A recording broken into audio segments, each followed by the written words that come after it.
Hello everybody, before this tier list begins, I want to tell you guys a lot of context about this tier list so we're all on the same page, what the criteria was, how the tier list was broken down, and all these types of stuff because it's a very long video and there's a ton of information about this video. First of all, I want to say shout out to Phil and Tommy and everybody who was watching live for helping with this video. Whether you gave your inputs or you just sat there and watched, I appreciate you guys, and I appreciate you guys for watching this video as well. Whether you just skip to your own class or skip to the end, or maybe you just watched the whole thing, I appreciate you guys. Second, let's talk about the criteria of how this mains tier list works, and let's give some context as to why I'm even doing this and what has changed and led me to make a new mains tier list. So there are two major changes to all classes that are coming very soon this summer. The first one is all classes are going to have unified cooldowns, which means that classes that have big 3-minute burst cooldowns are going to be on a 2-minute burst cooldown. And classes that maybe didn't really have big bursts are going to be like on 1-minute burst cooldowns. So every class in the game is either going to be on a 2-minute burst cooldown or a 1-minute burst cooldown. So that's a huge change because it changes the way that so many classes are played. It makes it so that you're not as reliant on burst. It makes it more DPS focused in the meta. So that's a big change that's coming. Another huge change that's coming is Mastery 3 and 4. So if you don't know what Mastery 3 and 4 is, in the 6th job on the top right branch, those are your masteries, and 2 of the new skills are being unlocked. So long story short, every class is getting a lot stronger. So you could kind of think of it like a balance change. So there's almost like a balance change, 2-minute cooldown change, and Mastery 3 and 4 coming out. So all of those things combined make the meta completely different literally this summer. So we made the tier list now so that if you guys choose your main in the upcoming hyperburns, you'll know what's good, what's not as good, and you'll know a lot of information about the class. Honestly, these tier lists are also a way for us to discuss every single class in the game so you guys can learn about them too. It's not only just about discussing like what's better than something else, it's also just you could just learn a lot of information from the tier list. So let's talk about the criteria of the tier list as well. So this is a mains tier list, and there is much more in maining a class than just damage. Now I do want to say that damage is very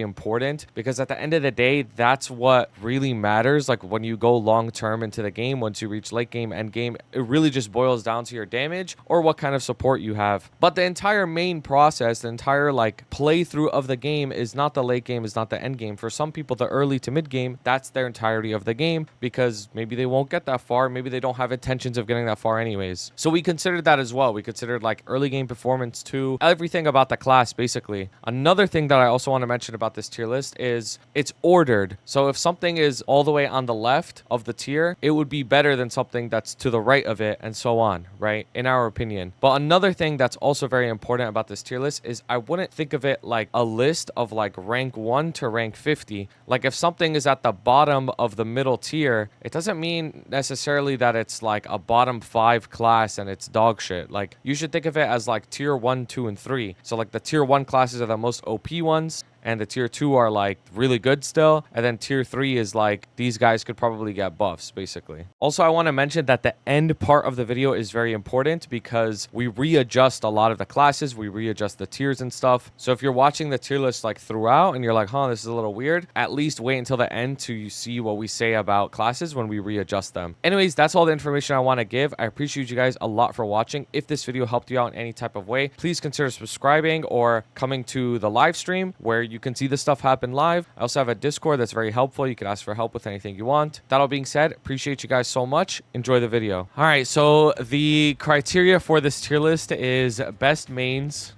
2025 with M3, M4, and 2-minute class changes. So this is going to be a more future-proofed type of tier list. You can use this to get a good idea of what kind of main you want. You can use this to get a good idea of what the upcoming changes are for every single class. Learn a lot about every class. I wouldn't use this as a strict DPS chart. I wouldn't think like, oh, if something's at the top, that means it's literally stronger in everything than something below it. That's not necessarily true because when you're picking a main, it's much more than just damage.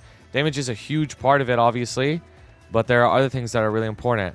Like, for example, the obvious one is Bishop. Bishop is one of the best mains in the whole game. Doesn't mean Bishop is the strongest class in the whole game, though. You guys get it? No. Okay. I'm joined by Phil and Tummy, my good friends. So obviously make sure you check out Tummy stuff as well. Phil doesn't upload anywhere, so you don't got to worry about that. Make a does Z and does infinite. That's funny. Another thing that I'm going to tell you from now is I'm not going to go back. If you come here later and think like, oh, can you go back and like explain what you said about Blaze Wizard? No, just go back in the YouTube video. It's all going to be time-stamped. We can't waste too much time going back and forth like infinitely. This tier list does have Mo, Shen, and Sia in it. We'll talk about them as we get them. Obviously, we don't know all the details with them. Same with like Hayato, Kanna, Lynn. We don't know 100% of all the details, but we can still talk about them and give good advice for people who are interested in those classes regardless. Keep in mind that this is just our three's opinions. You can feel free to disagree, but you're probably wrong. So, you know, keep that in mind. That's wild.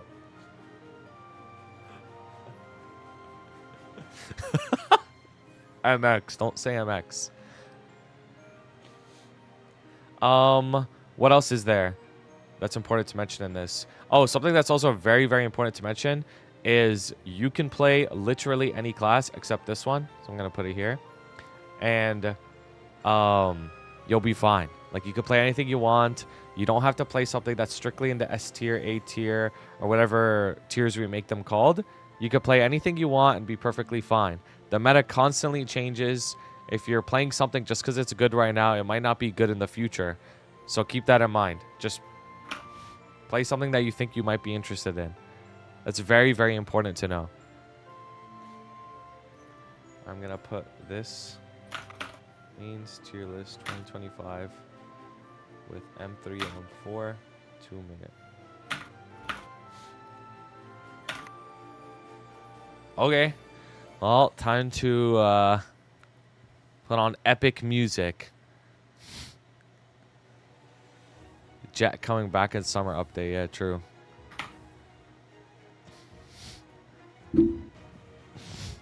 Are you guys ready? Yep. Mm-hmm. All right. We're going to start with Angelic Buster. Well, actually, let's change the tier names. Yo, AB always gets so much dialogue because it's at the start. And by the time we get to Wind Archer, it's like... it's like, yeah, this class is pretty good, I guess. We can do from bottom to top then. Like other way Okay. around then. Yeah, we'll do a bottom to top. Why not, bro? All right, let's put...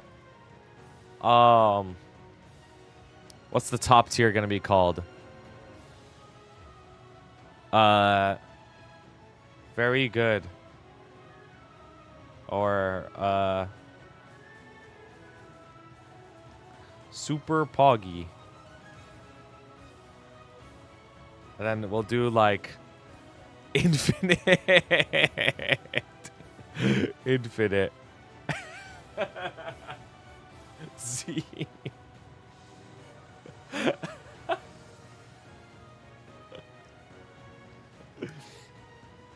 Safe. Oh, I don't know about safe. Let's put like solid. And then we'll do like above average. And then we'll do Preach.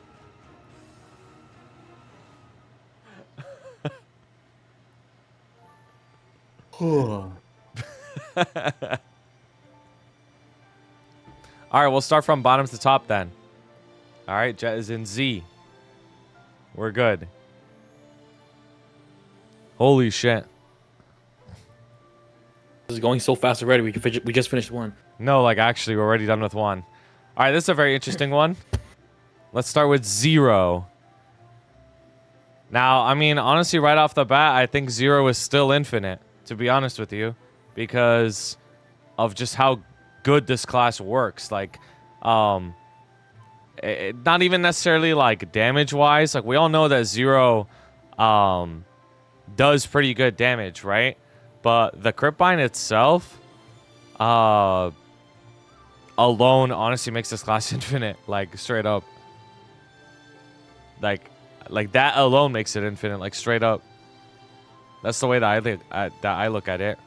For those who don't know what crit bind does on Zero, if you don't know what I'm talking about, let me explain real quick. So on this game, you can bind a boss, right? And when you bind the boss doesn't do anything. So it gives you a good chance to hit the boss. You can follow up a bind with another bind, like an origin bind or something like that. And then extend the bind duration even longer. But Zero and Mo Shen, these two classes, have a very specific mechanic for them that makes you extend the bind even longer than normal. So when you think of like party support, you think of stuff that's very easy to understand, like Bishop giving you final damage, right? But a lot of the times you don't think of classes that give you more uptime. Like, for example, another option would be like Illium. It iframes the whole party, so you have more uptime. And uptime gives you more damage because you're hitting the boss without worrying about boss mechanics. So in reality, it gives you way more damage. So Zero, because it gives you so much more uptime by binding the boss much longer than it should be, it gives the party like a stupid amount of damage. Zero itself also has IED debuffs for the party as well. It also has a lot of damage on its own. It's very easy to train. There was one more thing I was going to say about it. I don't remember. But, I remember. It's also, like, impossible to die with Zero because of its really good movement, really good iframes, and 2 health bars. Yeah, I guess the only thing annoying is you have to do the quest line. But, like, it doesn't really matter that much. That's right, crit bind can cancel mechs too, so you could just like you could get away with a lot of shit. Did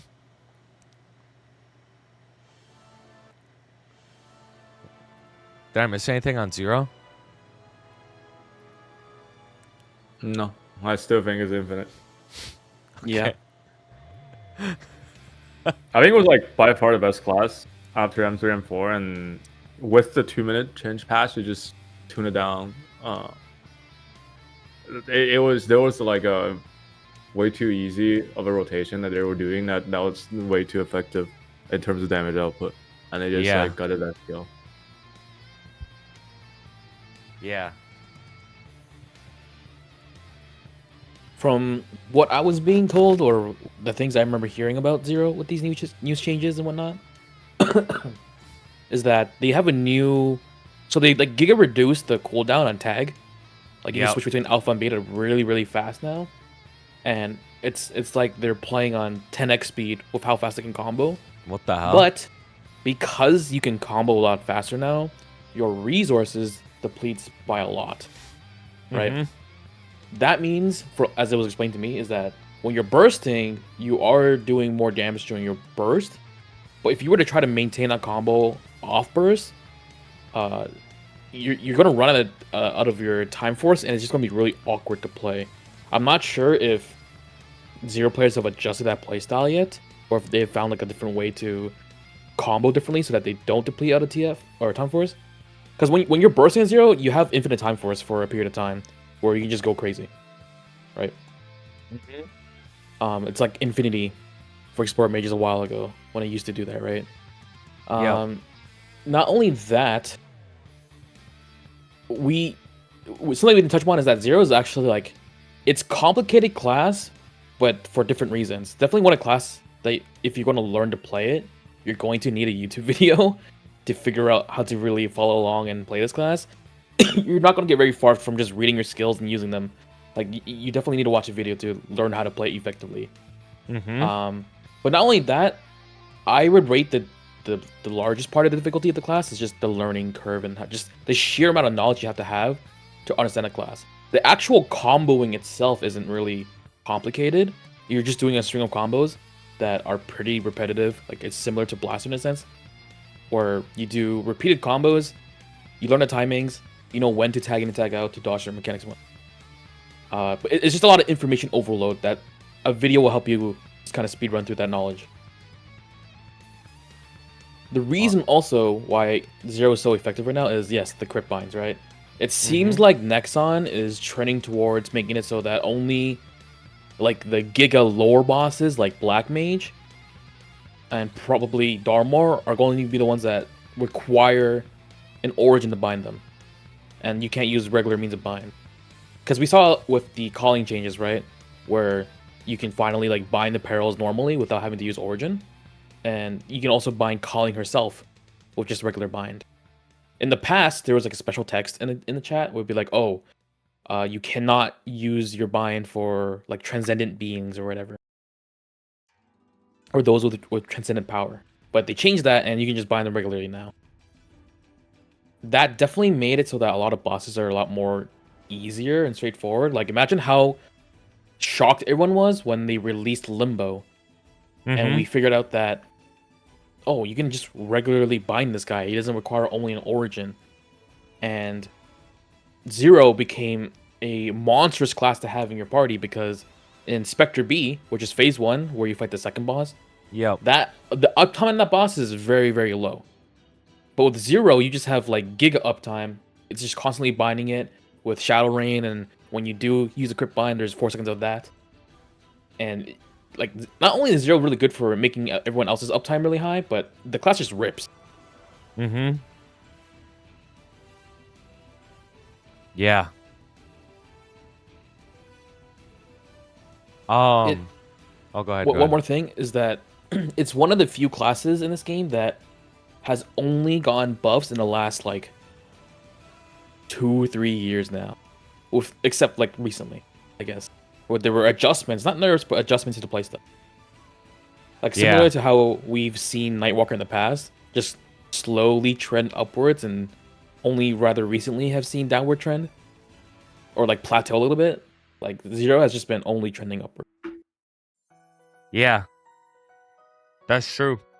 Another thing that another person mentioned was like you should mention the downsides of each class. Honestly, there's no downsides for Zero. Like straight up. I guess it's a little ugly. What? I think that some of the animations are a little like Kaiser tornado energy. I don't know about that. Well, bad speaking and of low like uptime bosses. What? But Zero gives you uptime. Yeah, what the fuck does that mean? It's like the whole point. Okay, well, besides that comment, I would say one of the downsides of Zero, if you were someone that's playing Zero the entire time and you've been playing till today, or at least before 6 Job came out and you've been playing as 6 Job came out, right? The downside would be learning every iteration of Zero as each Mastery Core came out, because you would have to learn a different combo every time. Isn't that every class? Yeah, but that's the downside that exists, no? Like, that's true for see. Zero, it's true for Mercedes. It was true for Blaster until it wasn't. It was true for Blaster's Blaster until it rotation wasn't. literally depending from different iterations of KMST. Yeah. No, you're right. Blaster's probably the most egregious one, like straight up. Someone mentioned grounded playstyle. That's not true anymore with these changes in the feature. Every class that's like forced to use a skill on the ground can jump cast it. That I can remember. I know that's true for Hoyoung, and I know that's true for Zero. Yeah. And Lara, I think. Okay, I made the VC icons look nicer. Oh, another downside is, like we mentioned before, that you need to watch a video to really learn how to play this class. There's also certain things where it's like learning that you need to right-click some of your skills to lock them for specific reasons. Like there's one skill you lock that makes it so that when you're comboing, you stand still and you're not like slowly moving forward, right? Yeah. That's something that like people that just start playing the class aren't going to know to do that. Same with like any thief class you play, people aren't going to know to lock your last resort to go to stage 2 instantly.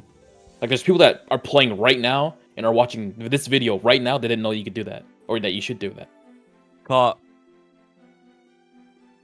Yeah, but the thing is, like, at the end of the day, if you're gonna main something, you're gonna learn all this shit. Like, you're gonna watch a guide and join the Discord and all that. Hopefully. Hopefully, yeah, hopefully. I guess that's something to mention as well. Like, even if a class is hard to play, like, it's fine. Like, if you're gonna main it, you're gonna learn it. Like, go do your research. Like, something might not come to you, like, intuitively, and you might think it's ass, but it's probably not ass. That's what people say about DB. DB's clunky, you know?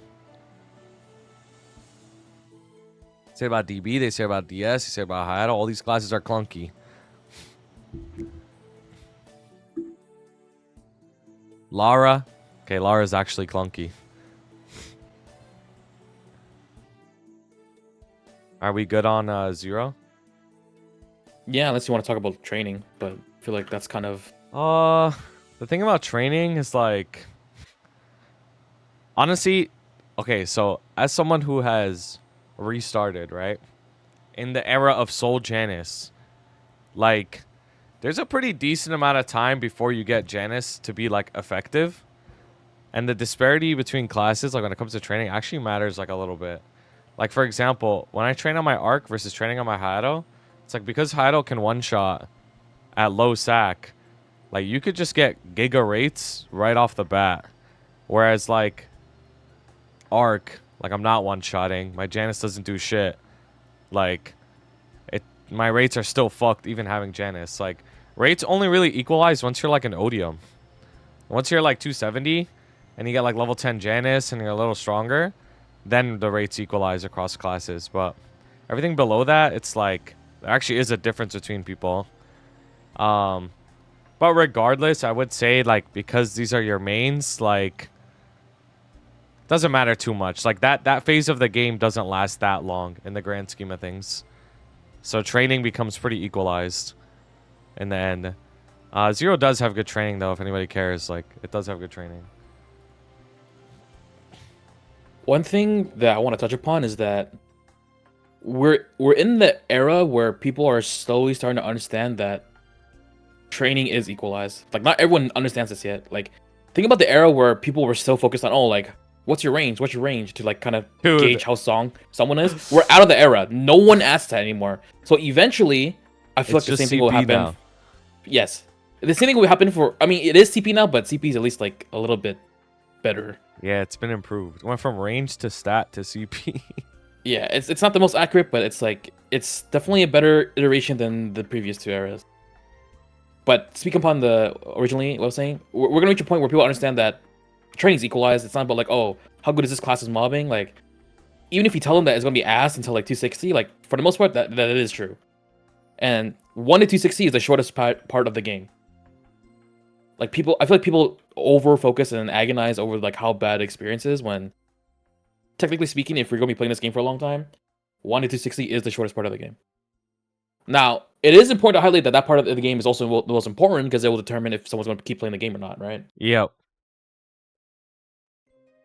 But still... That's what I was going to say, yeah. Because you don't know if you're going to even keep playing. Like, when you're a new player, 1 to 260, like, that is your whole game. Like, that's the whole game to you.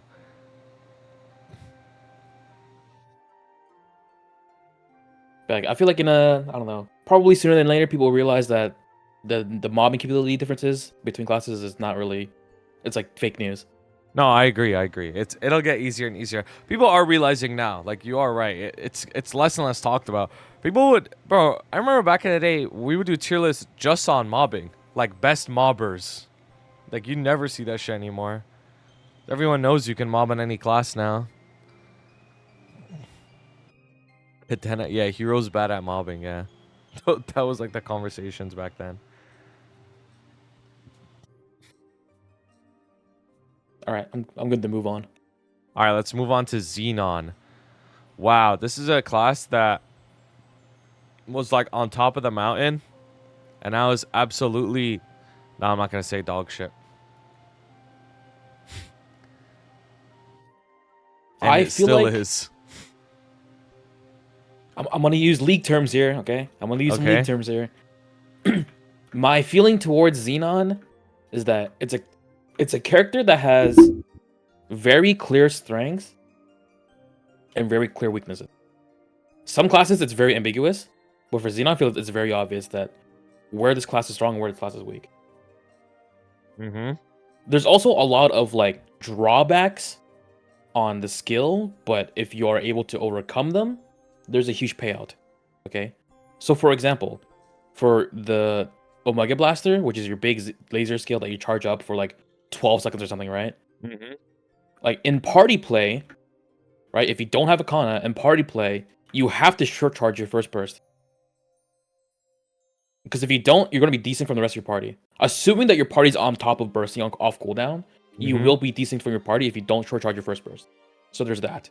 Yeah. But to backtrack a little bit, the fact that you have to charge your laser to begin with is already a huge, like, you have to play around that as a Xenon. And if you die during that, you have to start charging again from the start. Yeah. So that's like a very clear weakness. Not only that, but a large part of your damage on Xenon is your summons. You have those big, freaking like Windows 95 screensaver skills that are just hitting the entire screen. If the boss moves around or if the boss is smaller and moves around a lot, you're not going to get too much value of that skill. Right? And those skills are actually very important with this change, right? M3 and 4 and the 2-minute change, because they not giga nerfed, but they nerfed the blaster, Omega Blaster, in a way that your 90-second burst and those summons you place down is a large part of your damage. I think in a full rotation, on dummy and on like real bosses, your summons do more damage than your blaster, like your Omega Blaster. So the whole entire identity of the class changed a lot with this patch. Mm-hmm.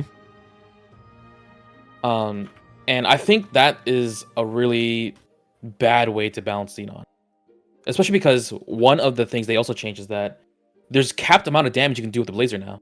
So you know how for Cannon Master, they did this before, where the bullets can only do a certain amount of lines or whatever, and then after which it just does nothing, right?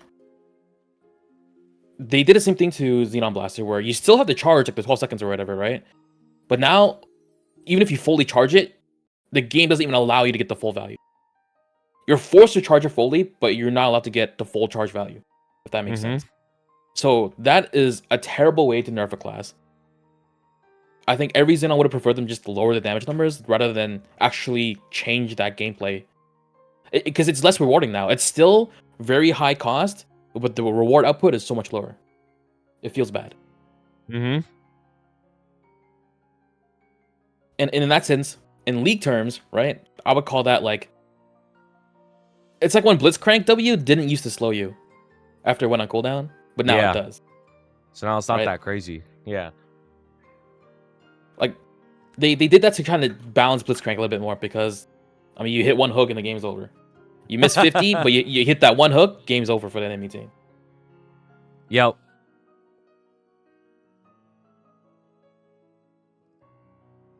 Back off, Sivir E. But, even with that being said, the class is still one of the top DPS classes in the game. Yep. It's not the king of damage anymore. It's not super ridiculous now, but it's still a clear cut above the rest. I feel like highlighting Xenon is important because this is one of those things where it's like, if you're gonna be meta chasing, this is how Nexon decides to balance classes sometimes. Instead of just gutting the numbers a little bit, they also just make it harder to play the class. Yep. That's true. You know, so the thing about Xenon, isn't this one of those classes that like you need a lot for the ball to get going? Like it doesn't feel good early. Yes and no. I think in the perspective of it's gonna be biased for sure. We're gonna have to biased opinions here. I think in the perspective of someone that has an established account and has like they're making like 30 bill plus a week. If you're at that point in the game and you have a Xenon as your main, it's not gonna feel that way. I feel like there's a lot of meso in the game now that you can overcome the fact that you need to run triple all stat. That's dice, you're right. I mean, in an endgame, if you're rolling for double prime, like in normal class, you're rolling for double prime on your pots, then it's the same as like what you're chasing for on Xenon. Except Xenon just has higher output. It's more rewarding for them to hit the double prime than a regular Yeah. class would. Okay, so we could say like Xenon is really good if you want to be endgame. Like it's a very good endgame option. But like how many people are doing that though? And realistically, right? Like how many people are going for double primes? They have 30 plus bill a week. Not that many people. So I think that's important to mention. Yeah, Xenon's a good pick if you really want to get into the game, really deep into the game. It's a very good pick. You're going to be rewarded for playing it. But if you want to play the game casually, or like your goal is to like, I don't know, clear mid-game shit, like there's definitely better options then.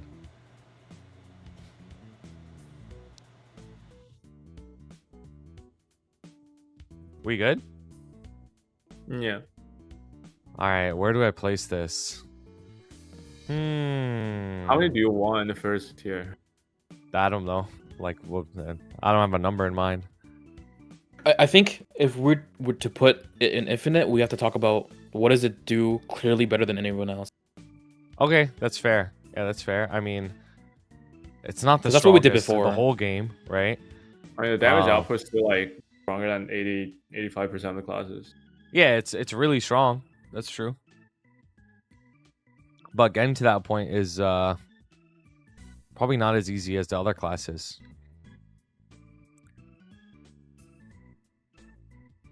I mean, I want to put it in above average. I don't think it does anything like super duper crazy that makes it infinite.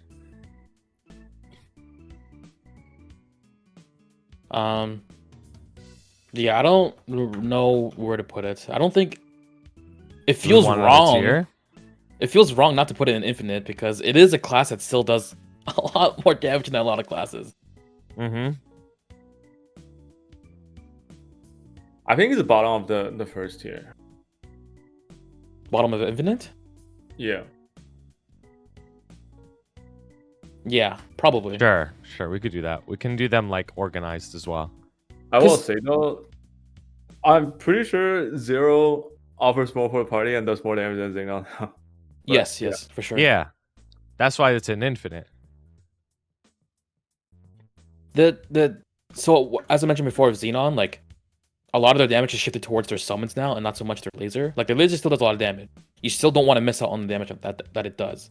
Mm-hmm. But there's a heavier importance that your summons are hitting the boss at all times. Mm-hmm. So because of that, it's like you're working a lot harder for your damage now. It's not like, oh, if your summons are only doing like a third of the uptime, that you're still gonna be killing the boss in the same amount of bursts. Like those summons dealing damage is gonna be really the reason why you do one burst less now. Yep.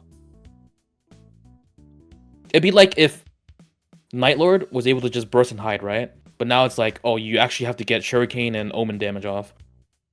And getting that damage off will effectively result in one less burst. Mm-hmm. If that world existed, that's how it would feel like. I'm thinking of it like Lara, where it's like you have a lot of damage in summons. That's also annoying though. If a boss moves around a lot, Yes. it's also very annoying. Like honestly, it's a very underrated level of annoying. Like some people will say like, "Oh, it's your main, like whatever, you're gonna know how to deal with it." Like honestly, it's really freaking annoying when the boss moves and your damage is based off summons. Like it's the worst thing ever. Like in Callus or Saren, shit sucks. Yeah, there's coordination that is required of your party members too. Like if you're doing limbo, for example, and you're in phase 3 limbo, it's in the black map, and when he uses the grab, he dashes like halfway across the map. Yeah. You'll have to communicate with the party. Okay, I'm setting up my summons. Be on like hug this side of the wall so that he runs into the wall, and it's still getting hit by my summons, right? Like that. There's that coordination that is required in party play to effectively get as much damage as possible. Yeah.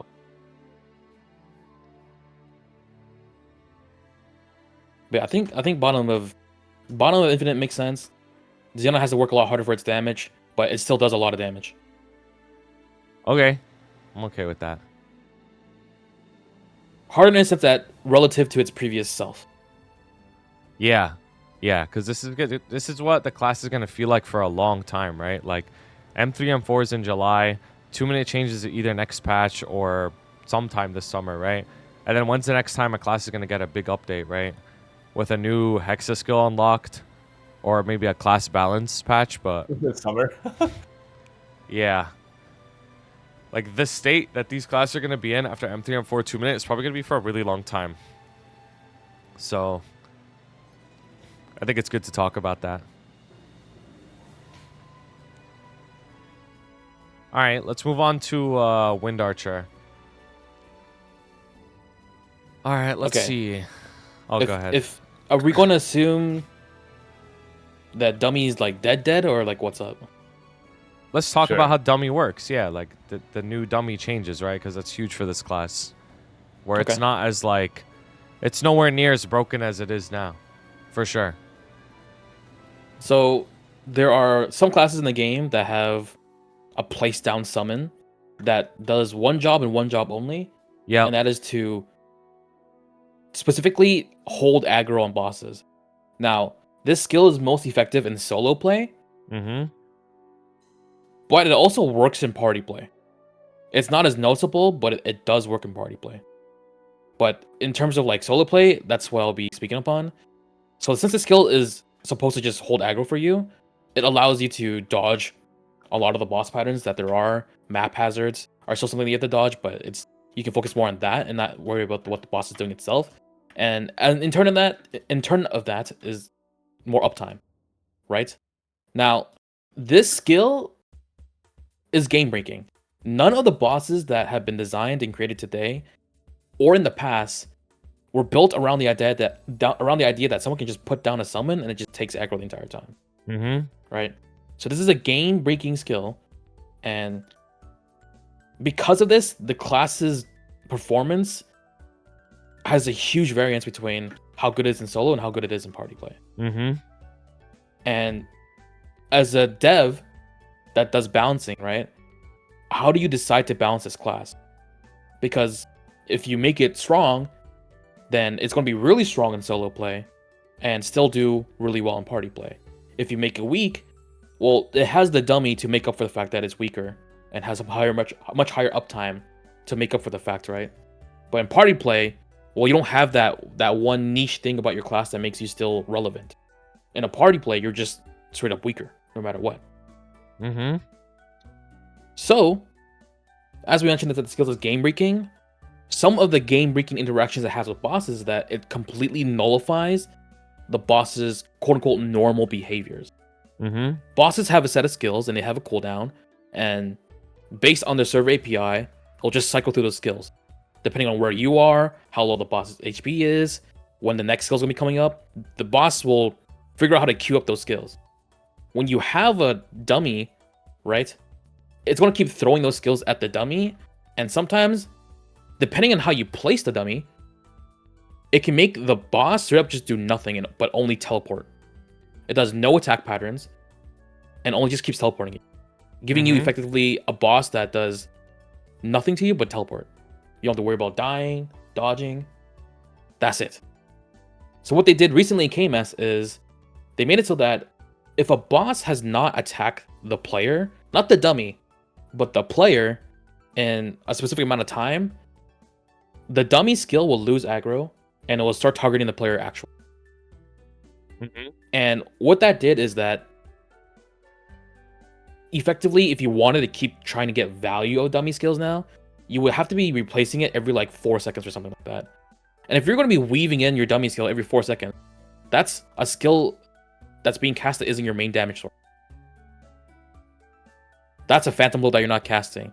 That's a shuriken that you could have casted in that time instead. So it's a lot more annoying to try to abuse dummy now, to the point where the Korean community has just accepted the fact that this skill is just dead. And in fact, there's going to be people that complain because they heavily relied on the skill to kill bosses. Mm-hmm. But majority of the people who are humans want the skill to just be deleted at this point and just give us FD and compensation. Yep. And I think that whether they do that or not doesn't matter, but I think removing the skill is definitely correct. I think it's unhealthy for the game. Mm-hmm. I agree. I agree with you. How are you supposed to balance this? You're right. It's either broken as shit or you can't do anything with it. The thing is that that's also only one aspect of this class too. Isn't that crazy? It also has like its Gale Barrier. It's a Hurricane class. Like those things matter a lot too. Essentially what that means is this class is unkillable. You won't die in this guy. So if you're really like bad, this is an excellent option for you. Like straight up. I don't mean Even that in with like a dummy mean way. Yeah, even with the dummy gone. Like I don't even mean that in a mean way. Like this is like very like noob friendly class in all aspects of the game. Like straight up. Another thing is it has very brain dead training, even without Janice being super high level, which is an advantage. Because obviously when you have Janice high level, every class is brain dead. But this one's pretty good even without Janice high level. When it comes to upcoming changes, it does get a really good power increase. And the class becomes a cooldown class, cooldown hack class. So its output is pretty good too, I would say, for sure. Like, you don't have to worry about being weak or anything like that. You're not, like, underpowered at all playing this. It's also an archer, so it's good for archer comps. Very important. Like, it has good synergy in parties. Oh. Speaking of cooldown hat, they made changes to the Wind Archer tornadoes. So a lot of skills got specific changes where it's affected by cooldown hat. So Wind Archer is one of them with the tornado stacking. You know how like ammo system skills normally aren't affected by cooldown at all, right? Yeah. So they made the tornadoes affected by cooldown hat. They made because of that, they also like nerfed the numbers a little bit too, I believe, to basically try to force people to just buy CD hat. Yep. That's basically how you want to see it. But I think tech. that if you have a -2 hat, you break even, or slightly better if you're playing the class well. If you get a -5 hat, I think it's like a significant FD increase because it allows you to break the next threshold. Like you get like an extra whole ass tornado or something like that. Yeah, Something like that. -5 is the number. But that's like, you know, that's fucking crazy. Yes, this could be a whole ass video on itself, but I think CD hat should be removed. But yeah, Really? Anyways, And then they just tweak numbers to fit within like certain time thresholds, like roar and burst or bind and stuff like that. Yeah, That'd be interesting. I mean, it could be a whole ass video, but we're not gonna get into it. But Too much money. I mean, they can even like make the skills more like it just reduces the cooldown as you level up or whatever the fuck. Like give another way to like progress the skill if they really want that type of progression in terms of like how skill interacts with your whole like rotation. Like the origin upgrades. Yeah. or like heroes. Like I'm always gonna bring this up. Heroes freaking World Weaver. Even at level 30, all it does is just give it 40 FD or something, 60 FD, right? Like, Yeah. why is there no cooldown reduction? Why is there no extra charge on it? Like, Could have been a longer iframe. Anything, right?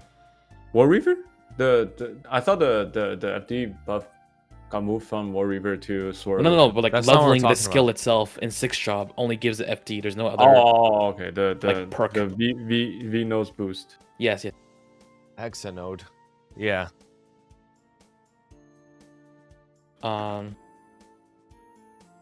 I think Wind Archer is. I mean, I want to put it in above average. It is above average.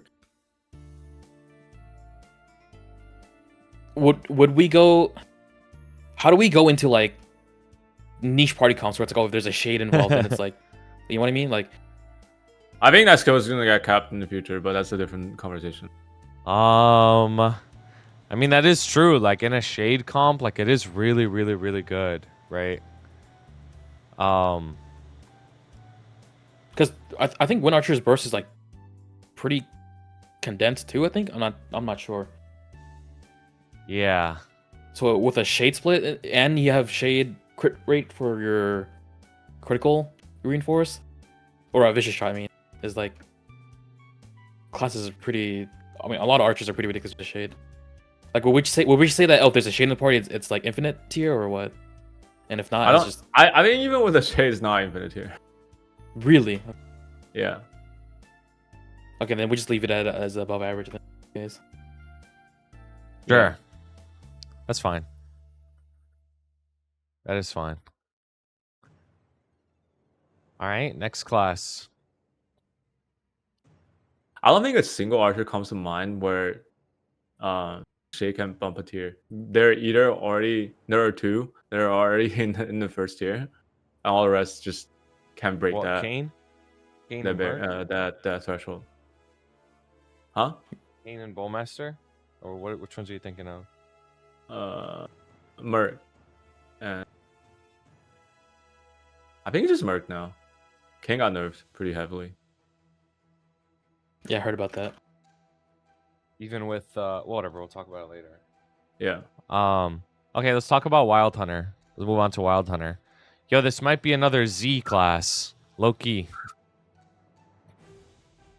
I don't know how that class still haven't gotten reworked yet. Might be another Z class, bro. You need -5 for it to be barely functional. And then also that's in terms of like low key the M3 M4 on it ain't that bad, but like it's still doing nothing. It is getting a pretty decent change with 2-minute change because roar goes on 2-minute, right? Like you could just perma the roar. But I mean that's also really good for other classes too. It's not just like Wild Hunter is benefiting from that. What is good for Wild Hunter though is it's good at min clearing. It's good at party min clearing. Is you can buff your party the whole time. So it's okay. It's okay in that sense. Its training is also good too. Believe it or not, like it's not 2016 anymore. But I think because this class does so little damage relative to everybody else, now I want to make it clear you can still clear shit with it if you really want to play it. I think it might be put in Z, like straight up. It's just weak and ugly. I think when I one think of the its- simple update is the resistance remaster. Maybe, but I mean, we don't know about that yet. Yeah, we'll see. I was gonna say that I think when one of the only few good things you can say about a class is that it's good for min clearing says a lot. Yeah, Like- it's good for min clearing because you could re-up the Wild Hunter buff. Like that's it. And the fucking Archer comp, I guess. Like deadass, this guy's got the fucking Reggie Gigas passive. Like Yeah, slow start. that's actually that's fucked. Reggie Giga's ability. One thing that I want to mention is that you remember in the past where when Phantoms got their M2 and it boosted their Milagui or whatever how you pronounce it. Milia Ghoulies, yeah. And they also made it so that there's a toggle between like the mobbing mode and the bossing mode. And then the damage percent on the mobbing mode was so high that it was actually going to be better as a result. And the way that Nexon addressed that was just by straight up just nerfing it so that you would still be using the Hurricane version, right? Same thing happened to Xenon, or not Xenon, sorry, Wall Hunter. Wall Hunter's grenades got like giga buffed, specifically like the mobbing one and the bossing one. But the mobbing one was like so much stronger that you would just use that instead. And it made Wall Hunter kind of like a weird like burst, like even burstier class. Which was really weird. And well, the way the Nexon addressed that was they just giga nerfed the mobbing grenades and didn't touch the bossing grenades at all. Yep. So that just feels like a slap in the face because it's like when I see changes like that, it screams to me that this is where they want Wild Hunter to be, that their current damage output is where they see the class is supposed to be. Like they just can't have more damage. Mm-hmm. Any unintentional damage gain, they're getting rid of. It really does seem like that. You're right, bro. How long has this class been like underpowered, bro? Think about it. Like it's been like at least 7 years, no? Something like that.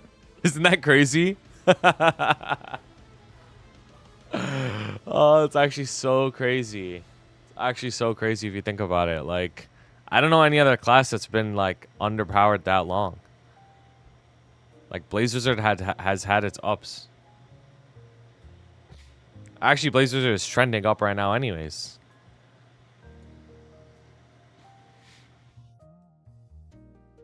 So we putting this in Z. Yeah.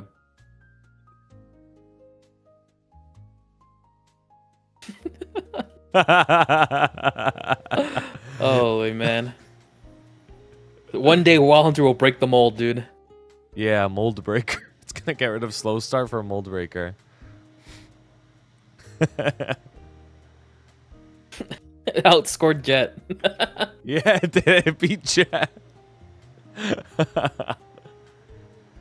Thunderbreaker. By the way, guys, I put a text at the top of the screen that shows you what class we're currently talking about, okay? So everyone's on the same page. How thoughtful. Yep. Thunderbreaker. Okay, so Thunderbreaker, its damage output isn't bad at all. Like, it's not weak in any capacity. I would say it's above average in terms of raw damage output. I think Thunderbreaker uses a -2 hat.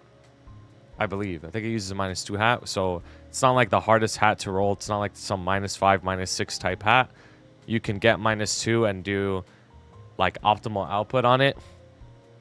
M3, M4, 2-minute changes. They're pretty good for Thunderbreaker, like in terms of raw damage output. It's probably like top 20 at least. Top 20, top 15, somewhere around there in terms of damage. Something that is very important to mention on this class, it is a button mashy spammy class. Now that's not the same as like Cadena with like CD resets, where you have to press a bunch of different buttons as they come up like reactively. It's like a very consistent like button mashing two skills on toilet on toilet. I was gonna say on Thunderbreaker, not on toilet. So if you're somebody, yeah, their origin's a toilet flush. So if you're somebody who like, because a lot of people have wrist problems that play this game, believe it or not. Like I've actually met a lot of people that have wrist issues that play this game, like straight up. So if you're somebody who like doesn't want to spam buttons, probably shouldn't play this as your main. It's not the most egregious thing in the world. Like I'm not acting like you're typing at like 200 words per minute constantly. It's just like you're just spamming. And it's like if you don't want to spam, then you shouldn't play this. But other than that, like it's really solid all around. Like the training is good. The bossing is good. The playstyle is very fun. It's super fast. That like the class moves around super fast. Has a really good iframe, so it's very safe as well. You have a little bit of support, right, with Banner. It's also a dice class, so you got bonus XP. That's pretty good. Wait. Oh wait, no, it doesn't have Banner, right? Banner? No, it doesn't have Banner. That's no. that's Banner is Explorer. That's Explorer. What the fuck am I saying? It has No, it doesn't the have chickens. Yeah, it's got the chickens. Because it's a sickness night. You know what's interesting about Thunderbreaker is it has Shadow Partner as well. I don't think that really adds anything to this. I just wanted to point that out. Like, it's so weird that it has that. But okay. A lot of classes just have some kind of pseudo shadow partner these days. Yeah. Shit low-key pisses me off. Something to mention is that Thunderbreaker was already a 2-minute class, by the way. Yeah. I feel like I forgot to mention that. Well, that's actually a good point that we could have talked about. I mentioned it with Wild Hunter, but that's really good for Thunderbreaker because you can just perm a roar, right? Or Kant. I think it uses Kant. I think it's a Kant class anyways. But Yeah. But this is for like other 2-minute classes like Arc, for example. When we get to it, it's like, well, because Arc, you could just perm the roar on it, for example. So some classes, like after that 2-minute change, like that alone will be a very big upgrade for them. They could just perm roar instead of cycle rings. Hayato as well, actually.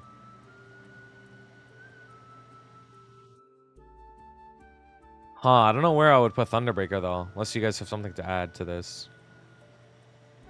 I think it's. I'm fine with you solid above average. It's like in the middle. Yeah, I was thinking above average.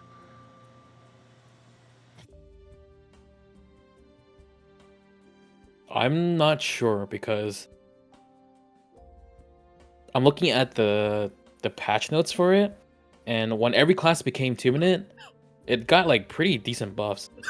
Yeah, it was only most of the 2-minute class got actually not most. A lot of 2-minute classes that got nerfed when the 3-minute got changed to 2-minute, and this was one of the 2-minute class that got buffed.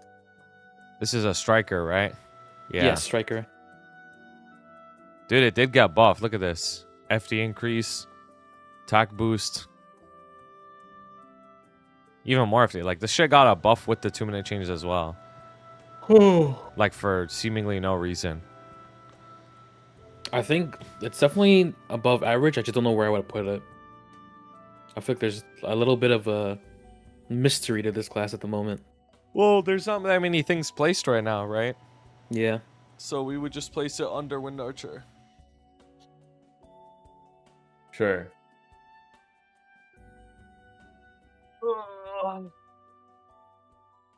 It has an amazing kit though. Like, you have a teleport, you have a flash jump, you have a short dash.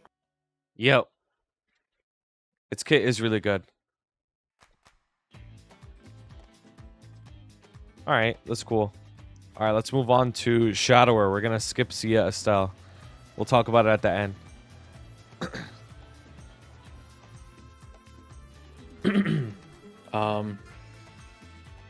Shadower. So this was originally a 3-minute class, and then it got changed to 2 minutes. Mm-hmm. And one of the changes they did that I found very interesting is that they made Shadow Slash Formation a 2-minute skill instead of a minute, 1 minute. Yep. They turned it into I think Tempest. There was only one. There was the only one that had a 90-second skill. Most of the 90-second skill got. I think every 90-second skill except for this one just got changed to 1 minute, and this one got changed to 2 minute. Yep. Yeah. I don't really know why. I'm not sure why they decided to do that. And Sonic blows on 1 minute now. Yeah. I'm gonna be honest though, I don't think it mattered what the cooldown was gonna be. Because they would have adjusted the damage ratio regardless of the cooldown, right? Like, if it was gonna be 1 minute cooldown, they definitely would have changed the numbers to reflect that of a 1 minute skill. Mm-hmm. I would imagine. Actually, I can't really think of a reason why. Why they decided to go this route. I don't think it's a bad thing, No and idea. I don't really know if it's a good thing either. But anyways, as a result of this class becoming 2 minute though, CD skip is like not meta anymore. Skip's dead. It's still good for Mhm. Culvert and Dojo, but that's it. It's just for party play, you don't bother with that anymore. The reason why CD skip was meta was because the skill itself had a 150-second cooldown. So even if you CD skipped it, if you use it as it expired, it would still be available the next time you did your 3-minute burst, right? Because you're on a 180-second cycle. Because it's a fully 2-minute class now, Smokescreen got changed to a 120-second cooldown. Yep.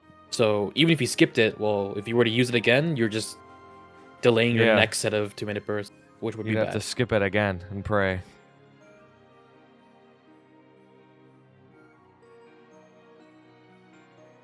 It did get also a little FD increase from the 2-minute change too.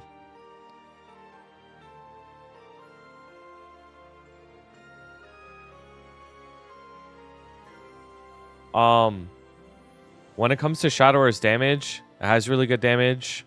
It's not weak at all. Has very good DPS. With its burst being changed to 2 minute and Sonic Blow 1 minute, its damage profile has also changed.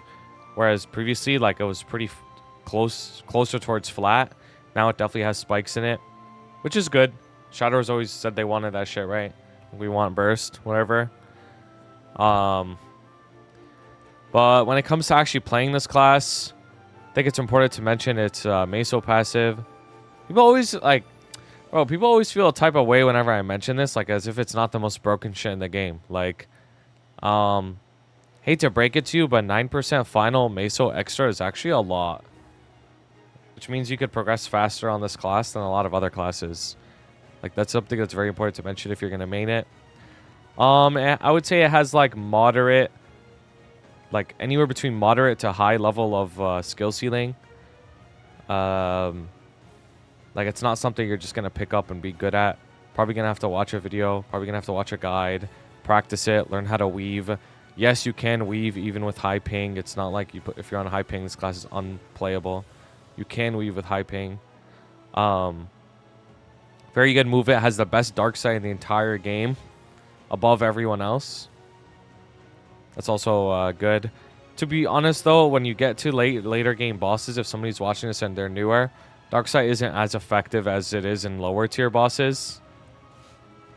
Like, it's not like in Gloom where Dark Knight's like broken as fuck. Like, what the fuck does it even do in Kaling? Nothing. So that's important to know. Like, it's not like something that's gonna carry you forever. What else is there to Shadower? It is kind of button mashy too, actually, similar to Thunderbreaker. Not so if you're somebody that can't consistently press 2 buttons at the same time, like, you're fucked. Keep that in mind. I mean, that's all I have to say about it, pretty much. I think it's a really good class, though. Yeah. I think people now understand how good Sparring is after we've been doing Limbo for so long. Yeah. Yeah.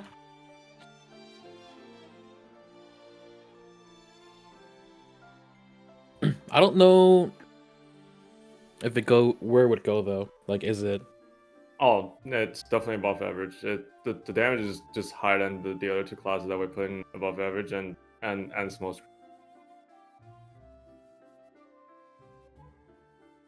Okay. I think it's an above average, like at the top. Yeah. I think it's just stronger than the other 2 that was just put. And it has smoke screen. Okay. I'm gonna go with that.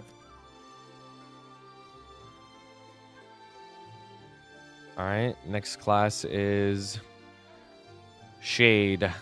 Oh, the spawn is so hard to talk about. I mean, I think this could get a case for Infinite. Straight up. Okay. What, do you disagree?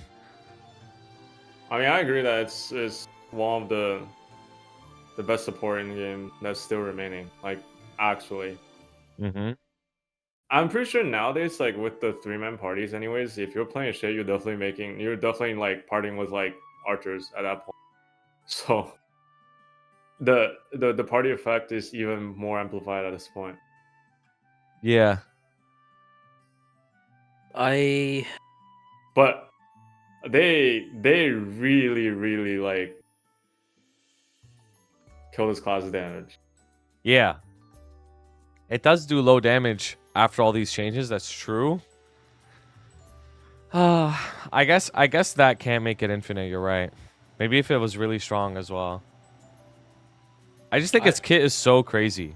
Like, its kit is so broken. One of the best in the whole game. Yeah. So if it gets buffed, it's just like it just terrorizes the whole game. I will say this though. Like,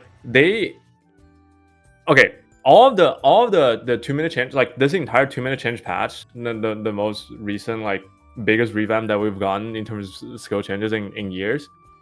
This entire like 120-second patch is modeled after the Angelic Buster remaster, and Yeah. they definitely like gain more confidence after they remaster Shade, because that's the second class that they're remastering in that direction. They were like, okay, this is a solid direction. We're just gonna move the game's balance decision towards that direction.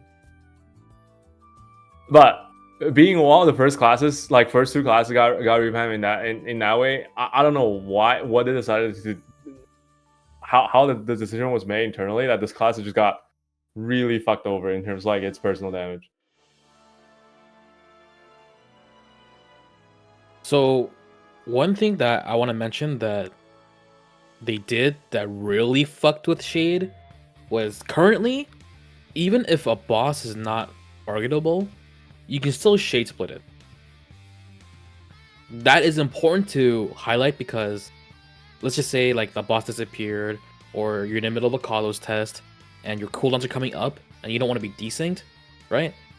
You can still use it off cooldown, still get the benefit of it, not the full value, but you know, you put it on cooldown, and whenever the boss comes back, you get whatever is left. Whereas now, or in the future, they change it so that you can only use Shade Split. Like, the effect of it can only hit if there is something for you to actually hit. So now you really have to think about do I hold out and lose on a whole, like, rotation of split, or do I take the L here, right? Like, that's something that you never really have to think about before.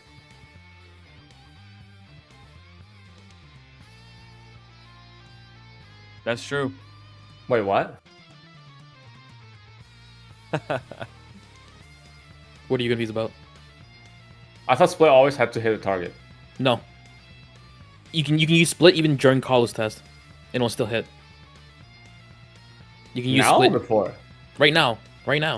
Oh, I see. But later you can't do that. It has to hit something. Crazy.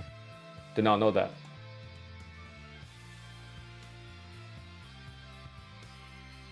I mean, what's the bottom line though, right? Like, it does low damage, but has a really good kit. It's like That's weirdly also trending unkillable. towards like OG Bishop, where its personal damage was just complete dog, but in party play it was just like very good to have. Like, actually, Yeah. dog, no. I'm trying to formulate like a thesis. So basically, like, because, bro, because that's like I think a lot of people who watch this video, that's what they're looking for. They're looking for like a pretty accurate statement about a class. So like something like Shade, for example, it's like, you know, doesn't do much personal damage, has very, very good support, especially with archers. Also unkillable class. So if you're a noob, it's like super good to play. I don't think Bishop's personal damage has ever been this low though. No, and Bishop's personal damage when the cap was 10 bill per line was fucking dog shit. Oh, It was super low. well that I mean, yeah, that was a difference. I think it also comes Like, down to okay, the fact so that if I was playing Shay, I would be praying right now. Like, that's all I'm gonna say. I'd be praying. Damn, okay, I might have to put it in Prage then. Slick is what, 15 I think- FD? I think what they should do is just, I think right now the fucking Spirit Gate is like 10% crit damage and 50% crit rate or some shit. I think they should just change that skill into like 20 crit damage flat and just give like Shay personal FD. Like in other that's a good pads, idea. not in that skill, because fuck archers. Would you say Yeah. that if you mained Merc? I mean, it's the same thing as Infinity. I think Vicious Shot, that skill Vicious Shot should just get an Infinity treatment. It should just get a cap on it. Otherwise, like right now, like with all of the power creep we've been getting, like with event buffs and like a Legion artifact and all that stuff, like we're just getting more and more crit damage that no other classes can benefit from. Yeah.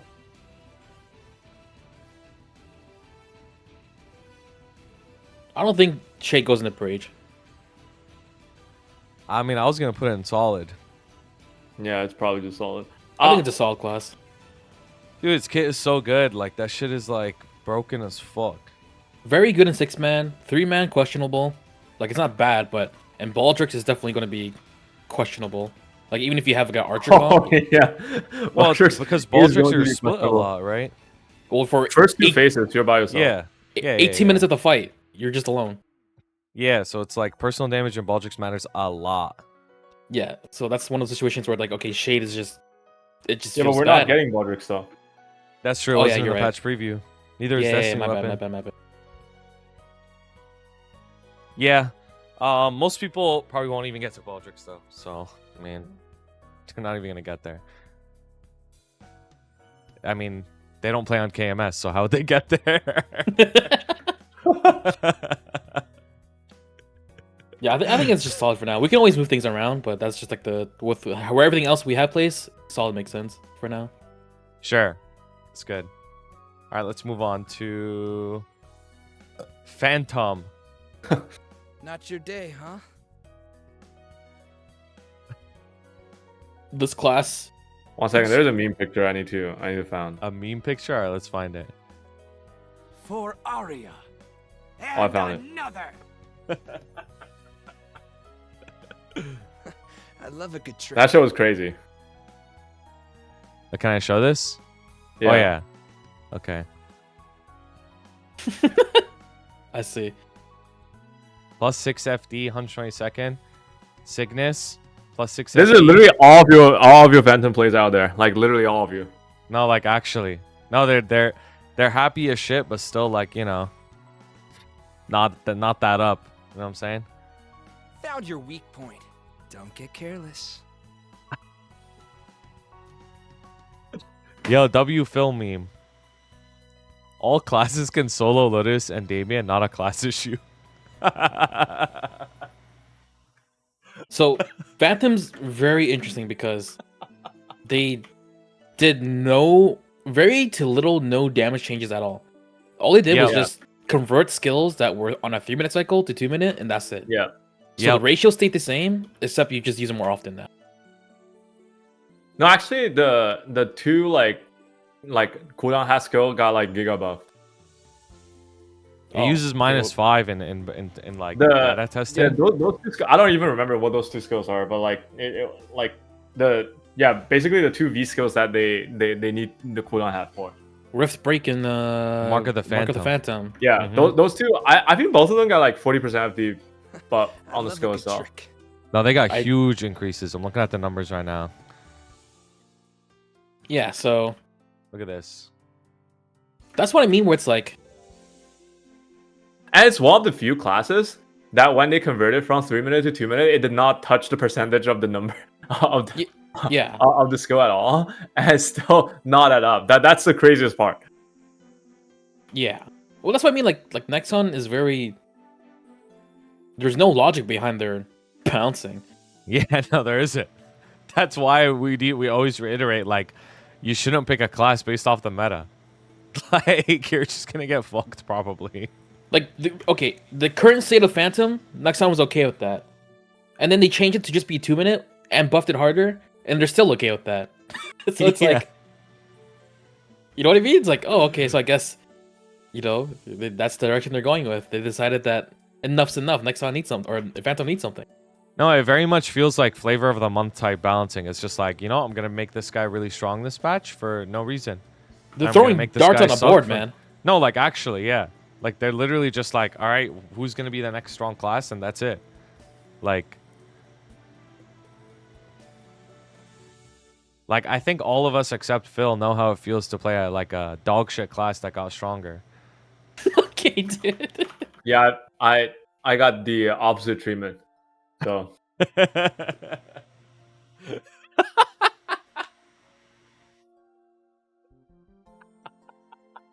but in all honesty though, like with like all the like it got changed from 3-minute to 2-minute.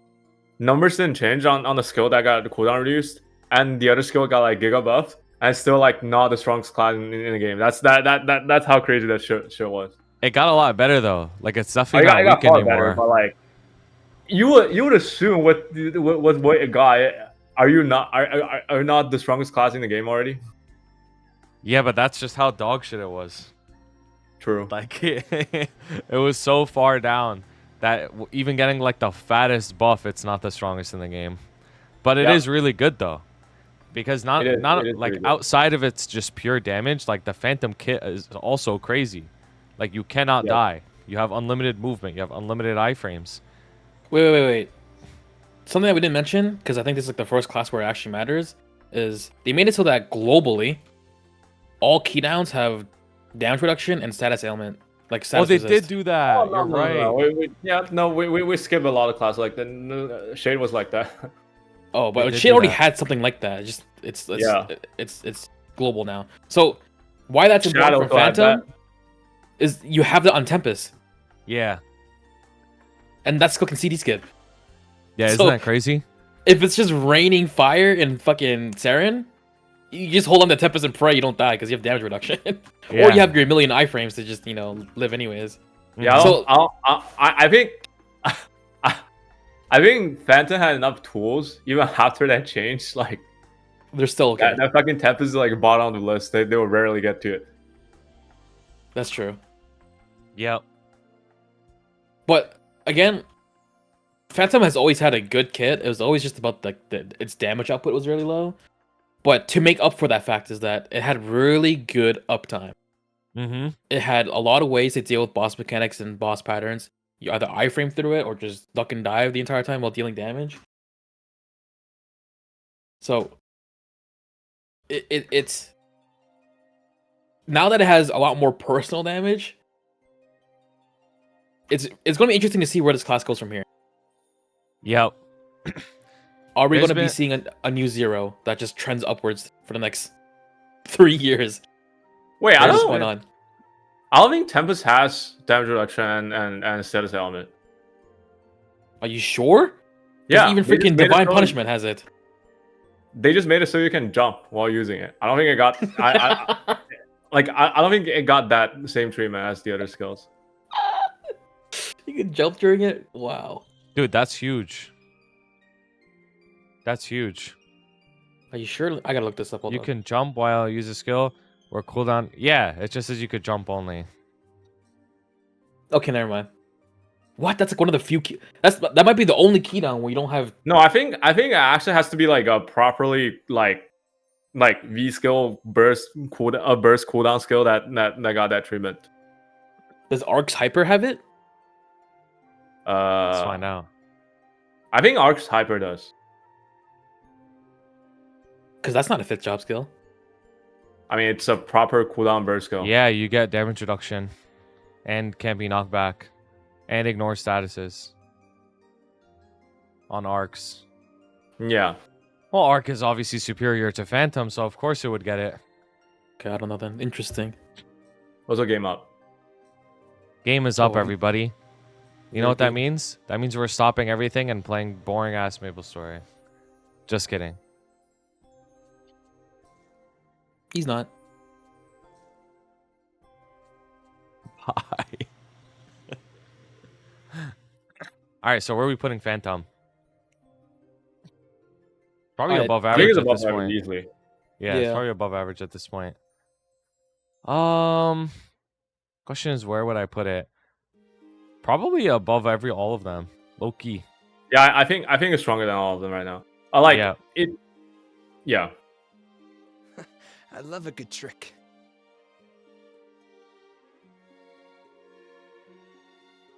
Found your weak point. Ooh, Think we are gassing it? Nah. Historically, whenever Phantom has had like even some amount of damage, because its uptime is so crazy, the shit like rips through bosses. And it's got Freud's, bro. Yup. It's always so funny to see people in the YouTube comments asking like, "What's Freud's?" But they spell it like FROIDS or something.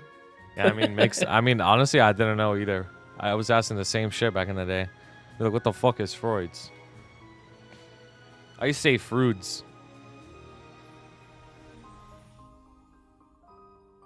All right, moving on. Pathfinder.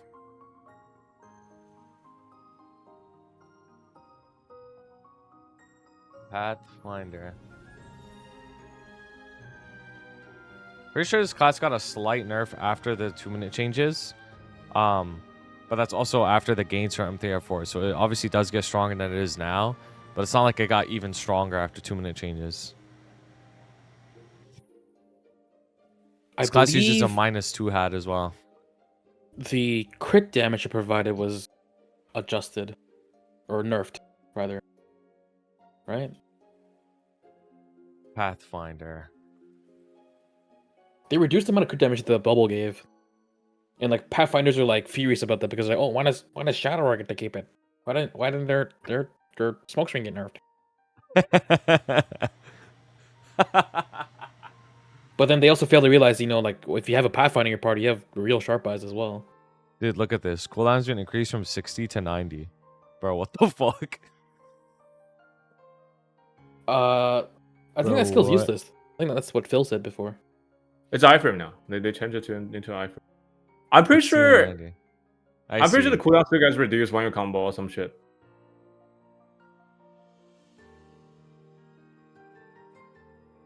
Oh, yeah. No, you're right. And Whenever they you can't- switch they between can't- the forms, your cooldowns go down some skills. Yeah, and if they keep the original cooldown, you're gonna have like iframe at like 20-second cooldown or some shit. Yeah, it did get a slight nerf with these 2-minute changes, but I mean, I don't think it matters. I think one of my Pathfinder friends said it was like a total like 2 or 3 FD nerf or something.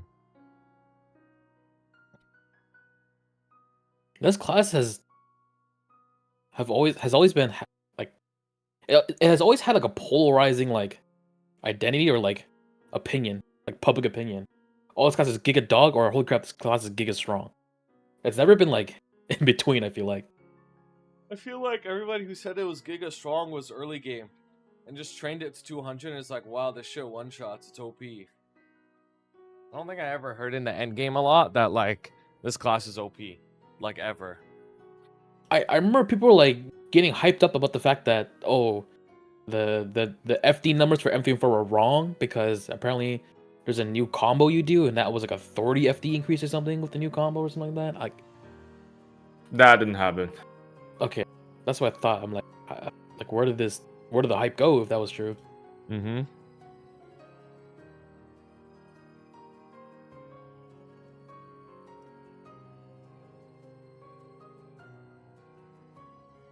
I think it had its spot back in the days when like it was like 6-man party. It was still 6-man party, and people realized like 2-minute war. Like there are like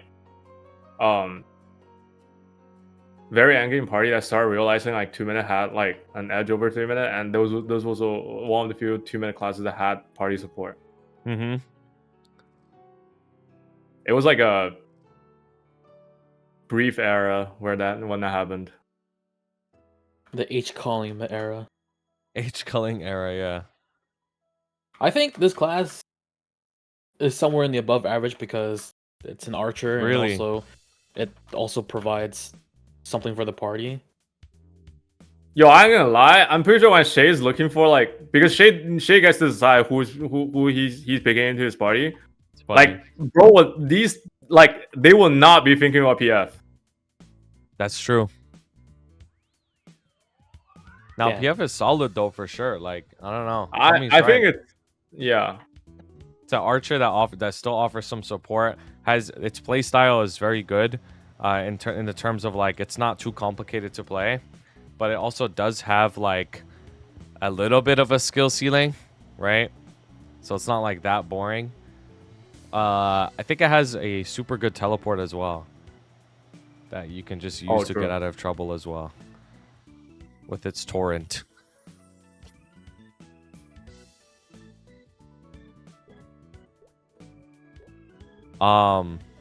You can cast the NATO in air too now. Pretty good. Mm-hmm. I mean, honestly, if I were to put it in above average, I would put it like at the bottom above average.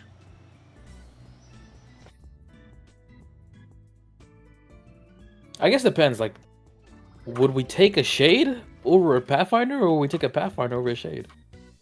Is that even a question? This guy's For real? ghetto. Because when you ask that, because I'm taking the Shade though. 100%. Shade gives Okay. raw FD to everyone. then Pathfinder can only be like Also, behind Shay it. gives more. Wait, doesn't Shay give more crit damage than Pathfinder too? Even for non-archers? I the think fuck? so, yeah. but it gives sharp eyes as well. Okay, for the second 15 minutes though. Yes. If we're talking about that, then you don't What even get bosses Shade are last for the first 18 minutes of Baldrix, right? We're not getting that boss.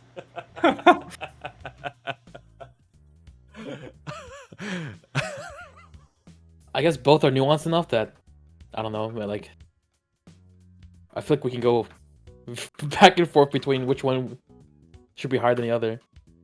If anything, just put them equal then. Okay. Sure. All right, let's move on to Paladin. Infinite. Infinite. Easily. Yep. Although I do want to point out like very annoying issue with it being changed to 2 minute though. First of all, like on every burst you just lost 5 seconds of attack roll. That's the first thing. I also like before the wiggle room is more as to when you cast the sacro, because sacro is essentially on like 165-second cooldown. Now it's on like a strict 120-second cooldown, so you actually have to use it on time. Yep. Compared with before. But this class also using CD hat now, I'm pretty sure. One other issue is that the fact that fucking what's that skill called?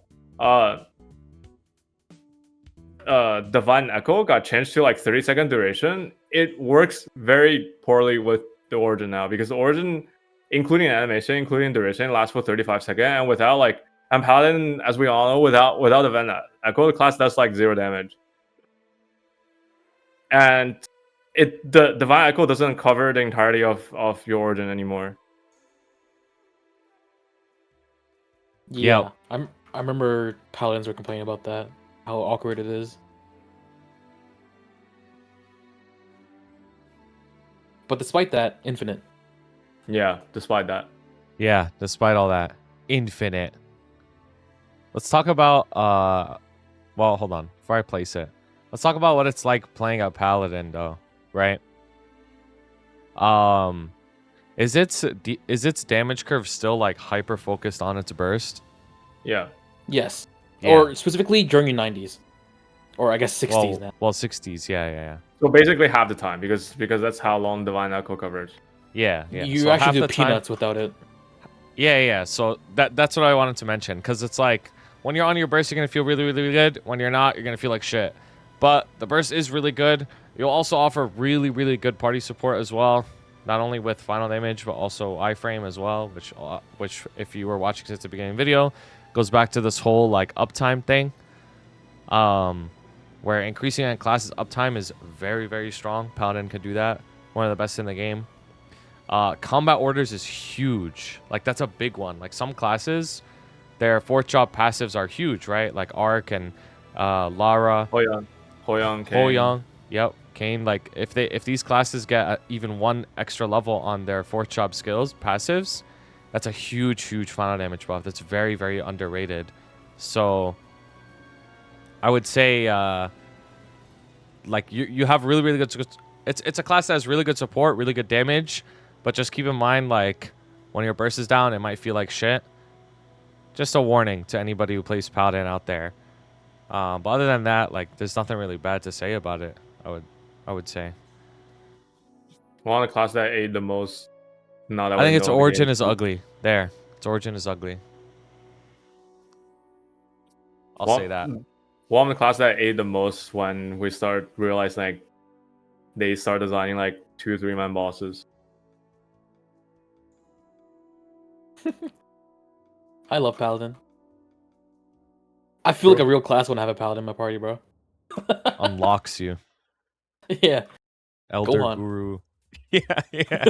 we were almost in sync. I was thinking Namek, you were thinking the Supreme Kai planet. Alright, where would we put it? Infant at the top? Below 0?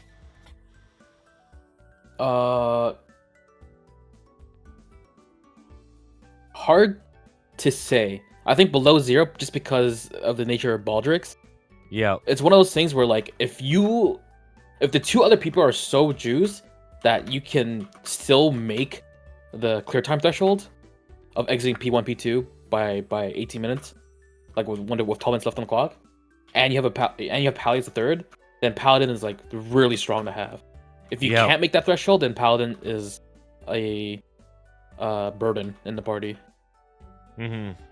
The thing is, damage is going to keep getting added to the game, right? So, like, this class will always be... It's always going to be really good, future-proofing. Well, there's, like... The thing is, for Zero, there's no conditional of it being good or bad. It's just straight up good. Even if the boss cannot be crit bound or shadow rained, it's still just going to be good. Mm-hmm. I believe Paladin, when they are not linked to a target, because it's like a pseudo shadow partner, right? It mimics its damage off of the person you link to. It's a 10 FD loss for the Paladin. So that's why it's important that... Oh, it was 20, but okay. Your other members are giga fucking juiced. Yeah. All good though. It's like a win more mechanic, I guess, to have a Paladin in your party. If you're not already winning that hard, it's just not going to be that great to have.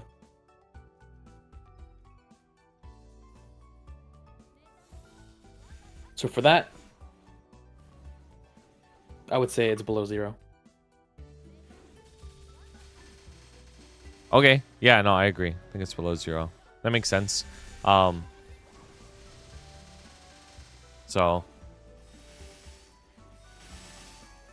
I'm okay with that. All right, let's move on. Dude. Nightwalker. This class is literally fucking bricked. Guys, I'm going to be honest. If you still play Nightwalker in 2025, you're a fucking idiot. I'm going to be honest with you. If you main Nightwalker right now, quit the class while you still can. Straight up. Like, literally just quit.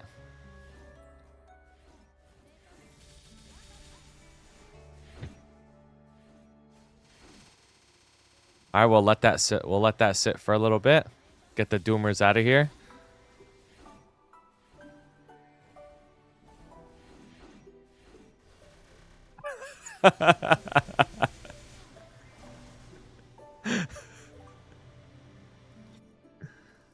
While I pop my coupons. All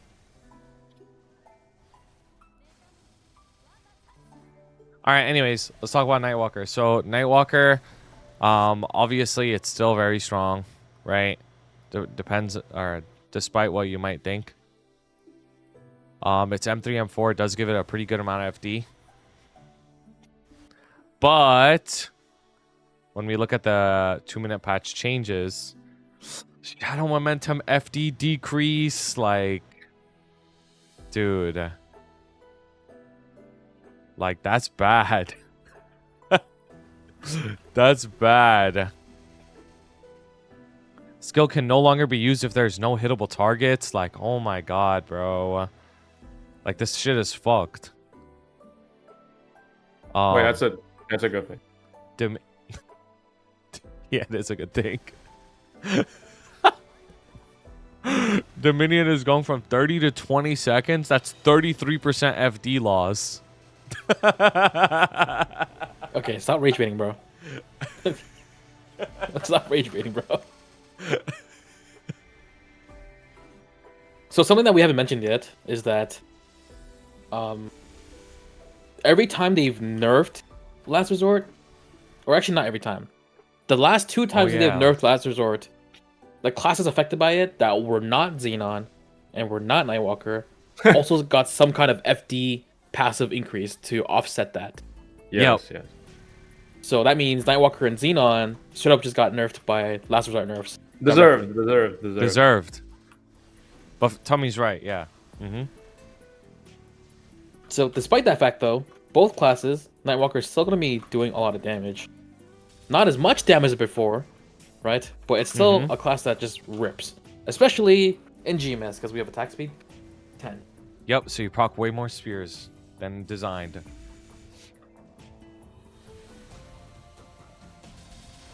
I don't think they really did any nerfs that inhibit the quality of life and like playstyle like they did to Xenon. I think it was just numbers nerf, right? Yeah. No, the class is still the same. I would say it's even better because you can't use Shadow Bite, like, and miss it. So you're always going to get that FD increase for the noob Nightwalkers. It got no cooldown dash when you already had no cooldown backstab. Like, fuck. Oh yeah, they isn't also that crazy? have a dedicated iframe now too. Yep. So the gameplay of Nightwalker did get a lot better. Its damage numbers just went down a little bit, but honestly, that's not a big deal. Like, who the fuck cares? It's already still strong as shit.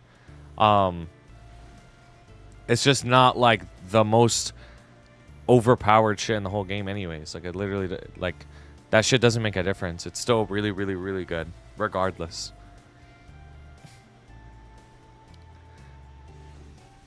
Wait, can you guys look at my stream for a second? Yeah. Are you screen sharing? No, like on my stream. I'm Does this looking. look sus?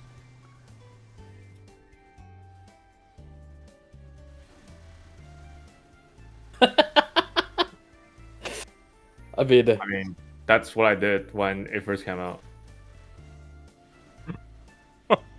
is that just your Hayato stance procking as you're taking the teleport? Yeah. I mean, it looks sus, but and I'm auto I looting mean, too, right? Like, cause I got 3 vax. it looks what it looks like, bro. It does look sus, but I mean, it looks as sus as to someone that's never seen a Demon Slayer TP farm before, you know? It's TP farming on Hayato. But that's like how most people are training there to some degree. That's At what I'm Night saying. Lord Like, 3. this is just how it is in 290 plus. Like. Alright, anyways, let's go back to Nightwalker. Thing is, Nightwalker doesn't offer support, right? So it's just a raw DPS slot. It is a very good DPS slot regardless. If you're worried about Nightwalker nerfs, there's nothing to be worried about. You would not believe how many Nightwalker Doomers I've come in contact with within the last, like, 4 weeks. Like on some unironic ass shit. Like, people legit, like, DMing me. I literally got a DM of somebody asking me if he should still continue making Nightwalker. He's level 285. Like, straight up. Like, he literally doesn't know. He asked me what classes are good because he doesn't think Nightwalker is going to be good in the future. Like, that this is the start of, like, the downfall of Nightwalker, and it's going to keep trending downward till the class is unplayable. I'm like, wait, really? Like, you actually think that? I'm dead serious. I wish I could leak. But I feel bad. So you have nothing to worry about. Like, straight up. That being said, though, I don't think I can go in infinite. I think it can only be an above average as just a really strong pick in their party. Playing Nightwalker is very fun, though, I would say. I think GDS is very unique movement. You could swap with it. I think it has very good animations. I think it has very good survivability, dedicated iframe, good dash, good backstep, can up jump into flash jump, which is pretty underrated, I would say.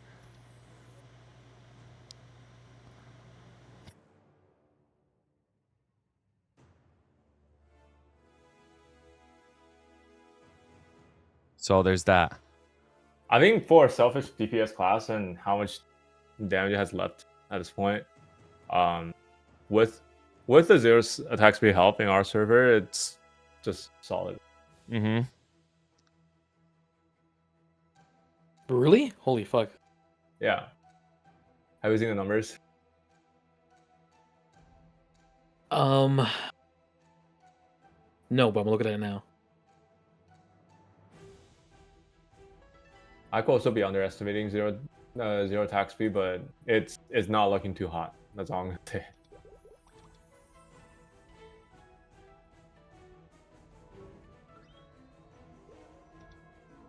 Zero attack speed? No, zero attack speed is really good for Nightwalker.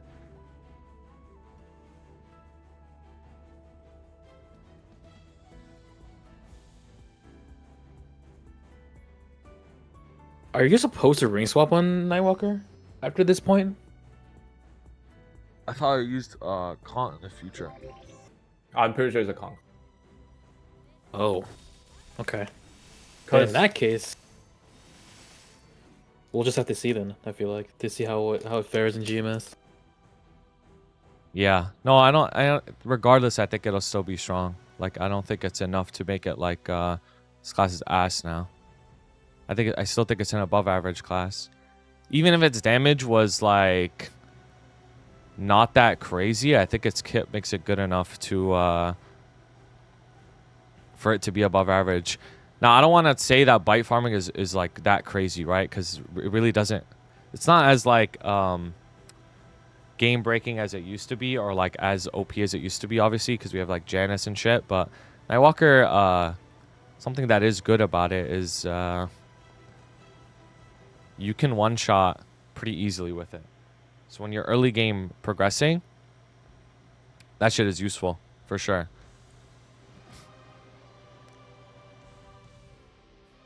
No, I'm not saying like bite farming is easy. I'm just saying like it's a kit in its entirety. Like you can train pretty effectively on it at low level, which I think is something that's underrated in value. Like because I keep like doing this whole like fucking 260 to 270 prog again, it just made me realize it more and more. Like if you can one shot early, the chances of you progressing past early game is actually pretty high, like straight up.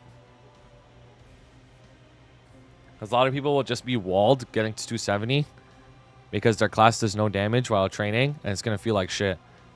But if you are able to one-shot and train easier than others, then you're going to prog faster.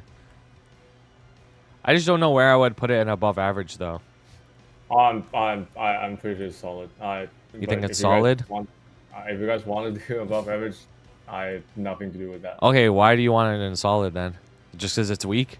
Like you think it's that weak? For toughest DPS classes, the DPS is not above average. Like, because average is very easy to get. It's literally the average of all classes, and it's not above that. Okay. And like it's at average. I don't think it's above average.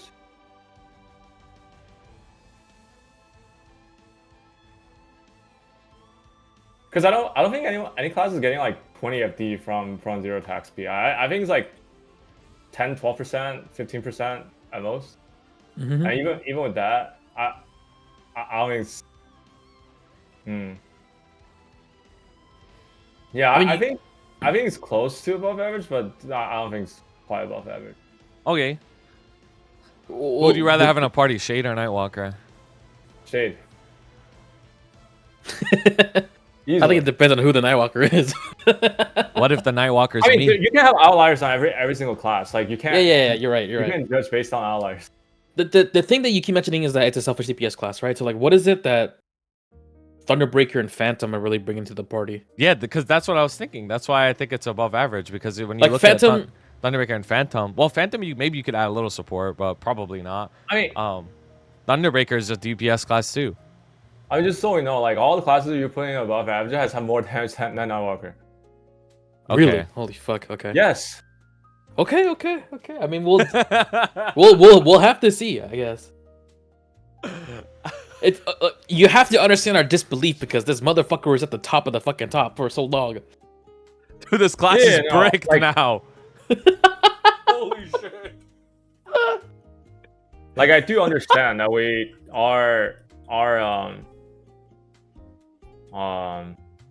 understanding of the class has been more for like the last 2 years.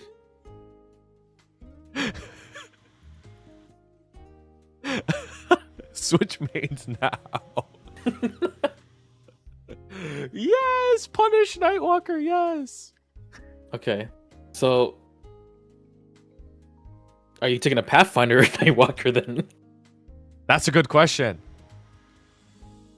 Might have to take the PF. I'm taking Nightwalker than Pathfinder because all the Pathfinder I know are like dog shit a game. Okay, but that's outlier.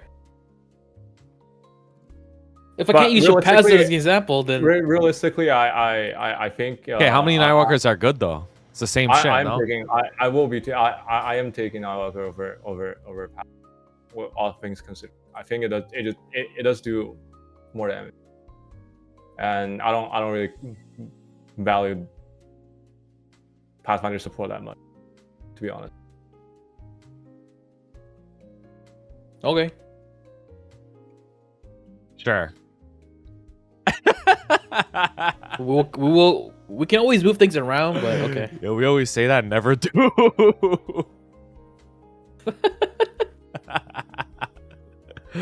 All right, let's talk about Night Lord, the most broken class in the whole fucking game after these changes. Deadass. Okay, I messaged you guys 8 minutes ago. I do have to go, so GG.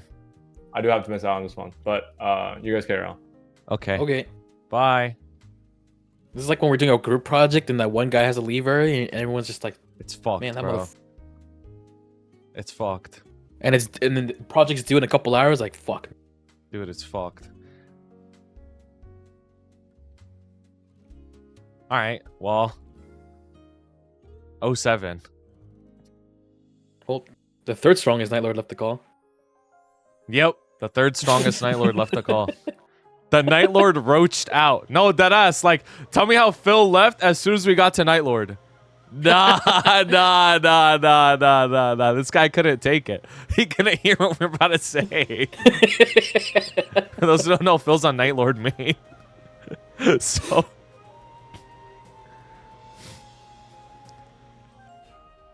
Now look what he's saying in chat. He's already trying to like mind control us. All I want to say is that now that everyone has an up jump and dash, Night Lord's up jump and dash are dog shit.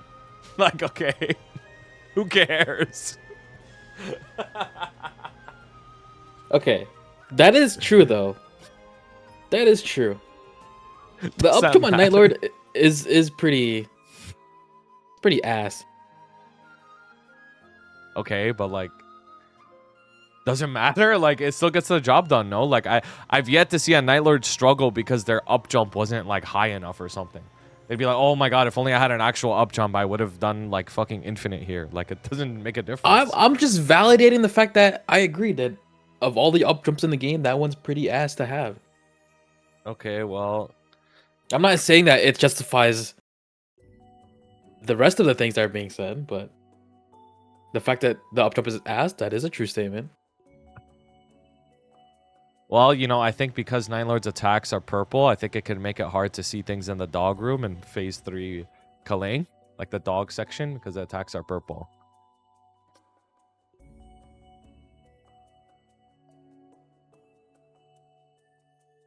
That's like something Phil would say. Like, deadass. He'd be like, oh, you guys don't get it. Like, when I pop, like, Dark Lord's Omen in the dog room, like, I don't know if it went off or not.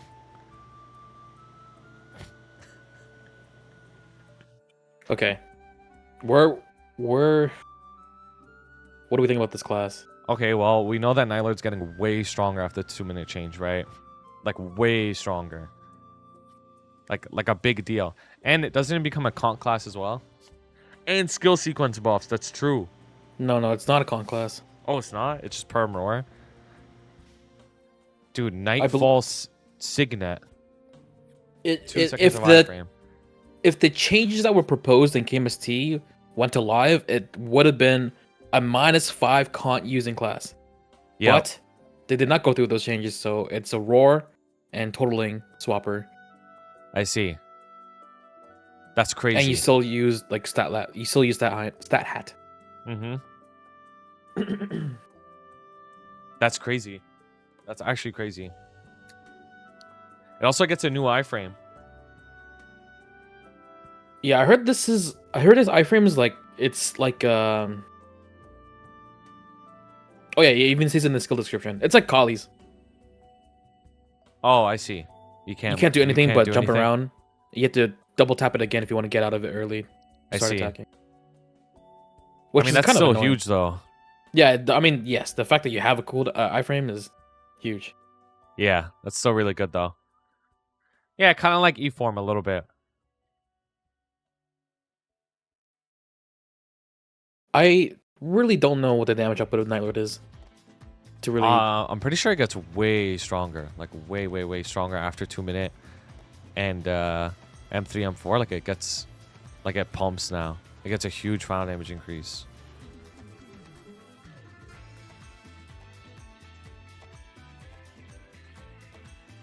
But at the end of the day, like the thing with Night Lord is it doesn't.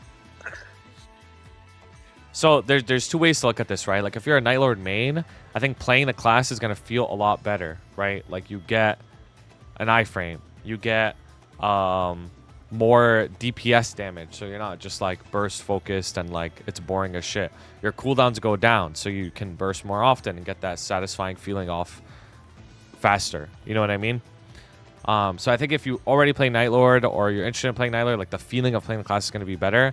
But in terms of like its performance, obviously it is getting stronger, but I don't think it's gonna be like the fucking strongest class in the whole game, where it's like just doing infinite damage all of a sudden. And then when it comes to like Night Lord support, like you do have IED, They have a drop rate increase, which does help in your progression. Like, if you look at your entirety of your progression, like, the drop rate increase probably does help a little bit. It has good, easy training as well. And then it has really, really good synergy with skill sequencing. So, like, a lot of classes or a lot of Night Lords that just, like, don't know how to do shit, like, they're going to feel even better after a skill sequence because all of a sudden they can actually, like, fucking do their burst properly. Like, I guarantee you we're going to hear comms of Night Lords thinking, like, holy shit, I actually feel like I'm doing damage now. As for where I would put it, I mean, I don't think it's infinite. I think it's probably above average, though. Don't need a cur anymore. Okay. That's funny. I think it's probably above average just because of, like, feels good, does good damage, too. Doesn't offer support, though. I'd probably put it, like, right under Wind Archer.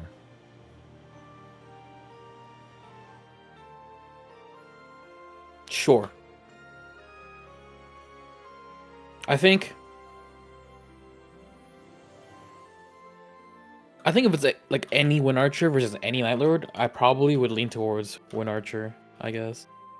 Yeah. But if it's like people I know, I would probably lean towards Night Lord. Yeah, obviously.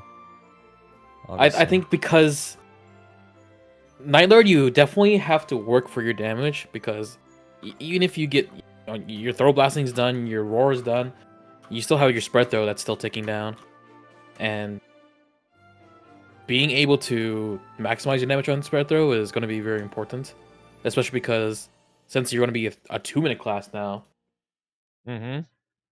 getting majority of your damage off during spread throw more often is going to be a large indicator of whether you're good or bad at your class.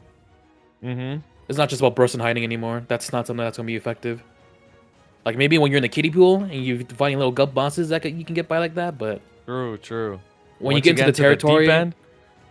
yeah, of min cutting. That's the thing. That's something that we haven't really mentioned too much, is that we're trending towards min cutting bosses becoming the norm when you reach endgame.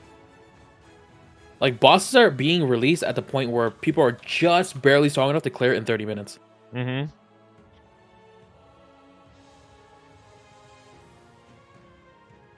Yeah.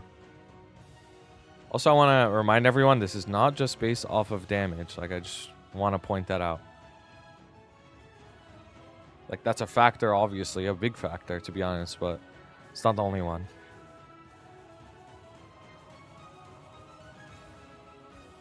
Also, with M3 and 4, Death Star got boosted.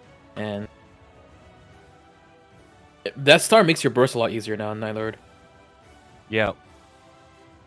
Phil mentioned this before we started the stream, where when you use Death Star when you're bursting, it like dumps half your clip of throw blasting. Like, it uses like 20 plus bomb charges. Yep. That's pretty good. High key. So if you're like aware of your fatal timings and you know that your fatal's coming up soon, you can just hold on to your Death Star so that once fatal procs, you use Death Star, and you just dump 20 plus throw blasting procs immediately within that 2-second window. So there's a little bit of a, skill expression there, being aware of timings and whatnot.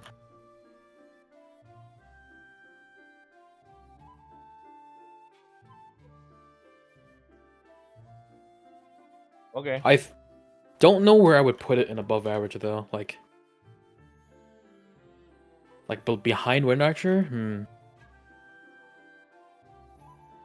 I think considering that Wind Archer has better synergy. That's why I put it there.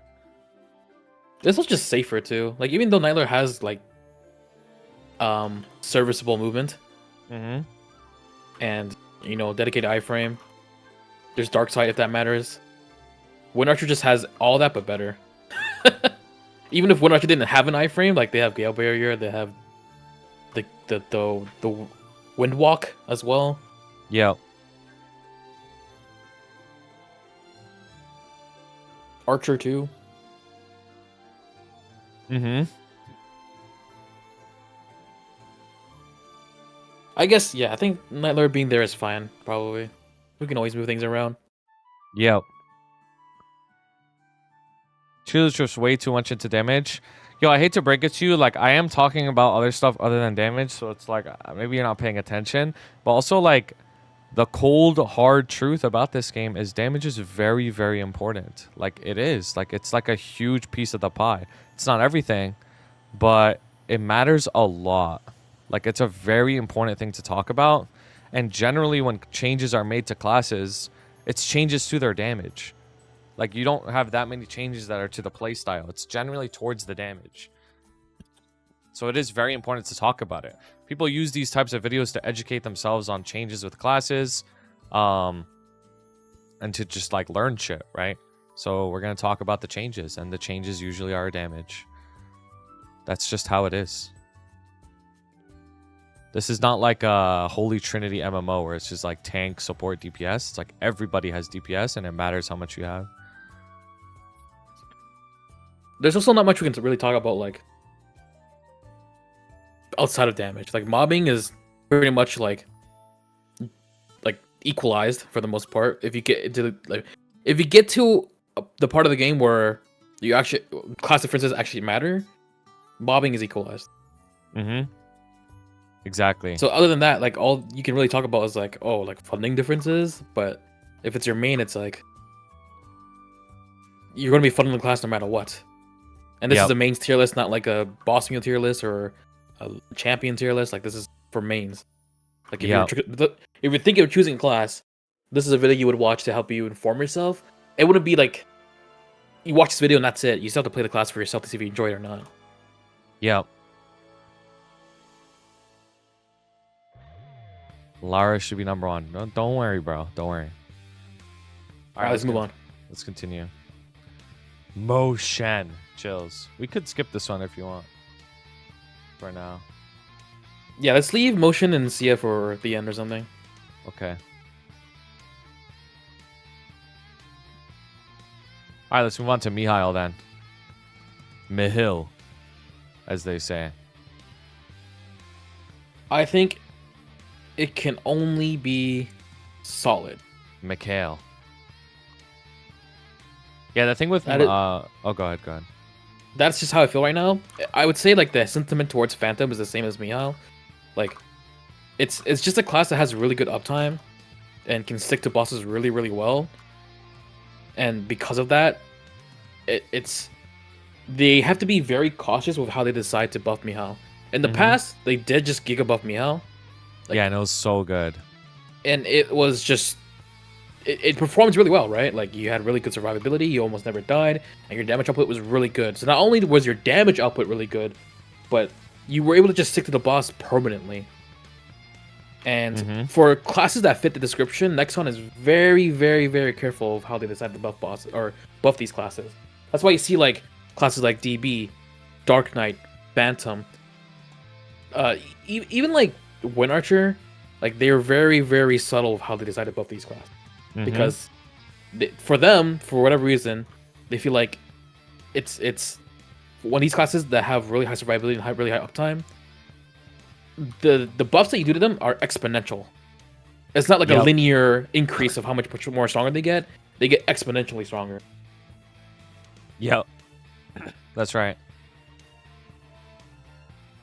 So in the current as in like with M3 and post too many changes, Mihile still isn't really pumping as much damage because they have adjusted its damage numbers, but it's still going to be a really solid class to main. Like, you're never going to be the class that dies out first in your party. Yep. In terms of like the feeling of this class, there's two things that I want to mention. Like, as you main this class, like how it feels to play. You're gonna have to get used to Royal Guard. Royal Guard is like a very, very specific Mihile gimmick or mechanic that you're gonna have to get used to, where basically you iframe yourself every like 3 seconds or something, give or take a little bit, and it involves you getting hit by something on purpose while pressing that skill. So it's kind of like a parry if you play other games. you like parry a move and then you're invincible for a little bit. And it's something you're going to have to get used to a lot. It goes back to what Tommy was saying when it comes to uptime. That's the skill that gives you uptime. So it's something that you will have to get used to. It's a playstyle that's different to other classes. The other thing that's also very important to mention with Mihile goes also back to what Tommy was saying when it comes to not being the first to die out in your party. That notion extends to all bosses when it comes to solo bossing as well, or learning boss progression in general. Like, you can learn the game very effectively on Mihile. Classes like Mihile, Bowmaster, these classes that like can't die, Shade, you can learn the game very effectively on them because you're going to survive in the boss much longer. So you're going to see multiple phases of the boss. You also have decent support on Mihile as well when it comes to the shielding. I think you also give a party member an attack buff or something, or one specific shield that comes with an attack buff, or maybe it's damage percent or something like that. So like when it comes to the feeling of playing Mihile, like that's what you're going to experience. Oh, it's 80 attack and 10 boss. Oh, it's both. Okay. Yeah. So like you're gonna experience like that's something that I realized is pretty valuable when watching like the Stoops party, like the Lost Arkers. Like for example, Siori plays Shade, Stoops plays Bowmaster. Like during their progs, like they were typically the people that wouldn't die out, and they would see the boss further, and they would learn the mechs, or like they would experience the mechs faster. So like, it's definitely like a good new player friendly class, I would say. Yeah. Also, a large part of your damage output is from your wall guard. So if you're not parrying, you're not dealing damage. Yeah. It is your life and blood on that class. Mm-hmm. So it's important that you learn these patterns and not only know that what they do, but the timing of when those attacks come out so that you can time your parries. Right? Yeah. If you saw Kobe's progression on his Mihile, you would see that Mihile's Echo gives it no damage reduction, right, from level. So that's another thing that gives you like a pretty good advantage if you're a sweat. Is you could run into bosses earlier than what most people can. Because in this game, basically, if you're lower level than a boss, you get a huge damage reduction. But Mihile has a special like skill that basically makes it so that you don't get that damage reduction. So you can enter and expose yourself to bosses earlier than you otherwise would have. That all being said, though, I don't know where I would put it, though. I think its just kit is solid. above... Yeah, I think its kit is above average, but since its output isn't too crazy, I'd probably put it in solid. Yeah, that's fine. I'm okay with that. Now, I don't know where I would put it in solid. Oh, Below also, TF. I believe with M3 and 4, and regardless of the 2 minute changes, it's a roar class now. That's interesting. They made it more burstier, from what I was told. Mm-hmm. And I believe, I don't even know if you bother ring swapping because your 60s is just like courage or whatever, which gives you like the extra shield and like some bit of damage percent, I think. I don't know exactly.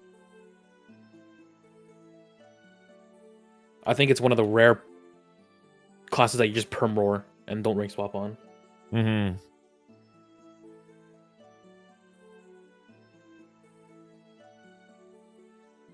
It's probably at the bottom of solid. Yeah, that's what I was thinking. Alright, it's not bad. Alright, let's move on to Mercedes. This is an interesting class to talk about. You have a Merc, right? At like high level? Nope. Oh, mine's only 250. Yeah, I have a 250 block for Merc, but never played it. Yeah. So Mercedes is getting a huge buff from its M3, M4, and 2 minute changes. Like its damage increase is going a lot compared to now. So like, I mean, that alone makes it really good. Low infinite or high above average, yeah. Like it's really, really strong. Like just talking about a raw damage output. Thing about Mercedes though is like when it comes to playing Mercedes, if you're new and you want to get into it, like definitely going to have to read a guide, watch a guide on it or something like that, because you might think it's really clunky. You might think it's hard to play. You're going to need a lot of practice to get like actually good output. Straight up.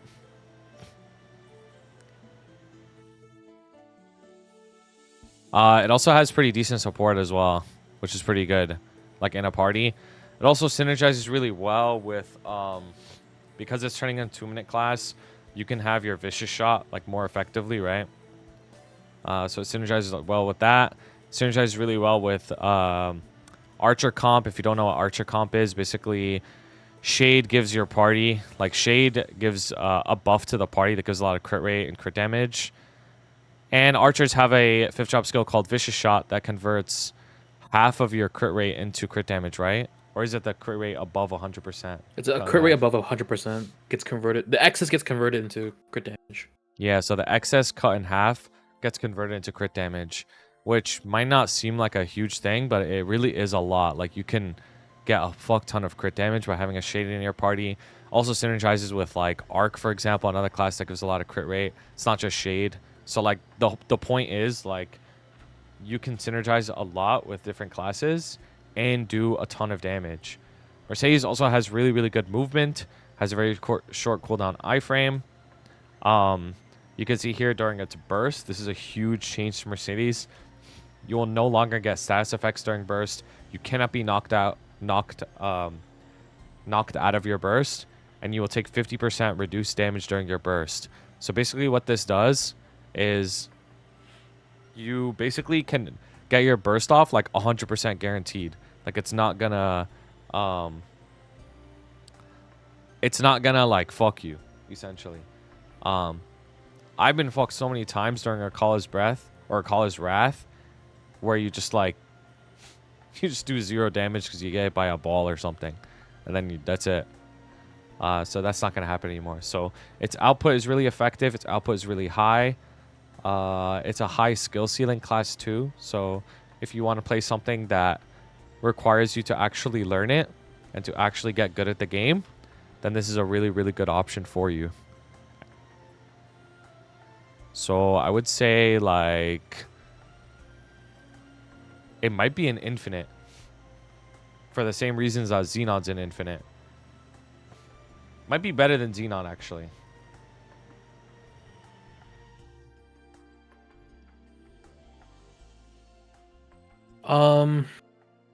Yes, I think so. Maybe. Because, like, I don't know, it offers pretty good support. And has Mage comp synergy, so I feel like it's better than Xenon. Like, straight up. Not Mage comp, Archer comp synergy.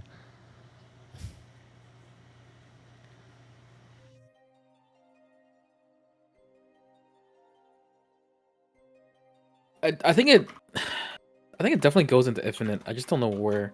Like if it's like above Xenon or not. Well, think about it, right? Like, what would be the difference between Xenon and Merc, right? Like, Xenon has worse support than Merc. Maybe if it's stronger, it's still more annoying to play regardless.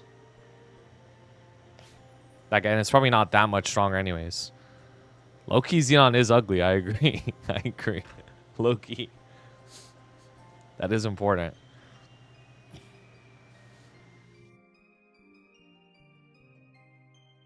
Honestly, the only thing that I'm not too sure on is just like the actual damage output, because it did get buffed, and Xenon did get nerfed. I just don't know if the buffs that Mercedes got would put it to where Xenon used to be or above. You know what I mean? Yeah, it's relative, I know what you're right? saying. So regardless of whether or not Merc is like as strong as Xenon or not, I think because of its kit and party synergy, I think it's got to be as good or better. We can just put it above Xenon for now, I think. Its damage is definitely less conditional in a sense, where like if the boss moves out of Xenon's summons, That's a good point. you're kind of Yeah. fucked. But like if you're Mercedes main and you're comboing properly, like it's not really conditional. Mm-hmm. There is some RNG with spirits, but even with that accounted for, like your damage for the most part is pretty stable and not really varied Mm-hmm. in a sense.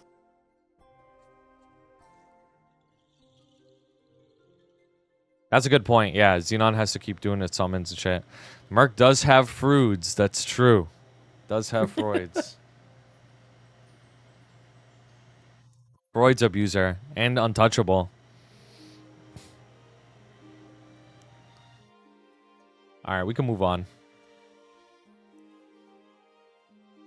Let's talk about Mechanic, the ugliest class in the whole game.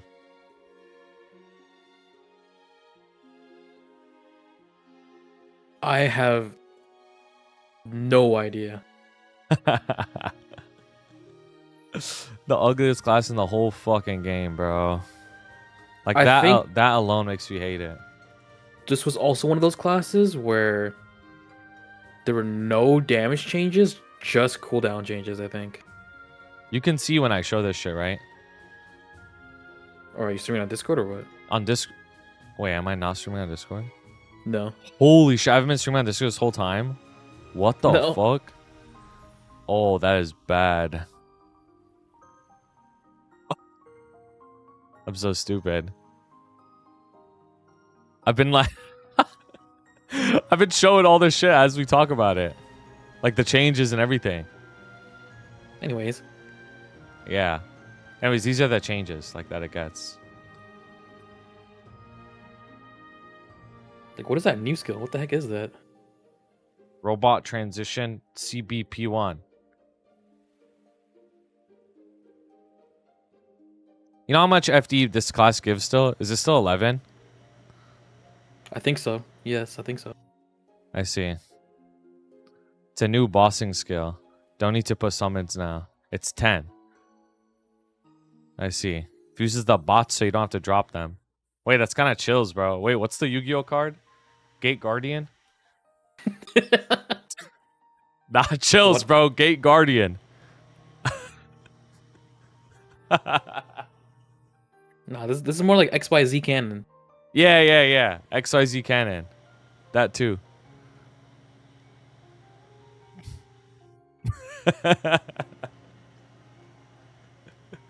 Chills for real.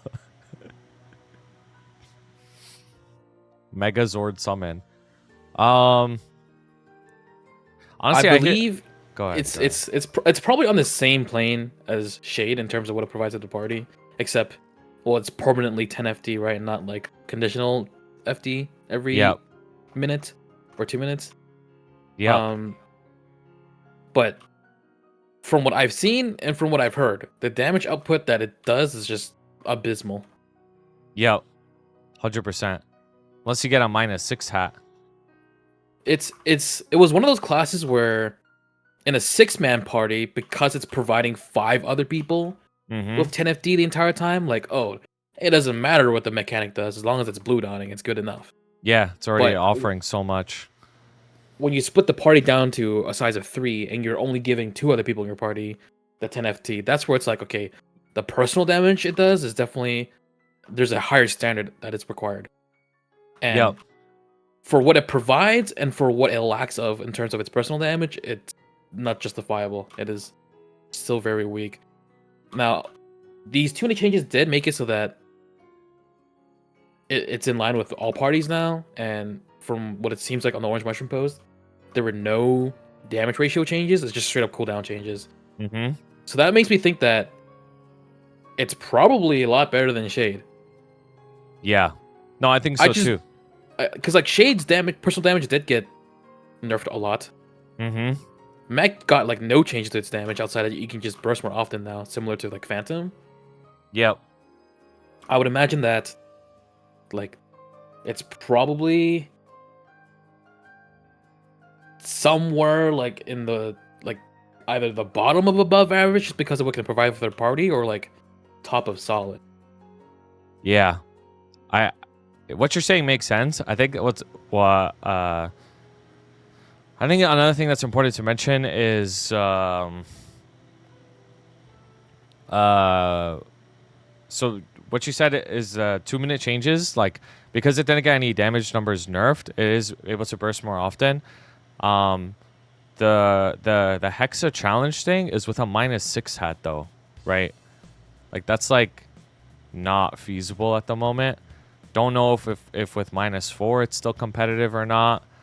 I think there's two ways to look at this. If you're gonna main this and you're gonna fuck man, I'm like stuttering, bro. I can't speak right now.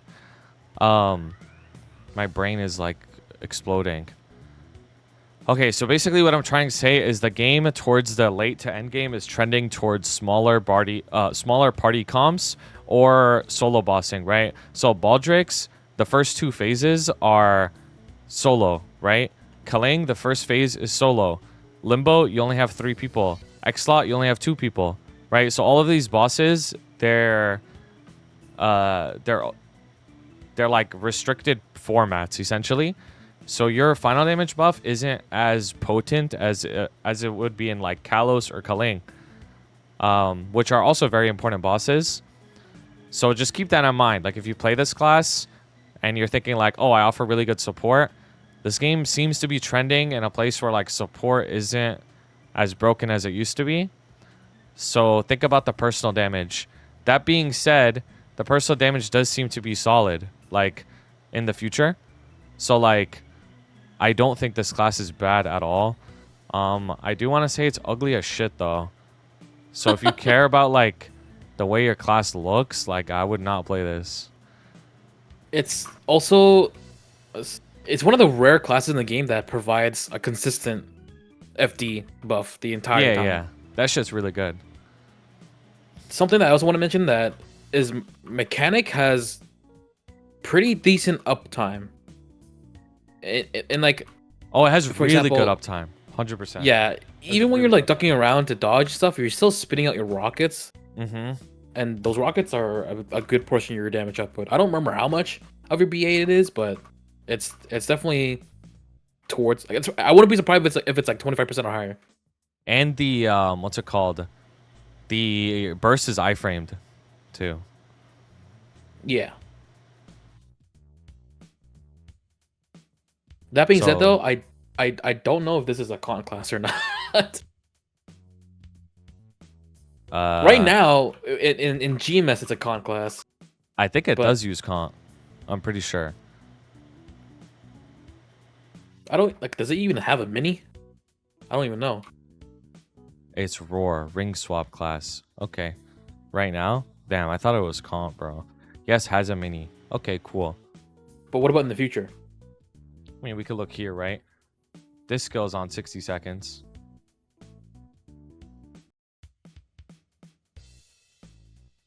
The Bomber time.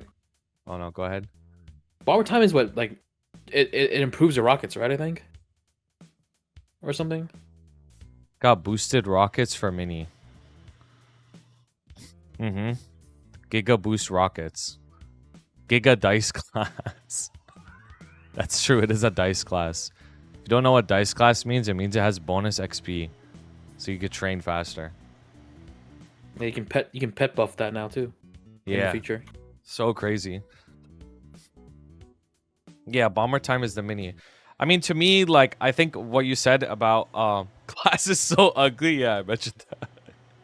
I think what you said about it being like a better shade. I mean, I agree. Like, think about it, right? Shade has good burst synergy, right? With like Archer comp in particular, but 10 FD flat all the time is really, really good. Plus, it's probably doing more damage than Shade anyways. So like, it's got to be above Shade. Like, it's got to be above Shade or at least above average, somewhere around there. Yeah, I think it's. I don't know if it's arguable that it's worse than Shade. So just put. I think you just put it at the top of solid, and then maybe at some point later we put it in the end of above average or somewhere. Sure. Yeah, that's fine. If you care about NX, don't play this class. You don't see your NX. You can use the pet illusion. Oh yeah, that's funny. You can be a pig. If that ever comes back. Ugh. All right, next class. Marksman. Markswoman.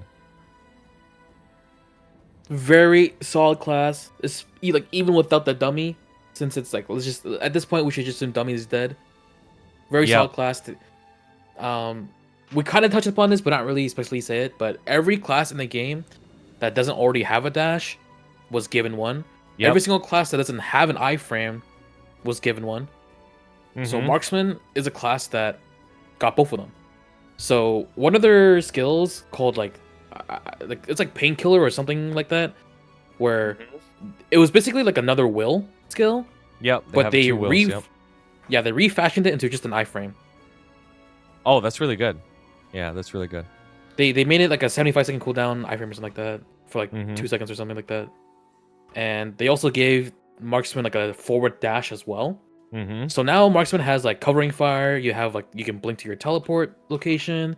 You have the forward dash. You have a dedicated iframe that isn't part of your burst, which was your true shot before. So with Marksman, it's kind of like you're playing Vayne now, dude. Yeah. Like, It like is you're kinda just like you're dashing playing through the Vayne. boss. Yeah, and you got like the 1, 2, 3. Like this Vayne. class went from being so clunky to like them just adding. It's like when Night Lord got the dash for the first time. Like it just became a whole new class. Yeah. Yeah, that's a good good description.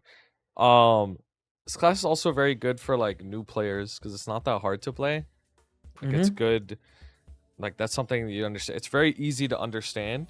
Like the buffs are very, like essentially Marksman. You're just holding down snipe most of the time, and then on your burst, it's like you press your cartridges like 8 times or whatever, and like that's it, right? Like it's like very simple. Plus your point and click skill. So it's very like new player friendly class. You do offer a little bit of support, right, with sharp eyes. So there's that. The damage output on this class is very solid as well, like for sure. Like it's not weak in any way, so it does good damage too.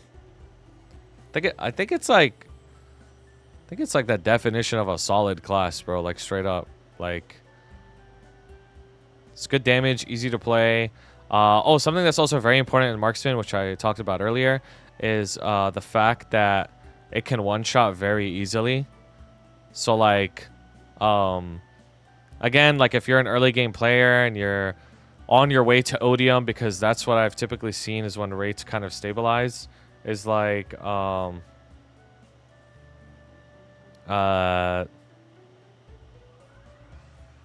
it comes to like what's it called?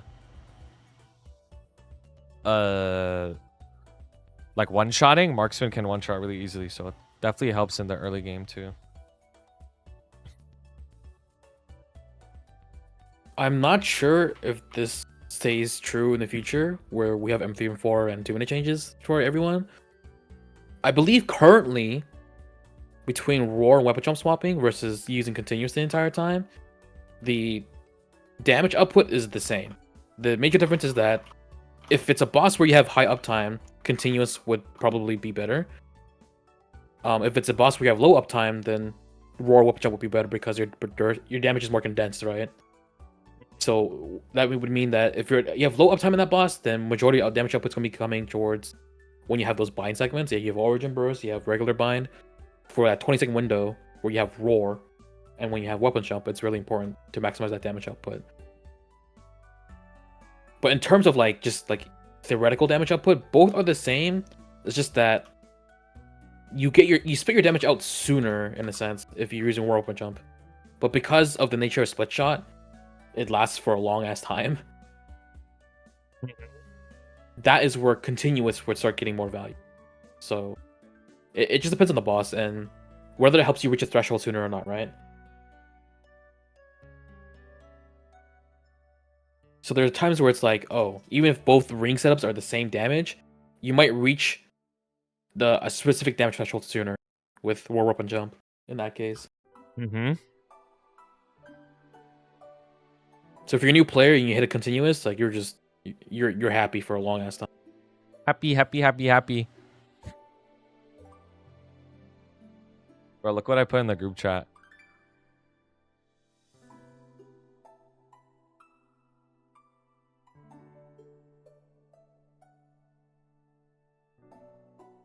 Okay. Just scared me, bro. The scams are getting more intricate. But anyways, focus, Brad. Marksman, in terms of where I would put it, is definitely above average. No, I was thinking above average as well because when you compare it to these guys, also has Archer comp synergy, obviously, right? So it's very good in a party in that way too. I was thinking like it's probably better than Thunderbreaker, right? Yeah.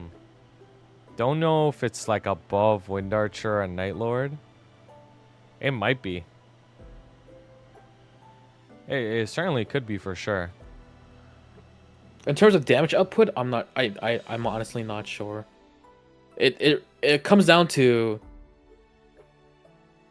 basically if we were to compare Wind Archer, if we compare Wind Archer and Marksman, they both provide sharp eyes, no? Mm-hmm. So it's like then at that point it's comparing how consistent their damage is. Like, is there anything that would make their damage be inconsistent? There would something like that. Something like that does exist with Wind Archer because your tornado is a Wind Archer, right? Like if there's like a random platforms, it could just be your damage could be griefed. If that makes sense, right? Whereas for Marksman, like there's nothing that really can go wrong besides the boss just disappearing. Like you're just holding down your split, or you're holding down your snipe or cartridge, and that's. Yep, it's very very easy. I mean, I think it's got to be around the same as Wind Archer for sure. Like these classes they do very similar things basically. I think Marksman might have a slight edge, just because I think the early game prog on it is better than Wind Archer's. Okay. I'm okay with that. I would agree though. Like, I don't even know what the bombing skill is called. I don't remember what it's called, but I know what it looks like. Yeah, I know what it looks like. Piercing shot? Or Piercing shot. arrow? I think so. Yeah. Okay, Yeah. yeah. That was split shot. See, the thing is, when you have... Oh, that's a good point. Hexa efficiency. It's a very good point. It's actually a really, really good point, because restarting on my arc, that was one of my biggest pain points, is not being able to unlock my masteries for a long time.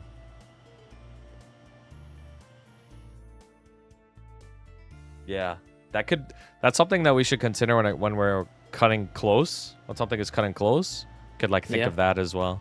It's the Hexa efficiency. All right. Anyways, Lynn. Wow. Do you want to leave this till later, or want to talk about it? I think we leave it for later because it's nuanced, especially with we don't know what the M3 and 4 is. Yep, that's fair. All right, let's talk about Luminous. Jengu.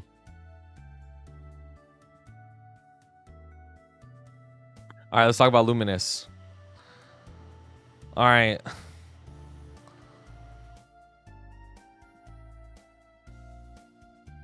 All right, so I believe Luminous's M3 and 4 is actually a pretty big buff for the class. Yeah, I heard that this class got giga buffed. Like, yeah, of all the classes that got buffed, like Luminous was like one of the classes that got buffed the most. Yep. Like it's up there. Mm-hmm. I think one of the complaints that Luminous mains had was that when they, I think it's called Liberation or like the Lib Orbs? Yeah, those things, they weren't correctly ratioed when they changed it from a 3-minute skill to 2-minute. Mm-hmm. Like, it made things really awkward, but despite that awkwardness, the M3 and 4 made the class just, like, really, really strong. Mm-hmm. Yep. The 2-minute changes, like, you know, it made it a little worse, though. Or it made it worse, though, for sure. But I'm trying to determine, because I'm just looking at, like, these sheets and shit. Like, the damage increase, basically. Like, total, with M3, M4, 2-minute changes. Yeah,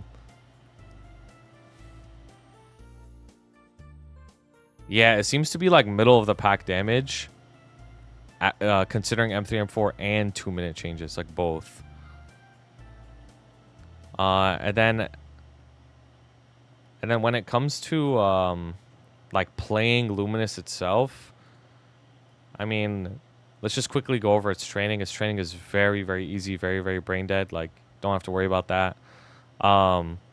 This is a DPS class, so you're going to have really high uptime on the boss, which is really good. You're going to want a lot of buff duration for Equilibrium, right? Has a very good teleport when you're in Equilibrium as well. So it feels pretty fluid to play, in my opinion. Attack speed 0 helps it a lot, right? Because you cast like way more enders. It has a pretty decent iframe with Armageddon.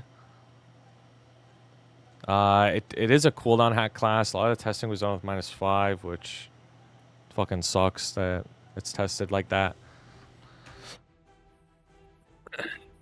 I think the class is at least solid though, like all in all, because it doesn't really offer too much support, right?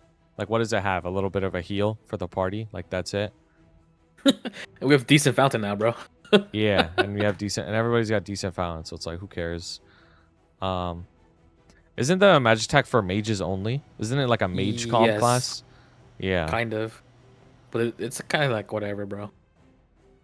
Yeah. It's like whatever. Who cares? Yeah, you're in Equilibrium most of the time. So there's that. I don't think anything like too stands out with this. Like I think it's just a solid class. yeah, it's a solid DPS slot class, right? The M3 M4 was really good. 2-minute changes brought it back a little bit, but obviously it still is getting a lot stronger, but it's not like OP or anything. So niche gloom mechanic, can't get blinded. Yeah, sure. I mean, I'd put it at the bottom of solid straight up. Yeah, I probably would always want to have a Mihile over Lumi if I had to choose one from in my party. I'd rather have all of these over Illumi. Straight up.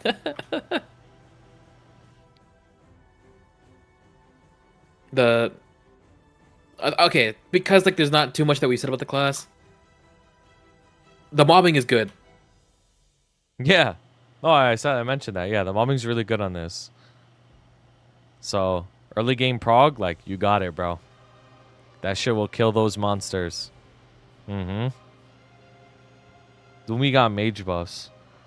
No, it does, but it's like, is that really like that? Is it really that big, though? It's not like the Evan mage buff.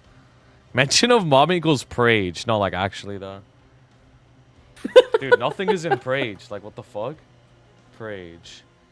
I mean, whatever gets in there first will surely be understandable. I can already imagine. I already have an idea. Yeah, exactly. Mm-hmm. Prage.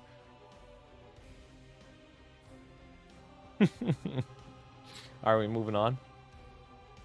Yo, maybe Wall Hunter does go above Luminous, bro. No fucking way. I'd rather have a Wall Hunter than a Lumi. That is a good point. That is a good point. But Wild Hunter does Z though. And what does Lumi do? Z plus 1? Not Z.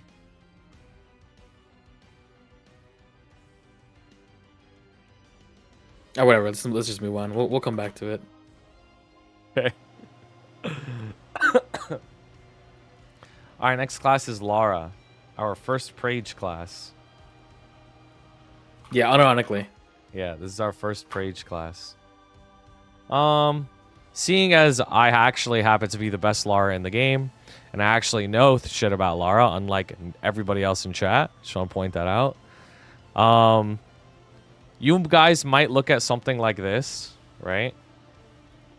Oh, not this. You guys might look at something like this and think like, wow, Lara's at the freaking bottom. Like, this class is completely unplayable. It's the worst class in the game. Like, you can't do shit with it. Now, that's wrong. Like, that's wrong. It's even lower. No, it's not. No, it's not. The person who did this does not know what the fuck they're doing on Lara. Like, it's actually just a dumbass who did this shit. And there's an even... And whoever... Bro. And then whoever the fuck this guy Twinkie is who said that Arc... that Arc and and Mercedes like aren't accurate, this guy's even more of a dumbass because he can't even recognize that the Lara was inting. So it's like there's this like crazy misinformation about Lara because people just don't know what the fuck the class does. But me as an actual Lara player, I can tell you that the class is not in Z, it's in Prage, which is a big difference because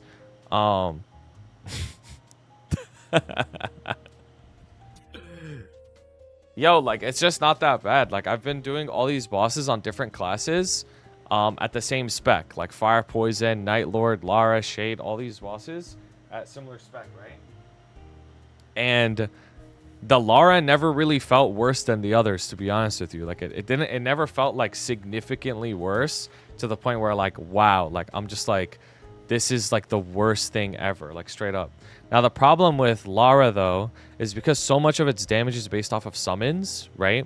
Now, to be fair, it's M3, M4, it gets the Eruption, right? Like, you don't have to just do only summons for your damage. But because a lot of its damage is based off of summons, in some of the bosses that move around a lot, Saren, Kalos, like, you're just super disadvantaged. So if you're a Lara player and you want to play Lara in the future, keep in mind that some of the bosses you are very disadvantaged in, like, straight up, and it sucks. But if you're in a boss that has like 100% uptime, like Black Mage, for example, like, it's not going to be that bad. It really won't be. Like, I soloed BM on my Lara, and in terms of, like, getting my damage out there, it didn't feel bad.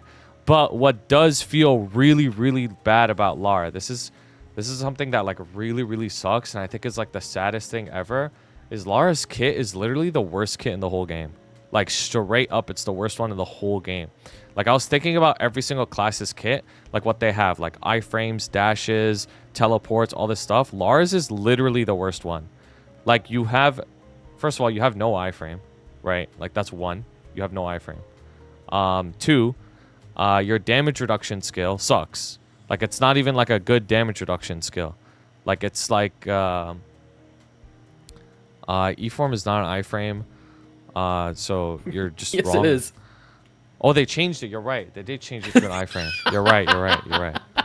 No, that doesn't count, though. That doesn't count because all the other mages also have E-form, so who cares, right? It doesn't have its own iframe, which matters.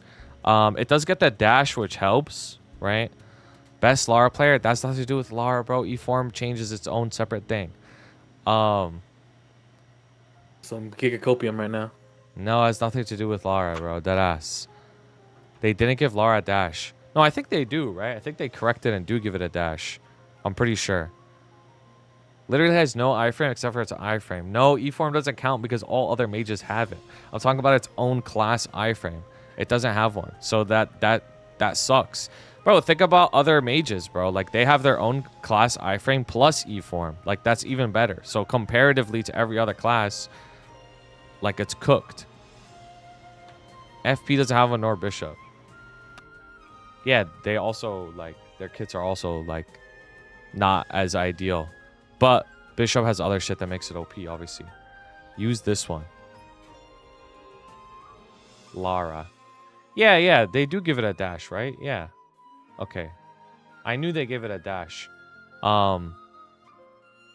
Anyways. What's with the dash, dude? It looks cute. It's getting left in the wind, dude. Yeah.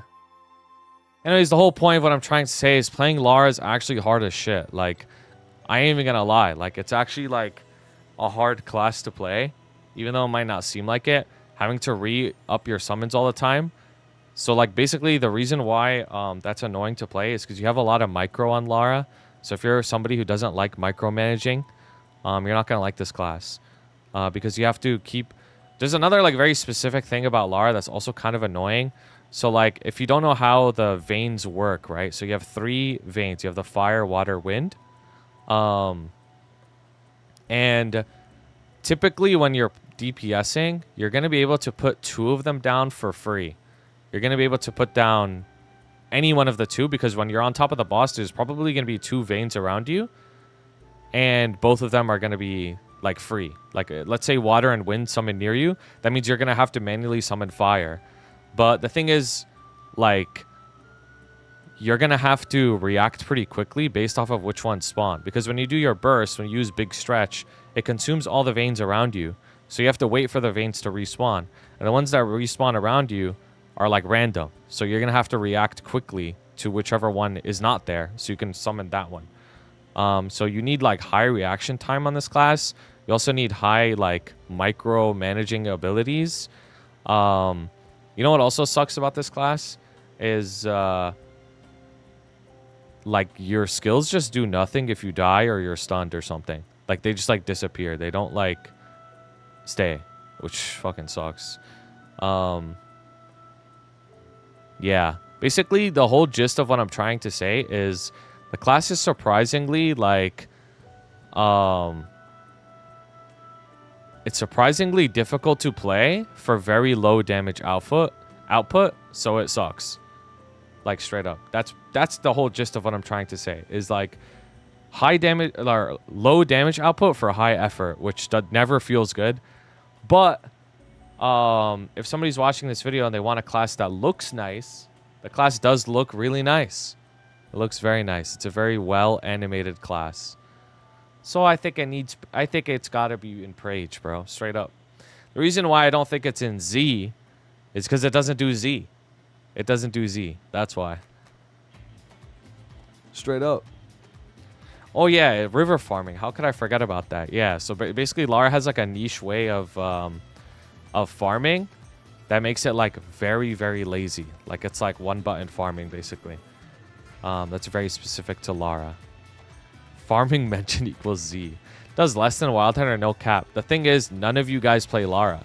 Deadass. None of you guys play Lara or no Laras. It's like you guys are just saying that because some idiot fucking doesn't know how to do Saren and Kalos. And Twinkie is an even bigger dumbass who couldn't recognize it. Why are you throwing so much shade at this guy, dude? Holy shit. Is no one gonna call you out on this? What the fuck? I don't know who Twinkie is, but that dude pissed me off, bro. That ass. Twinkie. Twinkie's a homie, dude. He buffed me for my limbo clear. Wait, Twinkie's a GMS player? Yeah, it's Twinkie 9000. He's a ARC player. Oh, I thought this is on someone in KMS. All right, I take it back. I take it back. So this guy is not Korean. That changes everything. Yeah, that literally okay, changes okay. everything. I thought he was just some My bad. KMS dickhead that couldn't recognize anything. Right. Like straight up. Racism. Well, anyways, yeah, I think I would rather have a Wild Hunter than a Lara in my party. I'm just saying. That's true. That's true. Honestly, I probably would too.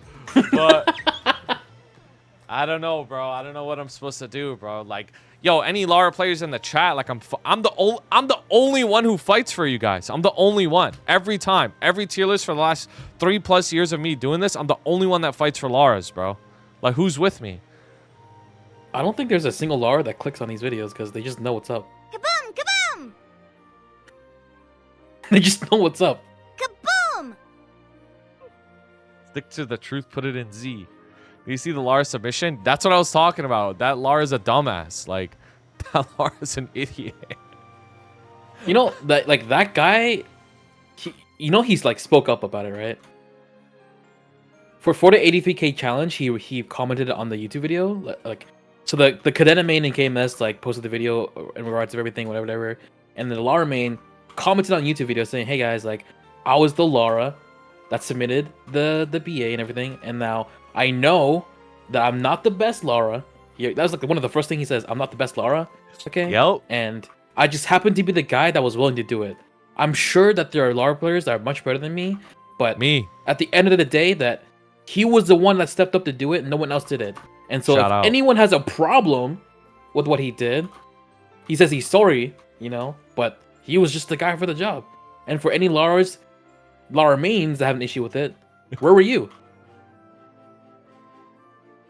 You know what I'm saying? Like, that guy deadass was getting death threats. No, the Lara play? Really? Yes, he was getting death threats saying like Lara's not this bad. Who got this dumbass to do this shit? Same thing that you were saying, except they were sprinkling a little bit of some death threats murderous ain't the intent same. in there. It ain't the same. I'm Some not murderous that intent in there. No, Duky, you're actually a piece of shit. Yo, I have never made a death threat to anyone, bro. Chill. Actually, that's not true. But yeah, like that guy. I mean, like honestly, like that guy was just only trying to inform, and bro's getting flamed for doing his job. He didn't do the best job, obviously, but for the people that could have done a better job, where were they at? That's what I'm saying. They were too big of a coward to avoid the scrutiny that this guy had to endure. Bro, only a Lara player would be a hero like that, bro. Deadass. Yeah, with their damage reduction skill, not an iframe. They still have to just take it. Yeah, and they also can't move or attack while in that damage reduction skill. Like, it's the most dog shit thing ever, bro. Oh, good. Yeah, why didn't they just E-farm, bro? That's true. That's true. Damn, you the problem? Accept why would you ever use the damage reduction skill if you can just E4? That's true. No, I'm the only Lara defender, bro. Deadass. Like, no one cares about Lara more than me. Straight up. I don't know. Okay, let's just... Okay, we've been joking around a lot, but what's the bottom line on Lara? Okay, dog shit kit, right? Like, hard and annoying to play and disadvantaged in bosses that move around a lot. Damage output is not high. I'm not saying the damage output's good. Like, I'm not sitting here saying, like, yo, Lara's actually really strong. You guys are all ass. You don't know how to play it. That's not what I'm saying. I'll give you the bottom line.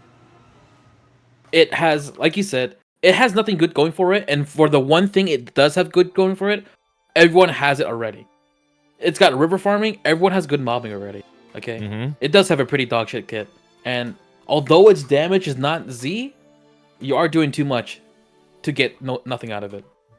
You're putting a lot of effort, and the effort's not met with the output. Here's something I learned recently that, as a saying. The juice was not worth the squeeze. That's how it is for Lara. The juice was not worth the squeeze. That's it. River farming? Bro, everyone's got Janice. Who the fuck cares about river farming? Just tell me right now. The juice was not worth the squeeze.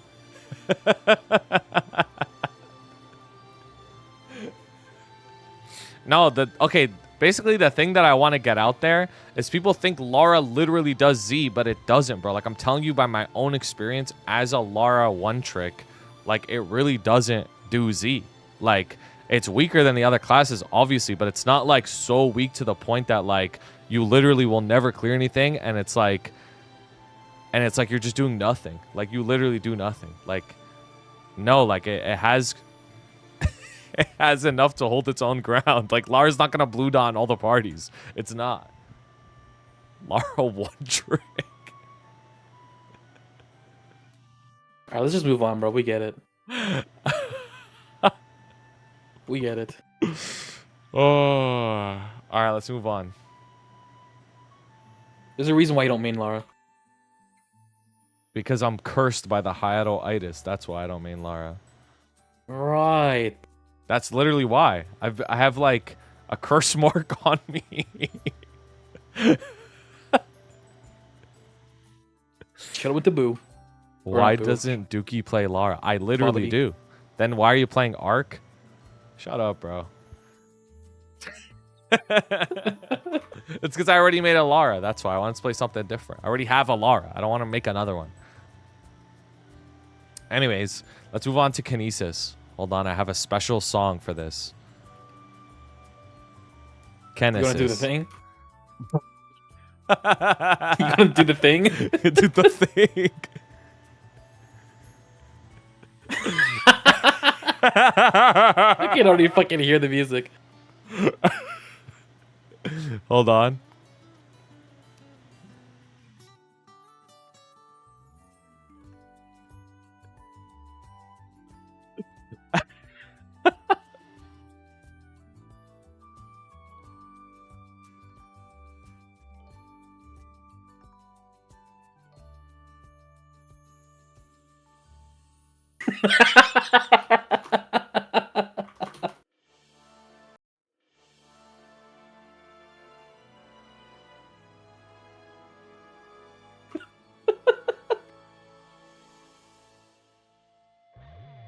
Bro, you're not him. Relax.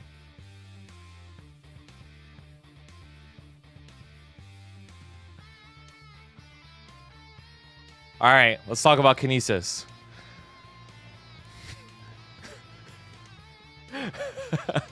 I'll send everything to ashes.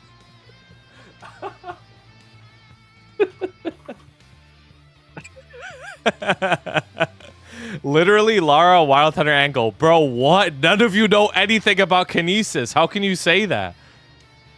How can you say that? I'm actually not sure the state of Kinesis in KNS right now. That shit is Z after 2 minutes. You guys are so annoying, bro. That ass. Like, what the fuck do you guys know, huh? None of you play it.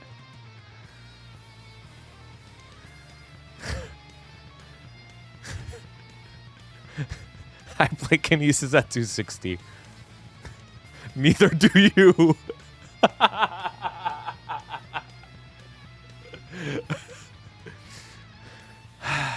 Now I know everything about Kinesis.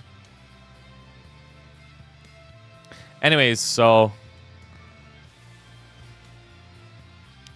let's go back to Kinesis M3, M4. I'm pretty sure Kinesis M3, M4 is like a really, really big like FD increase for the class. Like its M3, M4 is really good, but it's 2-minute change. I think fucks it, bro. Like low-key, I think it's 2-minute change fucks it.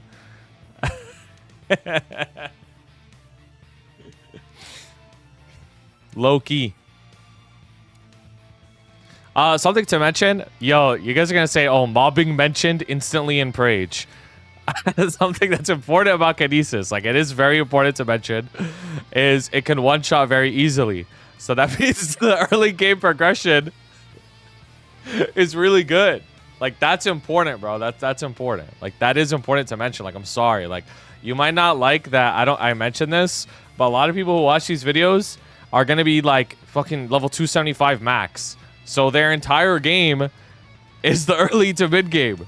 So like having the ability to actually train is very important. And Kinesis is one of those. Holy shit, that's endgame.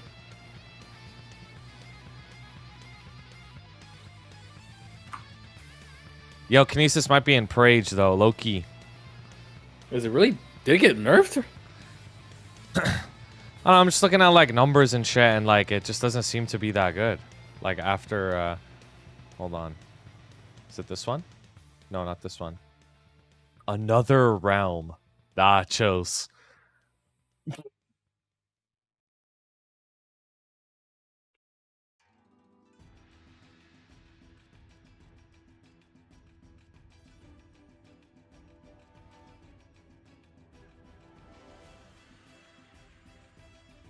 Wait, I just realized. Holy shit. Telekinesis? Oh. Dude, I just realized. Telekinesis. Oh my fucking god. That's where the word Dude, I just realized that that's where it comes from. Oh my god. And I remember when this shit came out. I just realized 10 years later. I swear to God. I searched Kinesis and I highlighted it here and I'm like, wait. Telekinesis. Holy shit.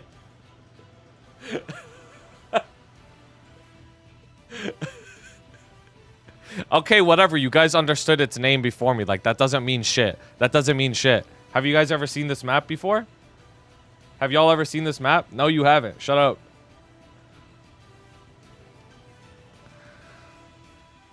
Means I'm smarter than you, but I play Kinesis. I saw it on your stream. Farming not in level range. Yup. And I'm killing all the burning for the people who are in level range. I don't care. I don't care. What are you going to do about it?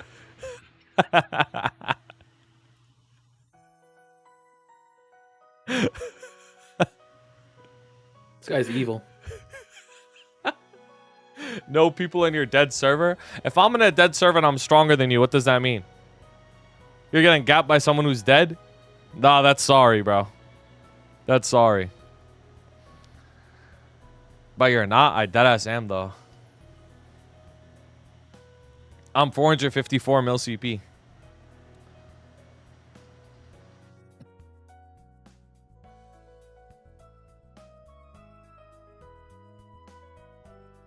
I'm 440. No, like I said, I'm 454. Like you're not, like that's less. You know what I mean? That's less than my number. Yeah, how much of that is Willow Dodge? 0. None of it is Willow Dodge. That's just with fams out. With 50% boss fams. Mm-hmm. Do I wish I was in Chronos? I am in Chronos. Would you be jealous of a rich man in jail? I ain't in jail, though. Not yet, at least. What the fuck does that mean?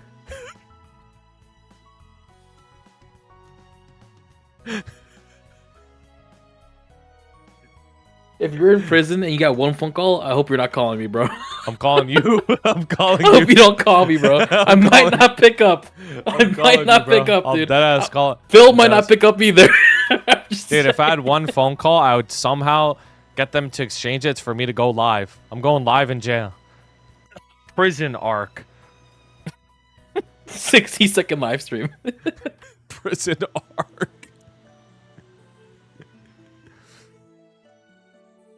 Yo, DeFloyd, I appreciate that, bro. I appreciate that, actually. You know, tell me 600 mil.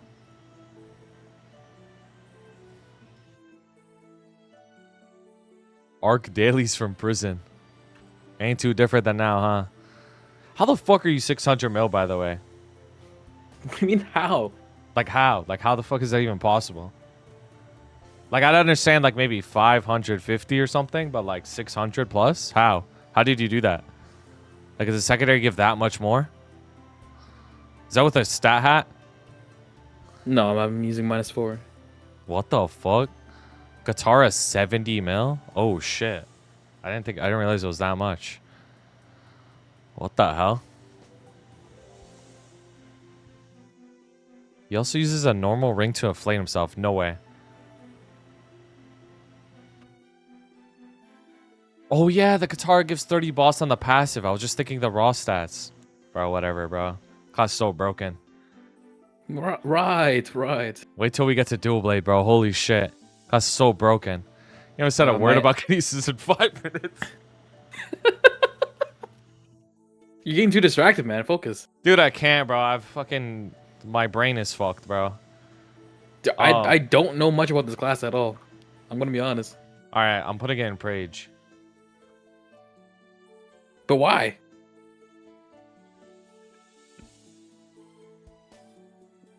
To put into Prage means that it has the same qualities as Lara. There's no way Kinesis' kit is as bad as Lara's.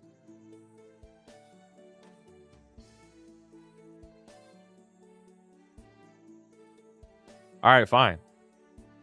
I'll swap them. What do you mean you'll swap them? That didn't change anything.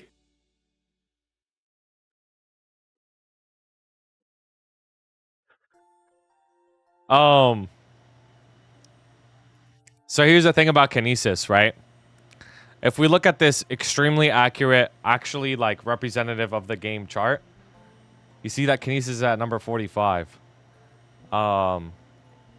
Which tells me that this shit's doing Z. Loki. And and Twinkie, who we all know is the smartest person on Earth, if he didn't recognize that Kinesis was misplaying, that means that Kinesis was playing flawlessly.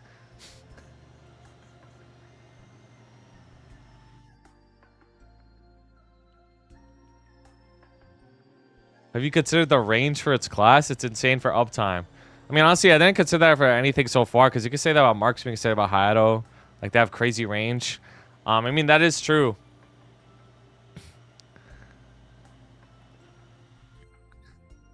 Did this class at least get a dash? Yeah, I think so. Let me check. Yeah, right here. Psychic Rush. Range, I've never heard enough. Put it in Z. I've heard enough. Put it in Z. Now we're grasping for straws here. Guys, how many people here play Kinesis? Deadass. That are over level 285. Bro, shut up. None of you. None of you. She has never gone above 120. You guys are all liars, bro. My in limbo party has a Kinesis that count? That does count, yeah. I have a Kinesis with badge, and then you choose Shad. You're so stupid, bro.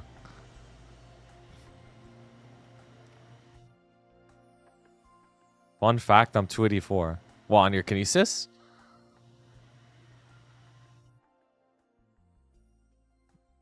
I just don't know enough about this class, man. I'm not afraid to admit that. All right. I'm afraid to admit that, though. All right. Well, based off of what we know that its M3 M4 was really big, right? Let's just talk about the facts. We know that its M3 M4 was really big. We know that its 2-minute changes made it not as OP compared to other classes, right? So another thing that's really good is Kinesis is good at one-shotting. It has really high range as well, so you can get good uptime, I guess. What I have heard from Kinesis players is that the class feels very clunky. That's what I've heard as well. It does feel very, very clunky to play. So if you want to play a class that is very smooth and not clunky, this probably isn't the pick for you. That being said, I'm still going to be hyperburning it myself. Still going to be hyperburning myself, and then I will know a lot about Kinesis after that.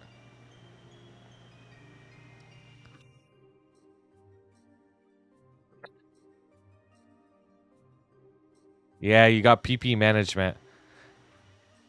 I mean, the class doesn't offer any support, right? I think it has some random IED bullshit, but that's about it. I see. Yeah. IED debuff. It's not bad. It's not the worst thing ever. Alright, so we put in Kinesis in solid? I guess. I don't know. I mean, it's a pretty safe pick, no?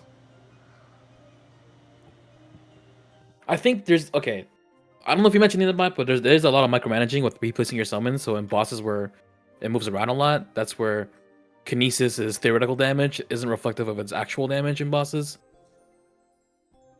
I don't know how much of the stuff that you have to replace has like a cooldown or not.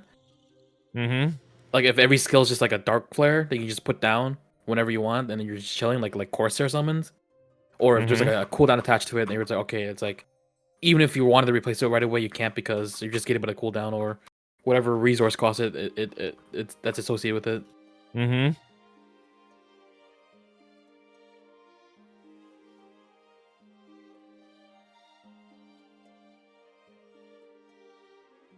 I mean, there's at least one Kinesis clearing hard limbo, I think, in Chronos. Dude, that's pretty good, low key. That's pretty good evidence. That's actually pretty good evidence. Like right there, like that alone makes it like not ass. Nah, low key, y'all don't know what you're talking about. This shit low key is solid, like straight up. Is there a Lynn in the party? I don't know. Probably not. I think it was actually, there might have been a Lynn party, actually, now I'm thinking about it.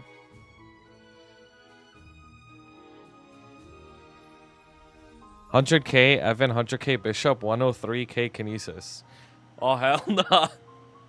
Mage comp. Mage comp. Alright, let's just move on, bro. Like, now we actually spent so much time on this. I mean, it is a very important class. Alright, let's move on. Next is Khali. infinite. Yeah, I agree. This class is broken as shit. It's actually so strong. Right off the bat. Right off the bat. Wait, I gotta pause the song. What the fuck? No more Kinesis song. We'll play Khali song.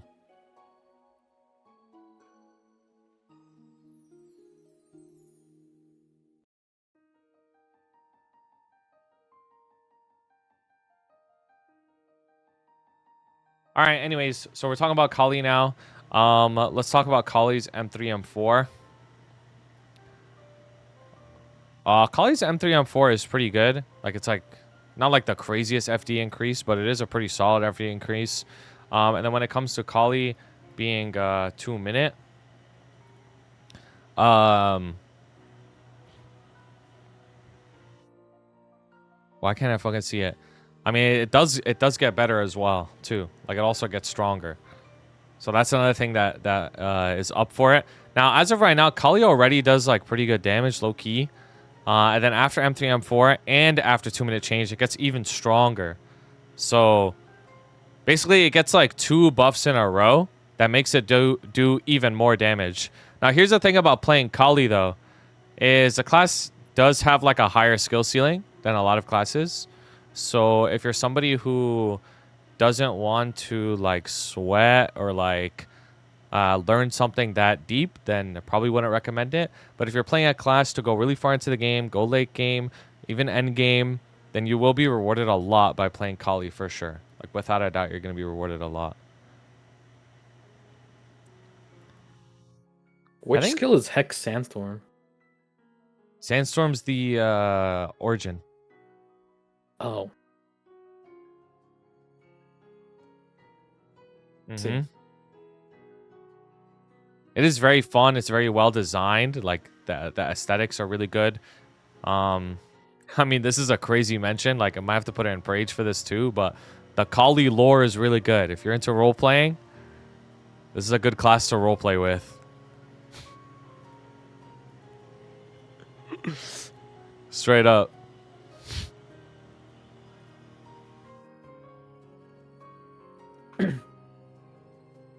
Yeah, this class is just Wait, this is in the the wrong past- fucking link. Hold on. in the past when we put a class at the very top, it's because it was either really good at one thing or multiple things. And Khali is really good at dealing damage. Yep. It is really good at dealing damage. That's true. I think it's the strongest class in the game right now. Whoa.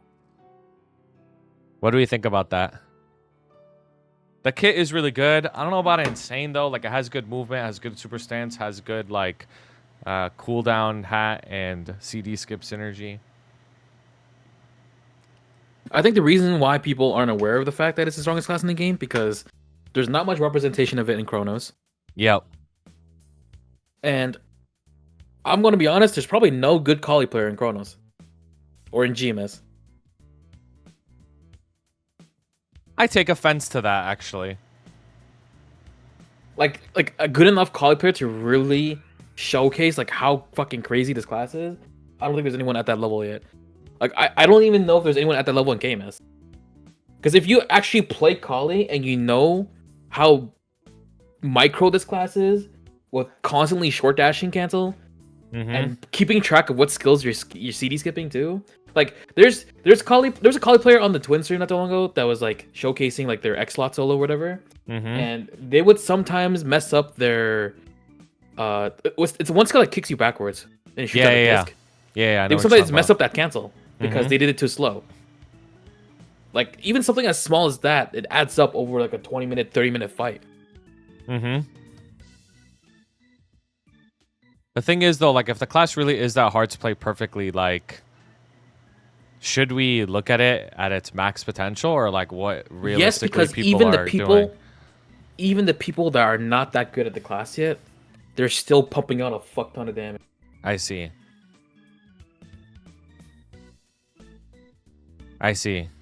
Like the wiggle room for Paladin, right? Like Paladin is so straightforward as a class that there's not much you can really mess up, and even when you do mess up, like you're still getting like 90% effective value out of the class, right? But for Khali, even if you're like 20% less efficient than the best Khali in the world, like you're still doing a lot more damage than everyone else. Like that Khali I watched yesterday, their origin burst damage, and when the first shield happened, they did as much damage as I did. An X slot. I still quit And faster they're like, because and they're like weaker than you. yes, they're weak. They're much weaker than me. So like in terms of burst damage potentials during the origin, they did as much damage as me. But during off burst, that's where there is player diff, right? Like my class is definitely a lot easier to play than Khali. But that like That class is disgusting how much damage it does. Mm-hmm. And during orange damage, it's just like you do a few combos, then you rip origin, then you come out, you do another few combos, then you rip your void burst. So like, there's not much like skill involved during that rotation because you're you're just like doing cutscene simulator for a while. Mm-hmm.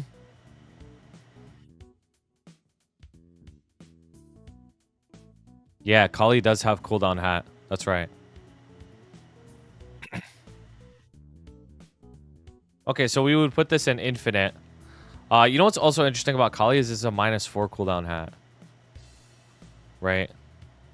So we would put Khali in infinite, but would it be higher than like Zero or Pally, for example?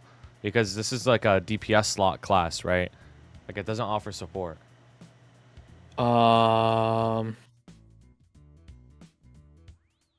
I think it's debatable between Zero and Khali just because Zero has that part. Like Khali is like the selfish DPS fucking head captain right now. Mm-hmm. And provides nothing else for the party. But Zero, while doing a lot of damage, can also do stuff for the party, right?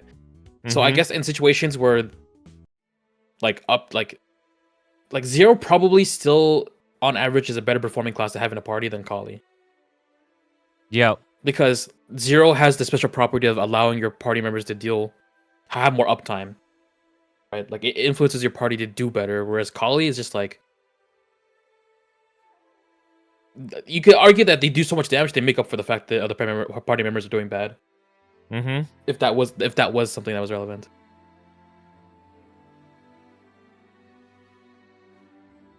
Okay, I mean that's fine. I wouldn't have put it above Zero anyways, for the same reasons. I think it's just too broken having like these OP like support gimmicks, like because not only is it just strong, right? Like it helps the party, bro. Like think about like why people clear shit for the first time. It's always because of like some sort of like gimmick, like that's why they clear, right?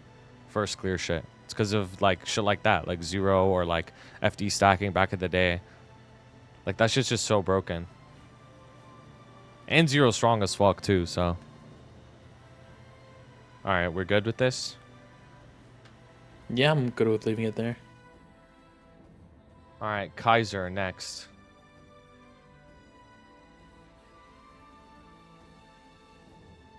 I'm pretty sure Kaiser gets way stronger in the future. Like, M3, M4 plus 2-minute changes are, like, really, really big buffs for Kaiser. Like, straight up. I think it's when I think of Kaiser and I've seen it as a performance, it's similar to Thunderbreaker. Like they have very good kits to allow them to just stick to the boss the entire time. Like you have TP, you have a short dash, and you have the flash jump. Yeah. And something that we didn't mention really is that its attack animations are just very short. Yeah. Like So if you really quick. You can literally like dodge last second. Yeah. Like not even just like telecasting, but like if you really want to, like mid swing, dodge at the very last second. Yep.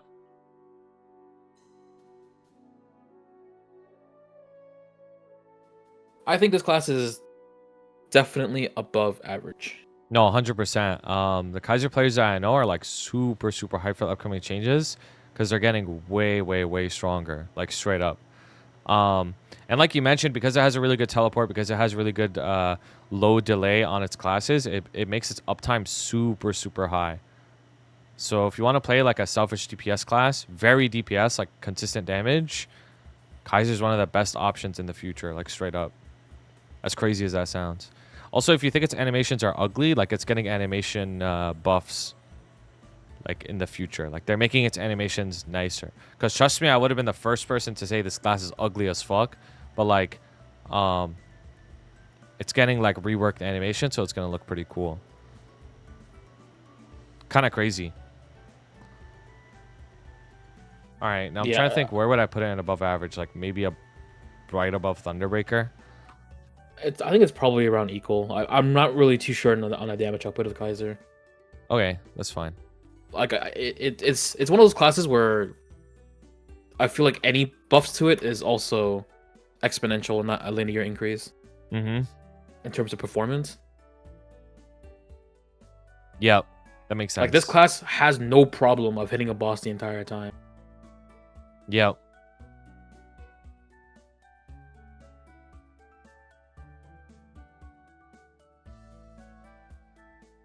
Okay.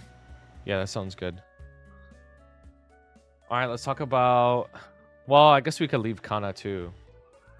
Yeah, Right. we don't know the M3, or we do know M3 M4, but we don't know the percentages and stuff. Yeah. Okay, we'll leave Kanna for a bit as well. Let's go to Kain.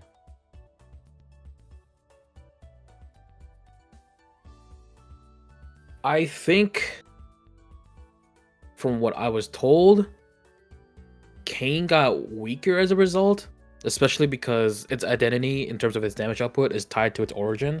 Like its regular 3-minute burst is like nothing to really boast about, but its origin burst is actually like one of the best origin bursts in the game, especially because it has the property of being able to be server extended. Yep. But besides that point, although Kain has become weaker as a result, I think that... I mean, to preface this, I'm not a Kain main, and I don't really play one either. I do have people I talk to that play it, but I feel like this, despite the fact that the class has gotten weaker as a result of these changes, it's overall a healthy change for the class, because it was really awkward to be a 3-minute archer. Same thing as Mercedes, where you have vicious shot, but you can only use it every 3 minutes. Yep. And although the origin got nerfed, I feel like if a class's identity is its origin burst, it's not necessarily a good thing. I think because the damage on the Kain origin has been nerfed, that allows them to add damage elsewhere, where it could be more meaningful and also feel more impactful and more often. Something I want to add to that is when Tommy says like, oh, it is like it's a nerf, it's still much stronger than it is now. Like I want to make that clear. Like basically something that's important to know is the sequence of how these classes got stronger. So like in the Korean server, Mastery 3 and 4 came out, which made everyone stronger. And then the 2-minute change came out, which buffed or nerfed people, right? So when he says like, oh, it got nerfed, it just means that like it didn't get even stronger after M3, M4. Like it's still obviously getting stronger. It's not going to be worse than it is now. So just keep that in mind. What you said about Kain feeling better with Vicious Shot is a huge point. So like actually playing Kain is gonna feel way better. Kimfef has a good point where it's like it's a really good Mugong Soul user. Like that's also true. So like when it comes to endgame stuff, like you can benefit a lot by the endgame items and setups, because obviously you're not getting Mugong Soul as like a early game player, right? You're not getting that shit.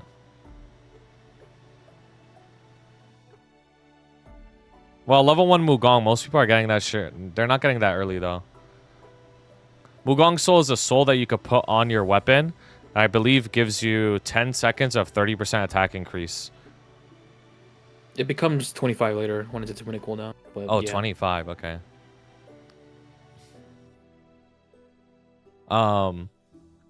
Also, the feeling of playing Kain is like, this is a very well-animated class, has good movement, has Dark Sight with its dash, so it has good survivability.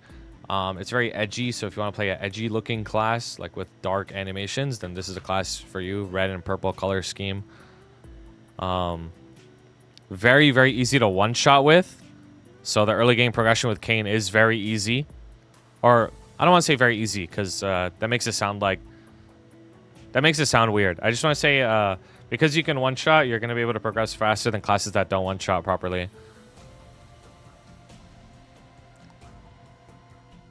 I'd probably put it in, like, what? Above average or solid?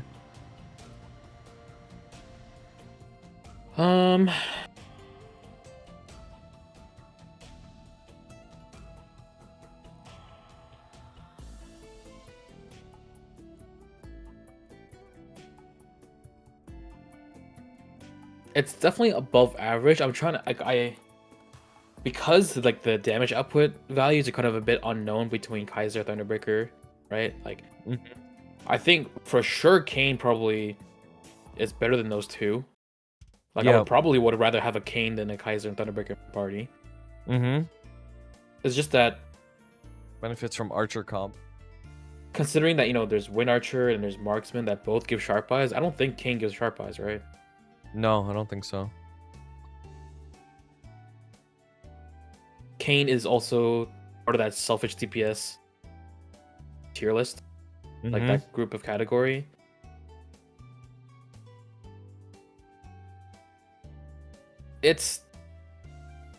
Yeah, I would say it's probably a toss-up between Nightlord and Kain. Yeah. Like, I'm down to put it below Nightlord. Because Nightlord, I see, at least has a little bit of support. Mainly Nightlord, you also get, like, drop rate buff. Phil says that the Straight up. Kain nerf is very specific to KMS. GMS is a very different scaling and output rotation. Output rotation, like, does attack speed play into things in this for Kain?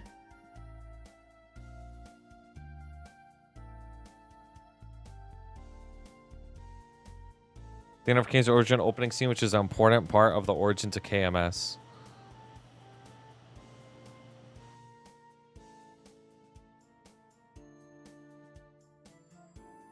Origin is what matters more, which did not get nerfed. Oh, I see, because of the server lag. Interesting. Okay. That makes sense. Yeah, I think it's probably still between Nightlord and... It's debating whether it's better than Nightlord or not.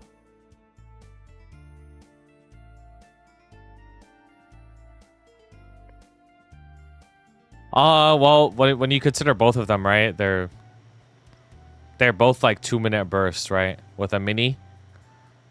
Kane's origin is obviously better. Nightlord has... I think I'd put Kain above Nightlord, actually. I think that's what I would do. Yeah, I'd put it above. The one thing that Kain players do say a lot is that there is a lot of work involved during the off burst, and the output does not feel rewarding. Whereas for Nightlord, it's like there's a similar parallel, except like how much work can you really do? Like you're just holding down your freaking Quattro. Right? Yeah. And like you shuriken every 25 seconds or something. But for Kain, you're actually doing like the combos and all that stuff. Yeah,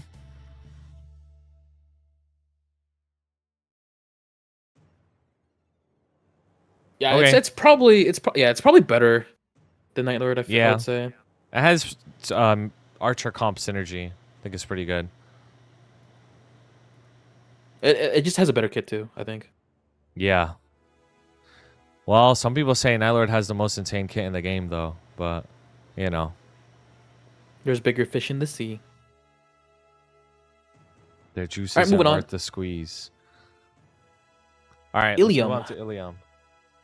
I've heard many things, and I don't know how much of it is true. Bro, some people tell me this class is fucking infinite, and some people say it's a downplay, but I feel like it's infinite, right? Something that I don't know if it's true or not is attack speed with this class, right? Because I know that attack speed makes it good. Is that still the case, even after M3, M4, and 2 minutes?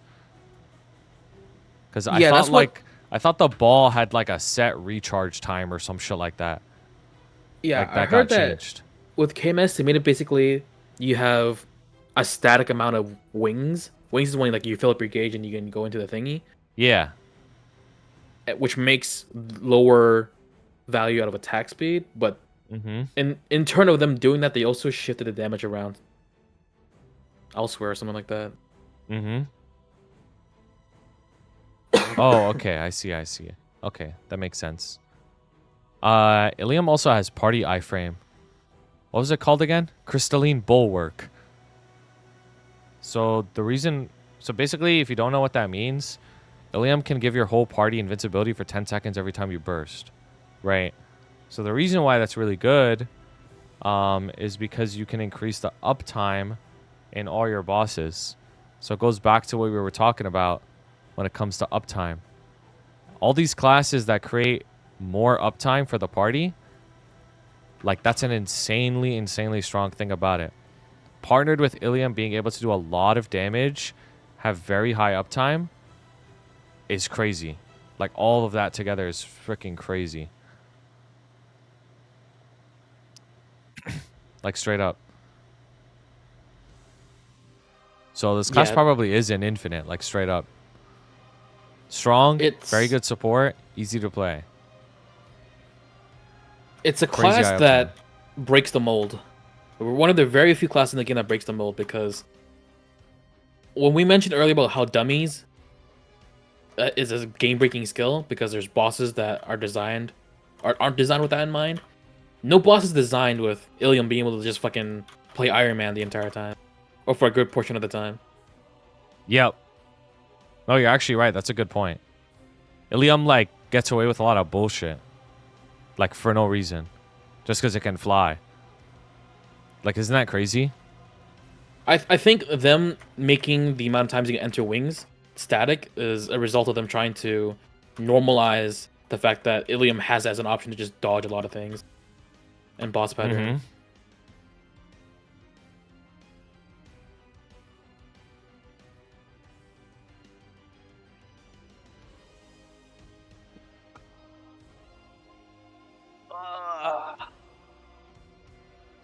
Two-thirds of the time flying. Isn't that insane? All right, now the question is, where would we put it in infinite? Above Khali?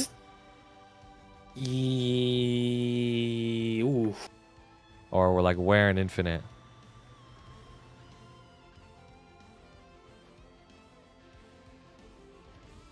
Above 0? No. No way. Dude, I don't know, bro. 0's pretty OP, man. It's pretty OP. 0 in its own respect breaks the mold too. Like being able to just fucking like bind bosses longer than what you would normally be able to do.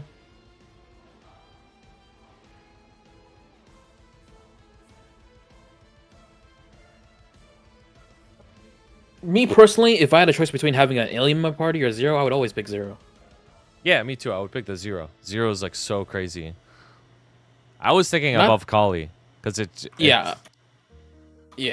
does a lot of damage. Probably not as much as Khali, obviously, but the you know what the thing about Illium is its training is brain dead.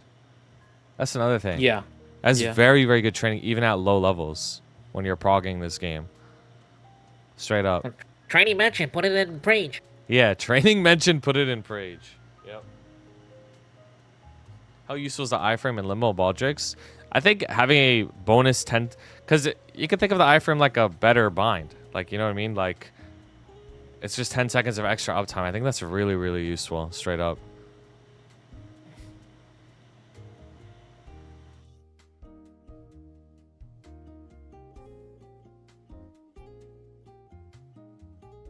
Got nerfed to 5 seconds. Yeah, but 5 seconds is also like the extra duration of Kanna bind, and you know how OP Kanna bind is. You know what I mean? It's like 5 seconds is a lot, or 6.5. Like, that's a lot more time than you think. Like, that's a lot of extra time. It's not like something small. It's every 2 minutes? Yeah, every burst. Extra 6.5 seconds. What does infinite and Z mean? Infinite basically means the shit's broken as fuck, because Z means it's shit's ass.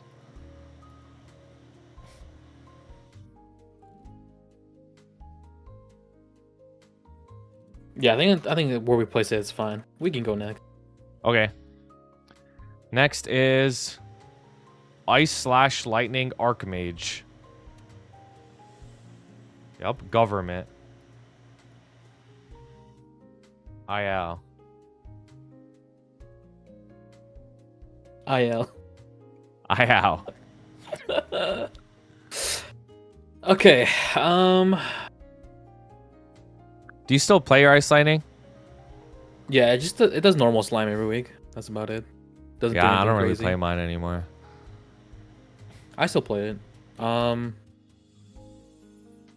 It's gotten a lot better by means of the key down changes. Like you have, 50 damage reduction. You have can't be CC'd. They also condensed it further, I think, maybe. potentially. I don't see that anywhere unless I'm blind. They might have done that in a previous patch and not like recent. Yeah, I Like feel with like that M3 and already 4. happened. Let me look at its M3, M4 upgrade.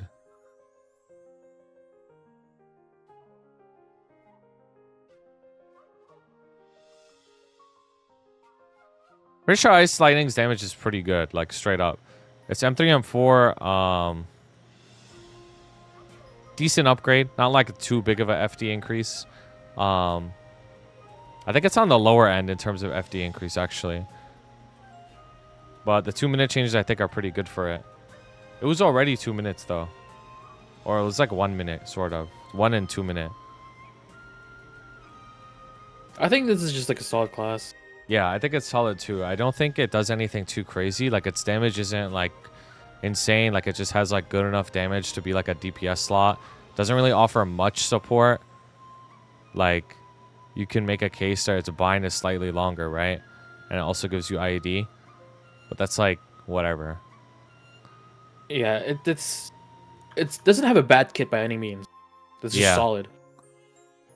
Yeah. If you're thinking, like, maybe you've heard us talk about Ice Lightning before, that it's, like, clunky, because I've definitely said that before, that it feels clunky. Like, it doesn't feel that way anymore. Like, they made it way smoother with its animations. So it's really nice. Actually, something that I want to mention about Ice Lightning is its origin is annoying as fuck. Like, it makes you, like, you can't see anything. Like, the whole map just turns, like, bright blue and, like, icy. And it's, like, you just can't see shit. It's annoying as fuck. So there's that.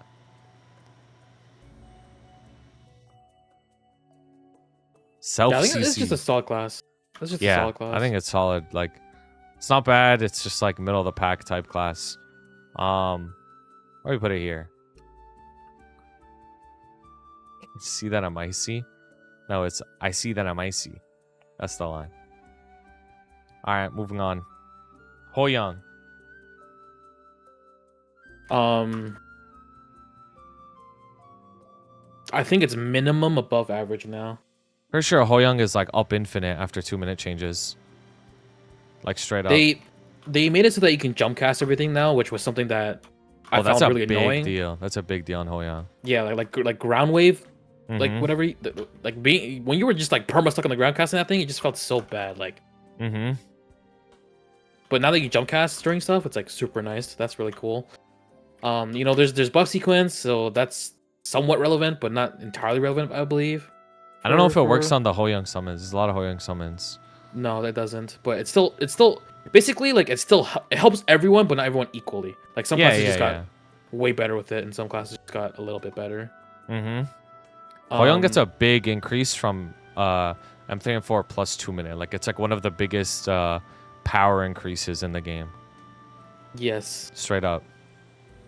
It's quite an interesting class because a good amount of their damage comes from their summons too, like the tiger.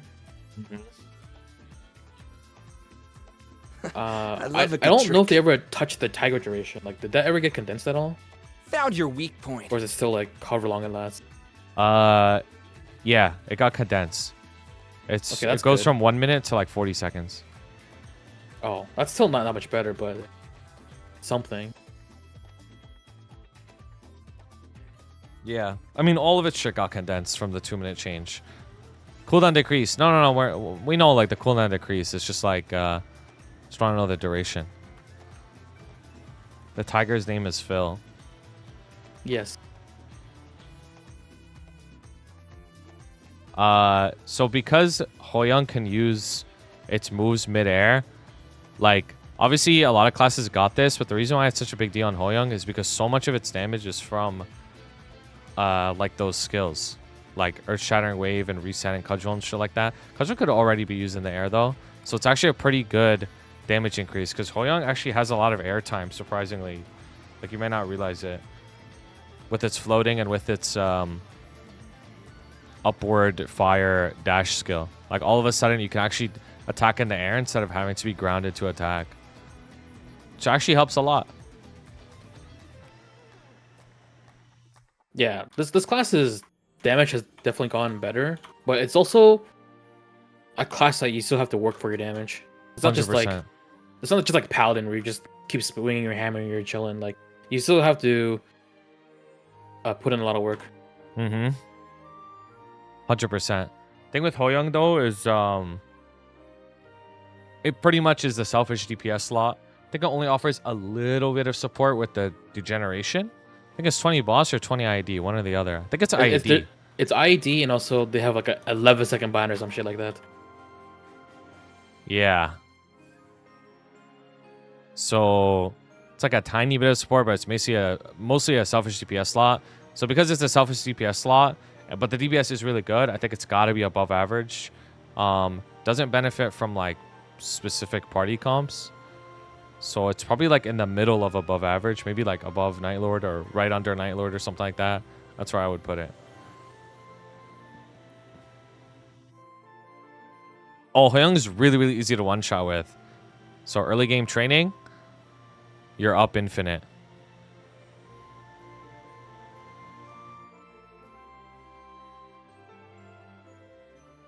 Training mentioned Prage.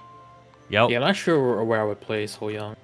Like right now, I'm looking like, is it better than like would I rather have a Hoyoung or a Wind Archer or Marksman? That's what I'm like thinking about right now. Guess it depends on the comp, right? Yeah, because if you have like the Marksman and Wind Archer, then if there's a shade, then you're, you know. You know what's crazy is there's a lot of shades nowadays because of the shade rework, right? It's like low key there's a lot of shades. Like that gotta be in parties.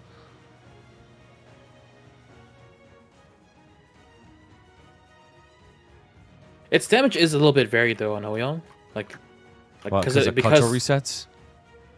Well, aside from that, but like your Tiger, right? Like Yeah. the boss it's a 40-second summon, and then the boss can only be bound for 20, so there's still a bit of like, well, the boss runs away or disappears or whatever, while your Tiger is still alive and ticking. Yeah. It's just Phil's hitbox is huge though. So like it's a really big fucking summon. It's like as big as like the Snow Queen or Susanoo. Like it's like pretty unlikely that you'll miss its output. Okay. Yeah, I'm not sure where I put it then, like if it's better than Night Lord or not. I think Hoyoung's kit is better than Night Lord, so I personally would put it above Night Lord.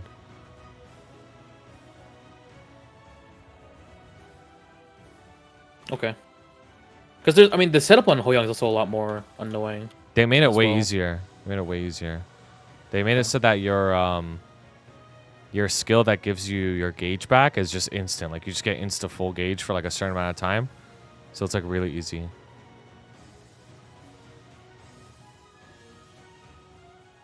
All right. All right, let's move on. Heroge. Already 2-minute class. One of the rare classes that unironically just perms Aurora now. Mm-hmm. And I believe that it's probably going to transition to be using a CD hat, if not already.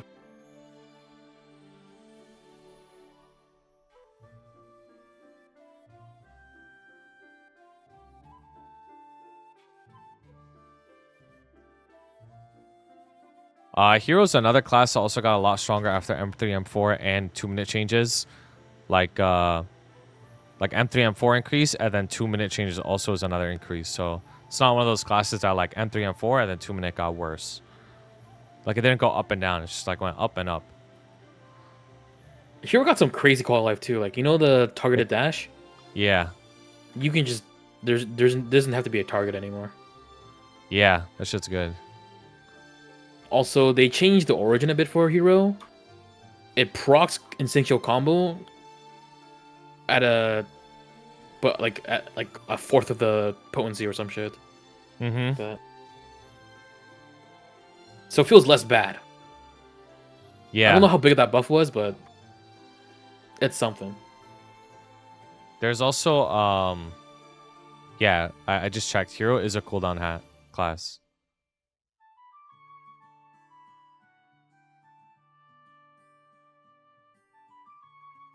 Another thing about Hero is like It's really easy to pick up.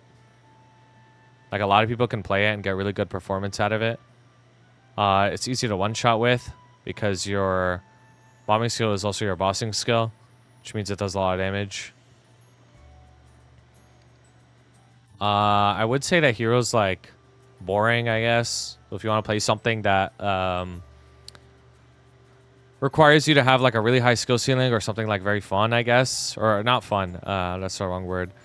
Interactive, I'd probably say, like, play something else. But It's in terms just a very solid class. Like, yeah, in terms of performance, like, it fills up the selfish DPS slot.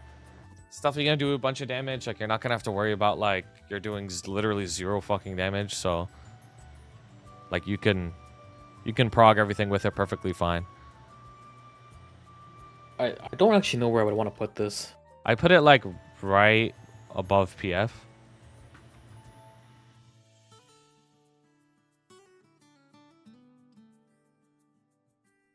Maybe one below PF.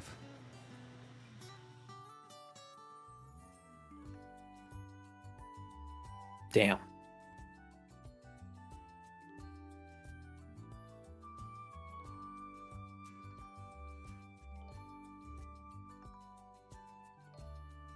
I think it's probably above. Like, even though PF does, like, provide sharp eyes and does provide, like, 10 crit damage. Actually, I don't know, man. I'm in the. You know, no, yeah, it's below. It's below. If we're talking about the overall main experience, like, bombing on Pathfinder is just infinitely better than hero. Okay, yeah, that's fine. I'm okay Like, with even though that. they gave, like, some giga quality life to Burning Soulblade, Mm-hmm. your bombing experience is just better on Pathfinder. Yeah. Although temporary, because, you know, the moment you get Soul Janus, it's kind of whatever with the mobbing differences. Yeah, it's like 270s. That's when things equalize, for sure. Because right now I'm 267 on my arc. Even with 17-star gear, level 8 Janus, like, I still don't have 2 balls, and, like, shit's kind of hard to train still. Like, I can't train the 18k maps easily yet.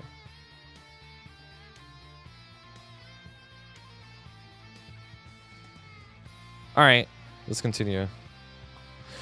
Archmage Fire Poison. My main.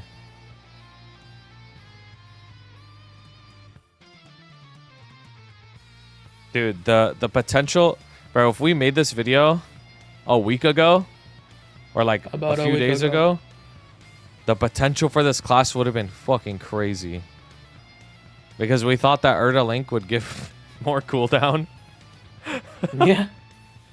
And buff duration. Be like, holy shit, this class is crazy. And Sia's Link skill giving final damage, and because this has a lot of final damage, it'd be even more effective on FP. We made this just a few days ago, I'd be like, yo, FP's gonna be infinite, bro.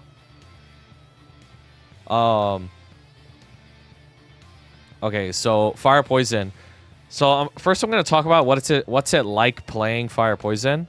Or actually, no, let's talk about its FD increase. So, it does have a decent FP increase, or not FD, FD increase with M3, M4. Like, it does get stronger with it, and then 2-minute changes are like, you know, they're okay with it too. But it's nothing crazy. Like, the total damage stronger, is like middle of the pack. Like, how much stronger it's getting between now and M3, M4 plus 2-minute. But I think something that's very important when talking about Fire Poison is like how you actually play the class. I personally think it's one of the harder classes to play to get like really high efficiency on it, because you have to have really, really good knowledge of the boss, because a lot of your skills take a while to actually come out and do damage. Like Poison Nova at Dot Punisher, like Dot Punisher is targeted, like it's gonna go hit the boss. Well, Poison Nova is not targeted, so if you're not aware of like the boss mechs, you could easily like miss a lot of your damage. Not only do you have to do those, you have to also constantly weave Flame Haze, Explosion, and Flame Sweep, like constantly, like over and over and over and over and over and over again. It's like, it's a lot of like micromanaging on this class. The other thing about this class is in my opinion, while I was funding it, because I made mine to the point where I could solo Black Mage with it. While I was funding this class, like throughout the early and mid game, it felt like so much dog shit until I got a really good cooldown hat, continuous ring, and buff duration. So I think, in my opinion, like if you're playing this class early, it might feel like shit, but later on you're probably gonna get rewarded if you stick with it. That's the way that I feel. I think that's important to mention. It's one of those classes that like early game doesn't feel that good, but as you fund it more, it's gonna feel way better than it does early game. Whereas something like Hero, for example, it's pretty like consistent throughout, like the feeling of the class, but FP is like the feeling of playing it gets significantly better. Its training is very, very easy. One of the most brain dead classes I've trained. It's so easy. So yeah, it does get more range in the future. It is going to get easier to play too, which is nice. But the only support it has is what? Touch cancel, and that's it. So, and the touch cancel is ass too. Like, I'm gonna be honest with you, like that shit is not even that good. So to me, like, I think it's just like a solid class, like straight up. Yeah, meditation too. Bad class ignite is a terrible skill. Okay. How? Like that shit doesn't even matter. I think this class is just solid now. As a result of the 2-minute normalization, they made the if it's Fury, I think it's called. Elemental Fury. Yeah. Yeah, they made it like from 75 to just 60 now, so that's very nice. Mm-hmm. It basically just plays like fire or ice lightning now, but it's not ice lightning. Like all the cooldowns are unified, so it's really nice. Well, no, it has way more micro than ice lightning and DPS. Like its burst is the same. Yeah, the burst is the same. Mm-hmm. I think it's just solid. Yeah, I think it's solid too. It's probably somewhere like where Hero, Mihile, Luminous are. Yeah, 100%. I would put it less than Mihile though. I'd put it like right next to Lumi. That's where I would put it. For the overall experience though? Might be worse, bro. You're right. Actually, might be Like worse than... okay, so like Mihile is in this time period, Mihile does have like a dark flare type skill. Mm-hmm. And for all skills of that nature, it's just 0 cooldown, so you can just place it down whenever you want. Fire Poison also has really good mobbing at this stage of the game, right? Mm-hmm. So like for both of them, like the mobbing experience is pretty chill. I don't know if you're one-shotting sooner as a Mihile or Fire Poison, but also buff duration is a thing, so Mihile probably edges out. Mihile will be better earlier for sure. Yeah, like until you get a better buff duration for like infinity uptime while you're training. Mm-hmm. Yeah, 100%. 100%.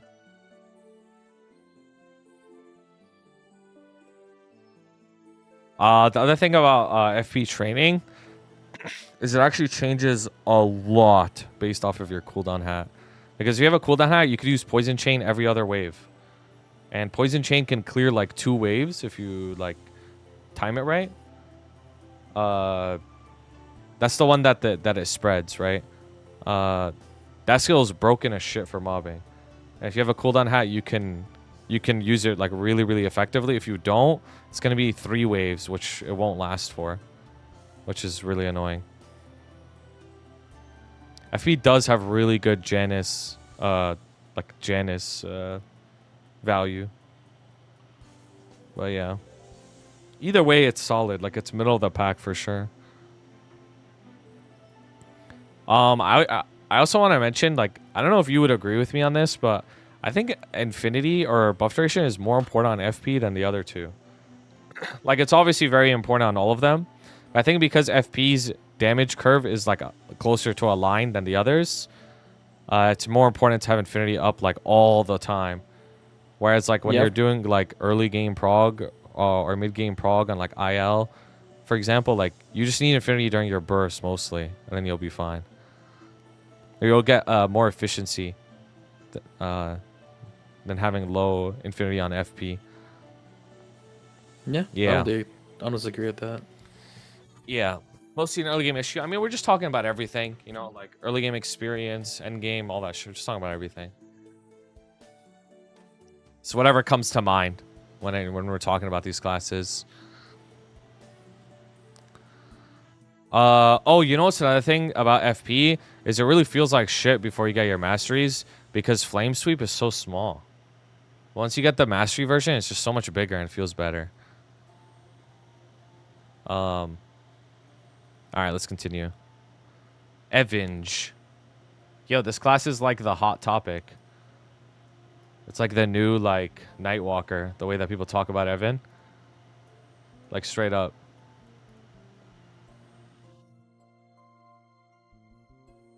I am not sure where I would put this because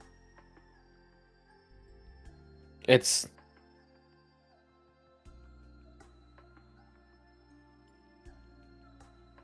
one of those classes where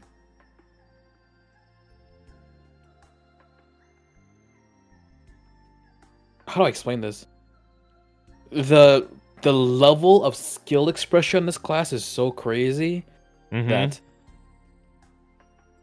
just by player diff, it's on a whole different tier.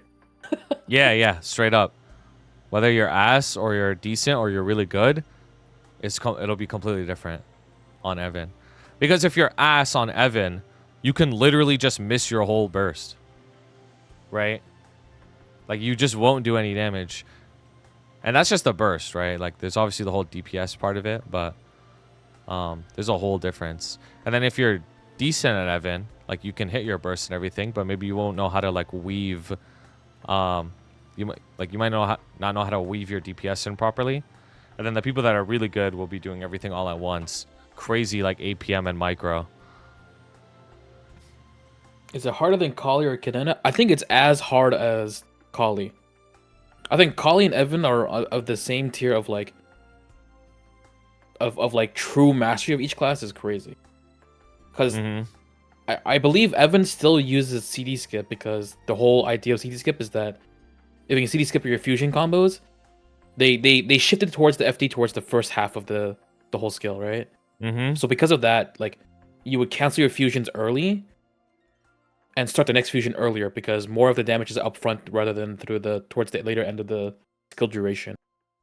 So you're just constantly fusion spammy, but keeping up with what skills got CD skipped and also canceling them correctly. Not only that, but you're gonna be TP casting a lot to maintain your uptime. Before the 2-minute changes, you would just be constantly ring swapping too. But I believe with the ring changes, or with the ring changes and like 2-minute changes, I believe you just perm Kant now. Yeah. Because although you can maintain uptime by putting down your mana burst and ring swap during that moment, it's like you're just spending so much time ring swapping where I feel like it's kind of like at best they probably break even. And maybe there's slight edge cases where as a result of ring swapping, you reach a damage threshold that allows you to get to the next phase sooner. So it depends. If you're someone like, for some people, like ring swapping is really hard. Because it is hard, especially on Evan. If you're gonna be ring swapping every 20 seconds, like that's, you know, how annoying that is. Like 25 seconds. That sounds fucking crazy, bro. That sounds fucking crazy. Evan also dead 90% of the time. Nah, you know what's crazy is Evan actually has a really good teleport and iframe, like straight up. Alright, so I want to add a little bit more context. I actually happen to be the best Evan player in the whole world. So I'm gonna give you like the feeling of playing Evan. Because like we all know it's strong. We all know like there's a high skill ceiling. But what's it like actually playing Evan, right? So Evan is a class that has a lot of APM, right? So you have to press a lot of buttons very fast all the time. That's what that means. You also buff your party. Evan has a like specific buff for mages that makes mages like even stronger. So if you're doing a mage comp, Bishop, Lynn, right? Like Evan fits very, very well with those classes.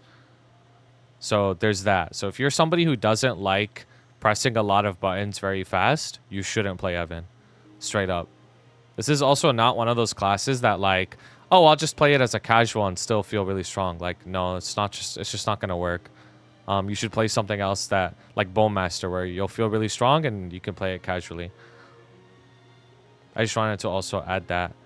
Evan's training is also really, really good. Obviously, training mentioned equals Prage. Obviously.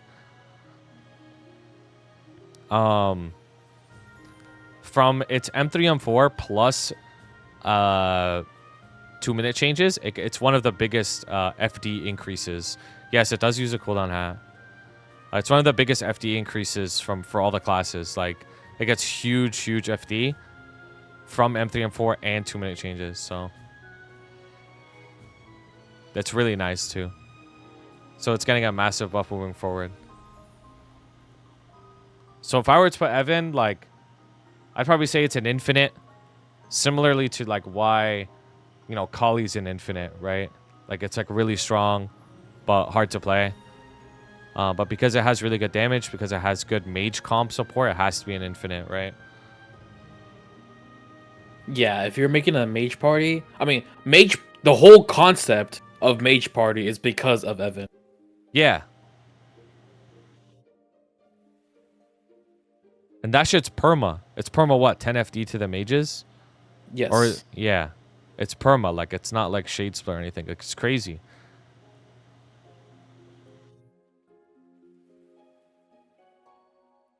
I would probably, where do you want to put it? Like right above Khali? Just because of mage comp? Yeah, because like if you compare the two, Evan and Khali, right? Like Khali probably does more damage, but like how much more damage? They're both really hard to play, but Evan has that gimmick that I think makes it a better main. Yeah, I guess. The one thing that I'm not really certain about is just the actual damage output. That's I'm not sure about Evan's damage output.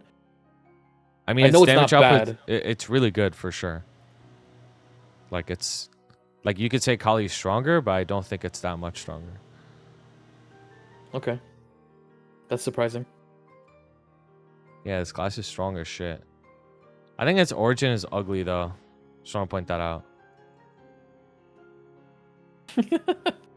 So, you know, consider that. 2v1, bro. Evan has to be OP, I guess. Yeah. All right, let's continue. Demon Slayer. Wow. I don't know how to approach this. Do I approach this from like the TP farming main angle? Or do I approach this from like its damage output, RFS, lack of RFS angle? Because there's two ways to look at this. You could either look at this as like, this is a class that allows you to TP farm, which makes you progress through the game way faster than everybody else. Like, I guarantee you, half these Demon Slayers, if they couldn't TP farm, they would have never made it out of mid-game. Ever. It has to be infinite. It has to be Right? infinite because it's a class that breaks the mold. And TP farming is something that breaks the mold. Yeah, it has to be, right? Like, it literally has to be. Like, think about it. Like when I say it breaks the mold, like it's a rule breaker. Like how we understand and how to play this game, and like the progression steps and all of this. Like Demon Slayer just says, "Fuck you! I want to start TP farming." yeah, you just start TP farming, and you make a fuck ton of money every day with no effort, right? Like, that alone makes your progression infinite. You also don't even need Vac Pet. Isn't that crazy? That's a mold break right there. Don't need Vac Pet. It's bottom of infinite. It's above infinite. No, it's Holy- bottom. It's bottom. It's bottom. Oh of shit! I Infinite. thought you said above infinite. Holy shit! I mean, you could argue that, but it's bottom of infinite. Unlimited void. No, I think it has to be an infinite. I think TP farming is too much, especially when you're deciding on maining something. Like, what do you do 90% of the time? You farm, right? This class farms better than everybody else. It's just too broken to not talk about. Even if it does, like, mediocre damage, who cares, right? Yeah, like it might have like the highest percent of players banned on that class, but like, you know, Dude, I think Kanna's more. no. Really? You don't No, think, like, I think the history of Kannas, like, there's more Kannas banned than... You DCs? hear about more Kannas because the vocal minority, dude. Like they just bitch more. No, but, like, Kanna was more of, like, a like a macro or a class historically, though. No. Like remember when Kanna could. Okay. Let's put it this way. That number is only getting smaller. The gap is being closed between Demon Slayer and Kanna. You're right. Demon Slayer is definitely a way higher like trend for sure. Also, Like, more let's just people say, play like- this game now. Yeah, let's just say like there's been like 10,000 bans on Kannas that were like doing stupid stuff to get banned, and like maybe like Demon Slayer is like a couple thousand behind, but the number of Demon Slayers that are TPing still, and it's still a concept, that number is only get closer and closer to just being surpassed. Yeah, 100%. Okay, so we know how OPTP farming is. It basically allows you to like have your own strange method of prog that can get you past like where you probably would have been if you played anything else. Like you take an average Demon Slayer player, and then instead of playing Demon Slayer, they play like fucking, you know, Marksman or something. Like, would that person have gone as far? Probably not. Let's talk about this in fantasy terms. In a world of fantasy where magic is the normal progression of someone's strength, Okay. Demon Slayer has no magic. They have demon powers, dude. What the fuck? are Like you they saying? like the concept of magic is what fuels that world, but the powers of the devil's powers, like that's what Demon Slayer has. Like devil, like they don't have Demon Slayer is magic. Asta. Yeah, Demon Slayer is Asta. like it just has its own progression system. Like you said, they just scale differently. Like Yeah. you might be hitting this, they might be hitting the same mobs as you, right? They might be using mesos to Star Force their gear and cube, but they're not the same. These guys bleed blue. They bleed blue. Now that has. They do bleed blue. They literally bleed different, bro. Tummy's on fire, bro.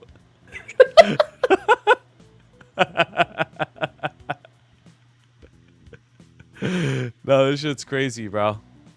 So that's just the TP farming aspect of Demon Slayer, right? Like that alone puts it in infinite, right? But if we talk about everything else about Demon Slayer, this has one of the best kits in the whole freaking game. Like iframe burst, IED shred, crit rate, right? All this stuff is broken for early game. Drop rate buff / XP buff. Even if it didn't have TP farming, Demon Cry is low as fuck cooldown, right? Unlimited iframes, like the class can't die. Lifesteal and healing to your party, right? Like the class's kit is also crazy good.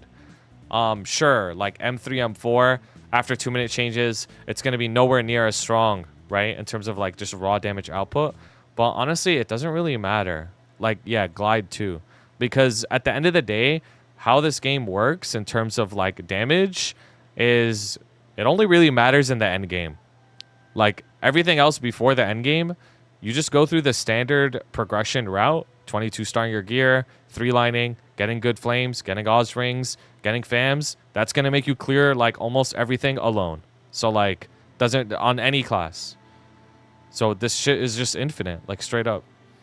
Yeah, and the moment it gets buffed, like attack speed 0, like that's it. Like doesn't even matter, bro. This shit's broken as fuck, like straight up. This is just an infinite class. Like it's just like if anything describes infinite, it's this because it could farm infinitely, like straight up. I really gotta pee. I gotta be right back. Do you have anything else to say about Demon Slayer? Yeah, like while you're going to pee, you could still be farming a Demon Slayer when it happens. Yeah. Also, for those who think I'm farming while peeing, like I TP to town. Don't worry, guys. Be right back.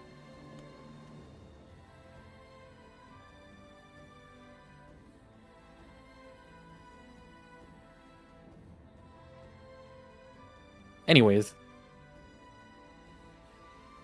there's a reason why we have the infinite tier called the infinite tier. Like this is specifically for the classes that just break the rules of the game, or they're very good at what they do and no other class comes close.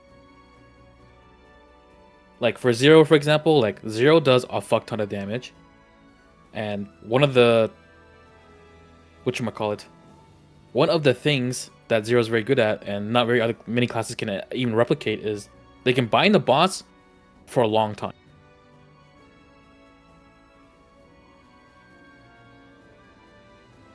There's no other class that can really replicate what Zero does. So that's why it's an infinite tier. Then we have Illium. Illium literally breaks the mold by just flying. Illium can just fly around the dodge mechanics that you guys will mostly have to like duck to dodge it, or to flash jump away, or to TP away. Illium just fucking TPs up and flies and just keeps fucking hitting the dude's noggin. And I saw this being mentioned a lot, of people saying like, oh, why? Why is Paladin infinite? I don't get it. What's so strong about Paladin? Okay. As a result of not M3 and 4, but mostly because of the result that Paladin in every single class becomes a 2-minute class now, Paladin is able to use Divine Echo with literally anyone. Okay? Paladin went from a program that was only existent on like fucking Windows, like a Windows OS system, but now it works on across all operating systems now. That's what happened to Paladin to make it infinite. Okay.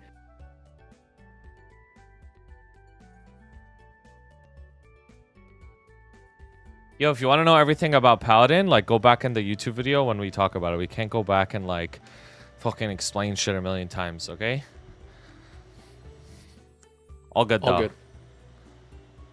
That's not a diss at you, by the way. Like I know I went to pee and shit, but I'm just reminding the chat.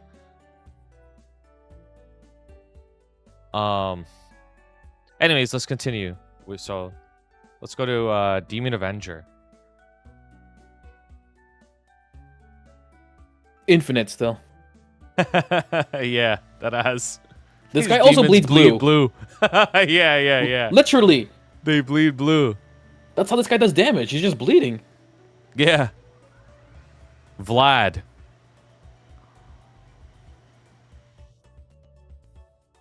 Hold on. I'm trying to find information on DA.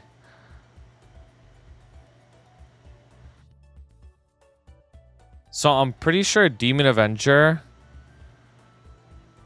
from its M3 and 4 didn't get like a huge increase in FD, like just from M3 and 4, right? And same with the 2-minute changes. Like I don't think it really like in terms of just like its numbers increasing, I don't think it really like did anything. But regardless though, its damage output is still really freaking high. So like it doesn't matter. Like it doesn't matter. Just because it didn't get like a 30, 40 FD increase like Evan, right? It's still already really freaking strong. So I mean, I think it's infinite as well, but I don't think it's as high infinite as the others for sure. Like straight up 6% nerf. Yeah, that's fucking crazy. So it gets its M3, M4 increase, which is what, like 13, 14 FD or something? And then gets an FD nerf after that. So it's like it only got like numbers-wise, like not too much stronger than now. But it's still doing a lot of damage regardless. I would place it easily above Xenon. I would also want to point out that there's a reason why a long time ago that Demon Avengers was the go-to class for botters to farm E-bosses. I don't have the GIF on hand, but there was this one GIF of like 50 Demon Avengers all loading into the same map in like Sahil too to killing E-boss. It's because this class has really high base damage, and it just has a lot of damage no matter what. You're gonna be one-shotting really easily. The AoE on Demon Avenger is really chill. The shields are really nice for mobbing. Like the class's mobbing pre 270s, like surprisingly not bad. Yeah, it is. It is good. Yeah. So that shit definitely matters too. We should talk about 29 versus 30 Frenzy and what that means, what RFS means for this class. The gist of it is basically, there's kind of like two ways to play Demon Avenger. It's like noob way and then pro way. If you play it like a noob, you have level 30 on your Demonic Frenzy skill. essentially you can't die, but you do less damage. And if you play it like a pro, you have level 29 on your Frenzy skill, which is your 5th job skill. You put it in either a +4 or +5 V matrix slot. And it makes it so that you're more susceptible to taking like damage, like it's easier to die, but you do way more damage. And then this concept is amplified even further by an item called the Rune Force Shield that you get from Damien, where it makes you take, is it 25% more damage and 10 FD, right? So the optimal Demon Avenger setup is like 29 Frenzy, so you're doing more damage, but more likely to die. And then RFS on top, Rune Force Shield, where you do 10% more FD, and then take 25% more damage. So I would say, like, if you want to be like really good at the game, and you want to practice bosses a lot, but also do a lot of damage, then Demon Avenger's a great pick. But I would not say it's, I wouldn't say it's that like if you don't have like aspirations to be like really good, I don't think it's like that crazy. Basically, like that's what I was gonna say. On one hand, I don't think it's beginner friendly, but you could also make an argument that you could run 30 Frenzy, so you could learn boss mechs, right, a lot easier, and then when you feel comfortable, you go 29. That's the way that I think of it. Okay, not only that, but it's the fact that you even have this as an option in the first place that makes this class really strong too. Mm-hmm. The fact that you have the option to be glass cannon or not.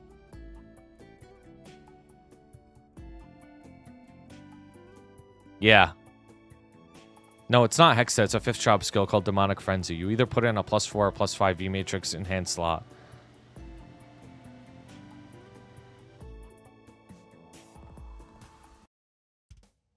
I'm pretty sure even with 30 Frenzy, its damage isn't bad, though. Am I tripping for saying that? It's not. It's still infinite tier, I think. Yeah.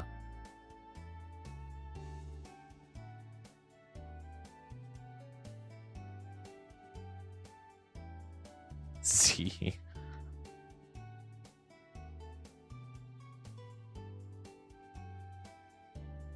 Potion pop bug. Now remind me, what is that exactly? Like it can heal itself whenever or what? That's still a thing? I thought that shit got removed a long time ago, to be honest with you. I didn't even know that was still a thing.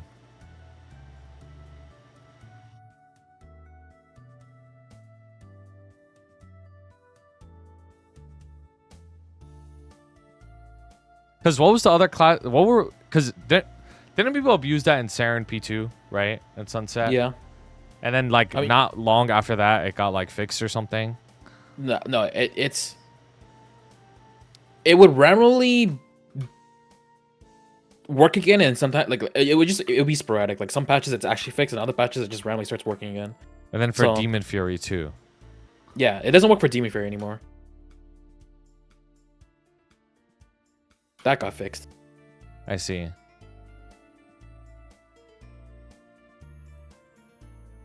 Well, demons abuse it, don't talk about it. Yo, is a claim can a claim confirm this? Yeah, I think it sits comfortably above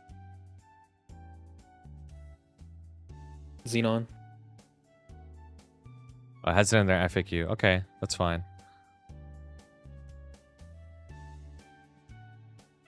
A lot of people do. That shit's funny, bro.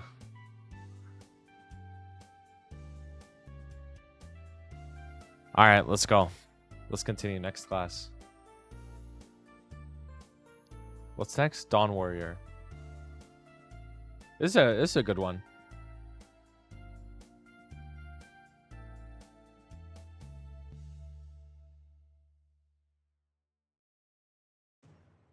It's a Z.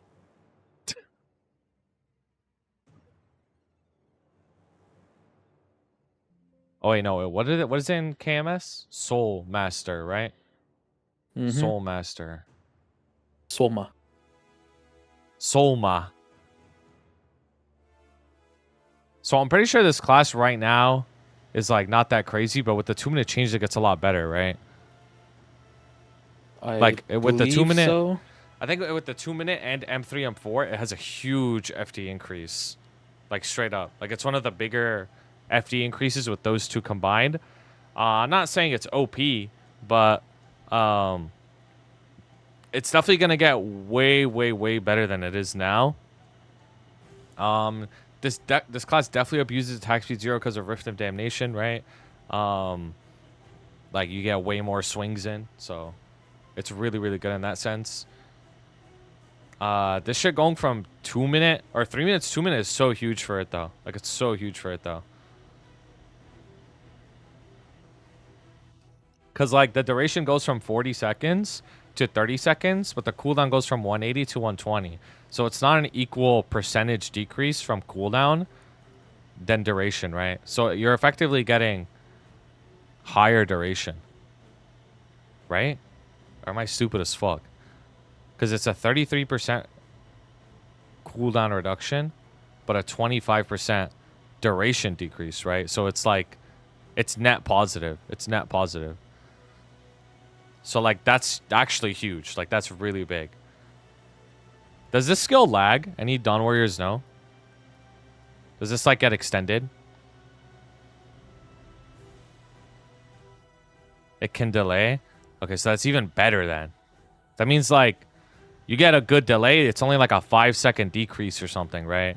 Like, that's crazy. Like, that's actually crazy. That's actually so crazy. Like, now that I'm thinking about it, like, that's so fucking crazy. Like, you get a good delay, it's gonna last like 35 seconds, and it's on a 2-minute cooldown now. Like, what? Like, what? That's so crazy. Like, what the fuck? This guy's so broken. This guy's so broken. Okay, now you're rage baiting. Now you're rage baiting. What do you mean it's broken? It's not. It's not. What do you mean? Now, I also want to mention that Dawn Warriors are stupid as fuck. So, like, if you're going to be in the Dawn Warrior community, like, you got to deal with, like, the biggest fucking idiots on this game, bro. Deadass. You got to deal with, like, Oof XDD. You got to deal with, like, Bofachu. You got to deal with Ohio Chili. Like, all these guys, bro. All these, like, Dawn Warrior terrorists, bro. Deadass. So, warning, bro. From what I was told, what you were supposed to do is supposedly in solo play you run CD hat and continuous.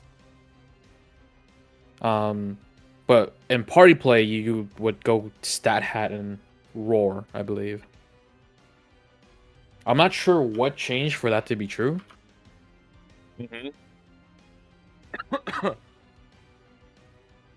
Now for GMS, you still run ring swap plus stat hat. Oh, okay. I see, okay.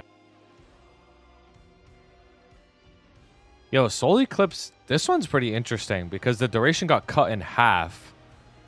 But isn't most of this damage in the explosion anyways? Like the end hit is like the big hit, right?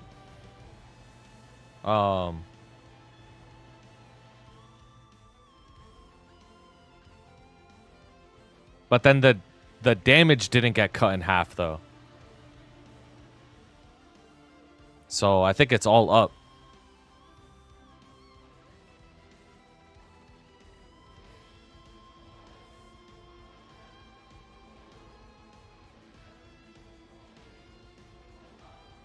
Cosmos damage untouched. Wait, this actually is crazy. Cooldown being decreased from 90 to 60. Like just straight up like infinitely more Cosmos uptime. So like your DPS isn't as like crazy. Oh, the interval hits of this is higher. Wait, this class is actually like getting such good changes. Like I don't want to say it's broken, but like the chain, like basically if I was a Dawn Warrior player, like I'd be like jumping for joy type shit. Cause like, bro. Yippee! Yeah, like on some yippee ass shit. Like I'd be happy as fuck. Like this shit is gonna be way better to play. Like the feeling of playing this guy's gonna be way better. Like way better. Like that's crazy. Obviously it still offers support too. right? Like with a True Sight, like that's a big one. How much FD is True Sight? Is it still 10? 5? Like I don't even know how much 5. I it think is. it's 5. It's 5? Okay. Yeah, 5 FD is pretty good. Perm 5 FD in any comp, like that's still solid regardless. So yeah, plus the IED, right? That's still really good. Honestly, I would definitely put this above average without a doubt. Like pretty, I'd put it pretty high above average, honestly. Like maybe like, oh, another thing that's very important about Dawn Warrior, it's super node efficient, super hexa efficient, and very easy to one shot with. One of the easiest in the whole game. So the early game prog on it is super good. It's super good. Honestly, I'd put it above Marksman or something, or maybe above Shad.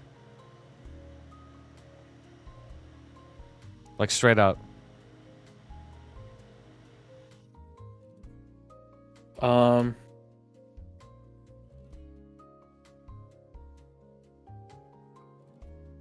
Perhaps.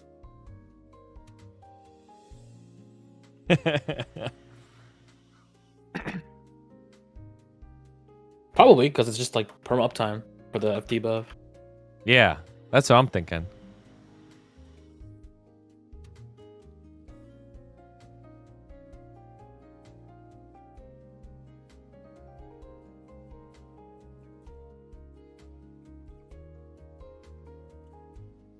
Also, early game experience is chill. Yep. It's very good. Bombing is fine. You have Dark Flare at home. Yep. Oh, Your mobbing skill is your main bossing skill too. Mm-hmm. So it does a lot of damage.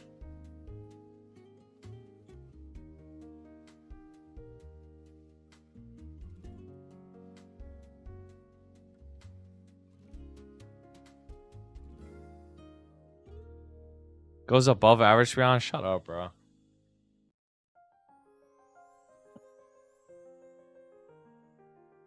Coolest origin, wrong.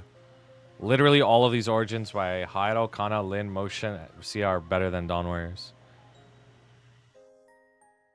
No, the coolest origin is DB, bro. No, it's not, bro. What are you talking about? Have you read the flavor text on DB's origin, dude? What's the flavor text?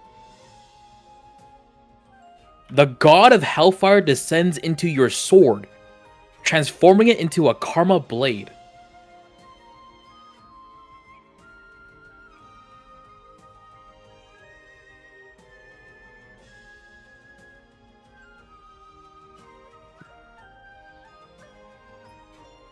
Yeah, this shit's fire, bro.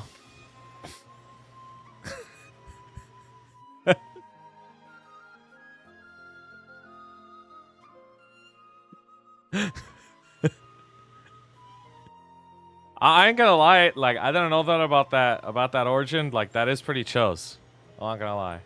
The god of hellfire descends onto your blade, making it a karma blade.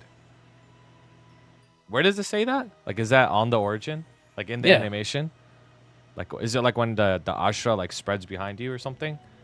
Oh, I don't know what the words are saying in one of the scrolls, but it's in the skill description. Oh, in the skill description. What does the Hayato one say? Hayato adopts the Jin Quick Draw stance to deal large damage. While in Jin Quick Draw stance is active, press the skill up to 4 times. What? Wait, where's the fucking flavor text? Is it the blue text on the right? No, I took a screenshot of what the DB one said. It's literally baked into the skill.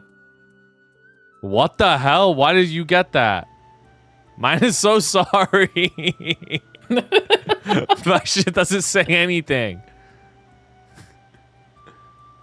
Nah, that's not fair. What the hell? Where's my fucking, like, hype?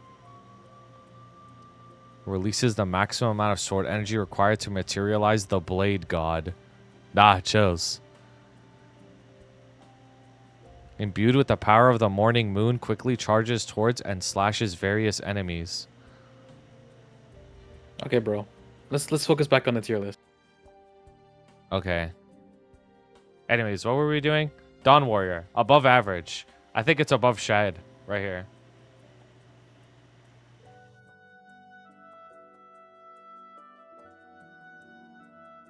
Yeah. I don't know if it's better than Phantom or not. I wouldn't be surprised if it was, but I don't know.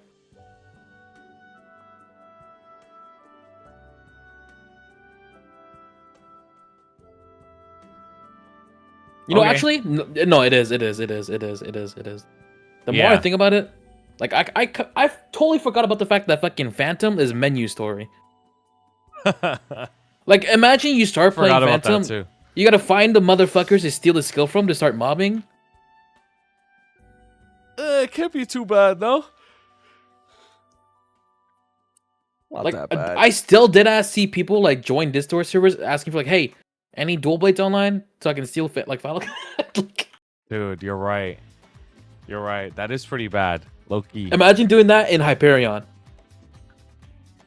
I'll be the one to save them every time. I'll take on that burden. Just kidding, I won't. Don't ask me.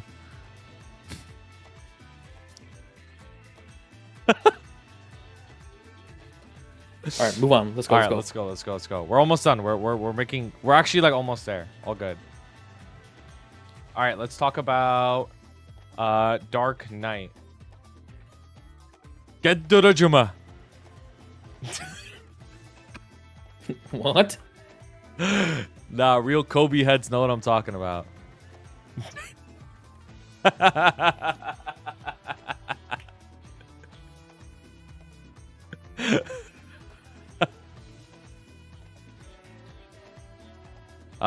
Okay. Dark Knight. So Dark Knight's one of the classes that gets one of the lower amounts of FD after M3, M4 in 2 minutes. Like, obviously it's still getting stronger than it is now, but it's not getting as much stronger now compared to other classes. Most of the other classes in the game get like a total higher increase of damage than Dark Knight.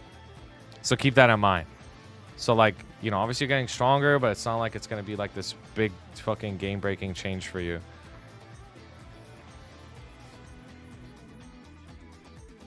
What's nice about its burst is it gets the effect. It gets like the quality of life on the Calamitous Cyclone, where like you can't get statused, you can't get knocked back, 50% damage reduction during your burst, which is very, very, very nice.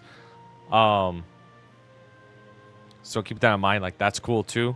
Something that's very nice about Dark Knight is it's very noob friendly. Like very, very noob friendly. So it has like a skill called Final Pact, I think. Where, long story short, like, you can't really die. And if you do die, you get, like, a huge buff, right? Like, that's how it works? No. That's not how it works. Okay, I'm stupid as fuck. I don't think the FD buff is attached to just dying anymore. I think it's already there. It's just... Oh, yeah. I'm fucking old as shit. Yeah, you just don't die, which is nice. And then you could change...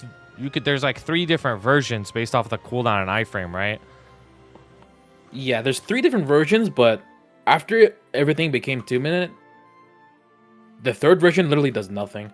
Like, no one uses it. Everyone either uses the long one to cheese something, like P1 Black Mage, for example, or they use the short one all the time. So if there's something to cheese, they use the long one. Otherwise, they just use the short one. The middle one is like, you never see anyone use it. It's like useless. Now, this only procs when your HP hits 0, right? Yeah, like when you actually die, not like take like a curse death or anything like that. Okay, yeah. Okay, interesting. It also has really good lifesteal, too. So it makes it so even harder to die with lifesteal. Now, I think this is a class that's like super cooldown hat dependent. Like, if you don't have a cooldown hat in Dark Knight, pretty sure it feels like ass. So keep that in mind if you're like an early game Dark Knight. Like, once you get your cooldown hat, the feeling of the class is gonna change a lot. Yeah. Hey, I want to say top of Infinite. What? Now hear me out. What? Hear me out. Okay. Waifu skill. That's true. Number 2. Does have a waifu skill. So does This Hayato. motherfucker breaks the mold. This guy's got rebirth by death. That doesn't break the mold that much, bro. You talk about Bowmaster and like Mihile and like you're gonna be the last one to die. You can be the first to die, but you don't die on Dark Knight. You want to be the first to die. Oh, that ass. Okay, but for real though, like, okay, obviously it's not top of Infinite, but it's a very survivability is one of its top traits that it has. Yo. So you can learn bosses very effectively. Like if you want to learn the game, this is a good learning the game class for sure. So if you're watching this and you're older than 35, play Dark Knight, bro.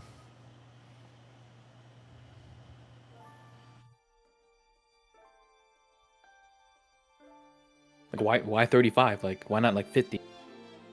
Don't want to watch this over 50. Come on.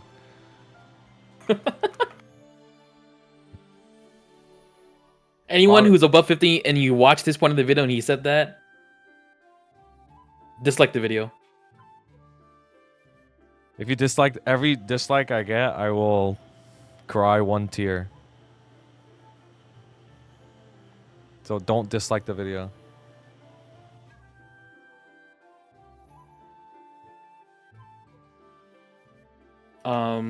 Why yeah, don't the early Hamza game play it experience. The early game experience is like not the worst, I want to say. No, I think it's ass because you don't have a cooldown hat. Your shit doesn't line up when you train properly, I'm pretty sure. Guys, does Dark Knight still use CD skip for Beholder shock, whatever it's called? Yeah, you need the cooldown hat. Like you go attack speed and then CD skips like on unique and then third is buff duration, right? Do you still do that? Yo, Phil, is your meeting over, bro? No CD skip? Oh. Okay, never mind. It's boss. But like there was a point where you would take CD skip, right? I'm not crazy.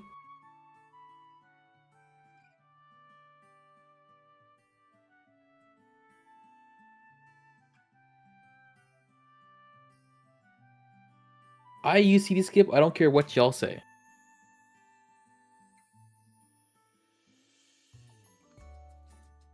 CD skip is an option. Gadurajuma.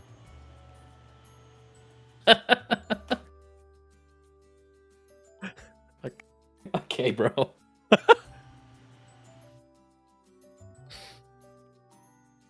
You know what else you have to do on Dark Knight? You have to spam your Maple Warrior like a schizo. You have to spam your Maple Warrior. You know, for me, it's Blade Clone, because Maple Warrior doesn't do anything now.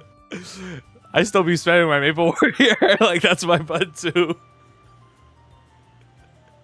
You know what I did on my Shade? I put Spirit Ward on the Maple Warrior key. So I just keep refreshing it, like, instantly. Alright, so where are we placing this thing? Well, I think Dark Knight's solid, like, straight up. Like, I think it's just a solid class. Like, I don't think it's too crazy fucking strong after M3, M4, 2-minute. I don't think it's ass at all. I think it's really good for learning the game. I think you get rewarded for funding it because it feels very different with cooldown hat, so it has, like a good goal to hit. Like, it's not, like, from fucking frame 1 till endgame, it's the same shit. Like, you'll definitely be rewarded for it. So I think it's just a solid class, like, straight up. There's nothing really wrong with it. You don't think it ascends into the upper echelon of above average? Why? Because I feel like it does what Phantom does. The only thing really up to debate is like the damage output. Yeah, wouldn't you say Phantom is going to be much stronger than it in the future? Well, features as in like M3 and 4 and 2 minutes, which is what this tier list is about, right? Yeah, that's what I'm talking about. Like, Dark Knight's not weak. I'm not saying it's weak. I just, like, don't know if it's, like, that crazy. Also, didn't we put Dawnweaver above Phantom? Oh, yeah, we did. I meant to swap them.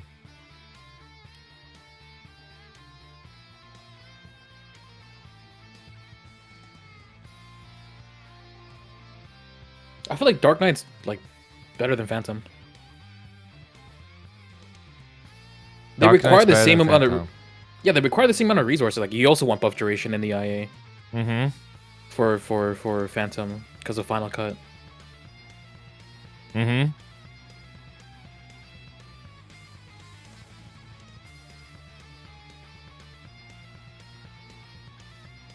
I'm putting it above Phantom. Okay, sure. I'm okay with that. Like, there's nothing wrong with that.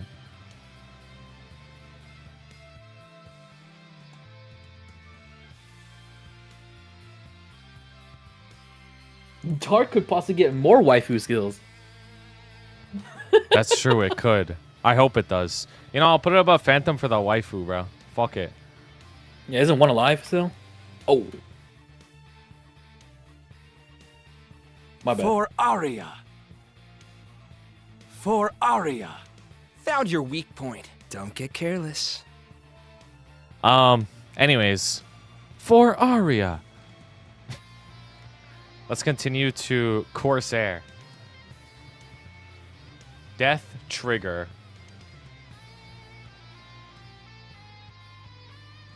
This class is a lot better after 2-minute changes because it's all its cooldowns are aligned now.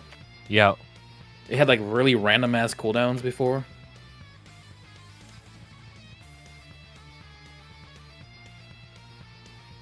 Bro, this meme is fucking crazy. Hold on, I need to show this shit. What is this? I just saw what you sent. Dark Knight mains after a new waifu. Paladin mains. Where's our queen? This is fucking crazy. Look at this. Look at this hammer.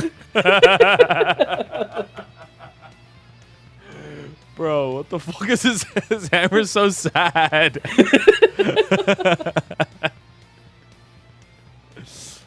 That's actor.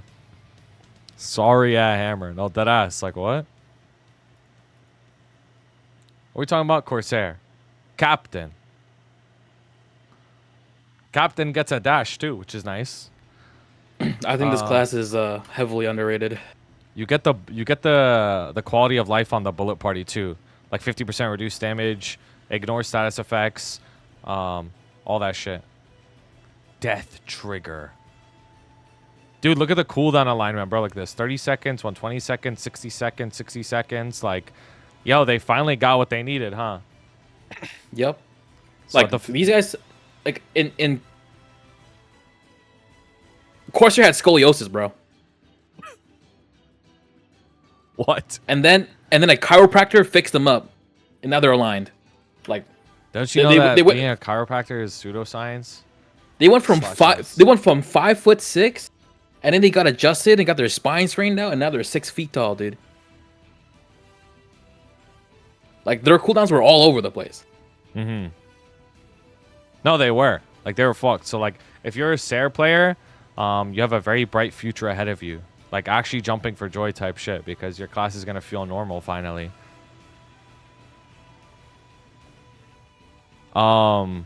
This still has the summon playstyle though, so I want to mention that. So like, if you are not someone who likes replacing summons, then you're not gonna like this class straight up. It's very easy to train with, which is very nice. Has very, very good survivability, very low cooldown iframe, has glide, like a fast glide too. And has, what's it called? The crewmates tank your statuses for you. Kind of crazy. This is also a hurricane class, right? So you can, Yes. you can like dodge very effectively. Oh, the crewmate is passive. Interesting. Mm-hmm. So it is pretty good. I don't think this offers any support besides banner, right? I mean, banner's pretty good though. They also made banners Purple LCD, banner. so you can just place it down whenever you want. That means it has super stance on command. Yep. Yeah, Exactly. that's pretty good actually. That's actually really useful. Like straight up, what the fuck? Super stance on command with banner? Holy shit.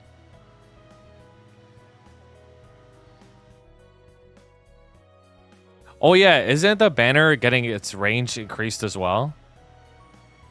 Like you just place not it down, sure. and that's it. Wait, does 8-legged Easton give you Super Saiyans too? The fuck? I think banner is global for the person that's placing it, but other people still have to be in it, I think. Whoa, that's pretty crazy. It's like the Blaze Wizard one. Yeah. I think that's probably what they did. Wait, that's actually so crazy, bro. This class is so fucking broken. What the hell?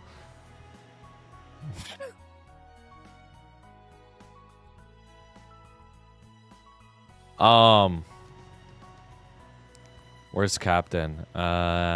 It's actually getting way stronger too. It's on the high end for FD after 2 minute and M3 M4. It's like on the higher Also, end of classes, so it's getting way stronger too. Bullet Party can also get Server extended. Yeah, this is actually like really freaking good. What the fuck? Yeah, I'm telling you, I was thinking about making Corsair as a Legion champion, but I'm probably just gonna lock in Shadow instead. Yeah, it's easier. Not anymore. GG.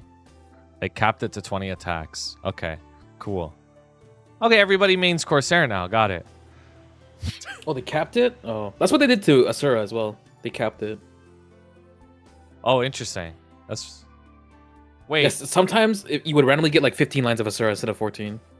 Interesting. Name is Captain Kappa. Captain.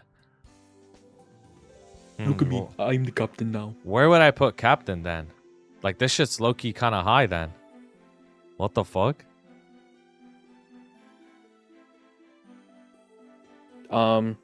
Somewhere around Shadow, I feel like.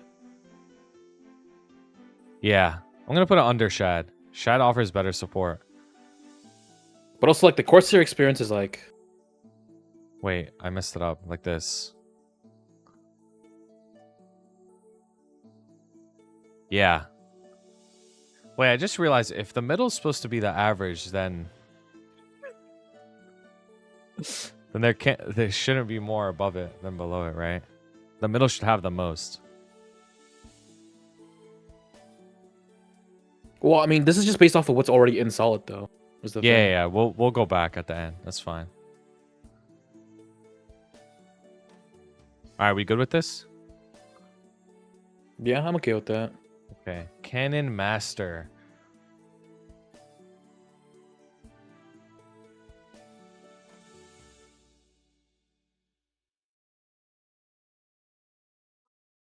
Monkey! This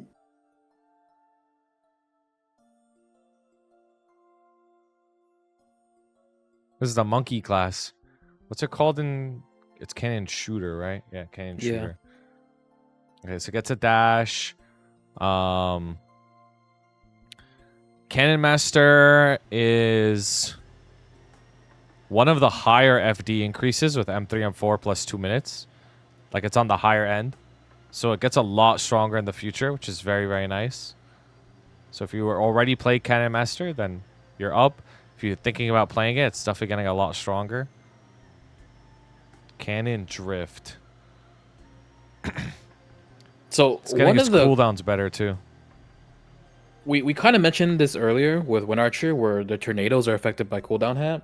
Mm-hmm. The bullets for Cannon Master are also affected by cooldown hat now. Mm-hmm. So that's crazy. You only need to store 2 bullets too. Yeah. And I the think- damage increase. Do you just spit out 1 bullet during mini, or like do you still spit out 2 during mini burst? Well, what's the mini on this? Because this class is a 1-minute class now. Like, what's the mini? 30 seconds? No, the 60 to 60. The 60. So each charge is 30 seconds. So I'm assuming like you would do 2 bullets every time. Okay, yeah. 2 bullets every 60 then. And then Rolling Rainbow is a 60 now, right? Yeah. Mm-hmm. This is just straight up like a 1-minute class. So what that tells me is like if you want the playstyle of like you're always doing shit, like you're doing like constant like small bursts, then you play CM like straight up. That's what that tells me. Which is very interesting. Not many classes are like this, like 1 minute, right? A lot of classes are just 2 minute. So it's very different playstyle, I would say. CM also is very animated class. Like it's very loud and fucking low-key obnoxious. But the movement is very, very fun in this class. It's very nice up jump, very nice back step. Very, very good iframe with the nuclear option. I must say, like, I'm just gonna put this out there. 0-260 on this class is fucking horrible. So like, you will be rewarded if you get over 260. But if you drop the class before, like, just tank a little longer, and you'll get better at 260 plus for sure.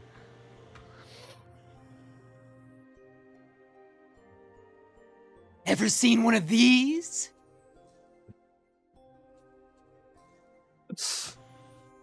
The mobbing is very good.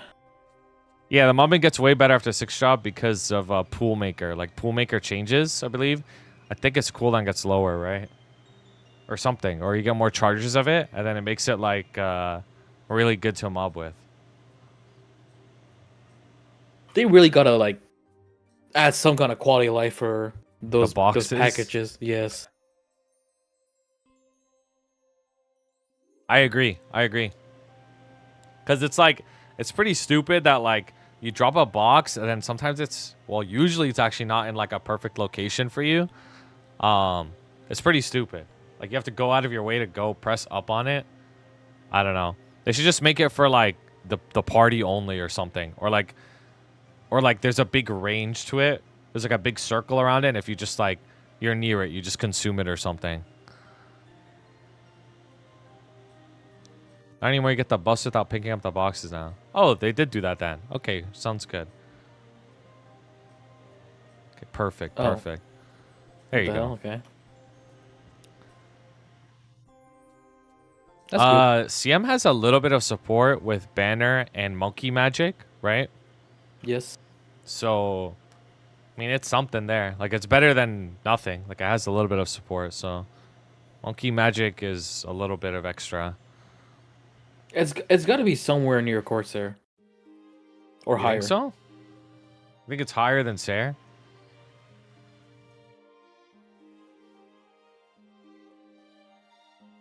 Yeah, I think so. Interesting.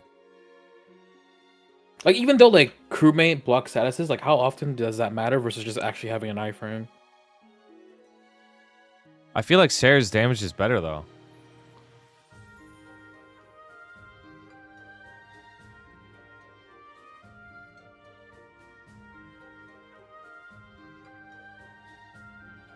Sair does have a low cooldown iframe, by the way. Which skill is it?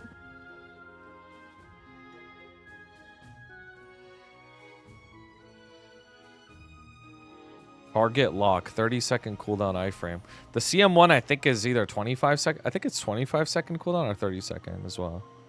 For target lock, is it a throwaway iframe or do you use that off CD for damage, like True Shot on Marksman?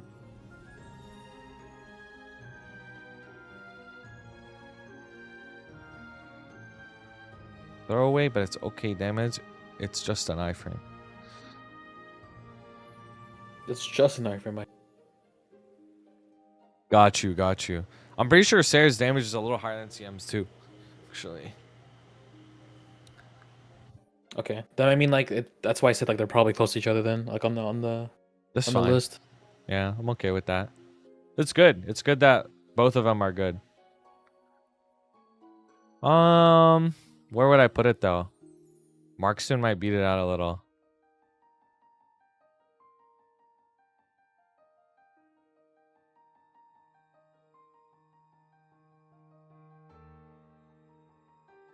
I'm trying to think, because Marksman, easier to one-shot with, easier to play. They're not like CM's hard or anything.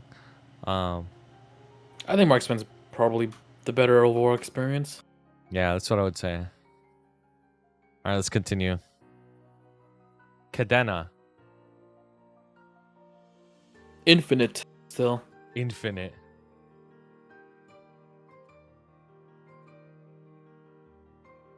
This class becoming 2-minute was one of the... like, I don't even know how to explain this. This is like...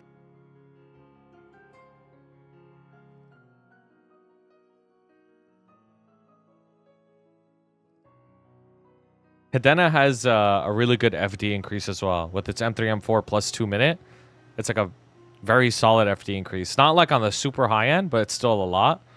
So, like right now, it's already strong, right? And now it's going to get even stronger. So, this class is just pumps a ton of damage. So, again, when it goes back to like the selfish DPS slot in the party, this is a class that does a lot of damage in your party. It is hard to play though, so you should consider that. If you don't want to play something that's high APM, hard to play, then you shouldn't play it, even if it's strong, because that shit matters. So just keep that in mind. You are rewarded for your damage though, you are rewarded for your efforts. Unlike Lara, you're not rewarded for your efforts. Cadena, you are rewarded for your efforts, so it's nice.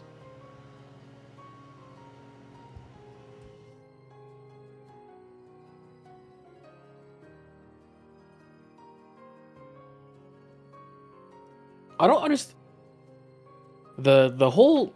You see how they reduced or they increased the cooldown reduction hyper passive for the bind? Like, are people actually using that for damage? I'm pretty sure 'Cause the you even bind have is part of your burst on Cadena. I see, because like you even have the option to make it so that it doesn't bind. Mm-hmm. Yeah, I'm pretty sure the bind is like part of their rotation. I see. Because Interesting. when I used to party with a Cadena, he would always bind. Like he'd be the binder. It's part of his shit.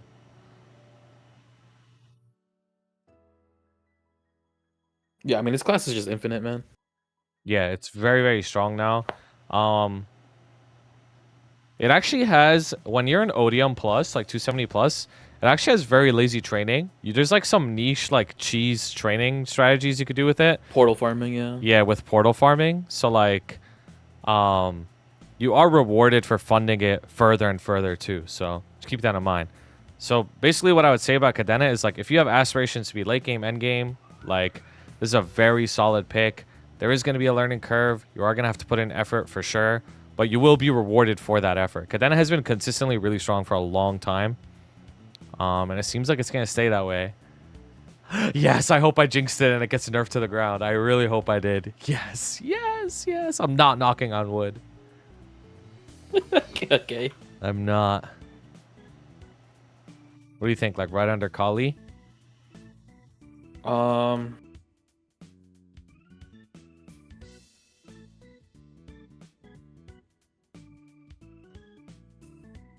Yeah. Okay, I'm okay with that. I think anyone that disagrees is just that if anyone disagrees, it's because there's just not enough Kali representation for people to just realize how fucking ridiculous Kali is. Cadena gets 30 IED. Compelling.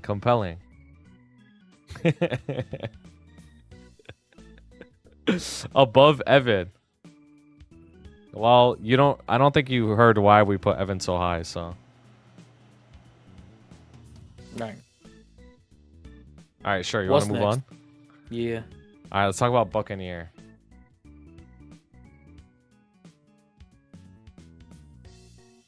Viper.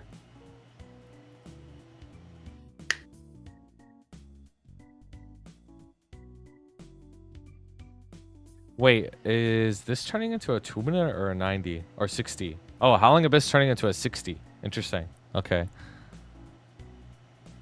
Serpent Stone 07. All right, so Buck is on the higher end of FD increase, by the way. When it comes to 2-minute changes, M3, M4, like it's getting a lot stronger than it is now. So that's very, very good to hear. So if you already play Buck, you're getting big buffs in the future. If you want to get into the game, this is a very, very solid class to get into the game with, because not only is it fun, like it's a very fun class to play IMO. This is one of those classes that, in my opinion, you can play it like as a noob and still have really good efficiency on the class. Like obviously there is tech to like, you know, be better at Buccaneer than other classes, but you can play this class like while still learning the game and get really good efficiency out of it. So meaning you're going to get a lot of your damage. Even at low hexa, like if you don't farm that much, like you're gonna get a lot of damage out of it too, which is very nice.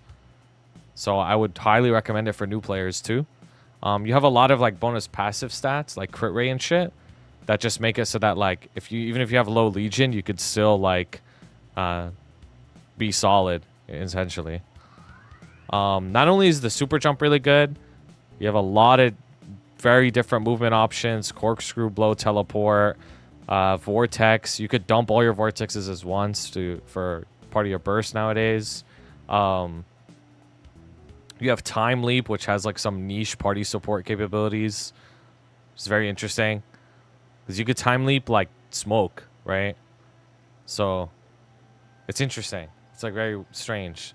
You have banner. You have the best dice in the game. So when you're mobbing on this class, well, actually it doesn't matter anymore because you could pet buff dice in the future, right? So I don't think it matters anymore because you're just gonna have the XP regardless. Sarah had the best one. I thought it was Buck because Buck could time leap it. So you can get double 6 though. Anyways, like yeah, for me, like I think a Buck is pretty good. Like, I mean, if I were to say like where exactly is its damage relative to everybody else, like it's definitely like in the middle of the pack in terms of damage. Like it's not like super OP in the sense of like it's just gonna pump infinite. It is pretty much a DPS slot in the party. It does have some support like I mentioned. I think it's a solid class, like straight up. I don't think it's above average. I think it's like just solid straight up.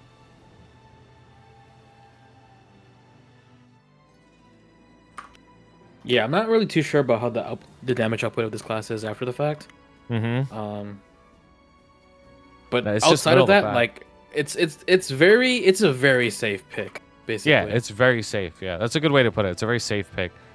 It's good enough at everything, pretty much, right? Oh, you also have defense form. If you don't know what defense form is, basically you take way less damage from most hits in the game. So you have a lot of like damage reduction, which makes the game very forgiving for you. So let's say you're learning like Lotus, where you're taking a lot of like chip damage, and then eventually X-Lot, like Extreme Lotus. Bucks just will fucking eat through everything, like straight up. They'll just eat like all the attacks and be fine.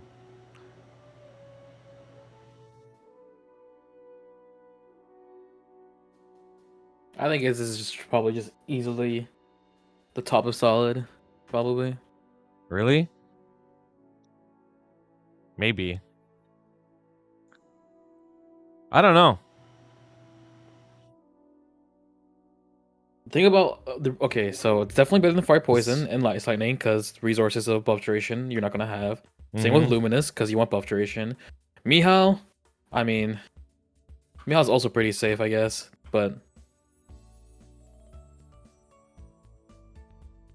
if we're taking into consideration of the overall experience and for bossing, well, you're probably gonna have easier time finding a party as a Buck than you are as a Mihile.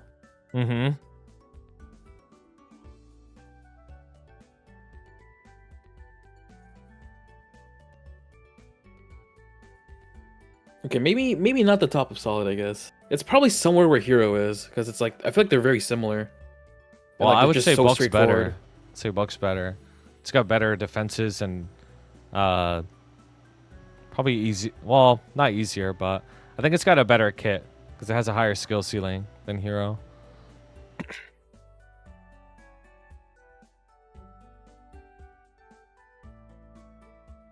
And better support.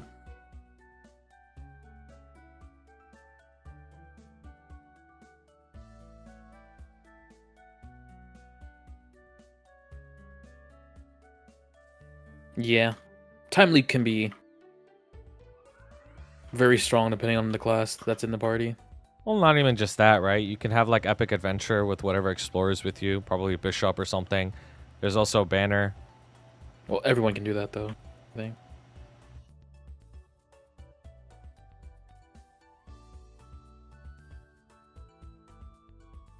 Wish Buck had a small armor that was a howling. I mean, you have the damage reduction. It's good enough for sure.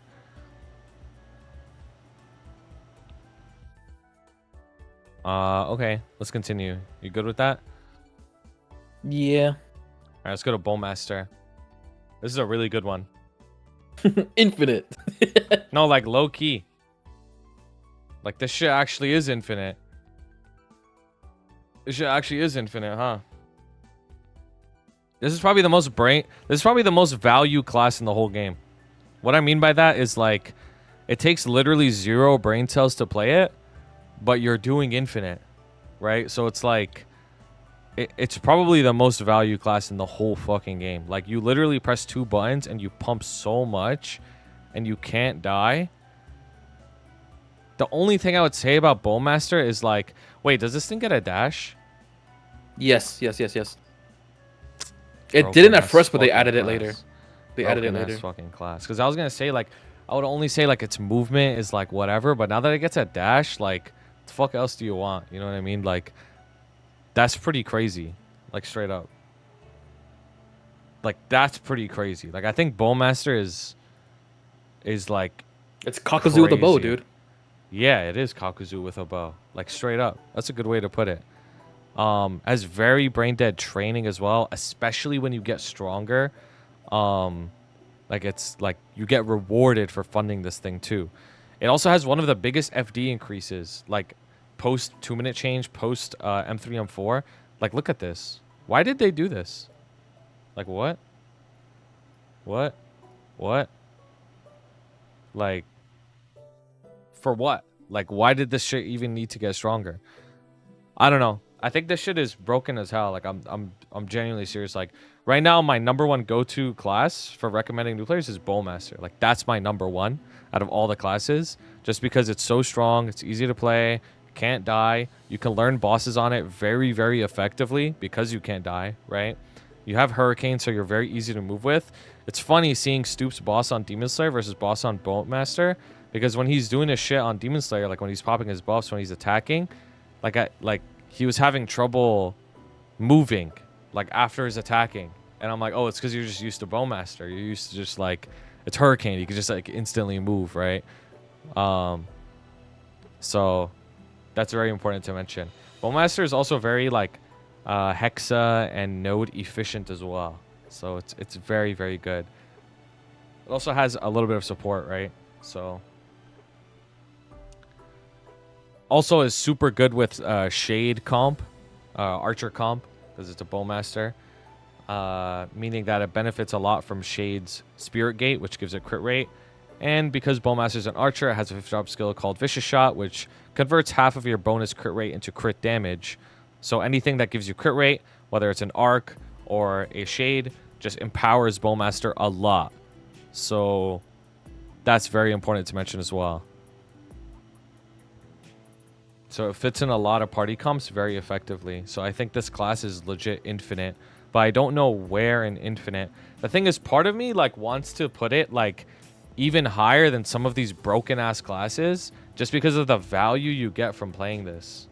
But I don't know if I should, because the value on it is just so good. Like for example, Khali, Cadena, Evan, like these 3 classes, we all know they're super strong, but they're really hard to play, right? Whereas Bowmaster is super strong, but it's not hard to play. So it's like, if you play this class, your experience is going to be, from the jump, really, really good. Whereas some of these classes, it's like, from the jump, it's probably not going to feel good until you get really good. So I don't know where to exactly put it. Yeah, this is like the #1 skill sequence abusing class. Oh yeah, it does have lifesteal. I forgot about that. I didn't mention that. It has lifesteal, so you could heal up while you're hitting shit. Now, lifesteal I don't think is as broken as it used to be. It's still really good, obviously. But for example, like everybody has Fountain now, so it's like it's just not as like mold breaking as it used to be. It's obviously still good, but since everyone has Fountain, it's like, you know, everyone's healing a good amount these days. No, I think it lifesteal just doesn't work in goes- Mihile, and well, no. What? It's probably just like somewhere at the bottom of infinite still. Okay. I would say it's above Merc. Or maybe below Merc, like somewhere here.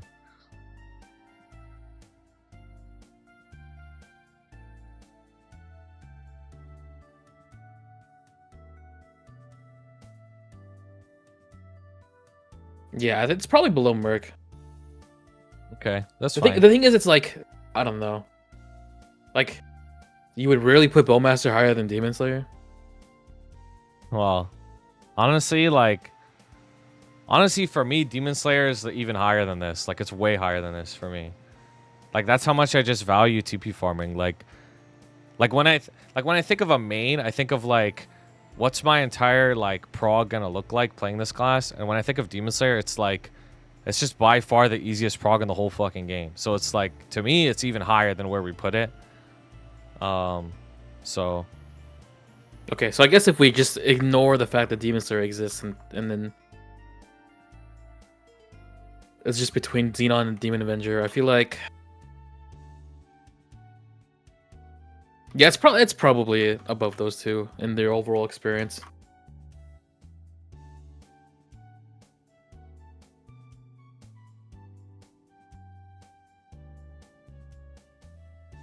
Like, Bowmaster definitely doesn't pump as hard as Xenon and Demon Avenger, but you definitely don't put in even a fucking 10th of the effort to do a lot of damage already on Bowmaster. Mm-hmm.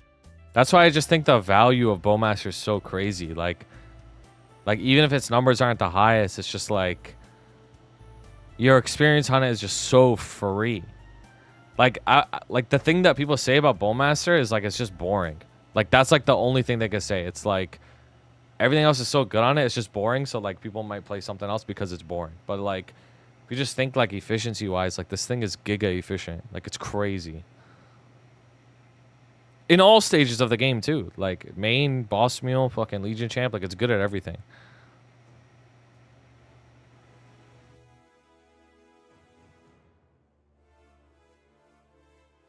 I would put it right below Merc. Straight up. Yeah, I'm okay with that. Okay. Blaze Wizard. Guys, don't laugh. That's fucked up. This one's just in Prage, no? I don't think so, bro. I think this shit's on the come up. Straight up. This is like one of the most neglected classes in the game. In all regards.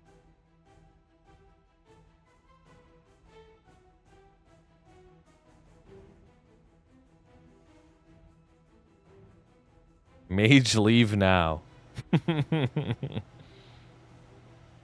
That's a meme because there was a dude. Were you here for this?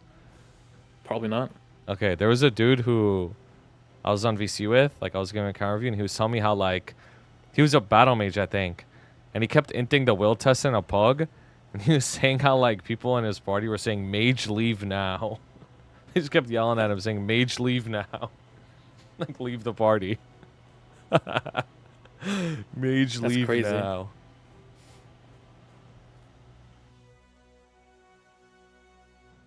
Yeah, I think this is just in Prage. It's just like this class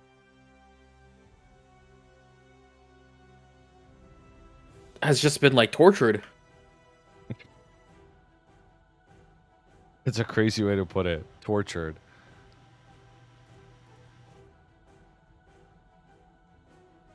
Wait, Flame Wizard.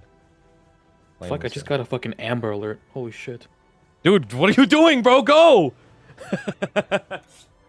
Go! What are you doing?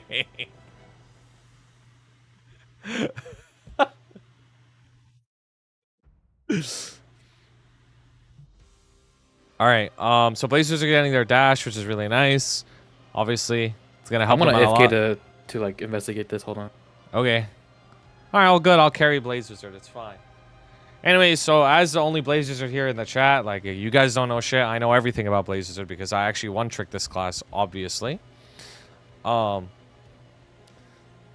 Laughing about an Amber Alert is crazy, bro. Shut up, bro. It's a reference. It's a reference to a popular video about Amber Alerts. Yeah, it's a reference to RDC. Anyways, so they get a dash, which is really, really important for them. So just right off the bat, when you talk about the feeling of playing Blaze Wizard, like this is something that's really huge for them because Blaze Wizard's movement is something that's been consistently like, a pain point in playing Blaze Wizard, right? Where you only have like a fixed teleport back, you only have a flash jump, that's it, right? But now that you also have a dash, like it actually helps them a lot. So the feeling of playing Blaze Wizard is definitely going to be a lot better. But when we look at, what's it called?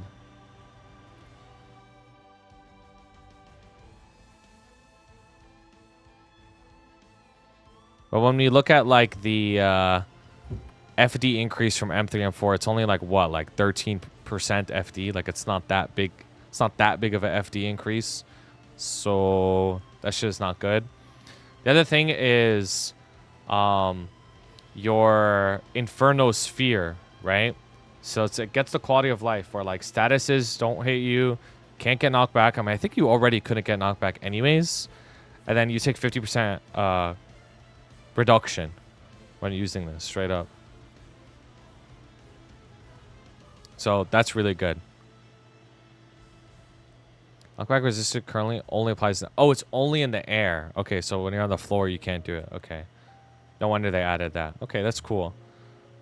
I don't know how much the FD increases from 3 minutes to 2 minutes. Anybody know? I know the FD increase from M3 and M4, but anyone know the FD increase on the 2 minute patch as well? For Blaze Wizard?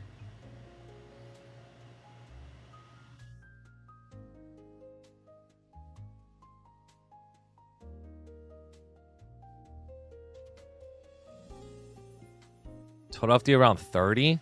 I mean, that's a lot. That's a lot. Like, that's a big FD increase. So, keep that in mind. I think this class uses cooldown hat now as well. Or maybe it already does, but it uses cooldown hat. In terms of raw damage output, it's still not going to be, like, the fucking craziest class. Like, it's not... I'm not saying it's OP or anything, but I don't think it's going to be doing Z. Like, I think the buffs on it are solid for it to not be doing Z. So for me, like, I'd either put it in Parade just so it could get a little bit more health or help, or like in Solid or something, because it does offer, it still does offer support, right? I think it's 40% damage now. I think it got nerfed from 60 to 40, so it does offer support to the party a little bit too. Can also be good in Mage comp, like throw that in there as well. That's where I would put it. Like, I think it's solid. So should we wait till Tummy's back? I'm back. Oh, welcome back. I've determined that Blazers is at the bottom of solid. You don't think it's Prage? I said either Prage or bottom of solid. That's what I said. Its FD increase from 2 minute and M3 and M4 is a lot. It is a lot, but like when you're at the bottom, it's just like you're still gonna be like 40 FD behind, isn't it? Hey, that's progress, bro.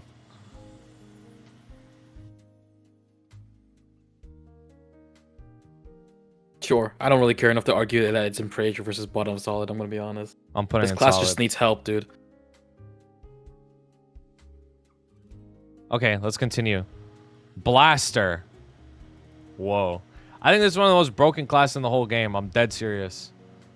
Regardless of output. I think Blaster's kit is one of the dumbest kits in the whole game. Deadass. This is definitely like a... It's an...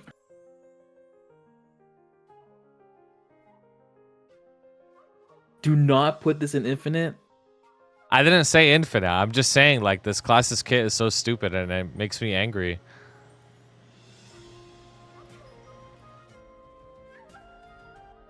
Like, straight up. Makes me very mad.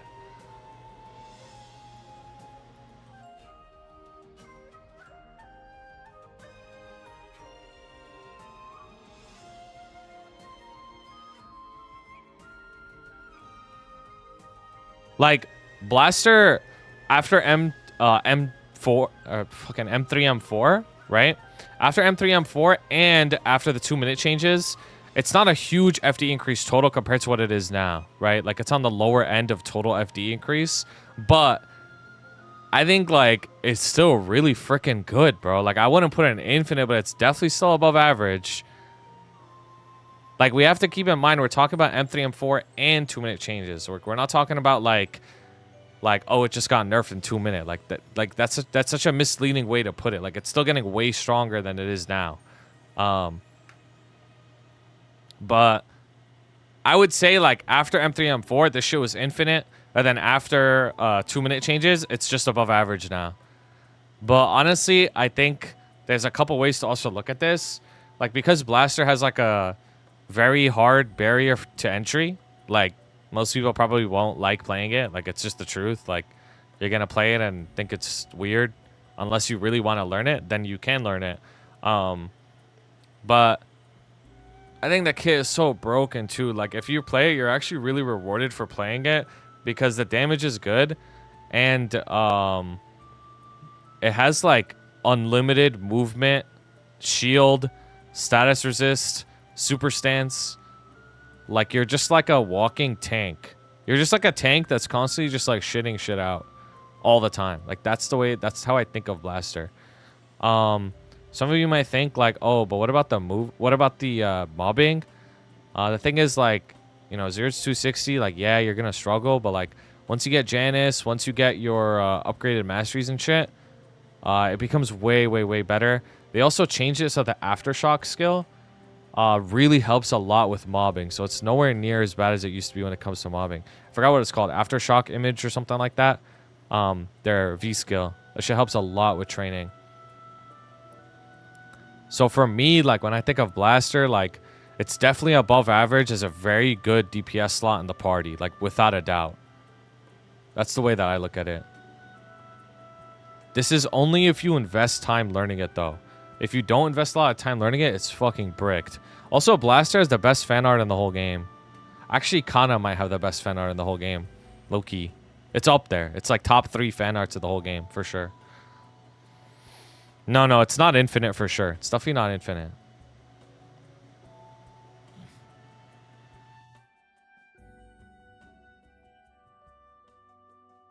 No, we're almost done. Corolge.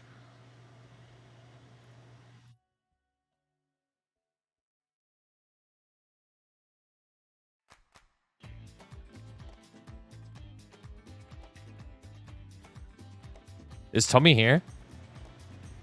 Yeah, sorry, I did some more investigation. Oh, no, you're good. You're good. I wanted to know if you had any thoughts on this shit. Whenever you're done. Where were you thinking of placing it? So I was thinking it would be like somewhere around Sair, like a middle to high above average. This class is like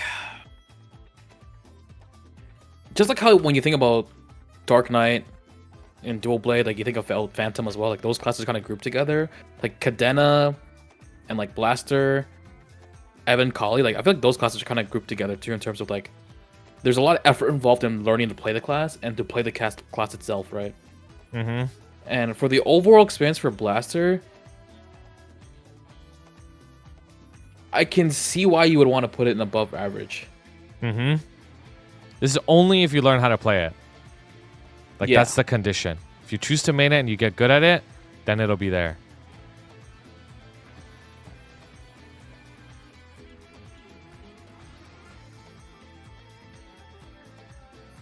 I don't know.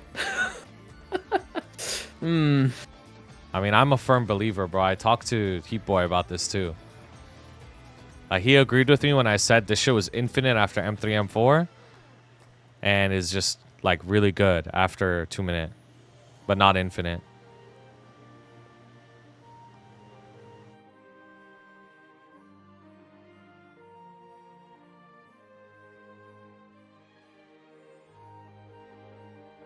Okay, I would say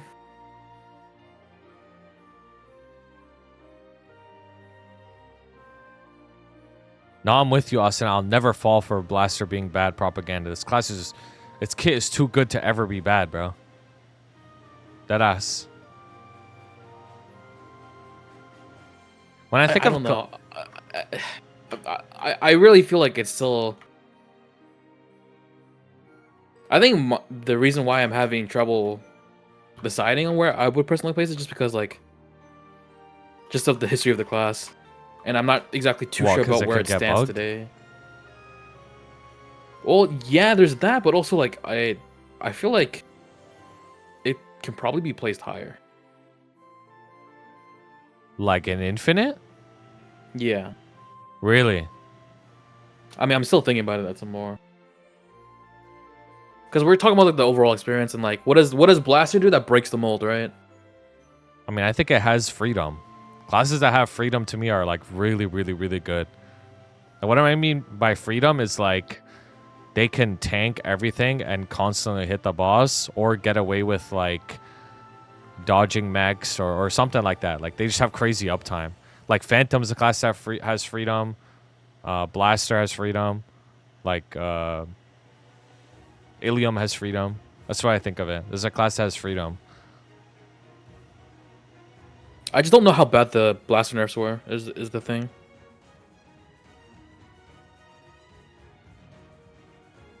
Between like how much stronger Phantom got as a result of no damage changes, outside of like Rift and Phantom, Mark of the Phantom. Like, would Phantom be out damaging Blaster or? I don't know if it'll be out damaging it. Though, so M3M4 for Blaster, I think was like around 30 FD. That was like a huge increase. And then after No, 2 but minute that's that. changes, what? That was with the fact that you would use the new combo, but they basically killed the new combo. Oh, really? Yes. I thought it was still like a big increase though. Okay, I see. I remember what's it called, like Drop, which is like another really strong Blaster, was telling me that like you could still use it, but it's like kind of what I don't have like when he was explaining it to me, he was pretty like iffy on it too. Yeah.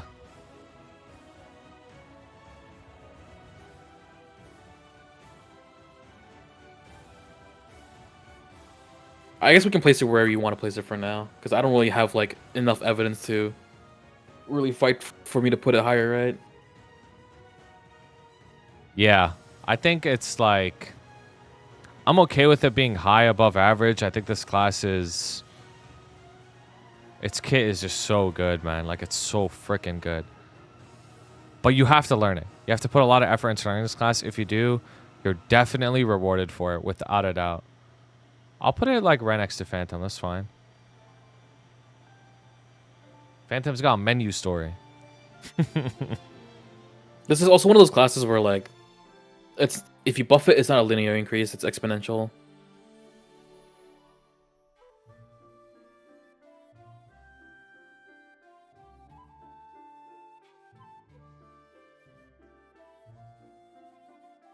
Yeah. This is one of those exponential classes. If it gets better, it's super infinite. All right. Let's move on. You good? Yep. All right, next up is Bishop. This might be the first class that goes above 0, no? Yeah.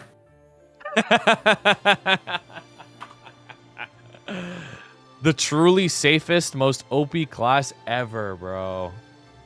Like, this shit is too fucking crazy, man. To this day. To this day. It gets too crazy. To this day. Like, even though it's been, like, shut down as much, like, a lot, it's just that crazy. Yeah, the standard in which every other class measures against. Yeah, because it makes sense. It's like, why would you ever take anybody that's worse than Bishop? Like, think about it. Why would you ever party with somebody that's worse than a Bishop? The Bishop will do more damage and offer infinitely more. Right? Like, why would you ever take anybody that's less than Bishop? Like, that's the bro, the standard of your class being good or not is, are you better than Bishop? Like, that's the line. If you're over Bishop, then you're like functional. If you're under Bishop, you're not functional. Like, that's how much impact this class has in the game. Like, straight up.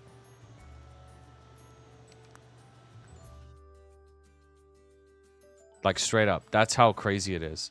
Are you showing DPS stress is percent above or low Bishop? Yeah, it is. Like, that's just how crazy it is. Bishop, after 2-minute change, after M3, M4, middle of the pack total FD increase, which is like to be expected, you know, like it's like it's like right in the middle. Bishop also has really brain dead training, very easy to one shot with, has holy symbol, which is what, 50% bonus XP, or is it 70%? It's a lot. Regardless, like you have fucking holy symbol, like you just get more XP rates perma. So there's that.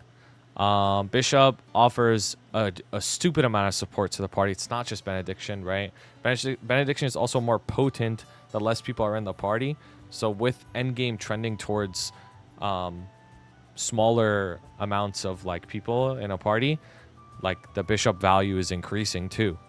Also just naturally with the way that FD stacking works, bishop obviously increases the FD stacking because it's multiplicative. It's crazy. Like bishop's the only class in the game that if it blue dots, you don't say anything because it's like you need the you need the bishop, bro. Like you sit there quiet and just encourage them. You rerun and shit. You don't tell them to shut the fuck up and leave the party. Like you can't do that. So there's bishop privilege. That's like a thing that's in the game too. So it's just the most broken class in the whole game. It's the only class that I could truly say is like essentially 100% safe. Like if you main bishop, I don't think you'll ever worry about being bad, straight up. Like ever. Like it's always useful to have. It's always good. So oh yeah, it's also better at low spec now because of the int changes where you get max value on your skills regardless of how many int you have. So you don't even have to like fund it to like end game to get like max value. You're good like even in early to mid game too. It's just buff duration for Infinity. Yep. Yeah, they're good for solo too. Like the value you get from IED Shred on Bishop early game is fucking crazy. Like it ain't even just the Benny, right? It's like it's actually insane. Like because when you're early game, you don't have subset, right? Like subset takes what, minimum 2 months to get, right? So the first few months of your prog, you're gonna be IED starved, right? So like the bishop alone can just give you like a stupid amount of final damage, like a lot, like way more than just like whatever 6 FD per party. Remember, it's way more than that because it's just the IED shred alone. And damage percent increases give you a lot too because you're low on damage percent when you're early game. Like the value in bishop is just crazy, bro. Like it's just so OP. Can dispel so you don't miss your attacks, like extra lives, perma heals you. You don't need a max fountain if you have a bishop in your party because bishop has fountain, so you save nodes. Okay, that one's a stretch, dude. Yeah, that one's a stretch. Dude, it's just infinite, bro. Like this class is infinite, like straight up. To this day, even though it's been nerfed so hard, like it's just still infinite. Like that's how ahead it is. So, yeah, it's just broken as fuck. You have anything else to say about it? Nope. This shit's infinite. Okay. Moving on to Blade Master. So if you're watching this video and you're really interested in playing Blade Master, this is probably the best place that you can learn about it because we have the top 2 Blade Masters in the whole world, and I'm not number 2, so you know.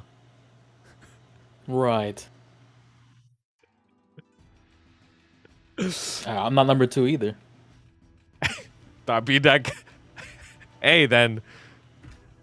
Then you know one of us is lying. Then I ain't gonna say who.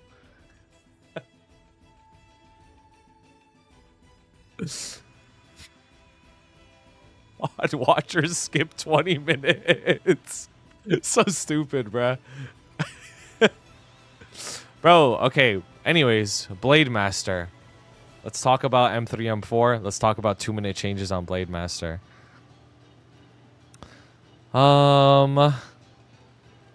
Middle of the pack increase in FD in terms of total with M2 with M3, M4 plus 2-minute changes.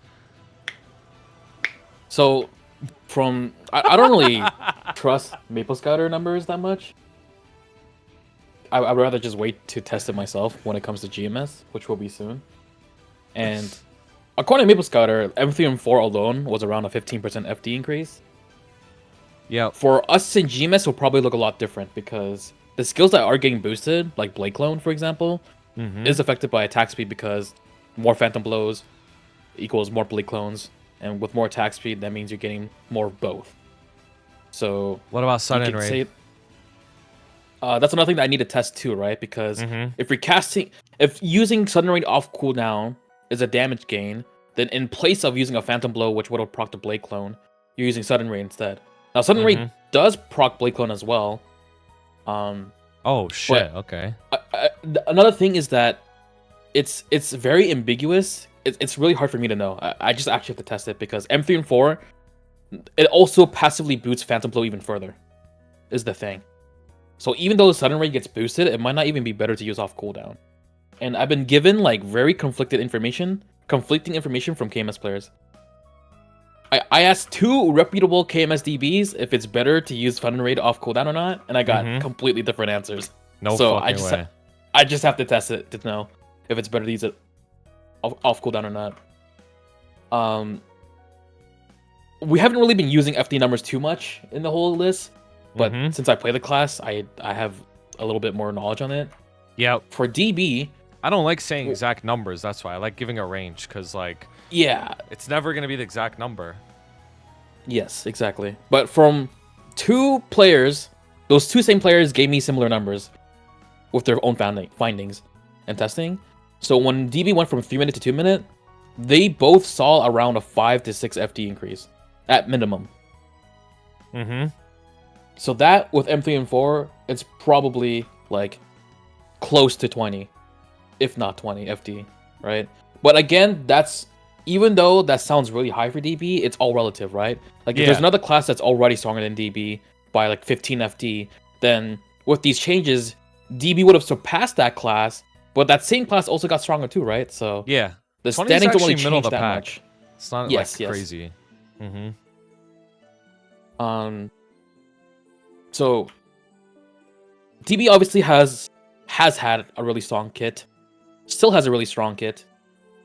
In the past, I would say that you would really have to work for your damage, especially because in the very early beginnings of 5th job DB, your first keydown skill, or your 2 keydown skills rather, which were Asura, your hyper skill, and your Blade Storm, your 5th job skill, each were 10-second keydowns. That's crazy, bro. Like during an era where people didn't have Genesis iframe yet, like we didn't even have like Soul Urdabind, or that thing was a 5-minute cooldown. Yeah, Urdanova was a 5-minute cooldown, and it only hit 1 target. Yeah. So it was really tough to get your damage in. Yes, it was just slowly magnetized to the fucking target. Yeah. This was so funny. You know what was interesting though is you could animation cancel while it was flying towards a target. Like it would stop the boss from doing shit. Yeah. While it was flying, the boss would just be frozen. Yeah. But yeah, the class has definitely come a long way since then. They've just slowly added more quality in life. Like both of these skills that used to be 10 are now 2 and 3.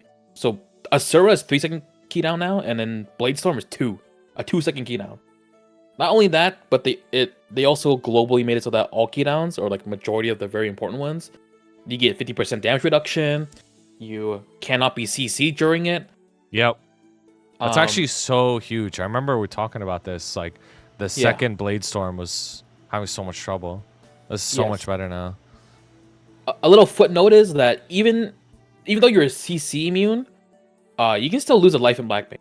So for example, if you had Black Curse already and Black Mage kicks you, your keydown won't be interrupted, but you'll still lose that life. You won't get skill locked. But you get. Oh, you won't get skill locked. Okay. I was Yeah, gonna say. you still lose the life though, but you don't get skill locked. All So good. there's that. Olaf ult. Yep. I thought about screaming, but anyways. You should have done it, bro. No, I'm good. The class in this era of M3 and 4 and post 2-minute, your damage is not variable anymore. Like it's not like a coin flip to do your mini burst anymore. It's like very straightforward. It's very safe. Mm-hmm. Which is very good for DB. And a lot of the quality life that the class needed has been given for the most part. Not everything, you know, but most things that I complain about are not an issue anymore. So that's good.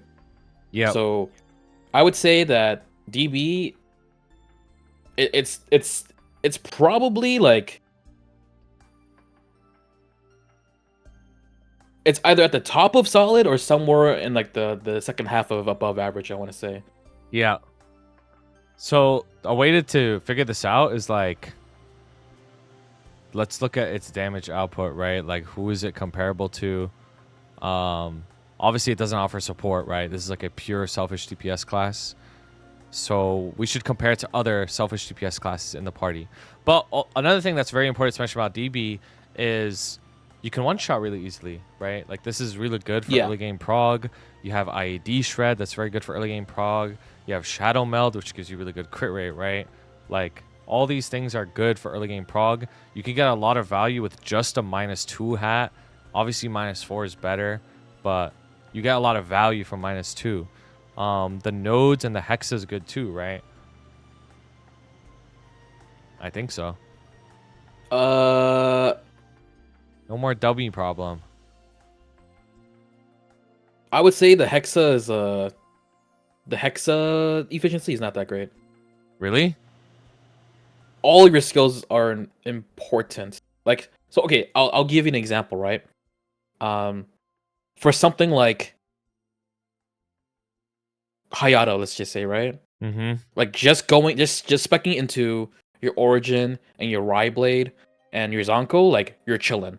That's probably like close to 80, if not 90% of the FD you could gain from Hex already, right? Eh, not quite, but I get what you're saying. Yeah, so for DB, a lot of your skills are more rounded. Like you have like this skill doing 12, another skill doing 13, another skill doing 15, and if you only have one of them leveled up, then the other two skills that have just as much contribution are going to be lagging behind. So there's a much larger investment required to get the same amount of damage as someone else. When you're already maxed, then the damage is more normalized between classes in terms of how much damage they get from Hexa. But the very early beginning, like DB really feels like it's behind in damage. Like that's why like when we had like the FD stacking meta, like people were opting to spec into their burst skills because it was just about how many bursts you can get out, right? Like specking into like your Phantom Blow even and your Haunted Edge versus just specking straight into Blade Storm and your Origin. Like people were doing that instead. Yeah. No, I remember that actually. Like I remember progging Kaling, it was like, all right, just everybody put your Shin to your Origin for P2 like FD stack.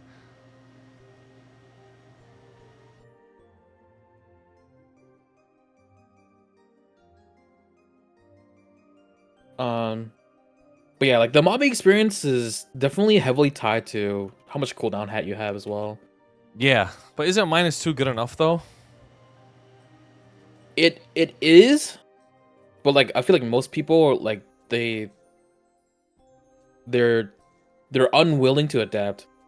Okay.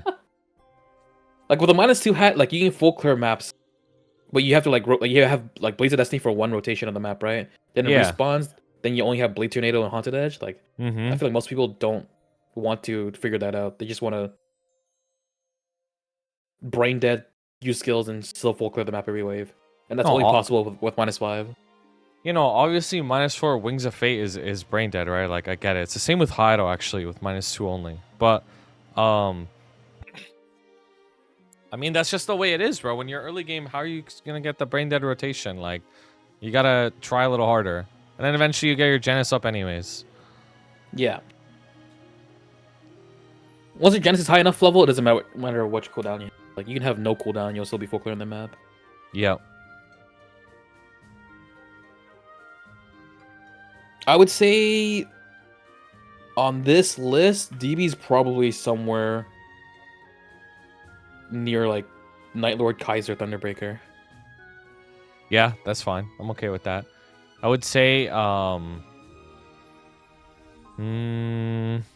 put it at the bottom, actually. Right there. You could even like go lower. Like it's probably like, because like comparing DB to Pathfinder as well, or like Nightwalker. Like I don't think Nightwalker is that low that. No, I think we like, have to DB's readjust Nightwalker at the end, straight up. I think Phil Yeah. mind controlled us, straight up. Like that shit is way too low, straight up. Oh, good. We were just rage baiting the Nightwalkers until now. No, actually, I don't give a fuck about them. Be mad. All right, you good with this? Yeah, I mean, I it's more about like if you agree or disagree with where we placed it. No, I'm okay with this. Yeah, I think it's good Okay. because DB is just a selfish DPS. At least Nightlord offers a little bit more. Thunderbreaker and Kaiser are also like selfish DPS pretty much, so they're like around the same, I'd say. Yeah, like DB has a really solid kit. Like it's you have really good survivability in the class, and your movement options are not the worst either. Mm-hmm. All right, let's continue. Aran. Aran? Yep, Aran. Ayer. This class is like a giga mega burst. Yeah, so this class is like my Aran wasn't that strong during like the peak era of Aran. Yep. So it's hard for me to compare, but I'm not sure if M3 and 4 2-minute Aran is better than peak Aran in the past. I feel like it probably is. It probably is. So just like how Phantom just got most of its skills cooldown adjusted and there wasn't really much ratio changes at all, if any at all. Aran had the same thing with a few exceptions. There were some passives of Aran that got nerfed slightly. Like they lost some like a little bit of boss damage here, a little bit of attack. Maybe shaved off a couple like 1 or 2 FD off of another passive. But for the most part, like all the damage skills, they do the same damage percent. It's just scaled down to a 2-minute cycle. That's so huge. So what that for means, yeah, like for anyone that has like any knowledge of Aran or that have been watching the Aran content, you'll know that the 3-minute skill, like their 3-minute burst, is one of the only good things that you can Adrenaline really Max? talk about. Yeah, Adrenaline Maximum is what allows you to use your final stand, which is like a 3-part nuke. Yeah. Like to put it into perspective, final stand is an origin level skill that's not on a 6-minute cooldown. Yeah. Except Now it's on a 2-minute cooldown now. Crazy. Yes, exactly. Crazy. That's actually so crazy. Like, what the fuck? That's so crazy. That means you could do this 2 times in covert. Yeah. Holy shit, dude. Because of TP farming, Phil. That's actually fucking crazy. Yeah, so you see the passives got nerfed slightly here and there, right? Like a little bit of FD here, some attack randomly shaved off, like. But it's still up giga, I would, compared to what it was before. Yeah, that's actually so good. It's total FD gains from M3 M4 plus 2-minute is like middle of the pack as well. But I think the feeling of playing it is gonna be way more, like way better. Yeah, it definitely feels a lot better. Mm-hmm. Oh, the up jump ever don't since the matter, guys, remaster, trust me. ever since the remaster, like the bombing has just been really chill. Like with like a -4, it's like the same thing as DB. You know how if you have -5 setup, you can just use your Blades of Destiny every wave. For Aran, you can use Carnage every wave if you have like -4 or -5. and then you have like your own Dark Cloud at home. You got a little popsicle that's a Yep. summon. And yeah, so like Aran's mobbing is very chill. Like even without the cooldown hat, like it's still very chill already. Mm-hmm. Cause like just because of the popsicle, and then you have the Fountain, you have 2 summons to play with, and then every other wave you have Carnage, Mm-hmm. and you just gotta work out the rest of the in between waves without it. Has lifesteal, Freud's. has Freud's, yes, has very good movement, Yep. very good micro movements too. Fast and micro, yeah. That's what I was gonna say. Both. During Beyond Blade, which is your main attacking skill, right? You can also use your dash during the animation. So it's kind of like you using Octo Punch on Buccaneer, and then you just randomly corkscrew in between of it. Like you can do that as well. But that's only specific for Beyond Blade. Like corkscrew, you can cancel anything, but for Beyond Blade, like it's just Beyond Blade for Aran. You can't cancel anything else. Mm-hmm. What is Freud's? It is a ability, 5th job skill, that the heroes of MapleStory have. So Mercedes, Aran, Phantom, Luminous, Evan, and Shade. That gives them 30 seconds of invincibility for every origin burst, right? Yeah. The annoying thing about Freud's now, after this is true for all of the hero classes, I believe, is you're gonna have to stack Freud's in the middle of your burst rotation. Like there's just no way around it. Mm-hmm. Whereas before you could like stack it before your burst is going to come up, you have to stack it during it now. Otherwise, it's just going to be desynced. Mm-hmm. So that part about it is really ass. Not specific to Aran, but all the heroes. Yeah. Skill sequence doesn't change that. Yep. You still have to be casting it while you're bursting. There's no way around that. But anyways, yeah, this is like overall like a really solid class, especially after it becomes a 2-minute class. Mm-hmm. I mean, I think it's definitely above average. I think so too. Mm-hmm. The question is where, though.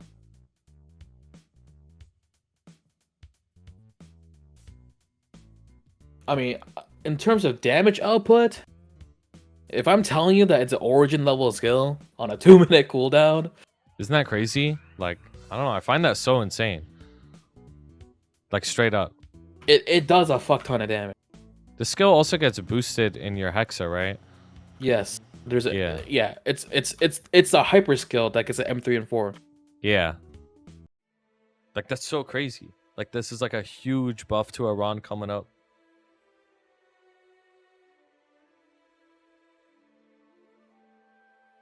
You know what I'm gonna do? I'm gonna go do this. I'm gonna add a row below.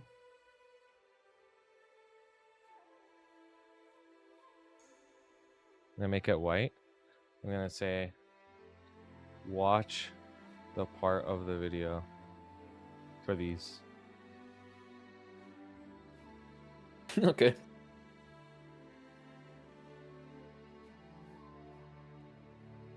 Yeah, pretty sure I remember seeing it being slightly weaker than Hero. I mean, that's not necessarily a bad thing. I think Aran's kit is way better than Hero's though, like straight up. So that can give it the edge. Like straight up. This is a War Weapon jump class, and you swap every 60 because you have a mini burst every 60 as well. Yeah, I'm not really sure where I would place it because it when you're not bursting, your damage feels awful. Mm-hmm. It's as if you were playing Night Lord basically. Yeah. Like peak Night Lord where you just fucking had giga burst every 3 minutes, and then off burst you're just doing peanuts. Like Yeah.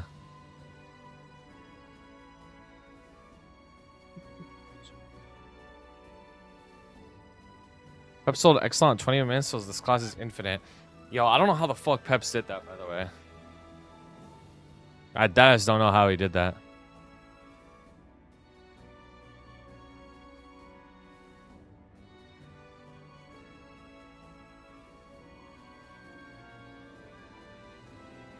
I think this class has crazy uptime too, low key. He's 95k Hexa. You know, I redid my Hexa yesterday, and I'm almost 99k.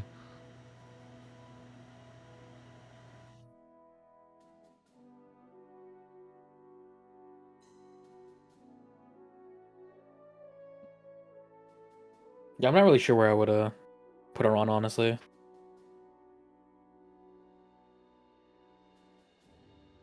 It's. I mean, I would imagine it's probably somewhere around Phantom Shadow or Corsair, maybe. Yeah, Because I'm okay with that. Well, let's just compare it to Phantom, right? They're both Freuds. High both Freuds, uptime. and then the ratios were basically unchanged except for like Aran's passives got nerfed. Mm-hmm. If we're directly compared to Phantom, I would say Aran's probably better experience overall. Yeah, I agree. I think Aran would be better. I'm okay with this, actually. I think Blaster's low-key probably more broken anyways, so... I don't think Dark Knight's this high, but we need a reevaluation at the end. Whatever.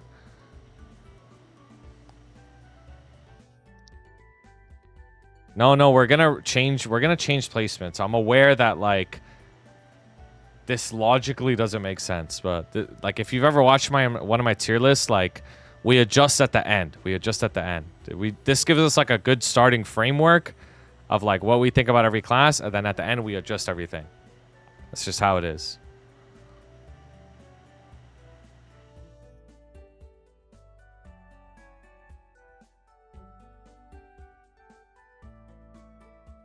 This tier list based off feelings.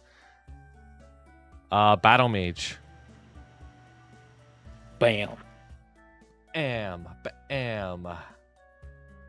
Whoa, back, Betty. Bam, a lamb.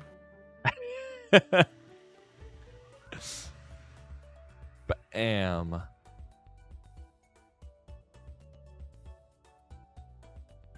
Momoland class, yep. Where's okay. Phil? There's no way this meeting is this long, bro. Nah, Phil's in the meeting of his life, I guess. That us.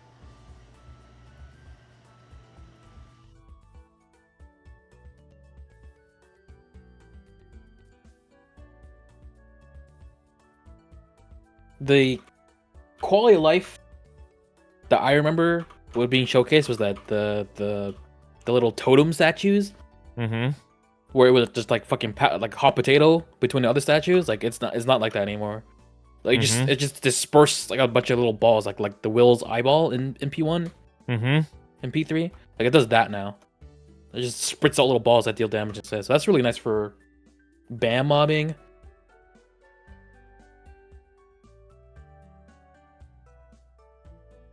TP class. It was a classmate of mine of being like a melee type mage. Yep. So that's why like a lot of his skills aren't really range. Like you're supposed to just get up there and be like get and get start personal. swinging. Yeah. Yeah, that's the concept of a quote unquote battle mage. You know, like, mages are usually in the back line, but battle mages in the front line, right? That's also why battle mages have more HP than other mages, and that's also why its mana pool is so shit. And that's no longer really an issue anymore, because like E-form is just straight up a true iframe now that doesn't scale off of how much MP you have to reduce the damage you take. So that's super nice. It also has very good party support. It does, yes. The weakness aura is still very, very good. The party shield is still very good. Battle Mage is one of the highest FD gains after M3 and 4 and 2 minutes, like in the entire roster.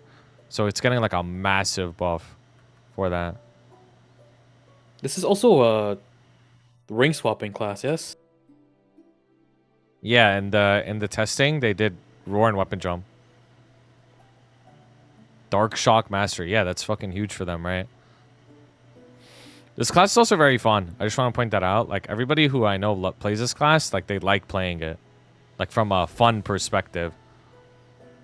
It is getting a huge buff, but it's still not super strong. Like I want to point that out. But this thing's party support is really good. So it's like pretty valuable with that. Also obviously works well in the mage comp.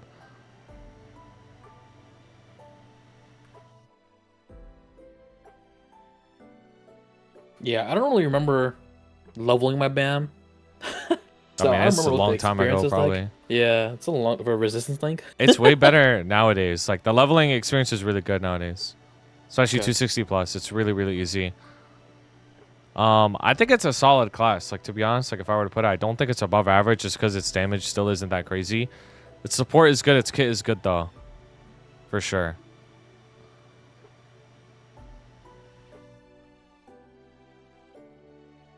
Like, you definitely want a BAM in your party. I'd say you want a BAM above your in your party, like above, like almost all of these probably, right? Because like, it has the support. It did get a good buff, but still not that strong. Well, so see the thing that we talked about with mechanic was that although mechanic's buff was permanently uptime, which is like BAM, right? Mm-hmm. Like its personal damage was like very, very, very poor. Mm-hmm. So to separate, to basically like how does BAM's damage compare?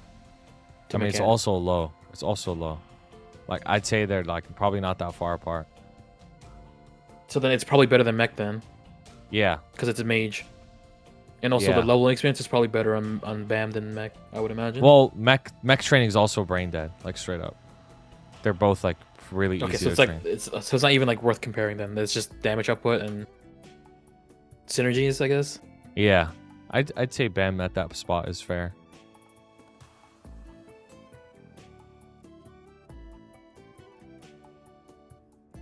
Okay, you want to move on? Yeah. Because we got to do a lot of adjustments after.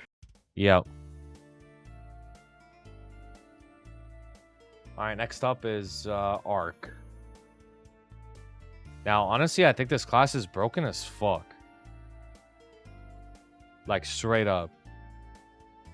Like, I know there's a lot of mind controlling when it comes to, like, Arc community.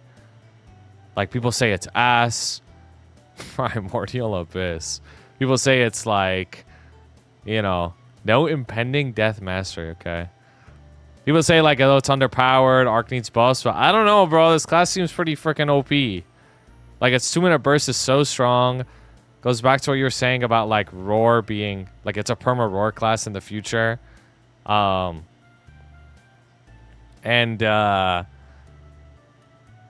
Its origin hits like a truck, bro. Like, that shit's so strong. I think Arc mains are just, like, coping. It also has really good support. Even in a Archer comp, it has good support. Because it gives them crit rate, too. Like, this shit has really good support as a very strong DPS class. Like, I don't know, bro. This shit's pretty OP to me. I would say that I guess, like... Oh, you know what's another thing that's important to mention? For the little gups that want to play Arc one day. This class completely changes after Mastery 1, bro. Like, it's a completely different class. Like, if you hit 260 and you're like, oh, I still feel like shit, like, wait till you unlock your Mastery 1. Like, once you unlock Mastery 1, it's a whole different fucking class. Basically, what Mastery 1 does is it kind of gives you, like, throw blasting on, like, every single Spectre skill that you use. That's, like, the best way to describe it. Or, like, anytime you use a Spectre skill, there's, like, an extra explosion damage on anything that you hit. And it's, like, the most useful thing, because it makes your training really freaking easy, and it makes your bossing do way more damage. So, don't quit on the Arc. Wait till you get Mastery 1. I don't think it's that hard to play. Like, I think there definitely is skill expression on Arc without a doubt. Like, whether you're good or bad makes a really big difference. But I don't think it's too hard to play. Like, I don't think comboing is that crazy. I don't think keeping track of your Spectre skills and Floriform skills, like the different cooldowns, is that hard. I don't know. I feel like I picked up on it pretty quick. Like, low-key. Something that's important to know about Arc, though, is after Infinity Spell goes down, which is your burst buff, you're going to feel like shit. Like, it does get better with M3, M4, like your DPS, but it's like, it's night and day, your damage output. So it has very polarizing, like, experience where you're going to feel, like, really, really strong during your burst. And then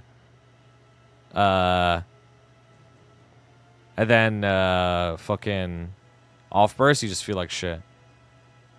Straight up. Arc has one of the highest, or it's in the high end of increase in damage in terms of M3 M4 plus 2 minute. Straight up. So like that's something that you could look forward to a lot on Arc is you're getting like big buffs in the future too. Like look at this, bro. Lines, damage increase, lines, damage increase. That's for the fucking. Well, never mind. What? No. Those are for the bullets. That's kind of whatever, isn't it? What? I'm so confused. Oh, Like the charge skills? Isn't that kind of whatever? I mean, it doesn't really matter. It's just like all the numbers are going up, no? Like they're all just hitting harder. Like straight up. I'm surprised bullets didn't get a, or not bullets. Was it bullets that didn't get a balls. mastery? Yeah, the balls. The balls didn't get a mastery, but like, honestly, it doesn't really matter. Like, I don't think it matters that much. I think a lot of arcs are very upset about that, but like, who the fuck cares? As long as the output is still really good in the end, like, I don't really care where the damage is coming from. I think if the balls got a mastery, that should be like this class might be the most broken class in the whole game. Yeah, I don't know. The way that I think of Arc, bottom line, is I think it definitely has above average damage plus support. So to me, it's like high end of above average. That's how I think of Arc. Like, I don't think it's infinite because I don't think its damage is that high where it's like it's an infinite class. But I think because it has really good damage and support, it's got to be high above average, like straight up. Dude, Like might be the highest one. this class alone made the will mission harder for everyone else, dude. Why? Back then? Like with 4-minute bursts? I'm so confused. So the KMS Arc player like one-shot P3 will with poison. Yeah. And then after that clip went viral, next time made it so that a 100% FD buff from poison, it just became like 40% now, whatever it is today. Oh, that's why they nerfed it? Because of the arc? Yes. Oh, I didn't even know that. Fuck.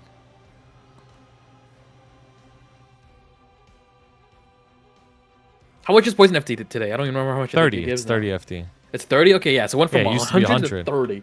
Mm-hmm. Oh, another thing about Arc is like if you want a class that is smooth and like the animations are really nice, like this is one of them for sure. It's one of the biggest reasons why I picked Arc because the animations are really nice. So if you care about that, like this is a good option. All right, you think this is above Mercedes or below? No, I don't think it's infinite. I think it's at the top of above average. You don't think it's infinite? No, I don't think it's infinite. I mean, What? if you think that's infinite, that's fine. Like, you know, I'm willing to put it in there. I just like think it's at the top of above average. I don't know if it's infinite because I don't think its output is like the same level. It has 50% uptime on the support buffs it gives. Yeah, the support buffs are really good though, for sure. I mentioned that. Bro, you didn't even hear anything I said. No, I'm reiterating that. Like, how is that not ridiculous? It's like you said, like it does a lot of damage and it provides support buffs. And those support buffs that it does give is a 50% uptime. Yeah. Like I get that. I'm just unsure of like the actual output. Like is the actual output as high as the other classes in Infinite or what? Like, because if it is, then sure. But I feel like it's not. I feel like it's not actually as high as the other ones.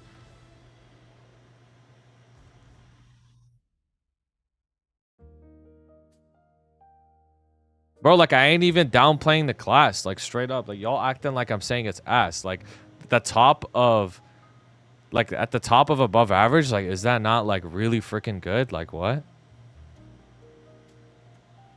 Like top 10 to 15 class, is that not good enough? Like does your shit gotta be top 5? No, you guys weren't even here as to why I put Bowmaster in Infinite. Like you can't just like look at this and be like, oh, we're only comparing damage. Like that's not what we're talking about. You have to go back and listen to what we were saying. That's why these tier lists are like inherently like flawed, because you just don't listen to what anybody's saying. Dice class. Yo, that's a good point. It is a dice class. That's a really good point. Here's the thing, right? If you putting it above average, at the top of above average, yes, That means that its output and in combination of the support it gives places it there. Yeah, that's what I think. But if anything, fuck man.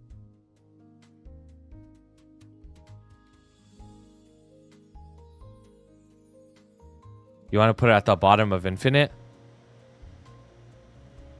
We'll just put it. We'll put it where you want to put it for now, and see if we want to adjust it later, I guess. Sure. Like, this ain't a bad placement in my books, bro. Like, if I watched this as a new player and I was like, oh, I'm interested in playing Arc, I'd be like, oh, that's really good to hear that Arc is really freaking good. Like, what? The fuck?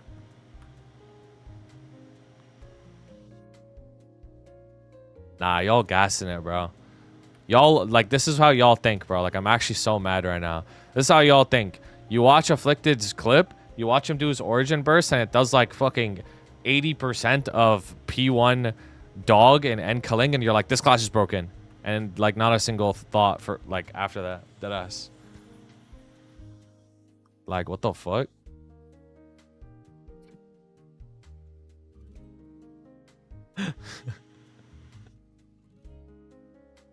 Alright, move on.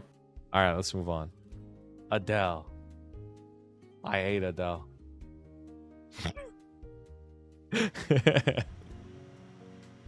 I think, from what I've been told, this class is Giga now. Alright, so Adele's getting middle of the pack FD when it comes to M3, M4 plus 2-minute changes, right? It's not like literally has infinite. That's true. So does Arc.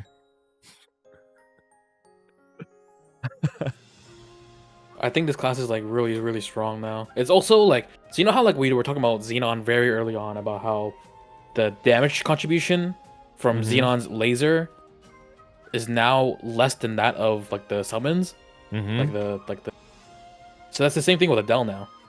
Majority of your damage comes from Storm now. Whoa, what the hell? Really? And you use Storm every 60, and also it can be server lagged. Yeah, that's so interesting. Adele uses CD hat.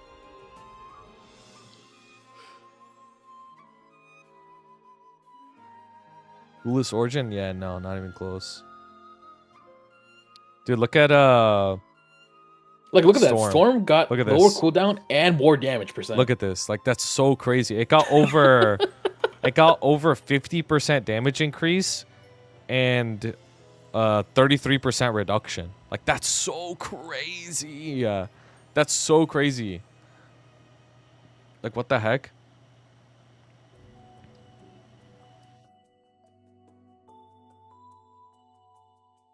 Dude, they even got a dojo buff. Look, infinite goes in between maps. In this way, you used to have 2/3 of your burst within Roar 5. Now you have 100% of your burst within Roar 5. That's a good way to put it, yeah. That's a very good way to put it. Well, I mean, the potency of Roar 5 is also lower now, but yes. It still edges out to just be better straight up.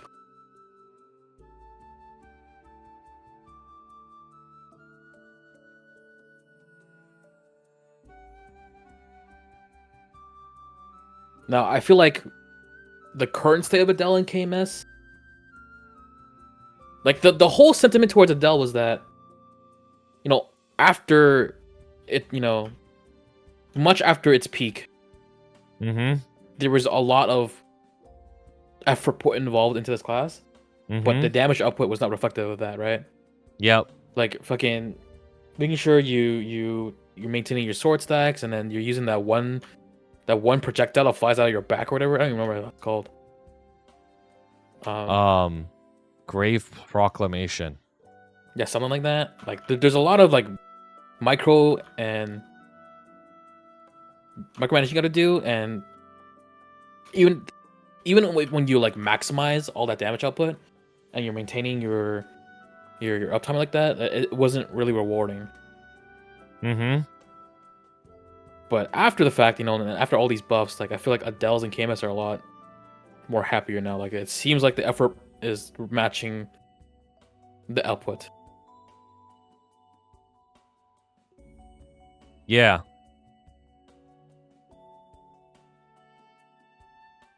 With that being said, though, I don't know. I don't think this is like still an infinite class, though. Oh, yeah, also the There's no guard way this became thing's an above iframe arc. again. There's no way this thing's above arc. The what? Yeah, I don't. The guard, right? Yeah, the guard's an iframe now. Okay. It went back to being an iframe. That's how they finally, bro. Like it's been fucking like 5 years since like the show was an iframe. There's no way this shit's above arc though. It can't be. It literally can't be.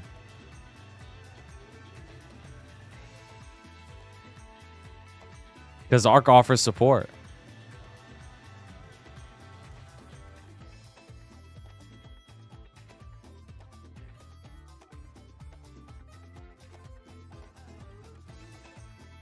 I feel like we gotta change these tier names. You made them, bro. Very good.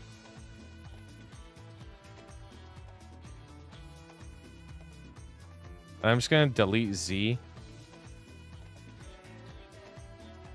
Yeah, I'm gonna just put these here.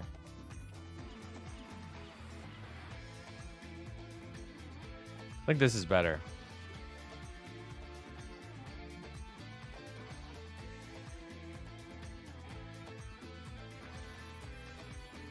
Gonna put Jet above Wild Hunter.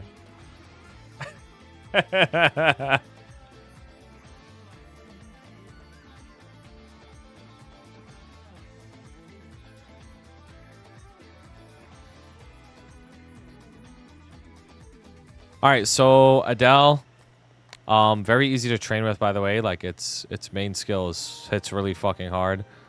Cleave.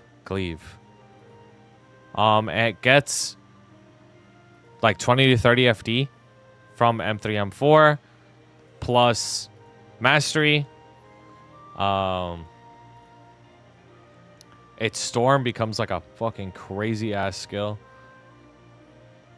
And then when you look at the what is cleave? When you look at the I hate to say it, but like when you look at the like Xenon Kalos thing, like Adele scored really freaking high. So like, you know, it probably does really good damage. Like that's very safe to say. The thing is, it's a selfish DPS slot. It doesn't offer support, right? So can we really put it in infinite? Probably not, right? Yeah, I don't think it's an infinite class. Mm-hmm. Like its damage didn't get improved that much.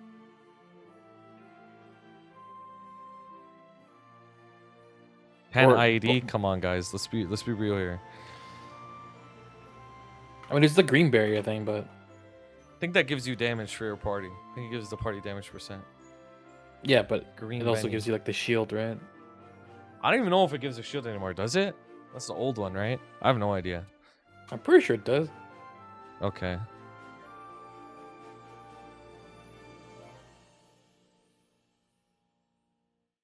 Dude, you're right, dude. Like, this shit Loki is below Shad.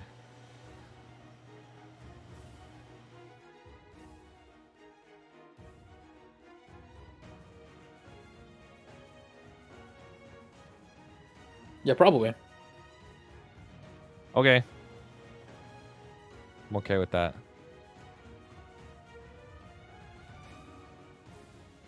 Oh, you should have been here, Finkelmere. How about that, bro?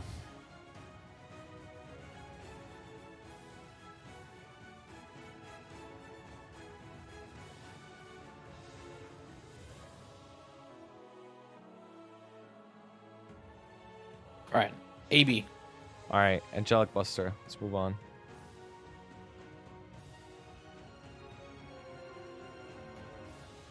All right, let's see. Angelic Buster. On the higher end of M3, M4 plus 2-minute changes. So it is getting a really big buff soon, which is very good to see. Wait, what is the fuck is this? What is this? Why is the spotlight horizontal? It's not actually horizontal. I think they just oriented that way so it's easier to upload or whatever. I don't know. Oh shit. Okay. It's like what the fuck. Okay, interesting. They made it thicker. I see. What the hell is the Capo Fatusha? Is that the origin? It's finale ribbon, but now it's called the beginning. Oh, they changed Something. it. Okay. Yeah, it's finale ribbon, but it's called the starting ribbon now or some shit. It's not part of the finale anymore, huh? You would ignore critical status effects while using mascot. That's really, really good. And damage reduction increase. Trinity got a fucking huge power increase. Look at this. One extra line and like barely a damage percent decrease. That's actually insane. Holy shit. Supernova.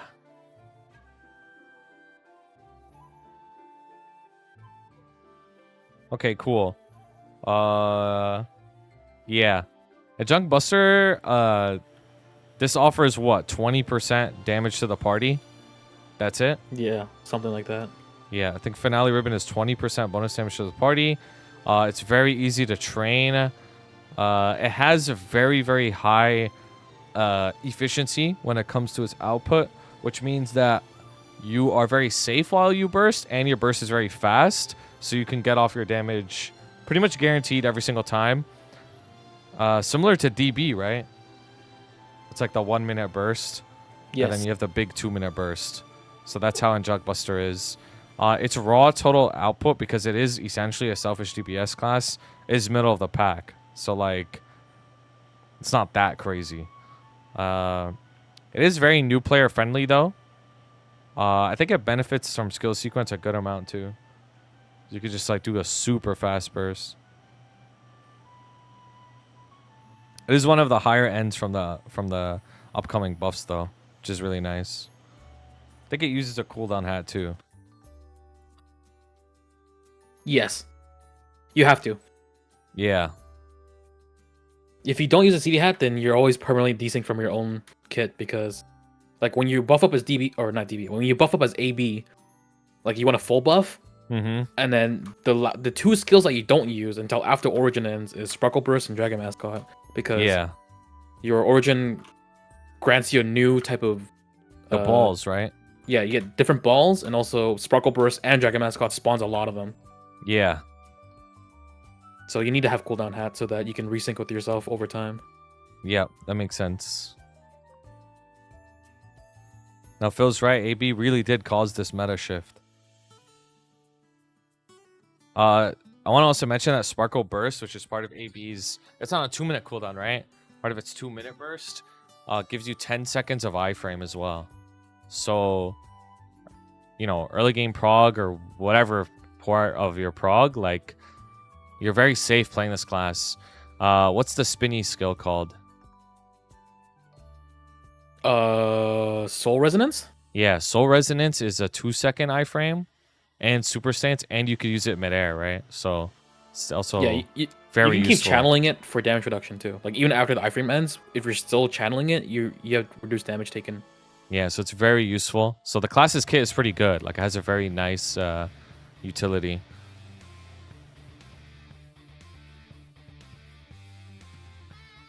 I actually don't remember that much cakes. That's fucking crazy. It's very tanky. Like whenever you use Trinity Fusion, you have damage reduction for a few seconds too. And super stance when you cast it. Mm-hmm. A real AB link. That's true. It's like 120% damage increase. Yes. Crazy. If you ever forget AB link on AB, you're actually like trolling. Yeah, it's like a huge fucking buff. That's fucking familiars you lost out on in that burst. Yeah, your fams are off. Good fams too.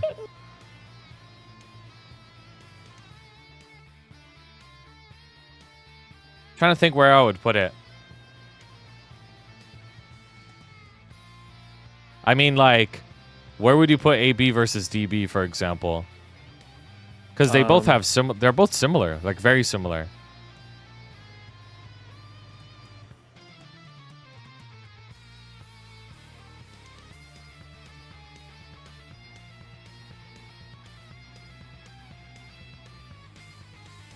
The overall AB experience is probably better. Yeah, that's what I was thinking. Like, I would say AB is probably better than Dual Blade. It's probably better than Thunderbreaker too. Maybe Kaiser as well. Like, in terms of the experience. Then it might get walled by Night Lord. Oh, I feel like I enjoy my AB more than my Night Lord. Well, you know, I enjoy fucking everything more than my Night Lord, to be honest with you. But I can't deny that after the 2-minute change, like, Night Lord's going to be really good.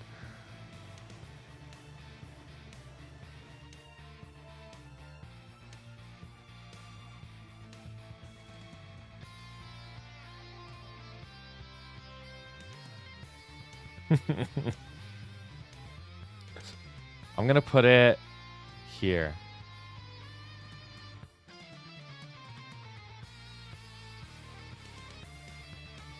The Nova classes.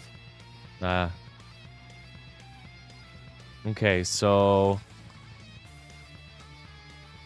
Alright, what do we want to do? Do we want to adjust everything first or talk about the non-KMS heads? We should adjust everything first, yes.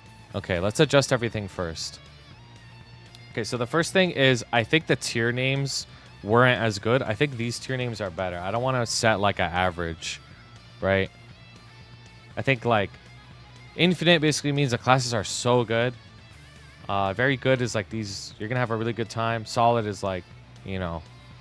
Some things probably could be a little better, but it's not like you're going to struggle, probably. And then Z basically just means, like... Honestly, I still don't agree with the Z's, but, like, it basically means, like, you're fucked. But not actually fucked, but yeah. Dude, I just don't know anything about Kinesis, I'm gonna be honest. Okay, let's address ones that are pretty like glaring to me. The first one is Nightwalker I want to talk about. I feel like this is too low, like straight up. I think Phil mind controlled us, like straight up. Like I don't think, because when we talked about other classes, we would look at it as like, oh, selfish DPS.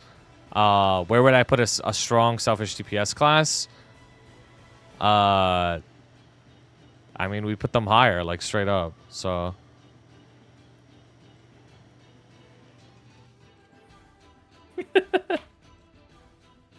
Yeah, I don't think Nightwalker got nerfed so hard and DB got nerfed or got buffed so good that, you know, DB has higher standings than Nightwalker.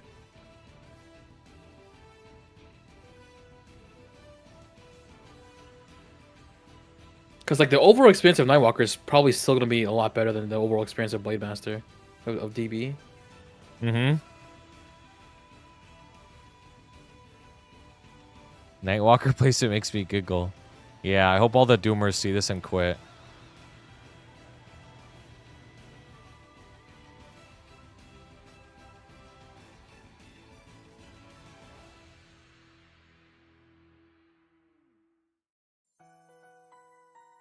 I mean, I think we just start with comparing Nightwalker to Nightlord, no? Sure. And work from let's there? Let's compare Nightwalker to Nightlord, right? So Nightlord's obviously up pretty big after M3, M4, and 2-minute changes, right? It also has better support than Nightwalker. Like, granted, it's not like a crazy amount. Slow, useful in some bosses. IED, pretty good.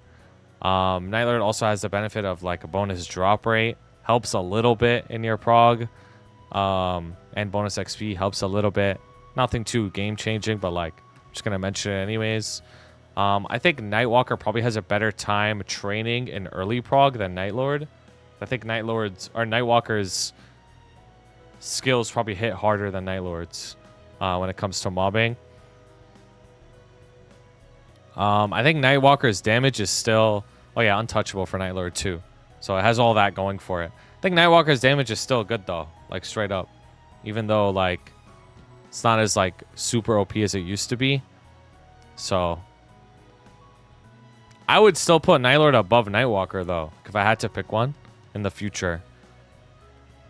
Like Nightlord's skill sequence is gonna be so good. Nightwalker's skill sequence is so good though.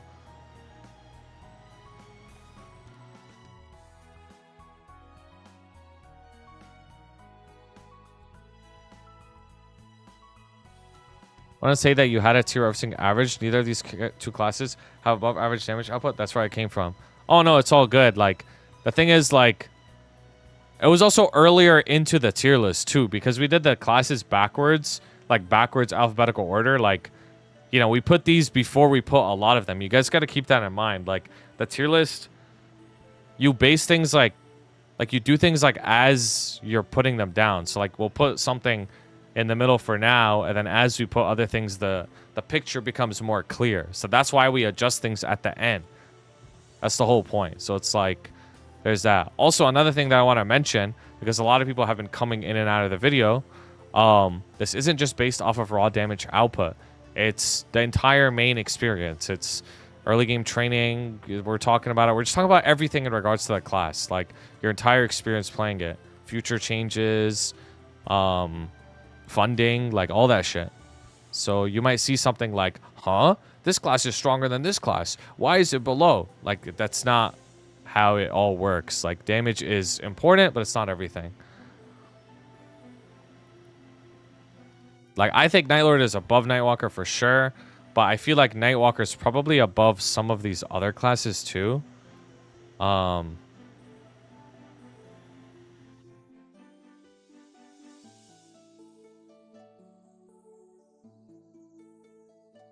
Then Shade should be higher. Yeah, no, I agree. I think Shade is another one we're going to talk about, but again, we did things in like a weird order, so we're just going to go one at a time.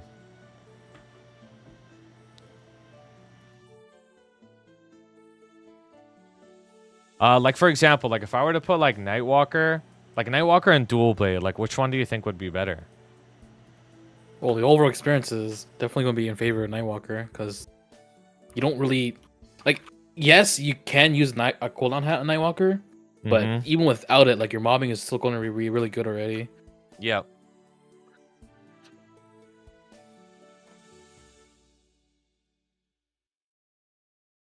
Like, any class that has marks is probably always going to have a better time. And, like, Nightwalker's bats, you have Omen, you have Shadow Bite, you have GDS.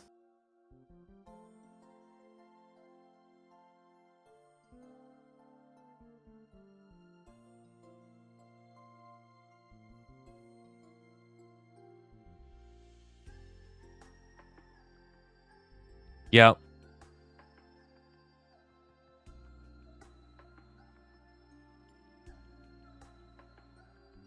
Chat should be infinite. Okay. Yeah, so then my whole thing is like if Nightwalker moves up, right? Like that means other things probably should move down too.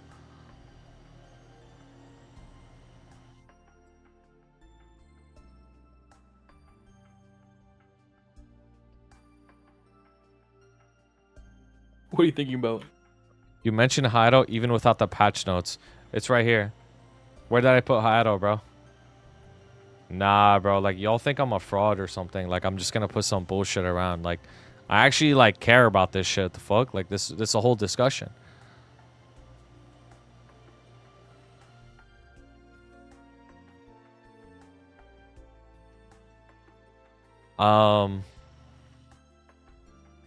Now I'm trying to think where I would put Nightwalker and Very Good, because I think it should be there as an overall main experience. So I'm trying to figure out where.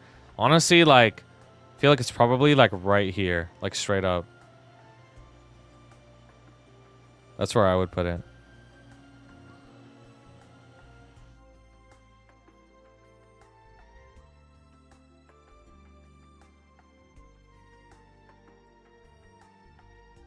Okay.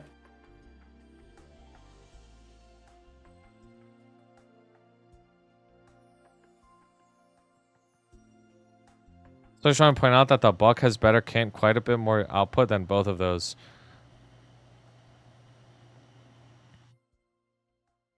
You think so?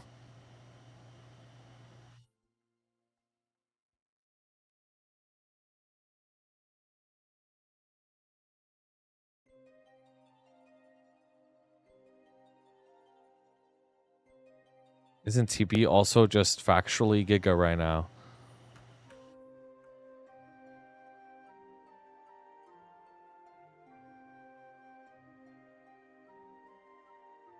Yo, like,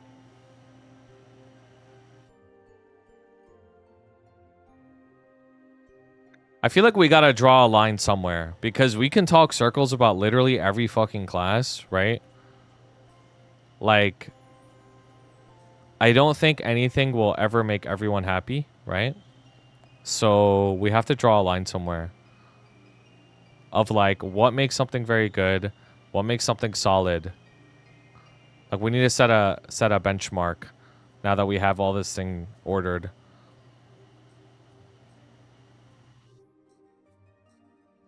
Also, that's a good point to mention. Like the fact that most of the classes by far are like solid or higher, like goes to show that you can literally play anything you want. Even the stuff in Z, it's like people meme it, but like at the end of the day, you could still play them if you want. I guess I would say like the between solid and very good, solid would have to have, or very good would have to have a better experience than solid by means of just, I guess, less requirements or less conditions. Like it's unconditionally a very good experience. Mm-hmm. So like for example, like the reason why the fire poison and ice lightning are down there is because those classes are still very solid, but for it to have been bumped up to very good would mean that buff duration is no longer something that is needed, right? Like because you are reliant on buff duration, and that's something that's like somewhat hard to get early on. Like your experience is going to be dependent on how much you get of that. Mm-hmm. So another example would be, I guess for like blade, like DB, I guess. Mm-hmm. Like your experience is heavily tied to how much cooldown you have. Like if you get lucky and you get -4 right out the gate, like your experience is gonna feel really like really good. Mm-hmm. But without it, I feel like your experience is probably just gonna be like solid until then. Maybe. You know what I mean? Mm-hmm. Makes sense. Freedom is just one aspect of some classes. It's not the whole criteria for Infinite. Like if we're trying to draw like a line between very good and solid, I guess it just depends on like which classes are unconditionally gonna have a good time. Mm-hmm. Irregardless of like resources. Okay. That makes sense. All right, then we can think about that. All right. So the reason, let's talk about Shade then. So the reason why we put Shade at this point, it was mostly because of Shade's self damage, right? Like that was the whole reason that we put it in solid. Like obviously it has great support, one of the best classes to have in a party, obviously in any party comp. Super easy to play, can learn the game on it very effectively. But its own self damage is what held it back for us. That's why we put it. So then the question becomes like, how much are we factoring in like self damage? Like I think it's pretty freaking important.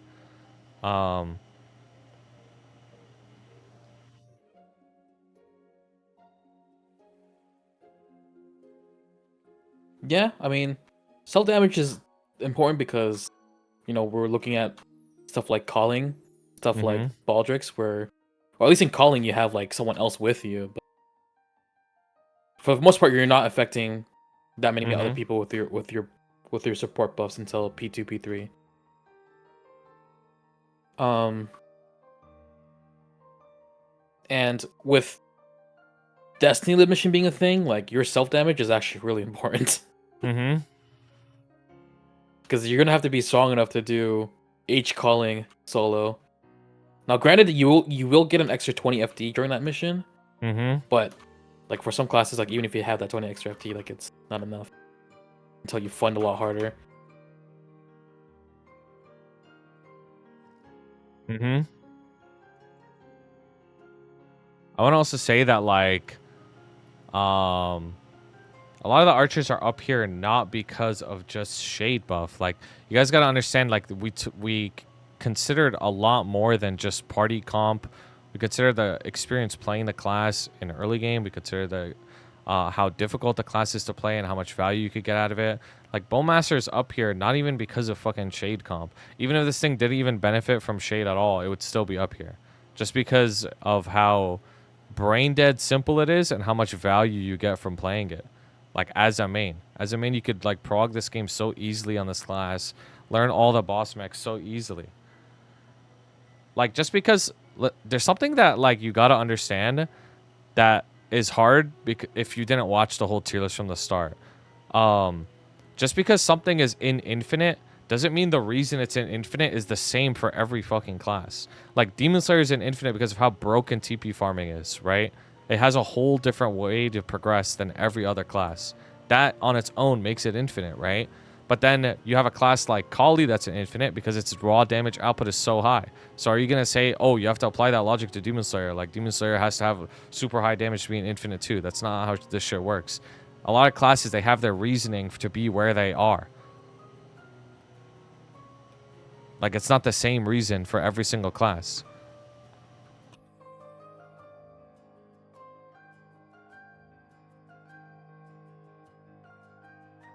Right? So it's like you might see something and be like, what? This class is stronger than this one. Why is it here? Because there's other aspects of the class that make it really good. It's not just based off damage. It's not just based off endgame party support. It's not just based off of how easy a class is. Like, they're all parts of the pie that make something placed. Now, I don't think this tier list is perfect. That's why we're doing this whole, like, post-game analysis, right? So we can, like, make adjustments, right? But you have to understand the logic behind the tier list. Like, it's not just off of one aspect, like, straight up. That's literally, like, the whole freaking point. So, like, stuff that, like, I can see we can have a conversation about is, like, maybe we could re-talk about Arc, right? Because some people think it's that crazy. We could re-talk about Dark Knight for sure.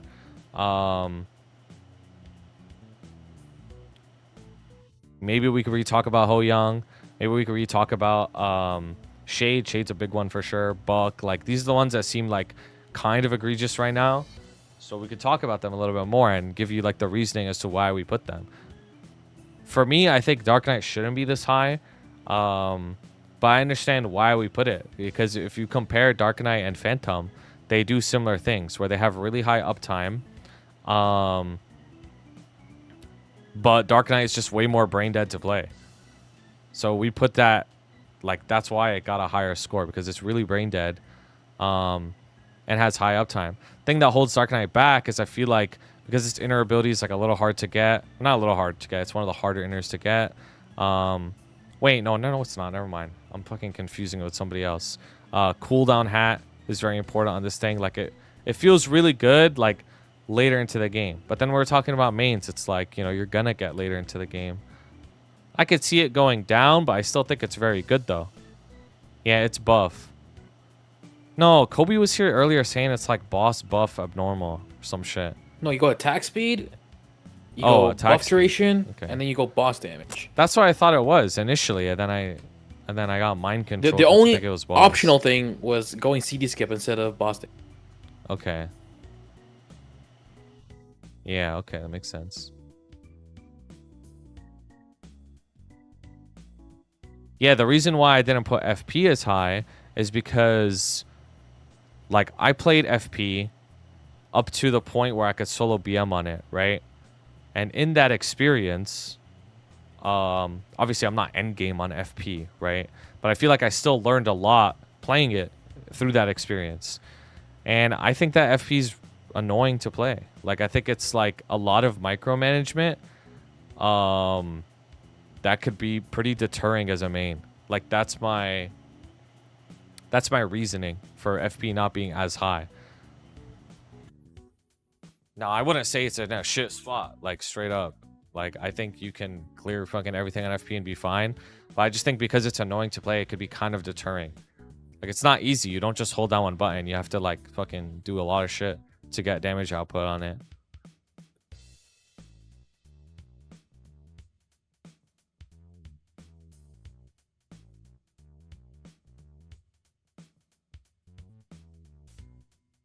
Is there anything else that, like, sticks out that we should talk about? Well, I could put Shade higher. Like, I don't mind personally putting Shade higher. Like, I think it's really good. I think its support is really good. The only thing for me is, like, its solo damage output. Pretty sure it got, like, relative to everybody else on the patch, it's going to be on the low end which matters. Like that matters a lot. Like how much of the game is solo bossing? Like a lot of it. You solo boss so much.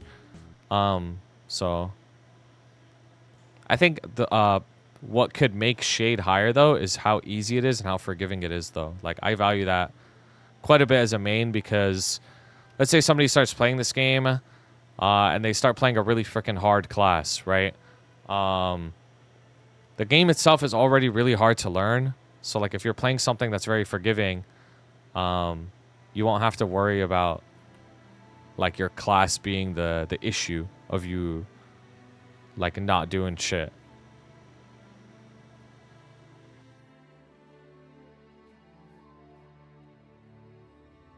Yo, I'm gonna be honest with you, like we've mentioned Baldrix on this tier list before, and like yes, obviously that's a future boss, but realistically, like who the fuck is doing Baldrix that's watching this video? Probably no one. Like literally no one. Literally no one is doing Baldrix that's watching this video.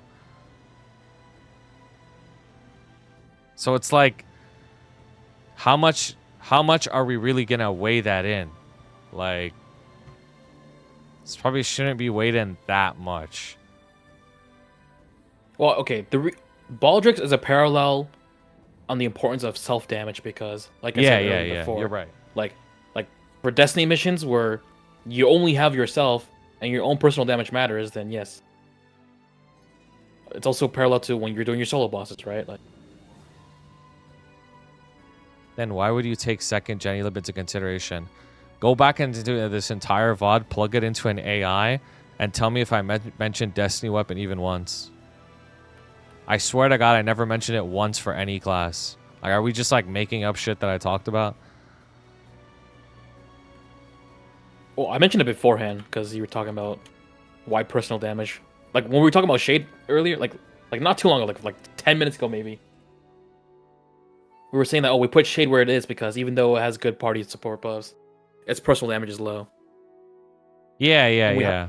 But I mean, that does like, I get it in terms of Destiny Weapon, but like this isn't something that like we're heavily considering straight up. You mentioned we were not getting it, yeah, because it's not in the patch preview. That's true.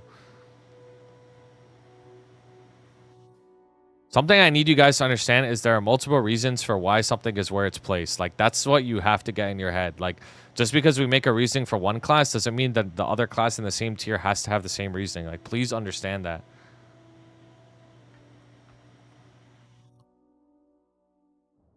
Sometimes we'll make similar class comparisons because classes are functionally similar. Like, for example, Blademaster and Angelic Buster have very similar like playstyles and have very similar cooldowns. So we'll compare the two. We'll use the comparison as a tool to understand a class better. We're not using the comparison to literally like 100% determine where the class should be placed. We're using these like fucking thought, like mental gymnastics to try and understand the class better. Like that's what we're doing. Like, it's not like black and white. You get it?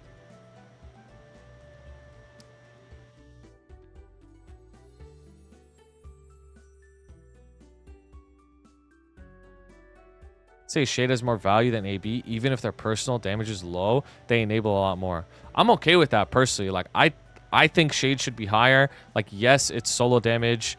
When is Phil done with his meeting? Like, yes, its solo damage is low, but I do think its kit, ease of playing, support, like, it does value it higher. Like, personally, like, that's where I would put it. So, like, I agree that Shade should be higher, like, straight up.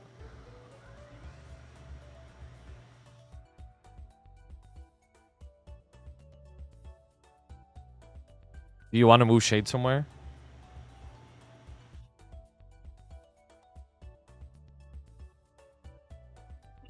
Oh, you guys are so stupid, bro. People need to realize that the solids are very good is damn near the same shit. Nah, deadass, like deadass. Like, it's just for the sake of doing a tier. That's why I like tier lists, like, they're inherently flawed. Tier lists are just inherently flawed, like, straight up. Like, there's just, it's not like the perfect way to analyze classes, because classes are a lot more complicated, right?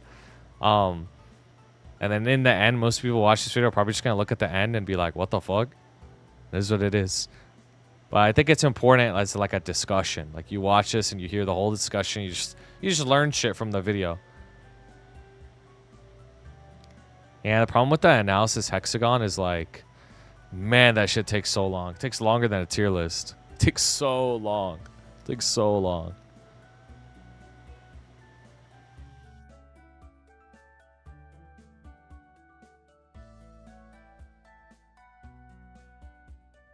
Bro, I'm getting to the point where the juice is not worth the squeeze no more, man.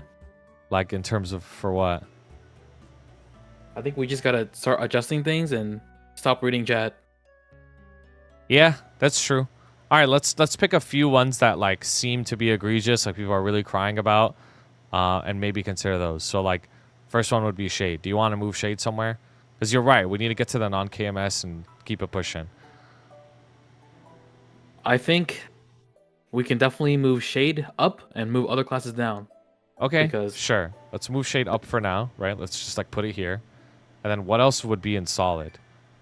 Like Blade Master, Thunderbreaker, Kaiser.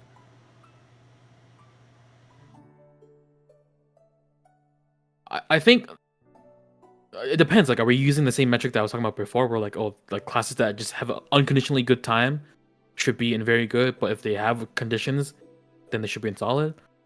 Like, because that's like almost every single CD hat class. No, I think it should be more than that. Straight up. Okay. Yeah, I think it should be more than that. Like that So, like, matters obviously, but like, let's think about like, does this class Like, have support? How easy is it to play? Is its damage output good? Like stuff like that. Like I can see a case for like Blade Master being put down to solid or just staying very good as well, because from its inception, right, before anyone has even watched this video yet, like DB, the experience for DB has only gotten better. It's not perfect yet, but like I said before when we were first talking about DB, like a lot of the quality of life issues that I had with the class has been addressed. Not all of them, but a good number of them have been addressed, right? And I feel like in this version of MapleStory, where DB 2-minute class, we have M3 and 4 now, right? Like the experiencing DB at that moment, I feel like bare minimum you're gonna have a solid experience.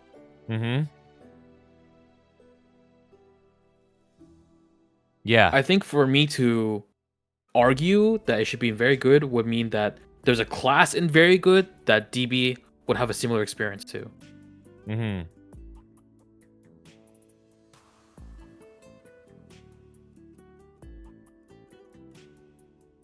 in that case, like, I guess the way to figure this out is, okay, if we're looking at, I don't know, Luminous, is the experience from Luminous really that much different from DB in the whole grand scheme? I think Not really, no. in this version of the game where M3 and 4 we have 2-minute, it's probably not that much different.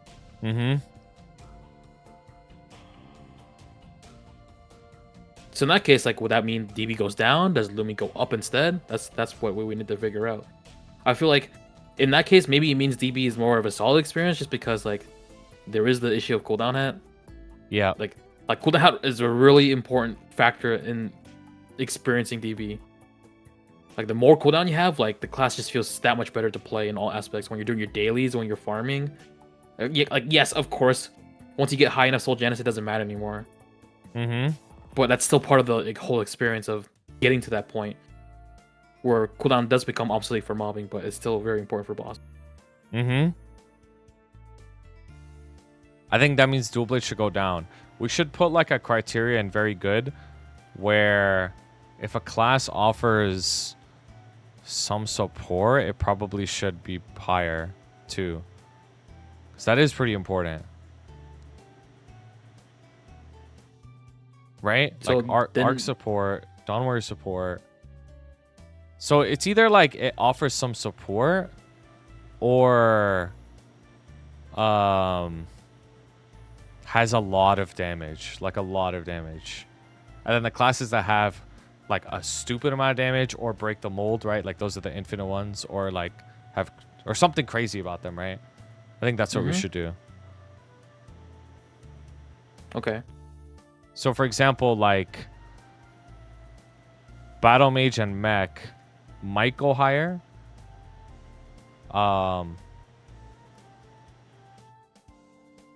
But then we also need to determine like what's the line in terms of like damage that could make something go up that high. Or actually no, it would have to have some support too. I mean, if anything at this point, you might as well just combine very good and solid, and just order the classes from. Yo, honestly, like that might be the play. Like straight up, maybe we shouldn't even distinguish these two. Just homogenize it and then just order classes from the best of whatever this is to the worst of whatever. Yeah, I think that's a good idea. Like straight up, I think that's actually a very good idea.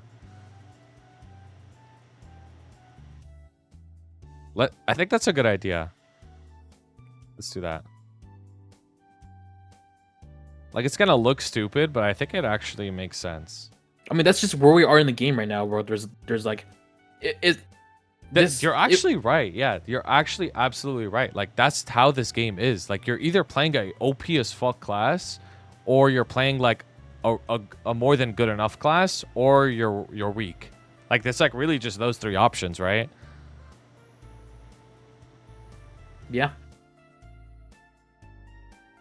Like, because that's the thing. If we don't even look at Infinite, right, and we're only looking at very good and Z, like all the classes in Z, also have Kinesis because I just don't know enough about the class. Like it makes sense that they're there.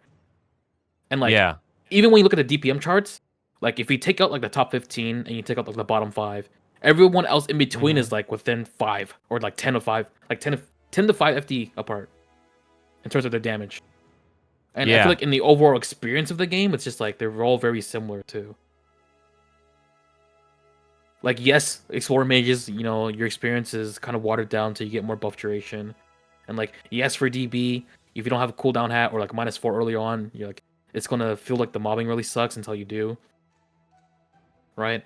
But then there's also like Blaster. Like, how many people are actually gonna be really good at Blaster? Like, they're probably gonna struggle during their dailies because they're still learning how to play. Yeah.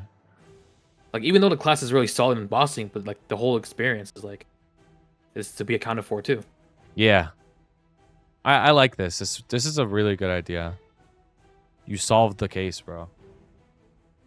Yeah, crack the nut. You squeezed the lemon. Whatever the fuck you said. You just got the juice out. No, because you're right. Like, this literally makes sense. You're literally playing one of the OP classes, or you're more than good enough, like you're fine, or like your class is just underpowered. Like, that's it. Like, that's literally like the whole point. Are you really happy playing NL though? NL's got one of the most insane kits in the game. No. Okay, so then let's try and organize this, right? Let's just start with like rough estimations, and then we'll go like one by one. So like, personally, I think Arc is probably at the top of this, or at least very close to the top, like for sure. I think Arc does a lot of damage, has support. It's like, it's just, I feel like it's just right under the point of like infinite, because I don't think its damage is infinite. I think it's really, really good damage, but not infinite. Like, not crazy egregious, right? So that's like what's holding it back from being infinite. I think Dawn Warrior is getting way, way better in the future. Not only is it really easy to play, also has very good Hexa efficiency. So that's what makes it like a very solid pick as a main. And has really good support in the party. Dark Knight, I could see going down because it doesn't have support, right? Like, this is just a DPS class. Or I think it has a little bit of support, right? Or something. It has it gives like 30 attack and magic attack, I think. Yeah, it's just like a tiny bit. It's like, you know, I don't think that's like that crazy. Helps a little bit. But because I think it definitely should go down because it has conditions, right? Inner ability and CD hat for it to like feel really good. Buff duration, yeah. Yeah. So I would probably move it down. So we can move it down. Blaster, I think I think Blaster's really good. I think it should be here. I think Blaster's definitely like one of the high-end classes for sure. Its raw damage output's really good. Its kit is fucking crazy. But the condition is you have to get good at it. But because it's your main, since it's a main tier list, like you probably will get good at it, right? Pre-260, I mentioned when we talked about Blaster before, like definitely sucks pre-260 for training, but you know, most people, like what? You're gonna fucking burn your shit and get to 260, and all you have to do is literally dailies and you'll hit 270, like, and then you'll get Janus. Like straight up. So I think Blaster is fine being like this. Honestly, I would say Aran is probably higher than Dark Knight as well. I think Aran's kit is really freaking good. Dark Knight's kit is also really good too, but I think the coming Aran Aran is way less changes- conditional. Like you don't have to have good IA, you don't have to have good Legion. Like you're gonna have straight out of the box, you're gonna have a better experience in Dark Knight, which has a lot more conditions. Mm-hmm. Aran is also like stupid easy to play now after the remaster. Yep. Exactly. It's like basically like a button class. Okay, so Phantom, right? So Phantom and Dark Knight are very similar, right? Where they have, what do they call it? Agency. They have agency. I don't know, I just wanted to use that word. I think Phantom's inner is what, easier than Dark Knight's. I think Phantom's definitely harder to play than Dark Knight without a doubt. It has the menu story aspect of it, which is pretty annoying, I guess. So I could see it going down because of that. I would just go ahead and put Shadow above both of them. Yep, 100%. I was gonna get to that anyways. You might even argue Shadow is more than Aran too. No. You don't think so? Okay. No, I think that. So like it just they're close enough where it depends on you as in the player that's watching this. Like if you really care about the performance of bossing, then Shadower might have a better edge for you. But if you're more about like the whole overall experience, like Shadower, you would want to learn how to do weaving. Like it's gonna be your main anyways, but weaving is a very important aspect, and you're gonna be button mashing those two skills together. And if that's a turnoff for you, then you would probably have a better time on Aran, which is a lot more simpler and straightforward. Okay, I'm okay with that. What do you think? I feel of like that they're Maso both passive? similar enough. I think it's like not a non-factor, but if you really think about it, like how much of your meso is coming from bosses and how much of it is from you farming, like very early on, yes, it's going to become a lot of it's going to come from the fact that it's your main. But eventually, when you have boss meals, it's going to become like majority of your meso income is going to be from your bosses. Well, the thing about boss mules though, moving forward, is it's not what it used to be. Like I don't think they're as important to make. Like would you agree that doing boss mules nowadays, you should only do them on hyperburns? Like you make a boss mule only when there's a hyperburn? Because of just how much value there is in training your main up to 290 or higher. Like there's even FAMs now along the way.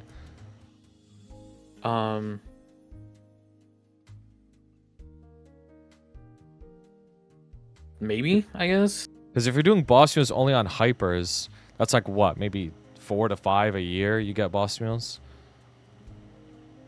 And then during that entire time, you're just training your main. Whereas before, it was like there wasn't as much value training your main because there's no FAMs, right? And then the regions would be coming out slowly. So it's like if you're in Carcian, right? Like you hit 290 in Carcian, then that's it. You're just waiting for Talahart. So in that time, you would just be like hella funding mules and shit. Or it's like if somebody starts playing the game now, I'm just thinking for myself, right? Like I'm on my Kronos world, like am I going to go out of my way to make boss mules anytime soon? Probably, definitely not. Like I'll be training my arc for a long time, and that's like the best play for me. So that's why I think the Maso passive is actually pretty good, because you're going to be training your Shad, and the meta these days is training your main. Like that's the best thing you could do with your time. So for me, like I probably would have put Shad a little higher. Yeah, I mean, I feel like they're just both close enough that it doesn't really matter too much. It literally doesn't matter. Sure. Yeah, I'm okay with that. Like it's whatever.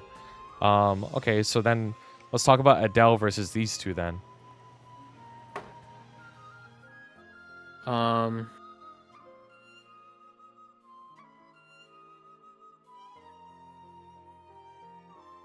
Adele and Phantom both want cooldown hat, right? Or is that like not something like I don't know if Adele uses cooldown hat anymore with this M3 M4 and 2-minute changes.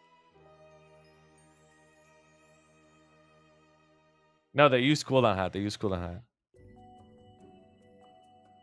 But when we say Adele cooldown wants hat, as like, much as possible. They both want as much as possible.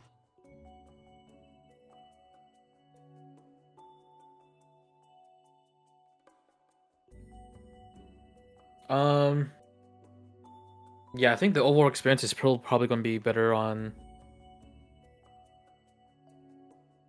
Adele. Phantom. Oh, interesting. Really?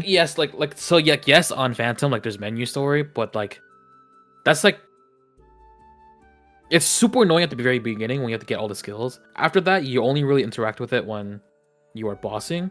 Like you switch between concentration and bullseye shot, right? Mm-hmm. For like the Marksman and Bowmaster skill. But for Adele, it's like there's no menu story, but you have to fucking maintain your swords and you have to maintain your FD and you have to. They made the swords and FD easier though. Like it's only one stack now for the FD, and it's affected by buff duration. I think both have a lot. Both have something they have to do, but I feel like Adele has more things to do. I guess so. I mean, that makes sense, I guess. Like Phantom, like you just fucking. You only interact with the menu when you're about to burst. Other than that, you're just spamming Melee Guili, and then you Tempest, and then you Phantom market the Phantom, and you Rift Break. Mm-hmm. But for Adele, it's like you're doing a whole lot more stuff. Okay, I mean that's fine. You know, Adele, yeah, that's fine. They'll probably. It makes sense. I'm okay with that. I mean, they're next to each other. I don't think it's like that big of a deal. Yeah, I don't think one's like. If Adele was higher, I don't think I would care that much. But I feel like Phantom probably just like slightly edges out. Okay, sure, that's fine. All right, let's talk about Corsair then. Well, Corsair's damage output's pretty good, right, with the upcoming changes. So it's good in that sense. It's very only thing about Corsair, I guess, is like micromanaging, like replacing summons. Like if you don't want to do that, like sure, probably won't like it. But I think the overall Corsair experience is solid. Like the kit's really good. Status resist, knockback resist, really good iframe, hurricane skill, good movement with glide. Like, I don't really have much to really say about it. I don't even think it has that many conditions to be good either. I think it's just like really good, like regardless. Yeah, it's not that hard to play. Cooldowns are getting aligned. I think the annoying thing for Corsair is, I don't remember what it's called, but it's the one where it's like it's the one that rains bombs in the area. Like that skill sucks ass because the animation, like the wind-up animation to cast it, is really long. Whereas for like your summons, like there's no animation at all. I feel like, or it's very short, at least. How about the one that has like slashes across the screen? No. It's like there's like you mark a spot and it's just raining bombs on it. Bombardment or something?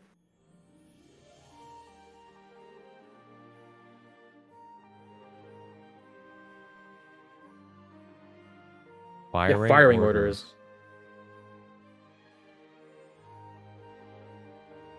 Forces the summons to bomb the area. Has no animation. Oh, okay. Wait, really? What the fuck?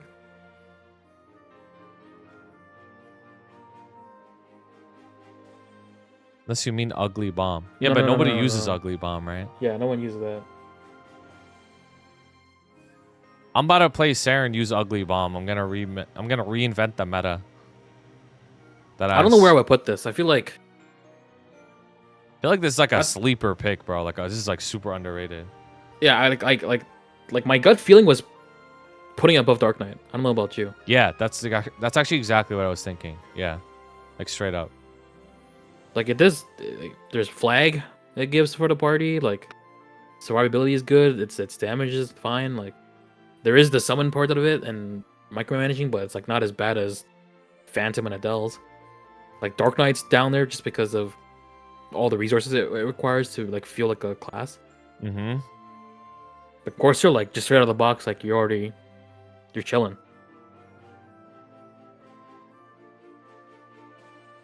Okay, I'm okay with that. All right, let's go to Marksman. I would put it somewhere near Shadower and Corsair as well. Yeah, no, I agree. I think I would put it probably like at least here. Maybe even I think I would here. probably put it higher. Yeah, Yeah, I would put it yeah, higher yeah. personally, because like you give sharp eyes, and then your mobbing is really good. Yeah, Like- super easy to play. Get a lot of value from this class. You get the dash. The dash actually makes it so the movement's like good now. You have a dedicated Guaranteed iframe that's not true teleport. shot anymore. Yep. Very like efficient, like Hexa node efficient. So like early game prog is gonna feel good on it, for sure. Yeah, Alright. I don't think there's much to say for that. Canna Yeah, Master, Canna I would also Master. put somewhere near Corsair as well. Yeah, for the same reasons. Just So, like- he's gotta work harder basically than CM. But CM Yeah, definitely you still want a like, cooldown hat, but it's Exactly. like it's not end of the world if you don't have it, right? really good iframe, good training after 260, like straight up. Okay, let's continue. Yeah, Wind Wind Archer, I would Archer. also put it like. I mean, I feel like it's somewhere near Corsair and Marksman again. That's fine. Yeah, I mean these two are very, very similar to each other. Wind Archer and Marksman are very, very, very similar to each other. Like even just the way they play everything. Super Like, easy. Wind Archer mobbing is like really nice, isn't it? It is, yeah. You suck the mobs and shit. Like, how often can you use the Moss Ball? I don't know the cooldown on it. Is it like 30 seconds or something like that? 30-second 30 cooldown. seconds? Okay. Yeah.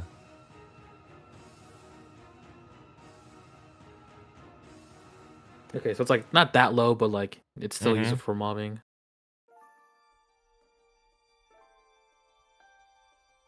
All right, let's continue. So you have Kain, Hoyoung, Nightlord, AB, Nightwalker, all these classes.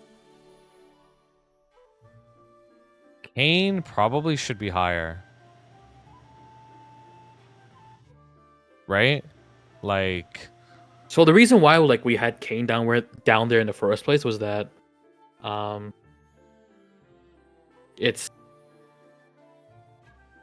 from what the Kain players I've heard, they said like during the off burst where you're doing a lot of the comboing and whatnot, it feels like the effort wasn't really worth the reward. Like you still would have to do it, of course, but like they felt like they had to put in a lot of work for not that much output that came out of it.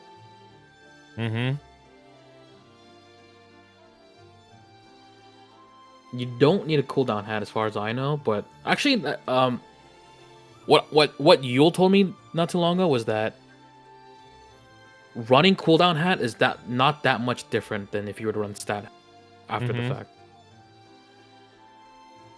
So like if it allows you to do something that you wouldn't be able to do it, then you would use cooldown hat. It's not like super important to have it or not. yeah.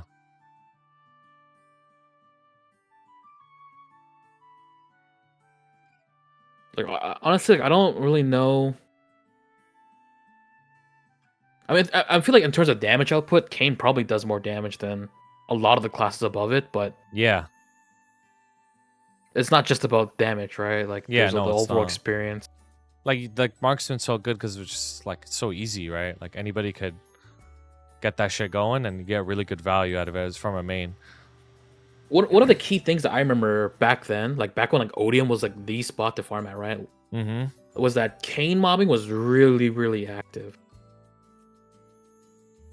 Now, you know, it's not as important because we'll have Soul Gems and whatnot when we get high enough level. But I feel like that does, you know, that is important. Like at this point where there's only so much we can talk about to put a class higher above. Yeah. Well, I mean, once you get 260 plus, get chance, it's pretty easy. I A lot of these are very small differences between each other, to be honest with you. Like, I'm just looking at this, like it's just weird because it makes it look like this class is so much worse than this one, for example, but like they're pretty small differences between each other. Like Yeah. I'm not like too stressed about it, I guess.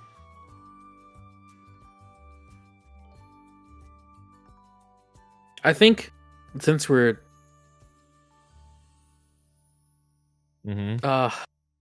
I think maybe we leave Kain here for now That's fine. until something else is more obvious that needs to go higher or lower. Okay. All right, do we want to talk about Hoyoung? Like, Hoyoung probably gaps these guys in terms of damage, right? Yeah, I think so. So And like the mobbing experience is definitely a lot better too. it's definitely way easier, yeah. You don't need cooldown hat at all. Mm-hmm. There's no like buff duration or IA you need to have, like no Yep. attack speed stuff. Can use your attacks midair. So Yeah, you can jump fast after this. the yeah. feeling of the class has gone a lot better. Like just playing it straight up.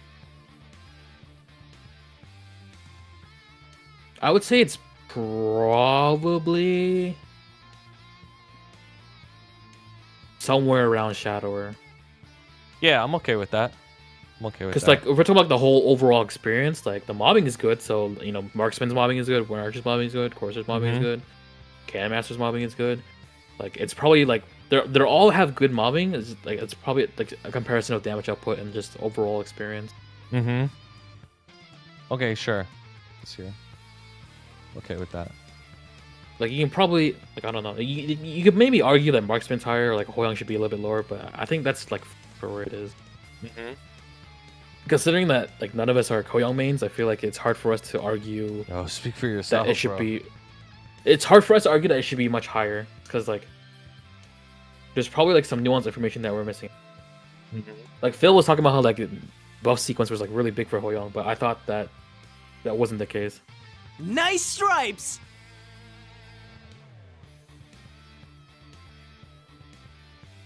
Yeah. All right, so now we have Night Lord, AB, Nightwalker, Kaiser, TB. So Night Lord, I think, should go up because it offers support, right?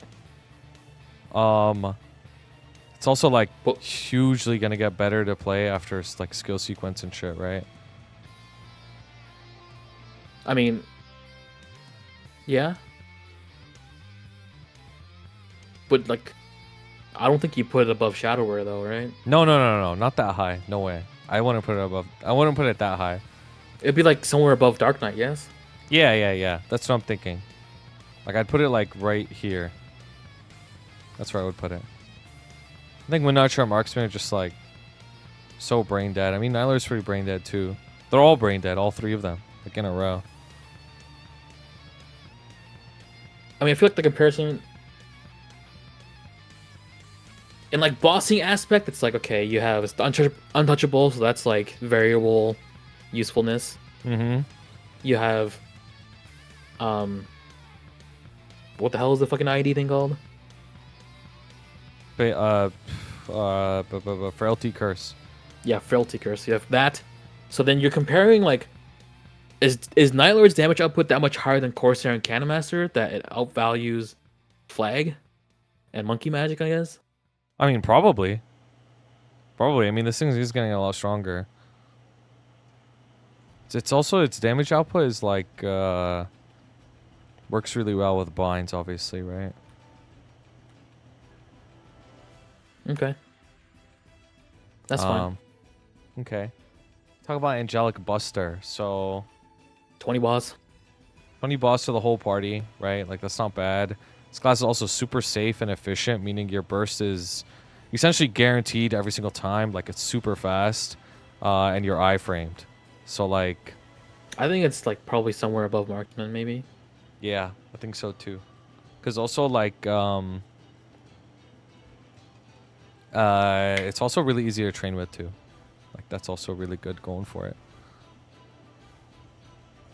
Okay, let's talk about Nightwalker. So Selfish DPS class. The only comparison is like Aran and Nightwalker and Blaster, because all three of them are selfish DPS classes, right? Like they don't provide anything for the party. But then you have to compare the kits, right? Like Nightwalker's kit is really good too, but I know I would say Blaster's is definitely better, without a doubt.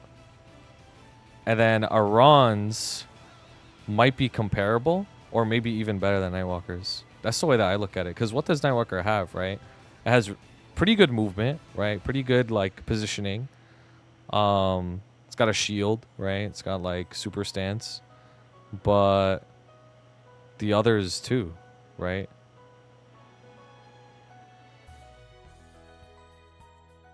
I mean, what made Nightwalker a clear cut above the rest before was that it just had all those things, but a fuck ton of damage output. Yeah, but that was like then, the big thing before. Yeah. Yeah, since then the damage output has gone lower. I just honestly don't know how much lower it is. You know, that's why I really don't know. I know Nightwalker's damage output is lower, but is it so much lower that it's like it's in this tier now? That's the thing. Yeah, it's hard to say. I mean, I'm okay with being conservative with it because at the end of the day, like, at a baseline, its kit is probably better than. It's probably like at least over here, like right. It would probably at least move up to here, because it's less conditional than all these other guys.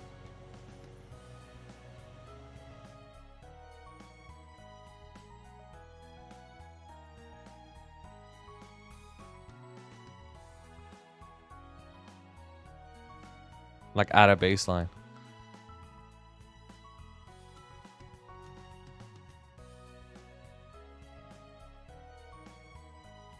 Yeah, I'm honestly not sure. Okay, that's fine. It's not a big deal. Alright, so when we look at Kaiser Thunderbreaker Dual Blade. Well, Kaiser and Thunderbreaker don't have support, right? I think Thunderbreaker is definitely higher than Kaiser. Kaiser, you want buff duration. Like, you want IA on Kaiser, right? Like, you want attack speed, buff duration, right? Like, you need attack speed on Kaiser in there, right? Or is that wrong? I don't actually know. I have no idea. I'm assuming so. Use a two-handed, right?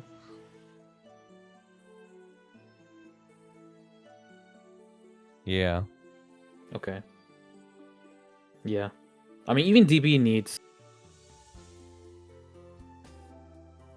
IA to an extent. Because when you're well, yeah, actually when the final count matters. You're right. Well, no. Technically, So yes what is and it? no. You know, after the patch, that final cut doesn't get cooldown reduction from Sudden Raid anymore. Wait, but does it have the same duration? It's the same duration, but the cooldown is 60 seconds now instead of 90. What's the duration on it? 40 seconds? 60? 60-second duration, 60-second cooldown. Yeah. Okay, I mean, I guess some buff duration would be nice, right? So you have it just as an iframe. The thing that DB struggles with really early on is just crit rate. And you need to have IA to make up for it until later on. Yeah. Because you can't really rely on Legion and Legion artifacts because you're just not going to have much of that at all. What about So- Sayram? How much is that? Like 36 or something, or 26? What, Sayram's elixir? It's 20 crit rate. Yeah. So you have like, let me see, how much fucking base does DB have again? It's like really low from what I remember. It's 45. You have 50. 45? 50 Yeah, 50. base? Okay, so 20 from Sayram's, 10 from So you're at Sharp Eyes. 70, you have 80. How much does Shadow Meld give? Well, if it procs, you have 100% of crit rate, but you can't rely on Shadow. Okay. Or you could, but like, that's not ideal to. Lynn Link gives 10. Yeah. Night Lord Block gives 4 or 3? It's 5 at 250. So it's 4 at 200. 4 at 200, so that's 94. Marksman Block gives another 4, that's 98. Okay, and then if you have decent combat orders, you'll have 101. Okay, so then you don't need Inner. Yeah, okay. Yeah, you're just paying a 2 mil tax every 15 minutes, dude. Oh, you're talking about mobbing. I'm talking about bossing. I see. Mobbing you could put on Phantom Link though, right? because DB doesn't struggle one-shotting as hard. You just run the Phantom Link. Yeah. Nah, I'm really a DB prodigy. Okay, dude. Nah, this isn't about DB. This is about my game knowledge, actually. This is a game knowledge feat. Anyways, DB has the CD hat thing, though. But honestly, Yeah. I don't think it's that... Like, CD hat's obviously really good on DB, but I don't think it's, like, as important as it is on Dark Knight, for example. Like, I think DB still feels pretty functional at -2. Yeah. Like, Dark Knight, I feel like it's fucking ass until -4.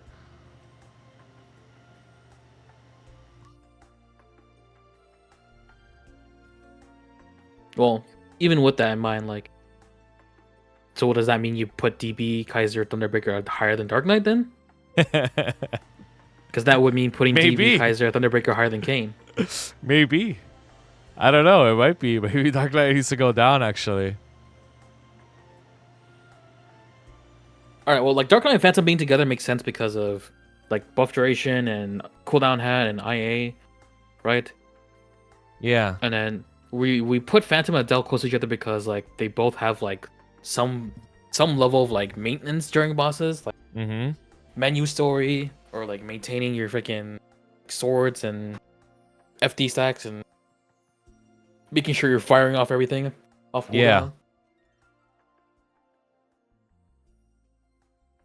And then for Kain, I feel like Kain's damage output is not higher than Adele. And I feel like Kain's experience in mobbing is probably like slightly worse than Adele, even though it's like not as important because of Janice.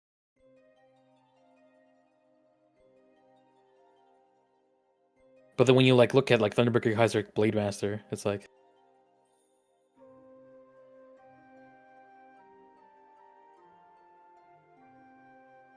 I guess it's just like output difference then, no? Yeah. Sorry, I got ganked.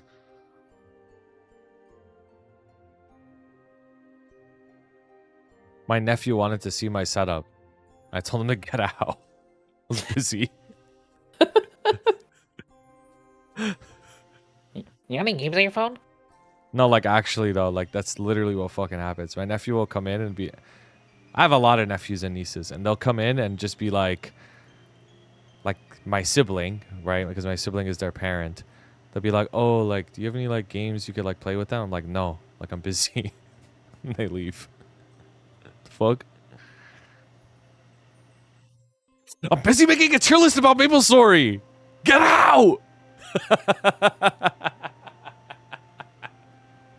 Okay, so like do we have a deadlock on these three skills or classes? Like what's No, like actual, like Tsunade, Orochimaru, and Jiraiya, bro. Three-way deadlock. Like, I don't know what to do with them, bro. Might have to just leave them. yeah. Like, Where does Shade straight go? up. Oh, the thing with Shade is like it really depends how you look at it, right? Because it's like, on one hand, the solo bossing damage output is not that high, right? So it's like, that's important. That's obviously very important in solo boss. You do so much solo bossing, but its party weight is very high. Like it's like very high in terms of party play. So then And it's just ease of it's probably playing. behind Kain. It's probably behind Kain. Sure, could do that. Move it It's up. either behind Kain or above Kain. Because like it's definitely not gonna be above Adele, I feel like. Sure. That's fine. Actually, I'll put it above Kain. That's fine. Okay, and then Battle Mage, right? So we know that Battle Mage's damage is low, but it offers good party support. So it's like the same. It's like similar to Shade, but its party support's actually better. Well, it depends on the party comp, actually, right? And what boss you're doing. So it's similar. It's similar. Battle Mage is probably better, just because like whether Yeah. there's archers or not. And also it's perma versus Shade is like for those 10 seconds. Every 60. Yeah. That's fine. Okay, and then we have Mech, right? So Mech Mech is probably above Shade too then. yeah, Mech is like the same as Battle Mage, straight up, but just like a little worse. That's it. Alright, Pathfinder. Okay, so if you look at Pathfinder, like what does it offer? Some crit damage, right? 10 crit damage. Very easy training and like a really good Sharp kit. eyes. Yeah, and sharp eyes. So it's got some support going for it. I think it might be like right under Kain then. Yeah, probably. Mm-hmm. Like Kane's output is just that much higher than Pathfinder. That even if Pathfinder brings something to the table, like it probably just depends on the boss. Okay. So then there's Buck. This is one that like people are freaking out over. Like Buck is apparently like the most broken fucking class in the game. Like apparently this shit's strong as shit. Apparently, bro. Apparently this is the strongest class in the game.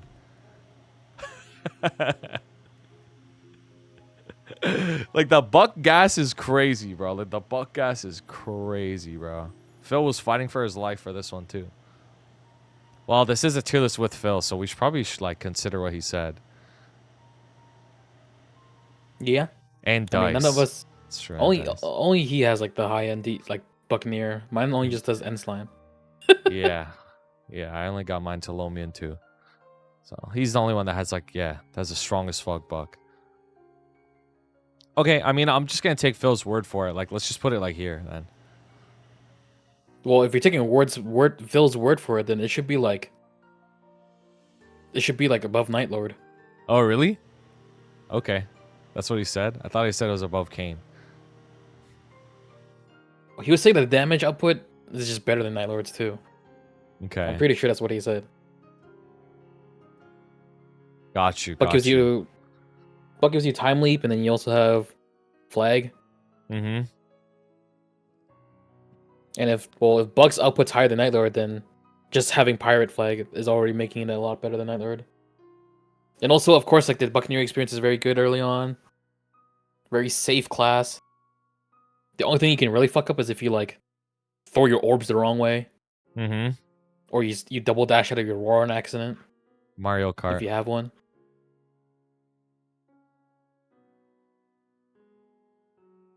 Yeah, Buck also has like really high base stats. That is true. This is y'all, bro. That ass. Like, you guys are so annoying, bro.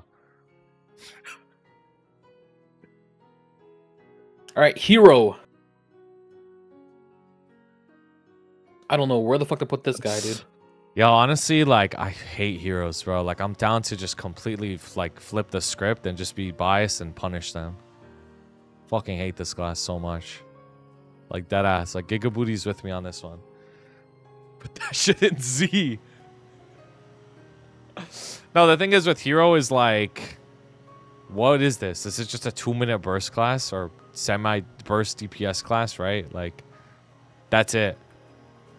Like, that's literally it. It's just easy to play, too. Like, I'm okay with it being here, actually. Yeah, it's Crazy movement, bro. Shut up. I think Shut up. Y'all gassing it, bro. that's. I mean, I don't know. Maybe you can say it's higher than DB as well, because like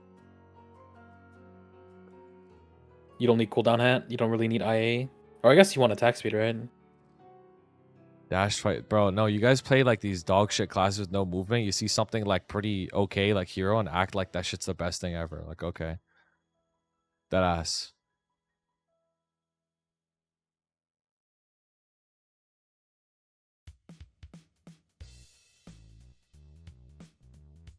I know the dashes get better. Like, trust me, I know. Like, I'm aware, bro. Y'all acting like it's fucking Khali, bro. Or Hayato. Like, y'all gassing it, bro. That's insane dashes. It's the craziest thing in the whole game. Like, okay.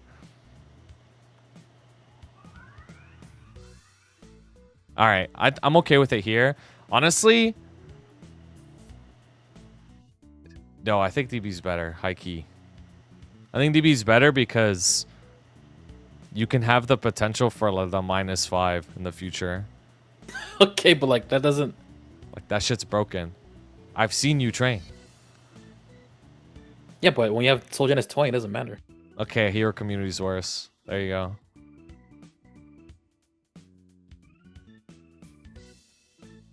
All right, I don't know where I Mihile. would put it, honestly. Because didn't Hero get like appreciatively buffed? Because you burst with Roar every time now. You actually perm the Roar now. You have Instinctual Combo that procs during Origin at a lower potency.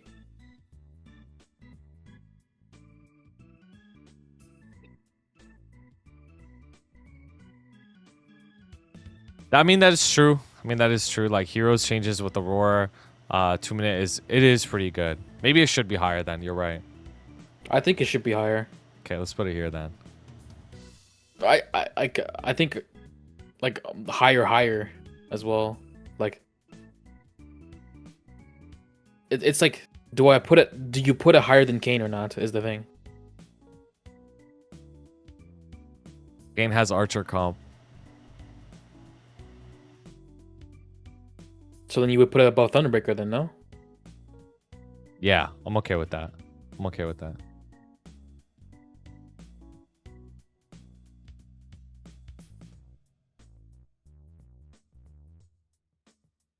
All right, Mihile. Okay.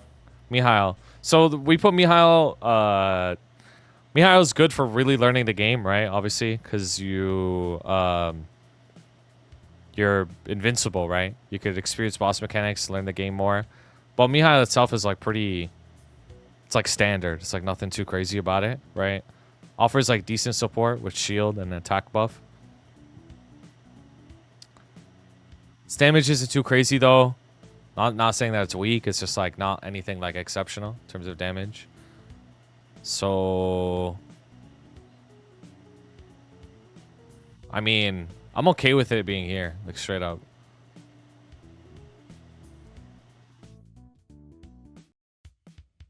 Okay. Okay. Lumi, FP, IL, Blaze Wizard. I legit don't think anything's wrong with any of them. Straight up. They're all conditional, right? Well, Lumi less than the others. Actually, no, they're all conditional, like straight up. Actually, yo, Blaze Wizard might be higher than them. You might think I'm crazy, but I'm dead serious. Like, I'm dead ass. I think Blaze Wizard might be higher than them. I'm not even trolling. Like, I think, like, I would put Blaze Wizard here. Like, straight up. Like, if we're being honest and we're not being, like, Odium fucking defenders, like, I think Blaze Wizard is higher than them. Like, straight up.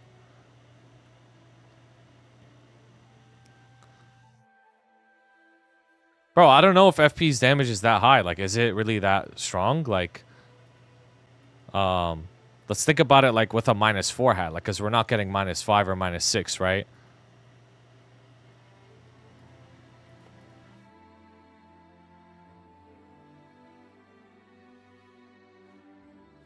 Would you recommend Blaze Wizard to a newbie? If a newbie were to tell me I want to play Blaze Wizard, I literally wouldn't stop them from playing it. I'm dead serious. I wouldn't be like, yo, don't play that shit. Like, you're gonna struggle. Like, I think you can play it perfectly fine. I'm dead serious. That's what I would say.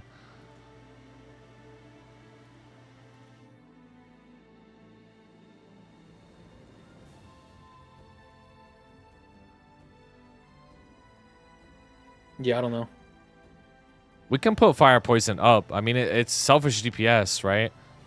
But I just don't know exactly how strong it is. Straight up.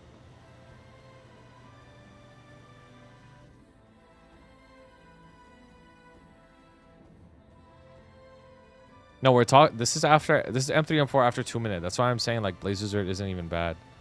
Like straight up.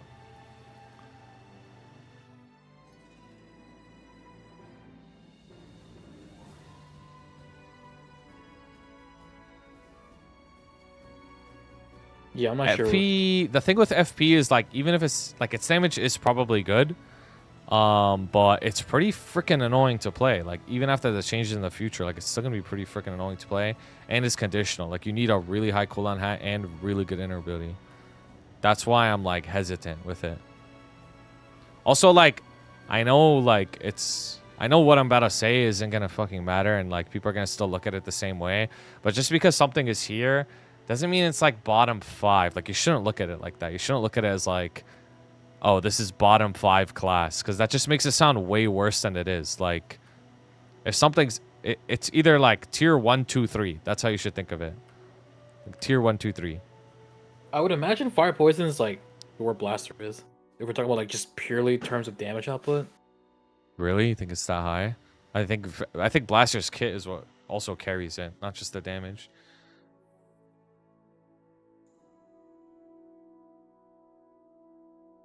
Oh, that's I interesting, mean, Phil. the one thing that Fire Poison does that no other class can do is that even when the boss is gone, Fire Poison isn't still doing damage. Yeah, The dots. they be burning.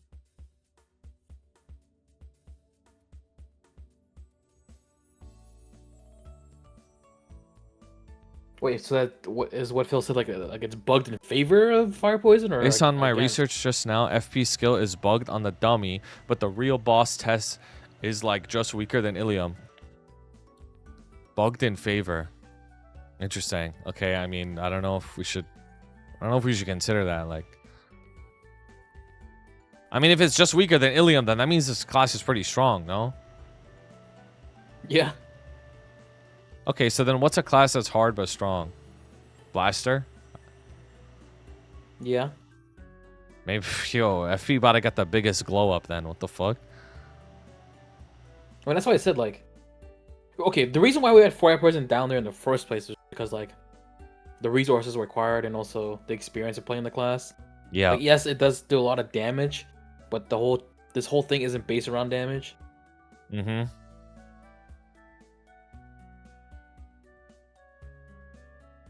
Yeah, but if its damage is that high, then it's definitely worth, like, raising it then.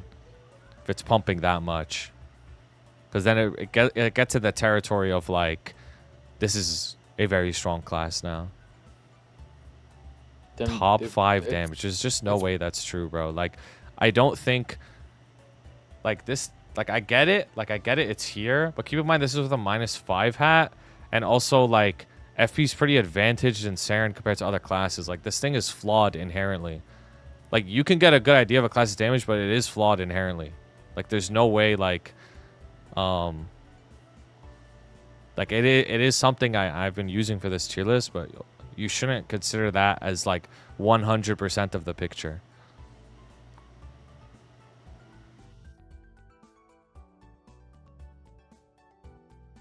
FP is favored in every boss. What about the Gloom speedruns?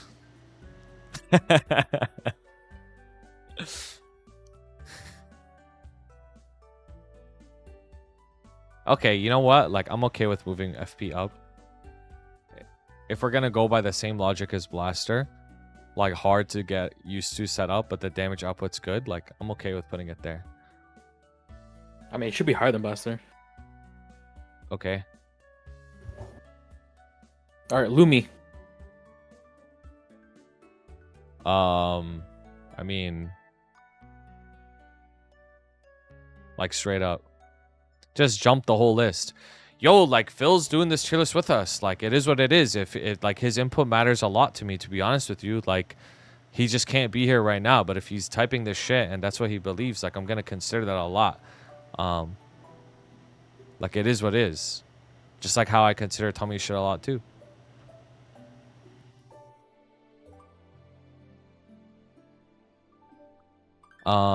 Okay. Naming Duky only. Hey, we're in there together, bro. I have an FP champion too. Wait, we're not even getting Legion champs. Lumi and Ice Lightning. Ayao. Okay, so if you talk about Luminous, like, this is a cooldown hat class that requires, like, some setup, right? Benefits from attack speed 0 quite a bit, for sure.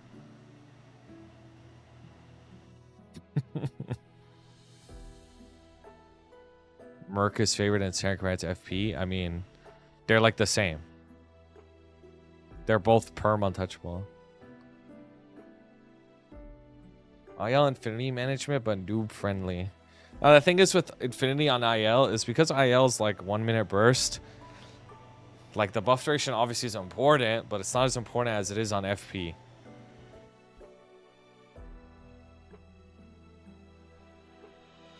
I think its origin fucking sucks.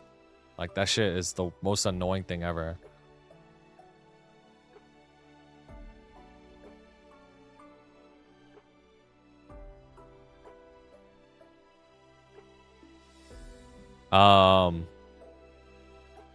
Loki, I'm okay with keeping these down here.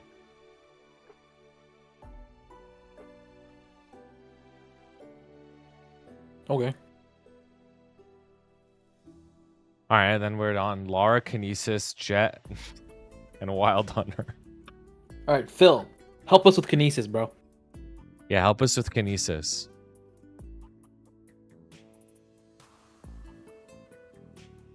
What the fuck is a jet?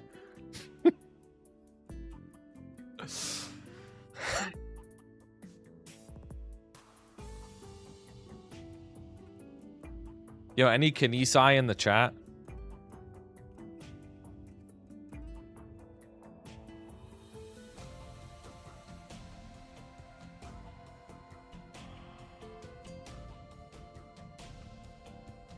Scatter. Why are you scattering? Kinesis is bricked after changes. Wouldn't take Kinesis over IL or Lumi. What the fuck happened to Kinesis? I don't understand, man. I just don't know enough about this class. Dude, thank God I'm burning it, bro. I'm gonna be the fucking hero that plays this shit.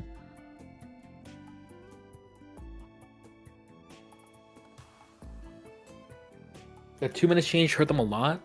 So like, All right, let's look. then at that means this like, okay, so half the lines got removed on second ground too. Whatever the fuck that is. Yep, half the lines got removed on this. Okay. Cooldown on this just decreased. Okay.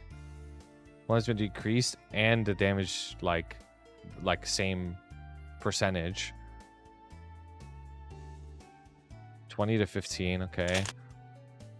Damage decreased. Damage decrease. Okay.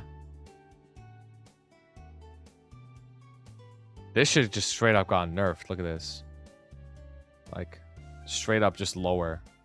This straight up got lower. This straight up got lower. And this. And this. And this. What the fuck? Like, it just nerfed, like, all of its shit. That's what happened. Like, all these numbers just got lower. like, not even, like, lower cooldown or anything. It's just, like, just straight up all lower. Like, okay. Okay, so like, how big is psychometry and like psychic over? Like, because those are just got.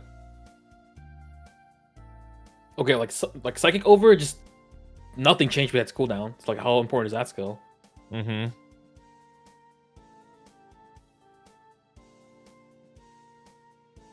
Psychometry is just their bind. Okay. Oh, okay, so that really doesn't matter. Yeah, that shit doesn't matter. But no, but look at all this, though. Like, all of these skills also all got nerfed. Like, all of them. These are all, like, their DPS skills. Like, straight up. It's, like, small decreases on all of them, though. They're not big decreases, but, like, all of them got, like, nerfed.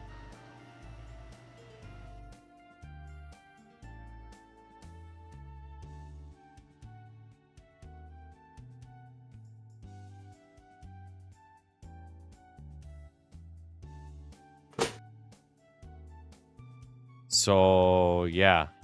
And then when you look at Kinesis in, like, the Calo Saren shit, like, it's at the fucking bottom. Right?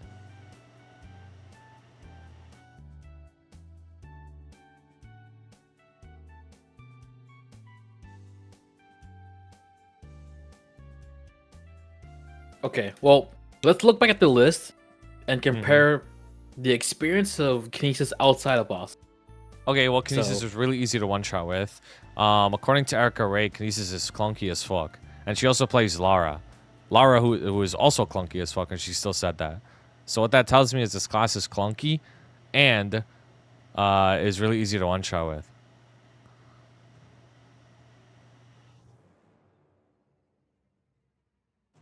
Okay, so like, what about like, is there anything like cooldown hat, any IAs or other resources that are required? No, Like it doesn't use alteration? it doesn't use a cooldown hat, no.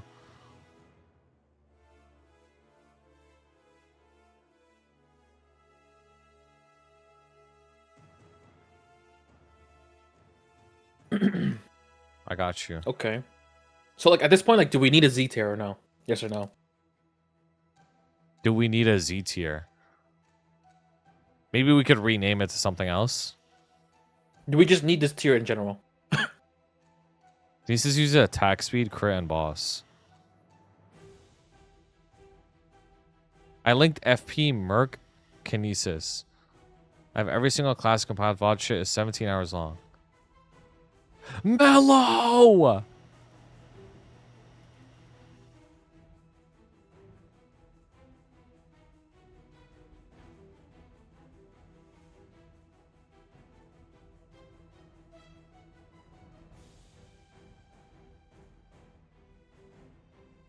No, tell me why the Kinesis low-key did well, though. 51 in Kalos. Merc did 45. FP did 36. Holy shit. 50, 56, 61. Never mind. It didn't do well. Okay, it's like pretty significantly weaker than the others. That Merc you put in Infinite, quite a bit weaker than FP, and I don't think -4, -5 can close the gap. I see what you're saying. I see what you're saying. The thing is, the reason why we also put Merc in Infinite was because it has Mage, or not Mage, fucking Archer comp synergy and like support. That's why, like support other than its touch cancel. That's the reason why we put Merc up there too. It's not just because of the damage. Like I get what you're saying though. Like if FP is that close with Merc being up there, then FP probably should be higher. Okay, but so I think FP in this position is good though. Like Arc and Dawn Warrior just have really freaking good support too. Maybe you could put FP here, but I don't know if it's better than Arc. Because wouldn't you rather have an Arc than an FP anytime? yeah, probably depends. Okay, but like, do we need a Z tier? Yes or no? Like, do we need to have like? I think we should have a tier that's just like underpowered or just like needs help, needs more help or something like that.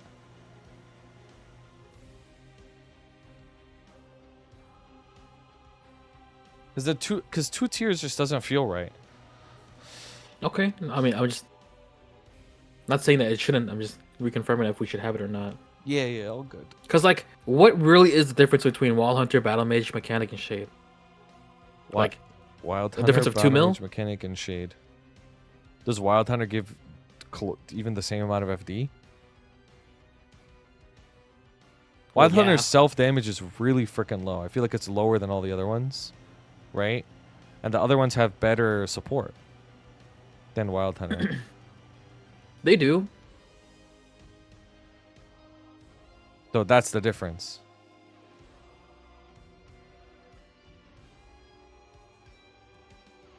No, Wild Hunter's gonna perm roar in the future, I believe. According to Mr. Pop.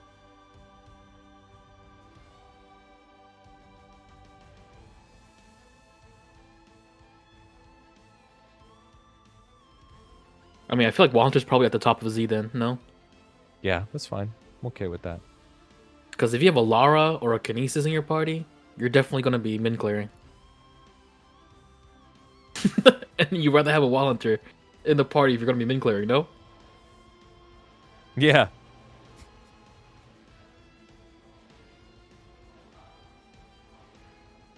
Yeah, that makes sense to me. Okay, do we feel like moving anything else before we touch the fucking non-KMS classes? What do we think of Lara and Kinesis? What do you mean? The weakest of today versus the weakest in history.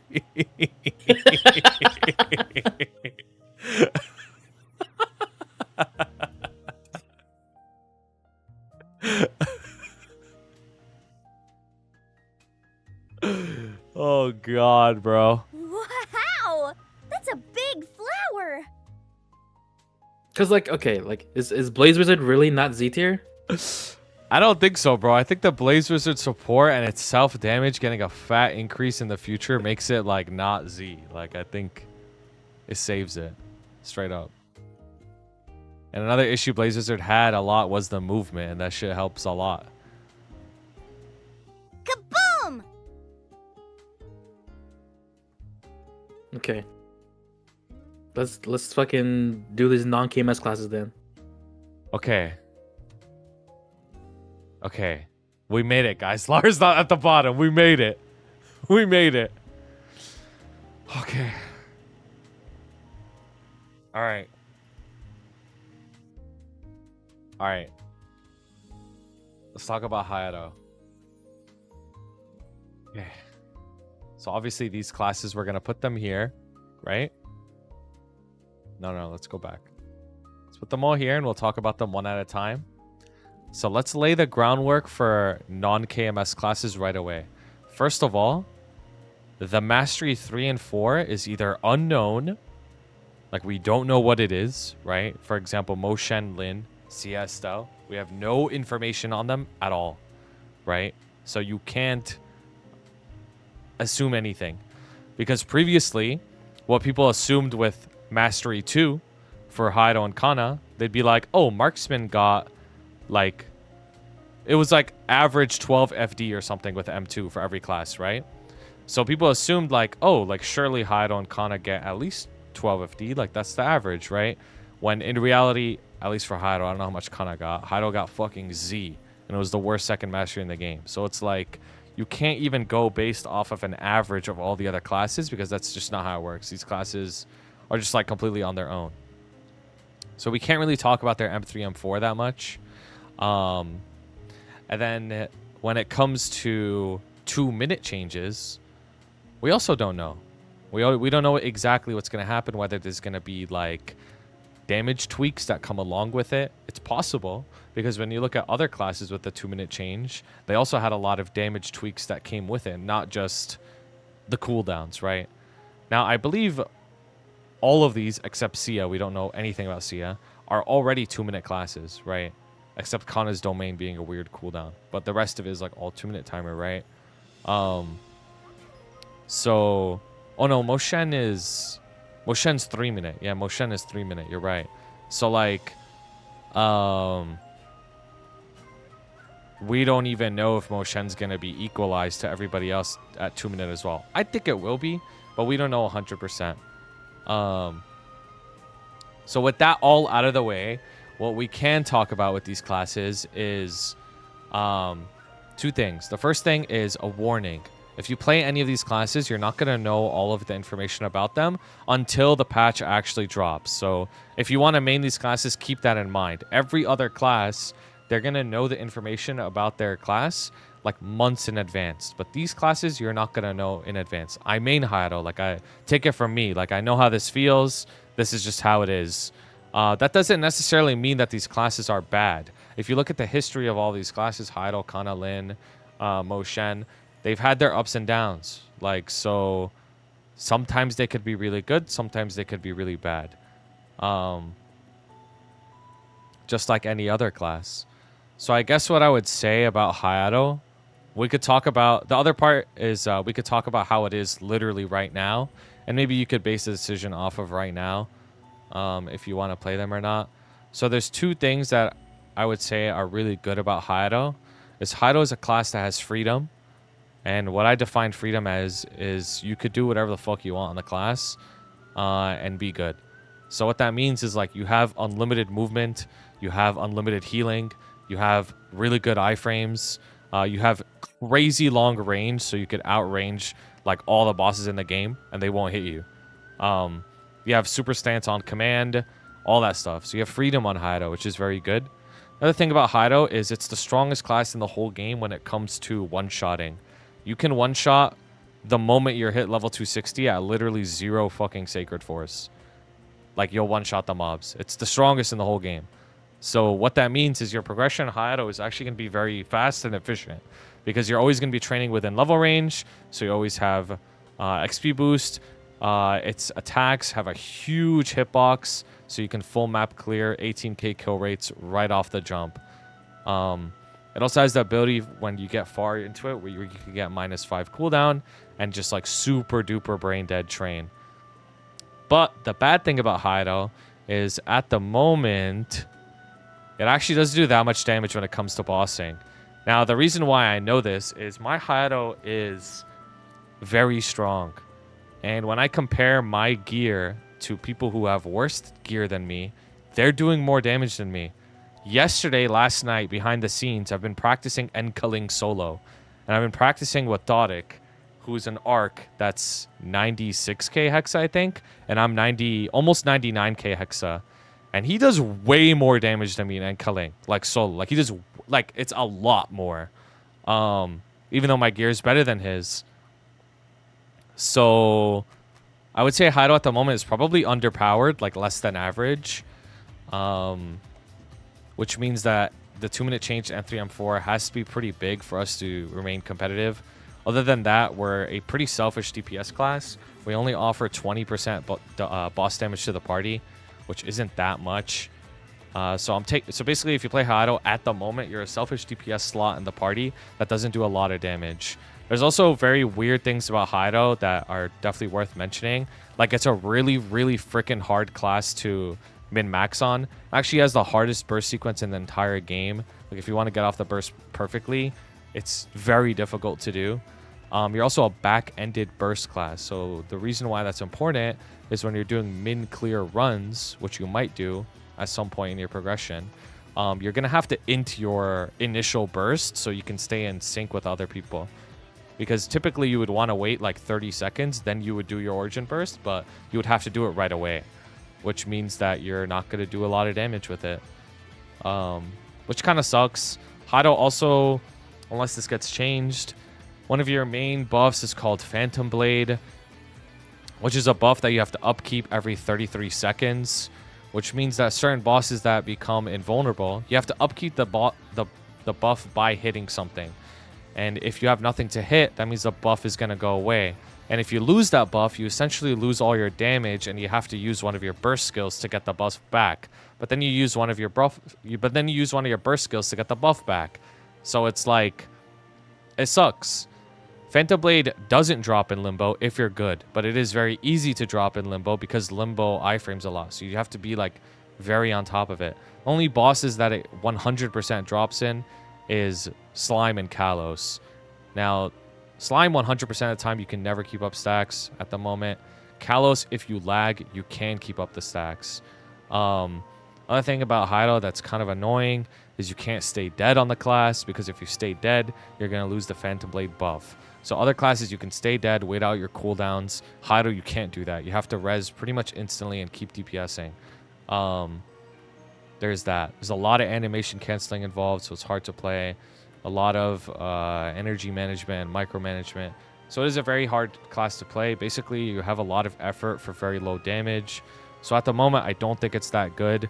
But in terms of progressing on this game, you can progress on Hayato very easily. Like, because of how good it is at training, you can get far very easily. Hayato also has a very, very OP kit, one of the best in the whole game. Lifesteal, iframes, really good movement, super stance on command.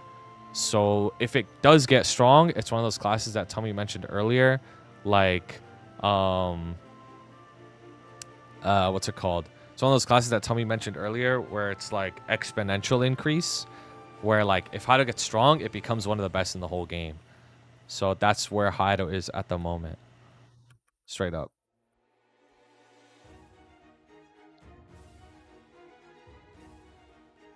For M3M4, it got Falcon's Honor, it got Akatsuki Trace Akatsuki and Trace. Hitakiri Strike. Yeah. Mm-hmm. So those skills are definitely going to get stronger as a result. There might be some kind of like secondary effect as a result of it getting boosted. Mm-hmm. But what we don't know is if it also passively boosts another set of skills. Right? Yeah. It could be really good, like straight up. It has the potential to be really good. We just don't know yet.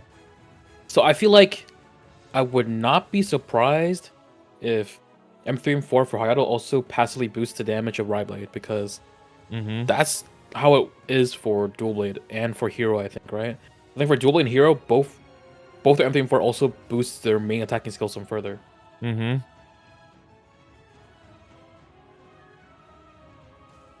Yeah. The potential is there for it to be really good next patch, or after M3M4 comes out at least, but we just don't know yet.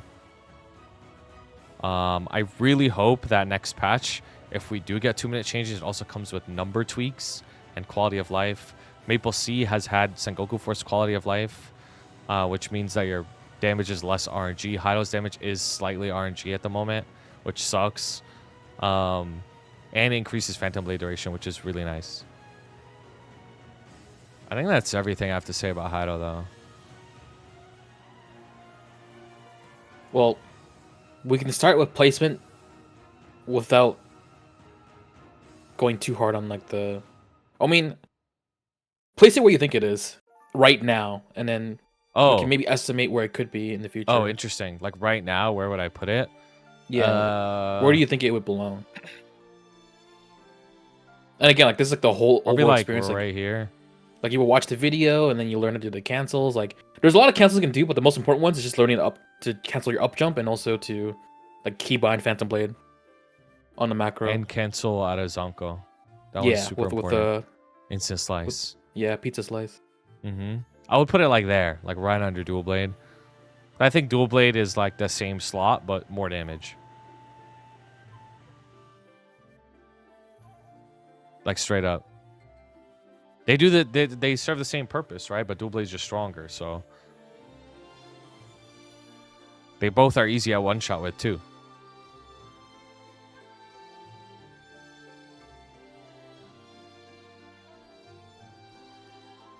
This is insanity.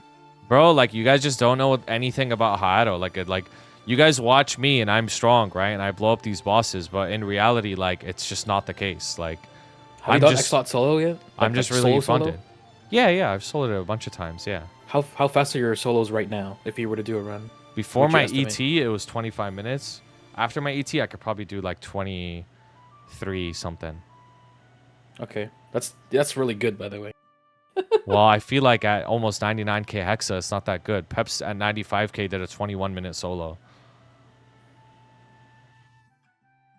I don't know if that's right or not. His Hexa is probably wrong. Oh, okay. Hands diff. I play perfect. I don't make mistakes. So I did end Kaling yesterday with my friend Dodic, right? He's 96k on his arc. I'm almost 99k. And we were running that shit. We did multiple runs in a row. I tried with Roar weapon jump swap. I tried with Kant swap. Like we were in the VC for hours. Last night we were just doing that shit just for fun because we were just talking about fucking end Kaling clout. And he was very significantly ahead. When I did my first Origin Burst in Dog, the best I got it to was like 49% after my Origin Burst. After his burst, it was like 30%. Like straight up. What class was he playing in? He's an arc. Okay. I mean, I would have to watch your calling. Because there's a lot you can optimize in damage for calling. No, that boss fight is not linear at all. No, I can't compare arcs or burst. Like I get it, but the whole point is like, it was after that too. Like he would be able to get out on his second burst. I couldn't get out on my second burst, and then like that would shift the entire fight just from there because now I have to do a third burst to get out, or delay my burst and just DPS out. Right? It's like, it's annoying as fuck. Can you explain the very low damage, though? Yeah, I just explained the very low damage. I compared it to Dodic, who's weaker than me, who's an arc, and his damage is way higher than mine. I do X-Lot solo, and for my Hexa, it's slower than what other people are at the same Hexa. I think It's just that simple. my X-Lot solo is probably like around 18 minutes or 19.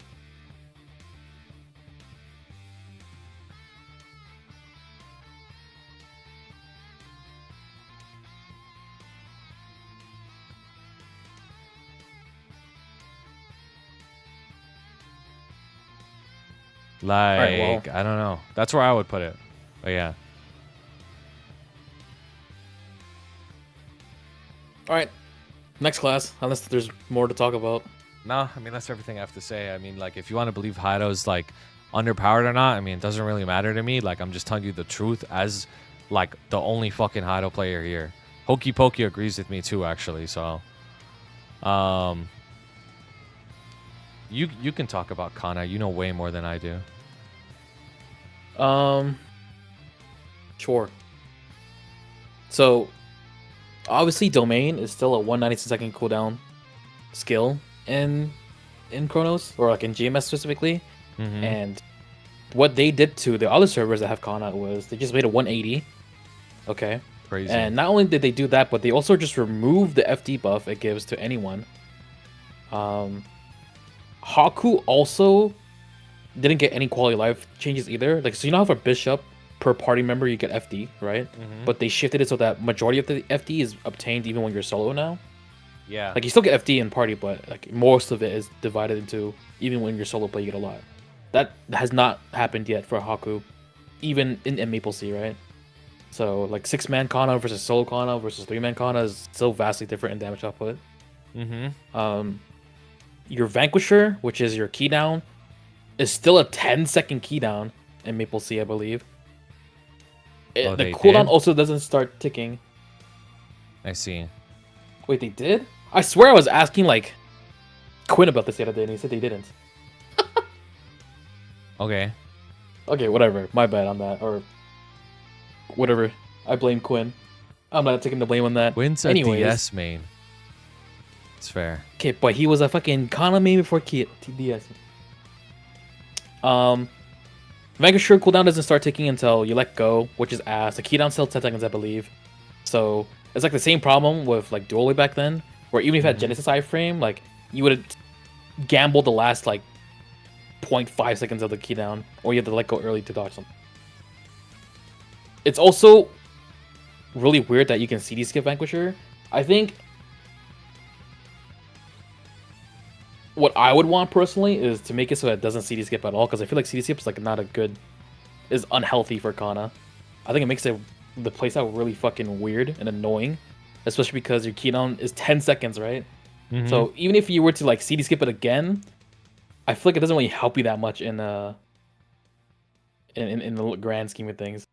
I remember watching Tetsu do the hard limbo clear, and he CD skipped it like 4 times or some shit. That's crazy.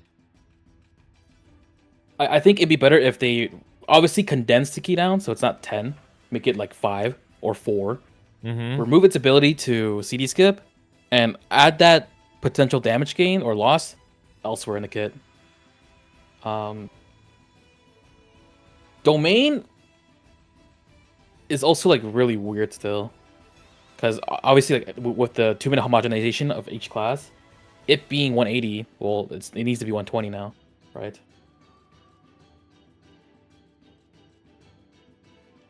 What else is there? If you're playing 2-minute Kanna, it feels fucking awful to not have a vein. Mm-hmm. Because if you're playing 2-minute Kanna, even with Yuki, but no vein, you can still run out of fucking mana to do your Vanquisher cast. Mm-hmm. So that's ass. If you're playing 3-minute Kanna, well, technically you're playing 196. And that's not really ever an issue. Kind of. Does the Because domain give vein- you infinite energy? Yeah, if you're in domain, your mana costs are like 0. This is like super niche, but you remember like back then when veins would spawn randomly in P3 Black Mage, like it'd be like the top right corner of the map. Yeah. That also happens in X-Lot, or Oh, just really? Lewis in general. The fuck? So if you play top left, the veins spawn off platforms. So you have to play bottom right if you want veins. That's annoying. Super stupid. But anyways, this class, for how much effort you have to put into it, does not deal much damage at all. Like Mhm. even if you're doing everything, like you're tangle weaving correctly, and you're doing your animation cancels, it's still not doing enough damage. Mm-hmm. It's like ridiculous. And there's so much things about it. There's so many small things about the class that unless you watch a video or Kanna main playing, you will never figure it out on your own. Like all the animation, all your skill cast animations are super, super long that you have to animation cancel it. And if you don't even know you could do that in the first place, you're just gonna be like, what the fuck is wrong with this class? Yeah.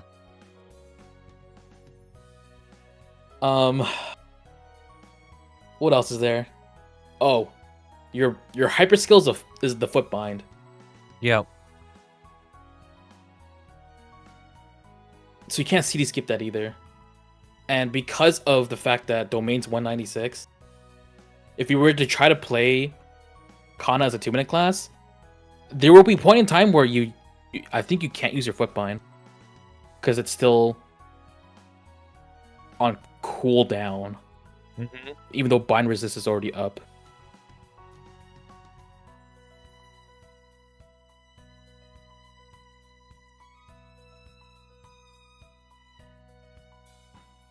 It's got like so many problems with the class. Like Orochi still makes it so that you can't teleport after a few seconds when you tap it.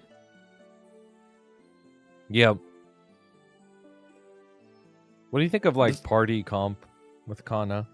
Think it saves it a little? Or no? I mean, the reason why you see any Kannas and X colors right now is because domain still gives FD, like 15 FD. Yep. The moment they get rid of that, unless Kanna's personal damage is like 5x or something, like you're not going to see a Kanna and X colors anymore.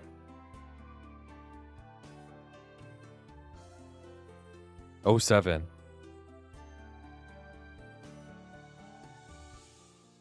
There's also like, Circle is also infinitely worse than Haunted Edge too. Like, you know how like so many DBs complain about Haunted Edge? The Liberation Circle is also really ass. The big blue circle. Yes, because it's like there's no like buff icon on your. You don't know when the cooldown is unless you just like start memorizing it by heart. So trying to min-max your damage on that is hard.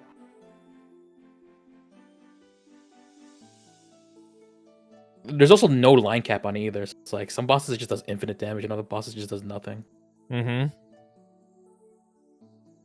And for the boosted skills, I think it was Kishin. There was the boss. Yeah, big boss or not? Just boss, not big boss. Boss. There was the Yosuzume. Yosuzume, and there's also Shinigami Doppelganger. Yes, Doppelganger. All those skills got boosted. Surprisingly, it didn't seem like there was Exorcist Charm. No, wait. I thought it did. Hold on, let me check. Thought I had Exorcist Charm. Oh wait, no, I'm thinking of Vanquisher's Charm. Never mind. The Exorcist is That's the circle. Nimbus Curse, dude. Nimbus Curse. Yeah. Never mind. So maybe it passively boosts the damage of that, but also Orochi didn't get boosted either. Does that matter? Oh, Ninetail got boosted as well. We got to mention that. No, you know how fucked up that is? Ninetail's Fury getting boosted, but not Hitakiri 100 Strikes when they're the exact same fucking skill. So sad.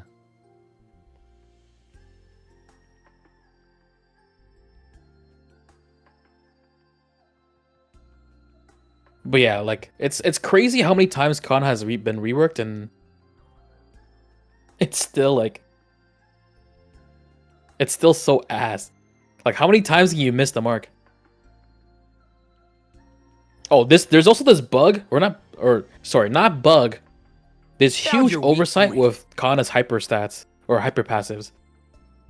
There's one hyper passive that extends the duration of your veins, I think.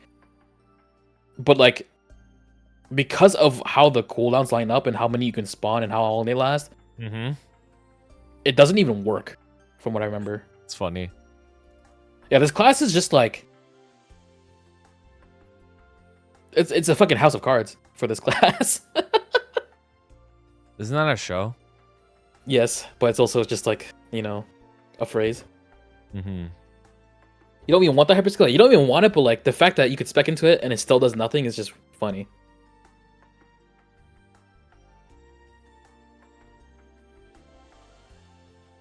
But yeah, it's M3, M4, and making this class 2-min is not going to save this class. Hey, yo, don't jinx it, bro. You never know. It's not. Here's the thing, right? Like, if you give a class enough damage, it can overshadow its problems. Like, Yep, you Xenon. can deal with it, right? But at the end of the day, like, the class is still just like inherently designed poorly. It's a design issue, right? Mm-hmm.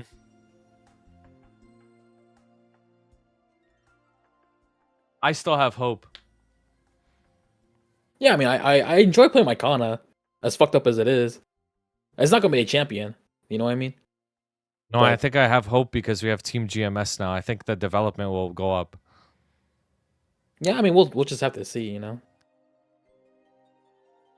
But in terms of where I would personally put this, in terms of the whole experience of playing Kanna and being a Kanna main, Mm-hmm.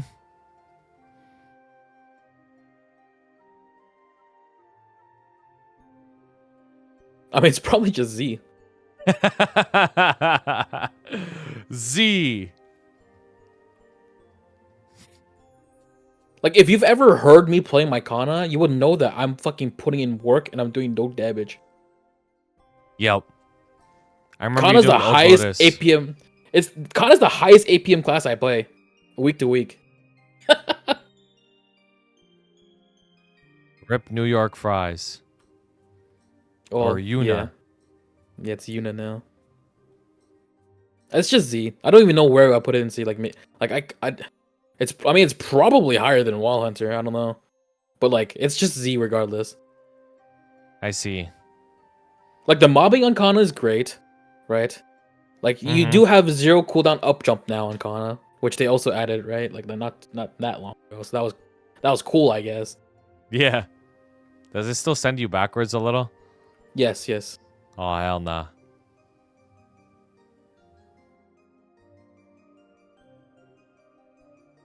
Like the mob in Kanna is great.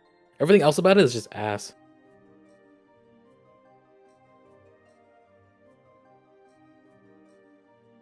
Like even with 200 mana pool, because you put like 10 points into hyperstat, I still run out of mana, dude. That's crazy. Just stand on a vein, lol. Yeah, you know, you need to have a vein. Yeah, just If you don't have stand a on vein, lol. you just run out. Put up a barrier.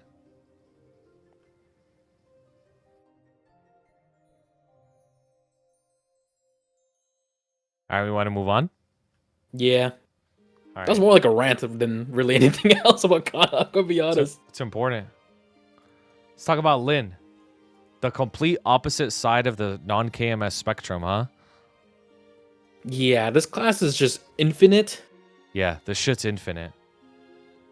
I think even after it gets nerfed to 50 FD, it's still infinite because every class can utilize Lynn. Every would class you can put it utilize in Lynn infinite? already. Huh? Where would it go in infinite? Like right next to Bishop. Yeah. No, it's Just- higher than Bishop actually. Whoa. It's high. Lynn was the only reason why people were able to get those early H limo clears in Kronos. Hey, let's slow down though. Like, I get it's that crazy in the end game, but let's talk about the whole class though. Right? At the end of the day, this thing still needs funding for Awakening to be Giga. Like, it's good, right? Even at low funding, like, but like, you know, Bishop doesn't need like the int scaling anymore to get value from the get. This is also a pure DPS class. Like, straight up flatline.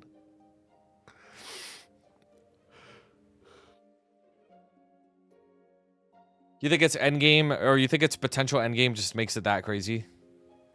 Oh, it's also so easy to one-shot with, by the way. It hits super hard. The annoying thing about Lynn is that there are some like random shit that unless you watch the video or learn from like a Lynn main, you wouldn't ever notice. Is that when you use your origin, you need to use a bird skill before you use your origin. What? If you don't use a bird skill before your origin, then during Like your the origin dash. cutscene, yeah, like either a dash or like use the bird attack or anything like that. During your origin, your bird won't be doing anything. Dumbass fucking bird, bro. What the hell? Big handsome bird. So that's super annoying. Also, like the Lynn origin is so weird because like it doesn't deal damage until like the second half of the fucking cutscene. Yeah. It's like there's so many times where I've watched my friend do calling on their Lynn, and like it was just fucking airball because they go into the cutscene for phase 3. Mhm. Like the Lynn origin to bind it, but they don't actually get the damage off.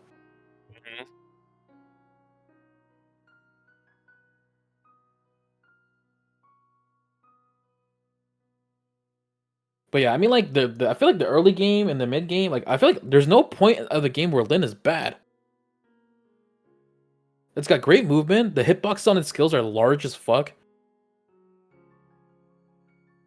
The dash resets your flash jump, by the way. Yeah, you have very underrated movement on this. You know what's also very OP? The cleansing. The status cleansing on this class. Shit's Yeah, really you good get- in Saren. You got like a pocket mercy in the form of the force spirit Lynn. The Forest Child. Yeah, Forest Child.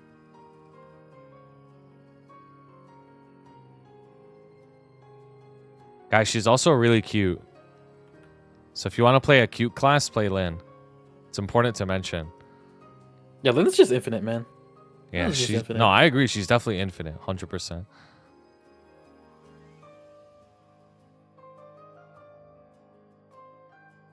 Alright, let's move her back down then. Alright, motion. Motion! Alright, so this is where we delve into the territory of, like, I don't know what the fuck I'm talking about. So keep that in mind. Now, don't say fucking Mox. Don't say MX. It's motion. Say motion. Say the proper name. Motion. Moshuen. Moshuen. So I've been told that this class is apparently regarded as a strong class in TMS. Dude, I think it's But strong too, based off of You everything I've also seen. have to take into account that, like, you know, they have way more resources over there to make every class strong. And they just have a different meta over there too. Like, we have attack speed 10, but they got, like, fucking some other crazy shit, right? I think Moshen, though, like, the problem with it in TMS is it damage caps. But for us, it's not as easy to do that. Like, that's what the TMS players say, is that, like, it's limited by its damage cap.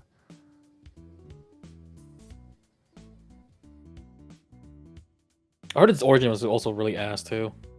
It looks really cool, though. It does look really freaking cool. The training on this thing is so free, too. It's so free. It felt ass until, like, 3rd or 4th job, I think. From what I remember. Nah, it's so good. I've seen it train, like, 260 plus. It's so free. Really easy to one-shot and all that. Yeah, after the fact, but, like, 1st and 2nd job felt like shit. Yeah. There's also it's like really good complete movement 180. on this. Okay, that one's debatable. Why? So I agree that, okay, yes, this class has a backdash. Yes, this class has like an actual just dash, Mhm. but they're all like some watered down fucking T-move version bullshit.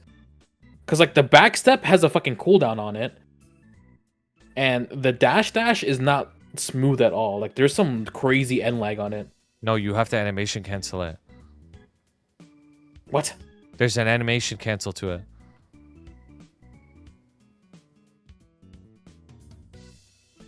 I'm dead ass.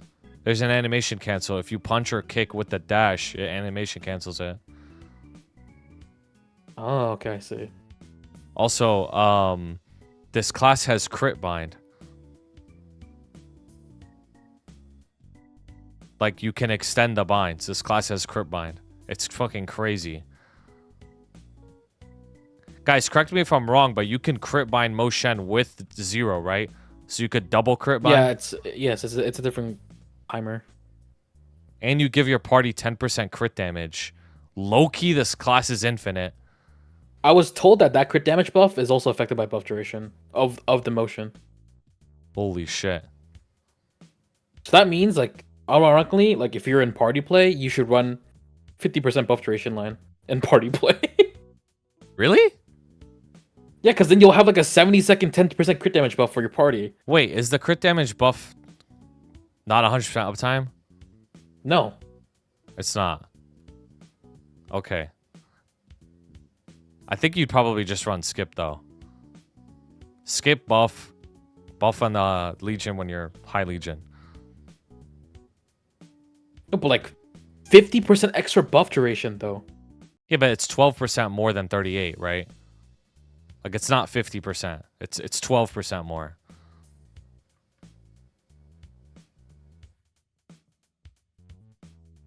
And then when you have that high Legion, you fill up all those sections anyways, right? The Legion board gives you how much? Let me check. 40, I think. 40? Yeah, 40, and then the artifact is another 20, I think, so that's... I mean, that's a lot right there, no? I don't think it's worth... I don't think the 12 extra buff is worth more than skip for your own damage. I guess. It also has crit bind. I mean, to be honest, if I were to put Moshen anywhere right now, I think it's pretty safe to say it's like on the high, like above average. I would say it's above average right now. this is not... The thing is, it also has potential to be even better if it gets 2-minute change, and the M3 M4 is really good. Like, the potential for the class is really good. Like, straight up. What does it have boosted right now? I have no fucking idea.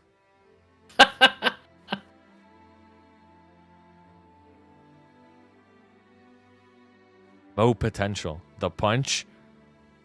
M1 kick at punch, M2 hold down. Okay, so it doesn't have that passive boosted, right? That passive that does damage like automatically, or that breaks boxes.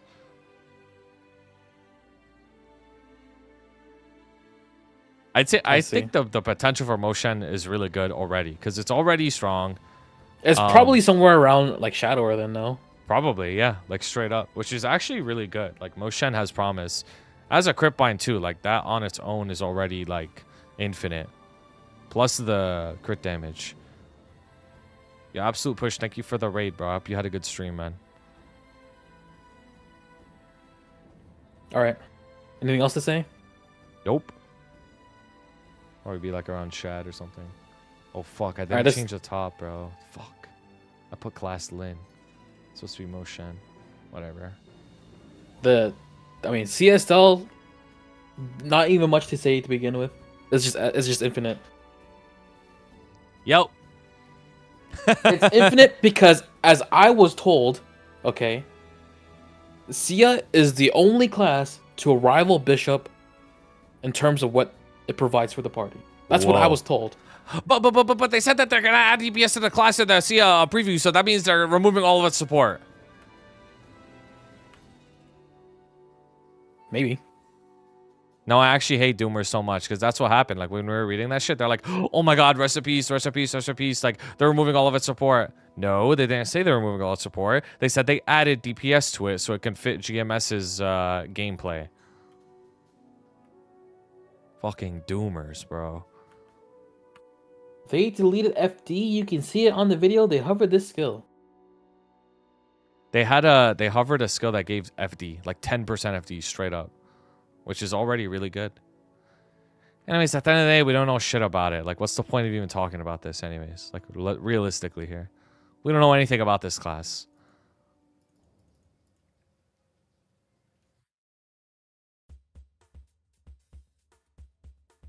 Yeah, so I'm just going to say it's infinite, though.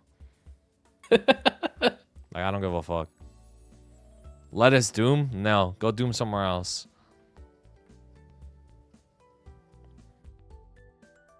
Alright, I mean, this is the tier list. I think we did a good job.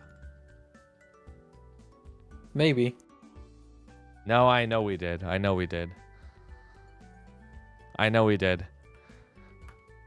One thing I want to mention before this all ends is keep in mind, most of you probably didn't watch the whole thing or understand why we place things where they are. So please give us the benefit of the doubt and consider that there is a reason why things are placed there. And it's not just based off of damage or feelings, okay? Second thing is everyone has to thank Tummy for sitting here for over 8 hours. Okay? Everybody say thank you at Santo. And then you all have to follow him. Or I delete the VOD. How about that? And never upload it. Okay? Yeah, you got my PayPal, right? I do. I do have your PayPal. the funny named PayPal. Yeah, the funny named one. Yeah, the funny named one. The one that definitely won't get me in trouble one. Yep. Dude, you never know though. You might get a bag. Or might get my bag robbed. Yeah.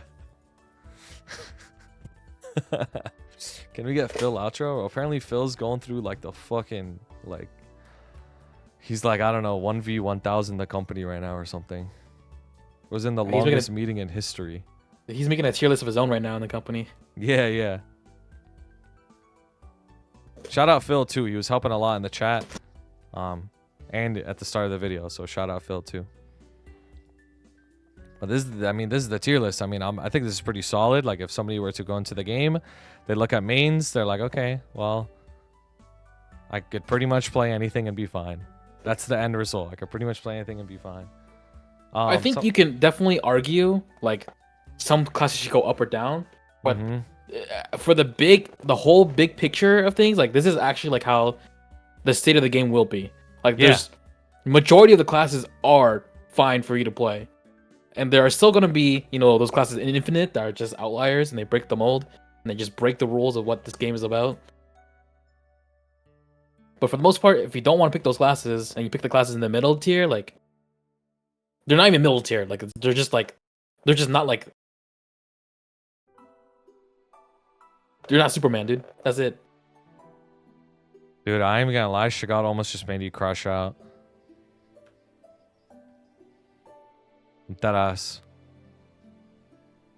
You're getting rage baited. No, like actually, I'm getting rage baited.